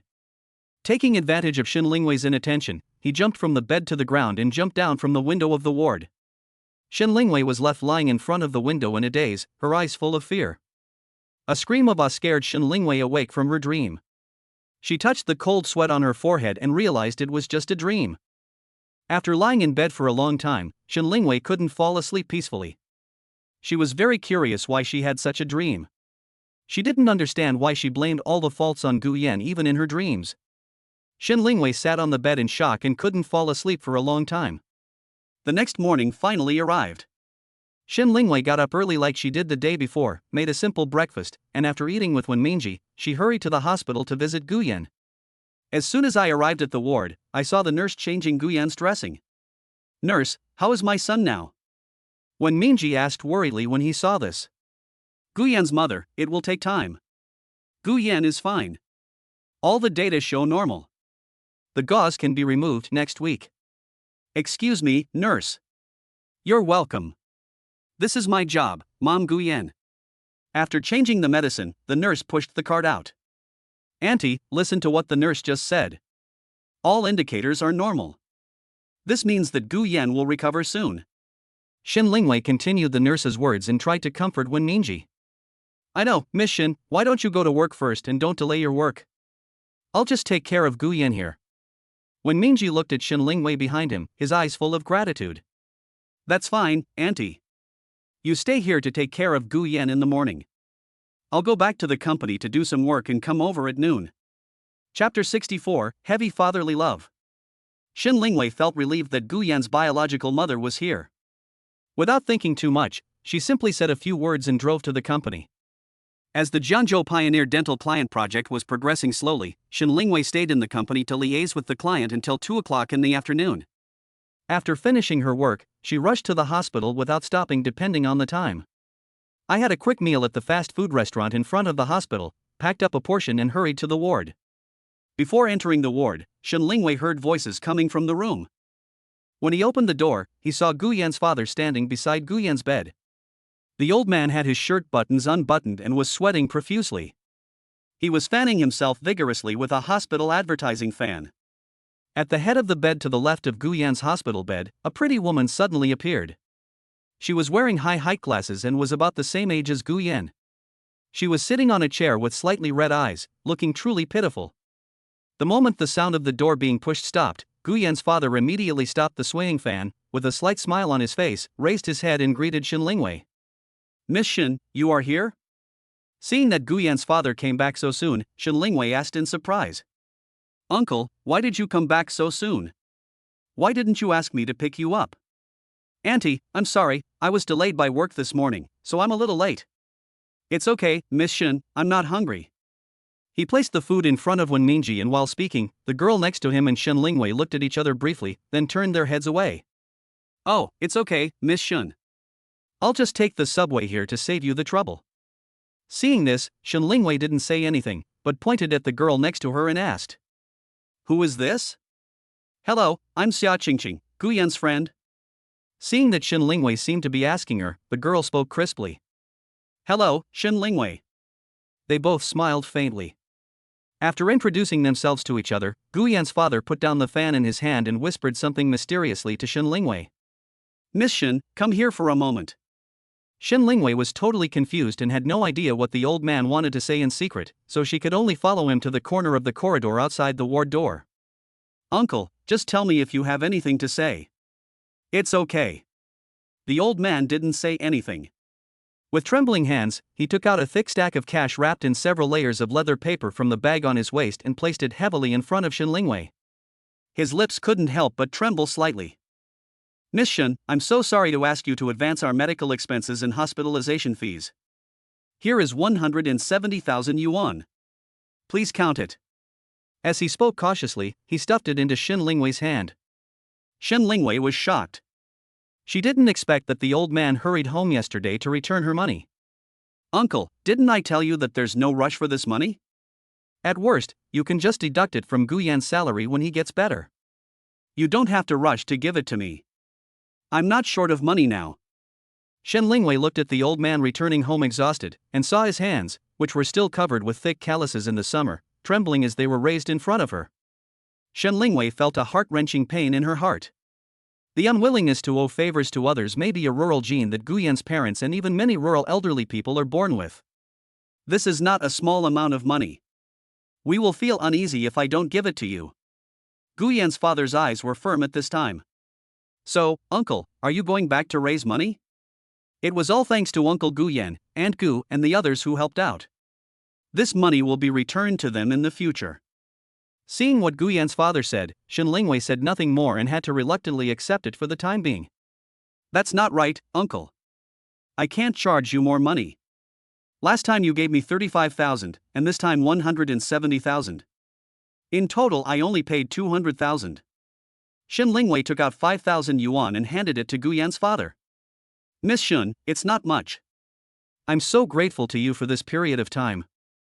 You even invited us old couple to dinner and stayed at your house." Looking at the old man's simple words, Shin Lingwei didn't know what to say for a moment. "Uncle, no, you must take this 5,000 yuan, otherwise I will be angry.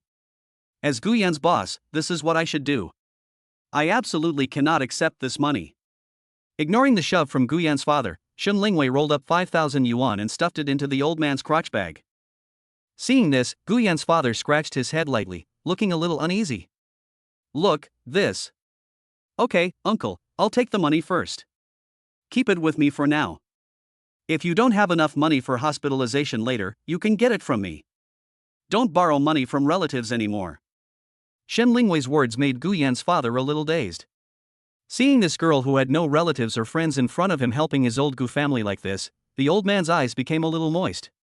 Okay, Miss Shun." Shin Lingwei felt that the hundreds of thousands of yuan in her hand were extremely heavy. Hundreds of thousands of yuan might not be a big deal to her, but for Gu Yan's parents, it might take them 10 years to save that much money. Behind the 170,000 yuan that was scraped together was the heavy paternal and maternal love of Gu Yan's parents. Thinking of this, Shin Lingwei felt that although Gu Yan was so rich, his living conditions were not as affluent as hers, but his emotional life might be 1,000 times better than hers.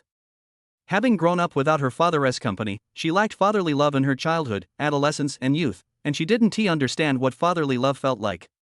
Her miserable childhood made her fear and hate her father from an early age. From the first time she came into contact with Guyan's father, Shen Lingwei's heart was deeply touched by this simple old man. They probably didn't have an income of 20,000 yuan a year. Faced with Guyan's high medical expenses, they didn't hesitate at all. Looking at their son Guyan lying coldly on the hospital bed, the two old people burst into tears and were heartbroken. They resolutely borrowed money from everywhere for their son and took on a huge debt. Shen Lingwei was extremely envious. So while helping Guyan, she also felt the true fatherly love. Perhaps at this moment, she was moved by the old man's heavy fatherly love. In Shen Lingwei's mind, she has already planned what to do with the hundreds of thousands of dollars. Okay, uncle, let's go in first. When Minji looked gloomy, with red eyes, and kept his head down as he whispered something to Xia Qingqing. Auntie, the nurse came this morning. Did she say anything? I asked, and the nurse said the treatment period is long. When Guyan can wake up depends on his willpower. As he spoke, when Minji covered his face and began to sob again. The situation is like this. Guyan collided head-on with the dump truck so hard that medically speaking, Guyan's current state is a vegetative state. The probability of him successfully recovering to a normal person is not high, but there are special cases. Guyan is young, and the chances of recovery are very high. Auntie, you don't have to worry too much. Shen Lingwei didn't know much about medical care, and could only rely on the knowledge she learned on Weibo through searching on her mobile phone to try to comfort the depressed Minji. Chapter 65 Guyan's Childhood Sweetheart. The visiting time passed quickly, and soon the nurse urged everyone to leave. Xia Qingqing's slight action of wiping her eyes inadvertently was caught by Shen Lingwei. The girl's eyes flushed and seemed to be filled with tenderness. With a woman's unique sixth sense, Shen Lingwei noticed that Xia Qingqing had an inexplicable deep affection for Guyan. This is the limit of my visit today, uncle and aunt, I'll take you back first. Seeing the nurse's urging, the two old people were reluctant to leave, but they had to follow Shen Lingwei's advice and go home first. And you? Shen Lingwei looked at Xia Qingqing and couldn't help asking. Oh, I'm staying in the hotel next door. I booked it for 3 days. Xia Qingqing stood up and shook the wrinkled corners of her skirt slightly. In Shen Lingwei's opinion, the girl's figure was also perfect. The difference was that Xia Qingqing with glasses had an intellectual beauty. For some reason, Shen Lingwei felt a vague sense of worry in her heart. Oh, that's good. Shen Lingwei responded indifferently, forcing a faint smile on her face. After saying that, Xia Qingqing waved goodbye to Guyan's parents. Uncle and aunt, I'll go back first and come back tomorrow morning. Okay, Qingqing, please be careful on your own. Turning around, Xia Qingqing walked out of the ward with a white backpack on her back. They looked at each other in silence, and Shen Lingwei took the two elderly people back home. It was only 3:30 when I got home. I remembered that there was no food in the refrigerator. Shen Lingwei said to the two elderly people. Uncle and aunt, let's go out for dinner tonight. There's not much food at home, and I don't know how to cook. Shen Lingwei shrugged embarrassedly. Isn't it still early, Miss Shen? Is there a vegetable market nearby? I'll go buy some vegetables and cook them tonight. I'm afraid you won't be used to my cooking. There's a vegetable market right outside the community, not far away. Auntie, what are you talking about? I'm just worried that you'll get tired. We are just two old men eating out. Why waste that money? Eating at home is cheaper and cleaner. Seeing Wen Minji's insistence, Shen Lingwei said nothing more. Okay, I'll go to the market with you, uncle. You can rest at home first. I'll cook when aunt and I get home. Thank you for your hard work, Miss Shen. After putting down the bag, Shen Lingwei took Wen Minji to the vegetable market at the entrance of the community. Thinking of Xia Qingqing who came to visit Guyan with gentle eyes, Shen Lingwei couldn't help asking Wen Minji. Auntie, just now I heard Xia Qingqing calling you uncle and aunt, is she your niece? Hearing Shen Lingwei say this, Wen Minji took over the conversation. It's like this, Miss Shen. Qingqing is from Xiaozhuan, next door to our village. She has been close friends with my Guyan since they were young. She and my Guyan went to the same school from elementary school to high school, and only separated when we went to college. People around them say that they are childhood sweethearts. I think this girl is kind and ambitious. Now, after hearing that Gu Yan has encountered such a big problem, she insisted on coming to Shanghai with your uncle to see Gu Yan.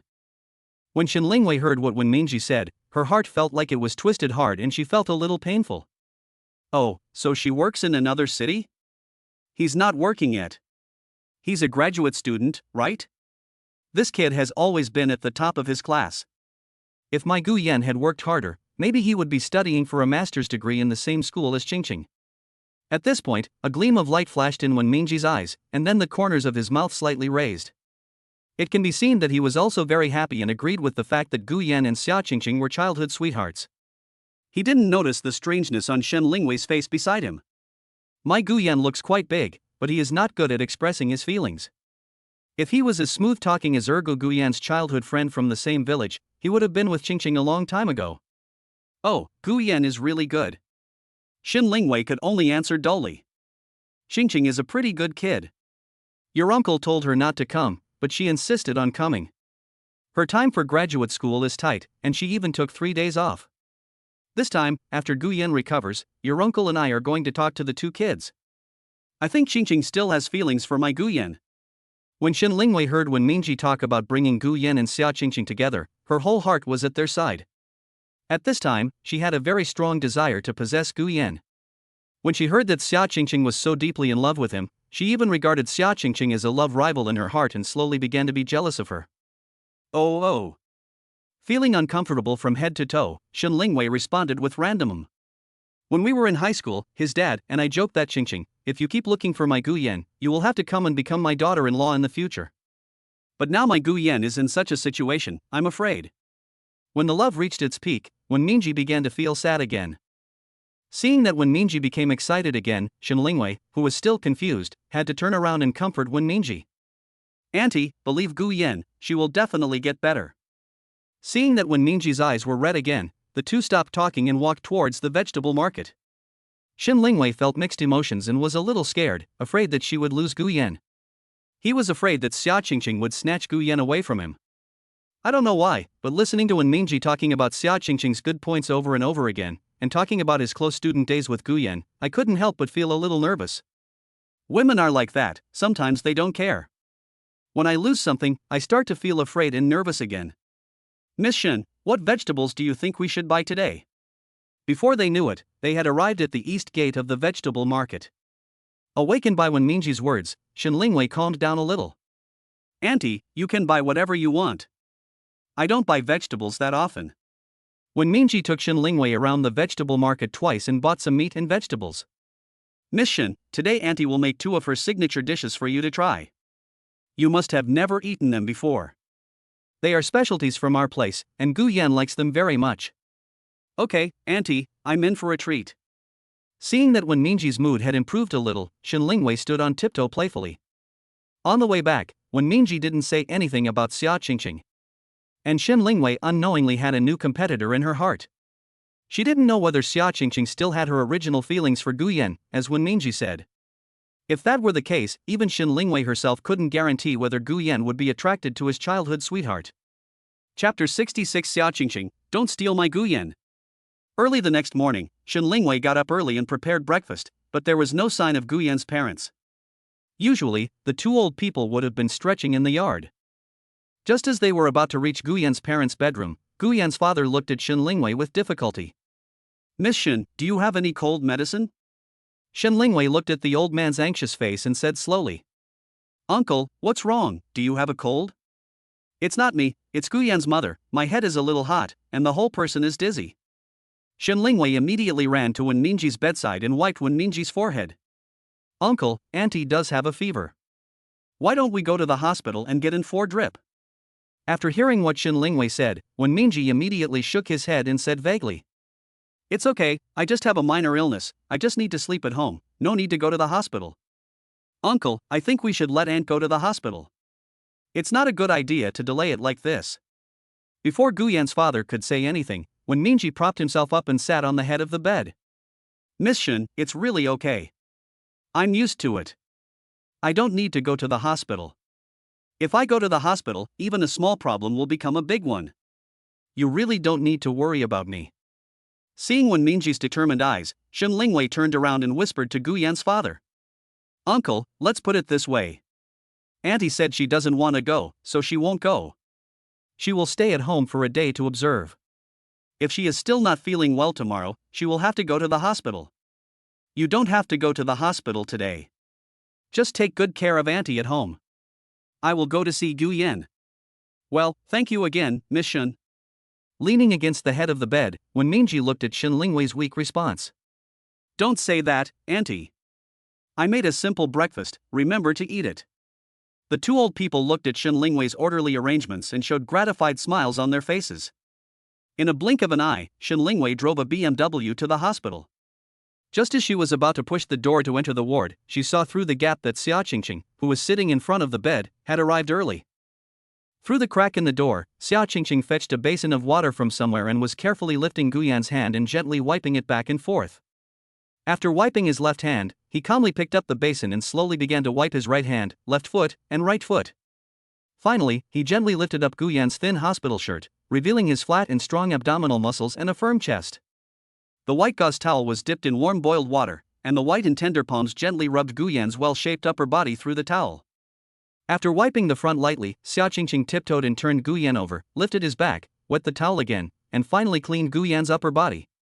To outsiders, this scene looks like a newlywed couple taking good care of each other and never leaving each other. Shen Lingwei was so absorbed in watching what was happening at the door that she didn't know whether she should be happy or sad. She was in a daze for a long time. When she was about to enter the room, she found that Xia Qingqing put down the towel, lifted Guyan's hand and placed it on her face, and just sat there quietly. The early morning sunlight shone through the glass window, and a beam of light hit Xia Qingqing's face. This moment was so perfect and enviable. Shen Lingwei's feet moved back unconsciously, and she stared at everything in front of her uncomfortably. At this moment, she seemed to feel that she was a superfluous person. Looking at Xia Qingqing's gentleness and thoughtfulness, there was a moment when she realized that Xia Qingqing was Guyan's wife. She didn't know whether she still felt jealous of Xia Qingqing in her heart. Although she also had a good impression of Guyan, as far as Xia Qingqing was concerned at the moment, she didn't treat him as meticulously as Xia Qingqing. Unconsciously, her inner emotions were trying to stop Shen Lingwei from approaching them.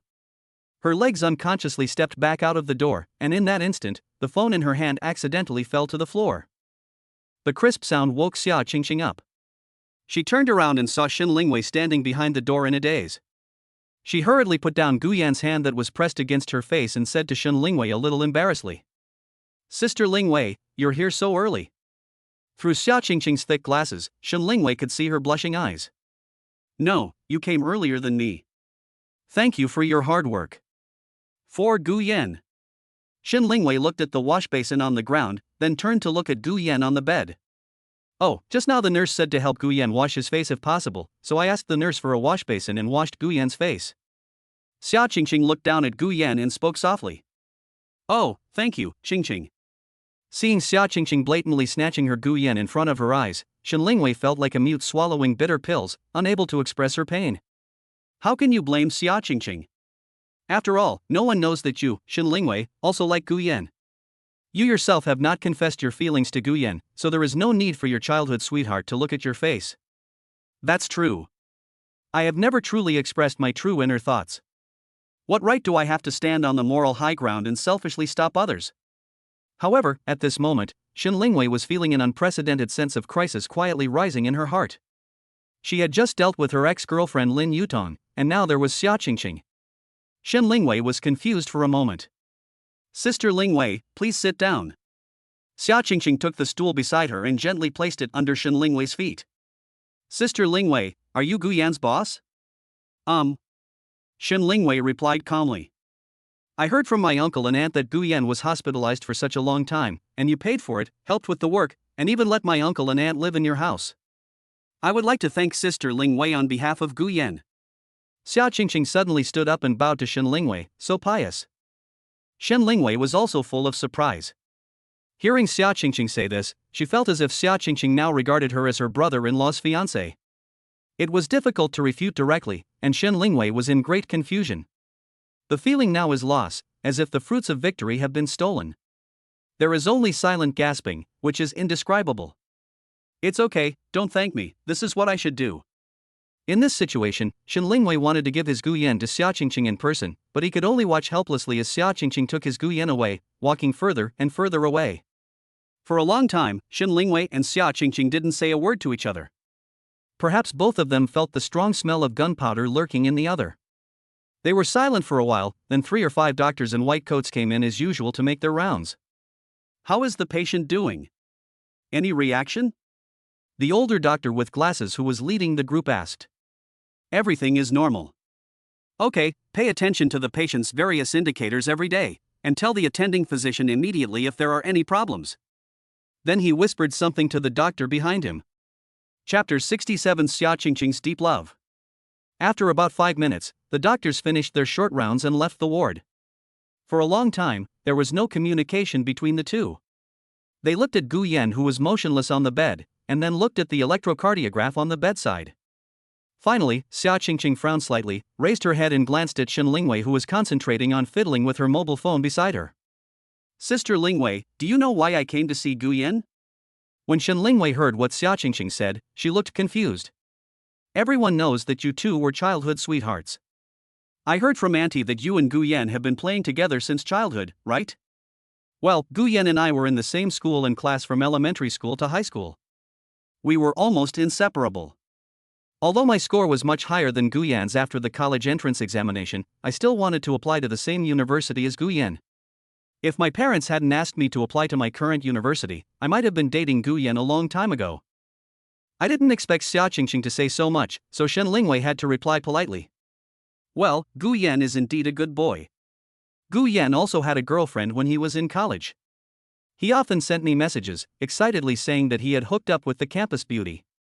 Sometimes he probably just treated me as a buddy in his heart. At that time, I could only silently wish him well. After hearing what Xia Qingqing said, Shen Lingwei suddenly felt sad for Xia Qingqing. So, do you like Gu Yan? Although Shen Lingwei guessed that Xia Qingqing must like Gu Yan very much, she still asked the question even though she knew the answer. I have liked Gu Yan since junior high school. In an instant, Xia Qingqing's cheeks flushed and she lowered her head in embarrassment. For a moment, Shen Lingwei didn't know how to take over the topic, although her heart was getting tighter and tighter. Do you still like Gu Yan now? Didn't you have a relationship in college? I have been waiting for Gu Yan, so I think other boys are not as good as Gu Yan. I hope that one day, Gu Yan can be like he was before college. Now Shen Lingwei became completely uneasy. It seemed that Xia Qingqing was determined to fight her to the end, and she was determined not to marry anyone but Gu Yan. In this way, she was not completely sure about Gu Yan. After all, her attitude towards Gu Yan had hurt Gu Yan deeply, and she was such a face-conscious person that she would not take the initiative to admit her mistakes. Moreover, it was that kind of thing. Should she take the initiative to admit her mistake to Gu Yan? Did she seduce Gu Yan to have sex? No, that's impossible. But Xia Qingqing, who appeared out of nowhere, was indeed a mountain blocking her way. If she wanted to move this mountain now, the probability was basically very small without external force or unexpected circumstances. Does Gu Yan like you? Shen Lingwei continued to ask. I don't know, maybe, a little bit. You know what? Sister Lingwei, when I heard from my uncle that Gu Yan had a serious accident and was seriously injured, you didn't know how hard it was for me to breathe. It was like a huge rock was blocking my heart. I felt very uncomfortable. Hearing this little girl Xia Qingqing calling Lingwei Sister Lingwei all the time, it seemed like she treated her as a close sister and was openly expressing her true thoughts from the bottom of her heart. Shen Lingwei continued to be an honest listener.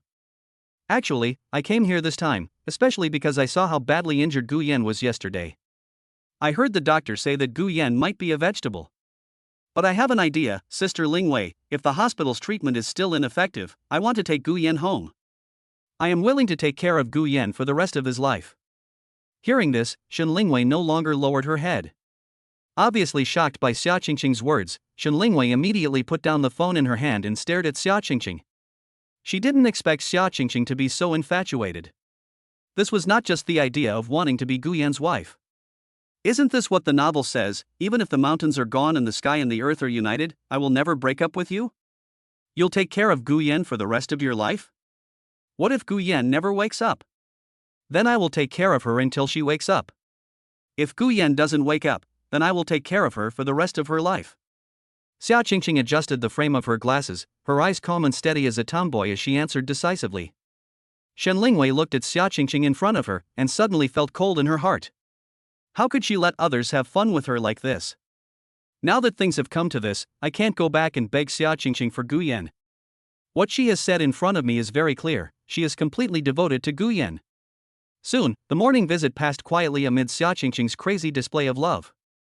Shen Lingwei saw Xia Qingqing still looking lovingly at Guyan's body lying on the bed. At this moment, she didn't know how to deal with her feelings towards Guyan. If he hadn't come to the hospital today and heard Xia Qingqing's infatuated narration, he wouldn't have known that Guyan's charm was so great. The nurse came in with the cart and saw the two beauties in front of the bed. She smiled and said, "This young man is so lucky to have two beautiful women serving him." Ignoring the nurse's teasing, Shen Lingwei stood up and greeted her. "Qingqing, today's visiting time is over. I'm going back to the company to take care of some things." "What are you going to do? Should we go back to the hotel or can we go to the company together?" "It's okay, Sister Lingwei, go and do your thing. If things don't work out later, I'll go to the hotel." The two of them simply greeted each other and left in their respective directions. Instead of returning to the company, Shen Lingwei got some antipyretic drugs on the first floor of the hospital and took them back to Wenminji. Along the way, Shen Lingwei felt extremely complicated. On the one hand, after getting to know each other again and again, Gu Yan has already occupied an important position in her heart. On the other hand, the sudden appearance of Xia Qingqing, Gu Yan's childhood sweetheart, also makes her admire her persistent and deep affection for Gu Yan. For a moment, Shen Lingwei didn't know how to deal with her feelings for Gu Yan. Soon, when the car was turning in the basement, perhaps because of distraction, the front of the car hit heavily into an Audi car at the corner. Shen Lingwei immediately regained consciousness with a sense of frustration. Carefully dialing the insurance number on the phone, Shen Lingwei walked into the villa absent-mindedly with the medicine bag. The moment she walked into the living room, Gu Yan's father saw Shen Lingwei's panic and couldn't help asking, "Miss Shen, is everything okay?" Seeing the old man's sudden question, Shen Lingwei walked straight into Wenminji's bedroom and said nonchalantly, "It's okay, uncle, I just bumped into it in the basement." Chapter 68. The family members of the perpetrators come to visit. In the next few days, every time Shen Lingwei arrived at the door of the bed, she would always see Xia Qingqing arriving first. She was either washing Guyan's body, massaging Guyan's hands and feet, or taking Guyan's hands and stroking them on her face. Their behavior seemed very intimate. Every time she saw this scene, Ling Yutong would subconsciously stop and stand outside the ward door. At this time, she felt like an outsider. Even though she was annoyed by Xia Qingqing's behavior, the smile on her face subconsciously concealed her inner dissatisfaction. Finally, today is Xia Qingqing's last day to visit Gu Yan in the hospital. Thinking of this, Shen Lingwei seemed to be relieved. She took a deep breath, pushed open the door of the ward, and greeted Xia Qingqing warmly. "Qingqing, it's still so early today. Thank you for your hard work these past few days." "No, Sister Lingwei, good morning to you too." The two exchanged greetings for a while. Xia Qingqing stood up and looked at Gu Yan with affectionate eyes, then turned around and said to Shen Lingwei sincerely, "Sister Lingwei, I may need you to take care of Gu Yan for a while. I have to rush back to school at noon today. Can you tell me if there is any situation with Gu Yan?" As she spoke, Xia Qingqing picked up her phone and was about to add Shen Lingwei as a friend. Xia Qingqing is currently studying for a master's degree at a 211 university in Jiangcheng, which is 400 or 500 kilometers away from Shanghai, which is still a bit far. "I will definitely take good care of my Gu Yan. Do I need you to tell me?" Shen Lingwei muttered to herself angrily in her heart, but her face remained calm. "Leaving at noon? So soon? Well, I only took 3 days off. I will come to see Gu Yan when I am free later. You can tell my uncle and aunt for me. I will go back to school first. Thank you, Sister Lingwei." After saying that, Xia Qingqing bent down to organize her backpack. Before leaving, she took Gu Yan's right hand and gently placed it to her mouth, and kissed him affectionately as if no one was around, stunning Shen Lingwei. "Then I'll go first. See you, Lingwei." "Okay, have a nice trip." Watching Xia Qingqing finally leave, the depressed heart of these days finally relaxed completely at this moment. Watching Gu Yan and Xia Qingqing having close contact for these days, Shen Lingwei felt like she had lost her soul the whole day. She couldn't eat or sleep well. Even though Xia Qingqing appeared in Gu Yan's life much earlier than himself, and even though they were childhood sweethearts, that wouldn't work. Just when I was lost in thought, the noisy sound of chirping outside came closer and closer. Miss Shin, please come out. Someone is looking for you. The nurse knocked on the door, and the sudden shout naturally distracted Shin Lingwei. Miss Shin, this is Officer Joe who handled the accident that night, and this is the family of the driver who caused the accident. You are the family member of the injured person, right? Officer Joe glanced at Shin Lingwei and said calmly. I am the boss of the injured person, and you are. Oh, it's like this. The accident happened several days ago. We have detained the driver of the dump truck. This is the driver's family. They heard that there was such a big accident and the injured were in such a serious condition. They came to see the injured today out of pity. Officer Joe pointed to the two women and one man next to him, who should be the parents and wife of the driver who caused the accident. At this time, the three of them looked guilty. I'm sorry, it's our fault. I heard that the injury was serious. We felt bad and wanted to come and see him a long time ago, but...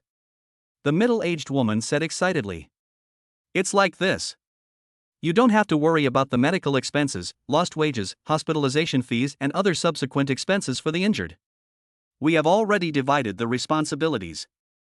We have also worked with the party at fault to coordinate with the insurance company. The insurance company will cover all the expenses. Before the woman could finish her words, Officer Joe quickly gave a detailed explanation of the traffic accident compensation process. That's great, thank you Officer Joe. Guyan's parents are worried about the medical expenses. It's okay. This is what we should do. Okay, if there's nothing else, I'll leave first.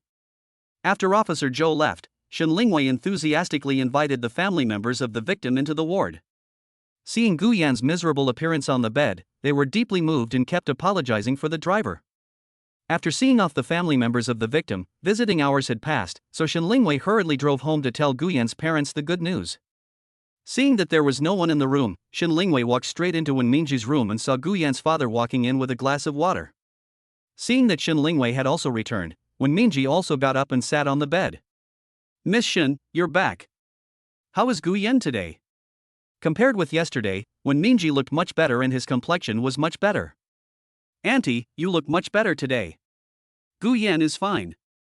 The nurse is taking care of him. By the way, Uncle and Aunt, Qingqing went back to school after visiting Guyan this morning. He asked me to tell you something.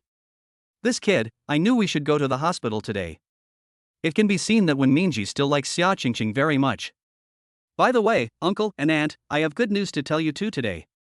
As soon as they finished speaking, they both said in unison. Did my son react? The two old men thought it was about Guyan, and they looked at Shin Lingwei with bright eyes and asked expectantly. Don't worry, this is what happened. The police brought the perpetrator's family to the hospital today. They all came to see Guyan. See, what's the use, my son is already like this. Wen Mingji became listless again before Shin Lingwei finished speaking. Auntie, the police said that all the expenses incurred by Guyan in the hospital, including subsequent treatment costs and lost wages, were covered by the insurance company. Question mark. It was obvious that the two old men were a little skeptical and looked at Shin Lingwei without comment. It's true. The police came over and said it themselves. The responsibility for the traffic accident lies entirely with the dump truck driver. The insurance company will pay for the rest. This means you don't have to worry about the medical expenses. I'll give you the 200,000 yuan you gave me earlier. When Guyan's parents heard Shin Lingwei say that they didn't need to bear the medical expenses themselves, they breathed a sigh of relief. Obviously, for these two rural elderly people, at least they didn't have to bear huge debts for the huge medical expenses. This was the most gratifying thing. Next, all I have to do is focus on taking good care of Guyan in the hospital. Seeing that the two old men were much more relaxed and Wen Mingji's fever had also improved a lot, Shin Lingwei went upstairs silently, took down the heavy 200,000 yuan, and handed it to Guyan's father personally. Uncle, please keep this.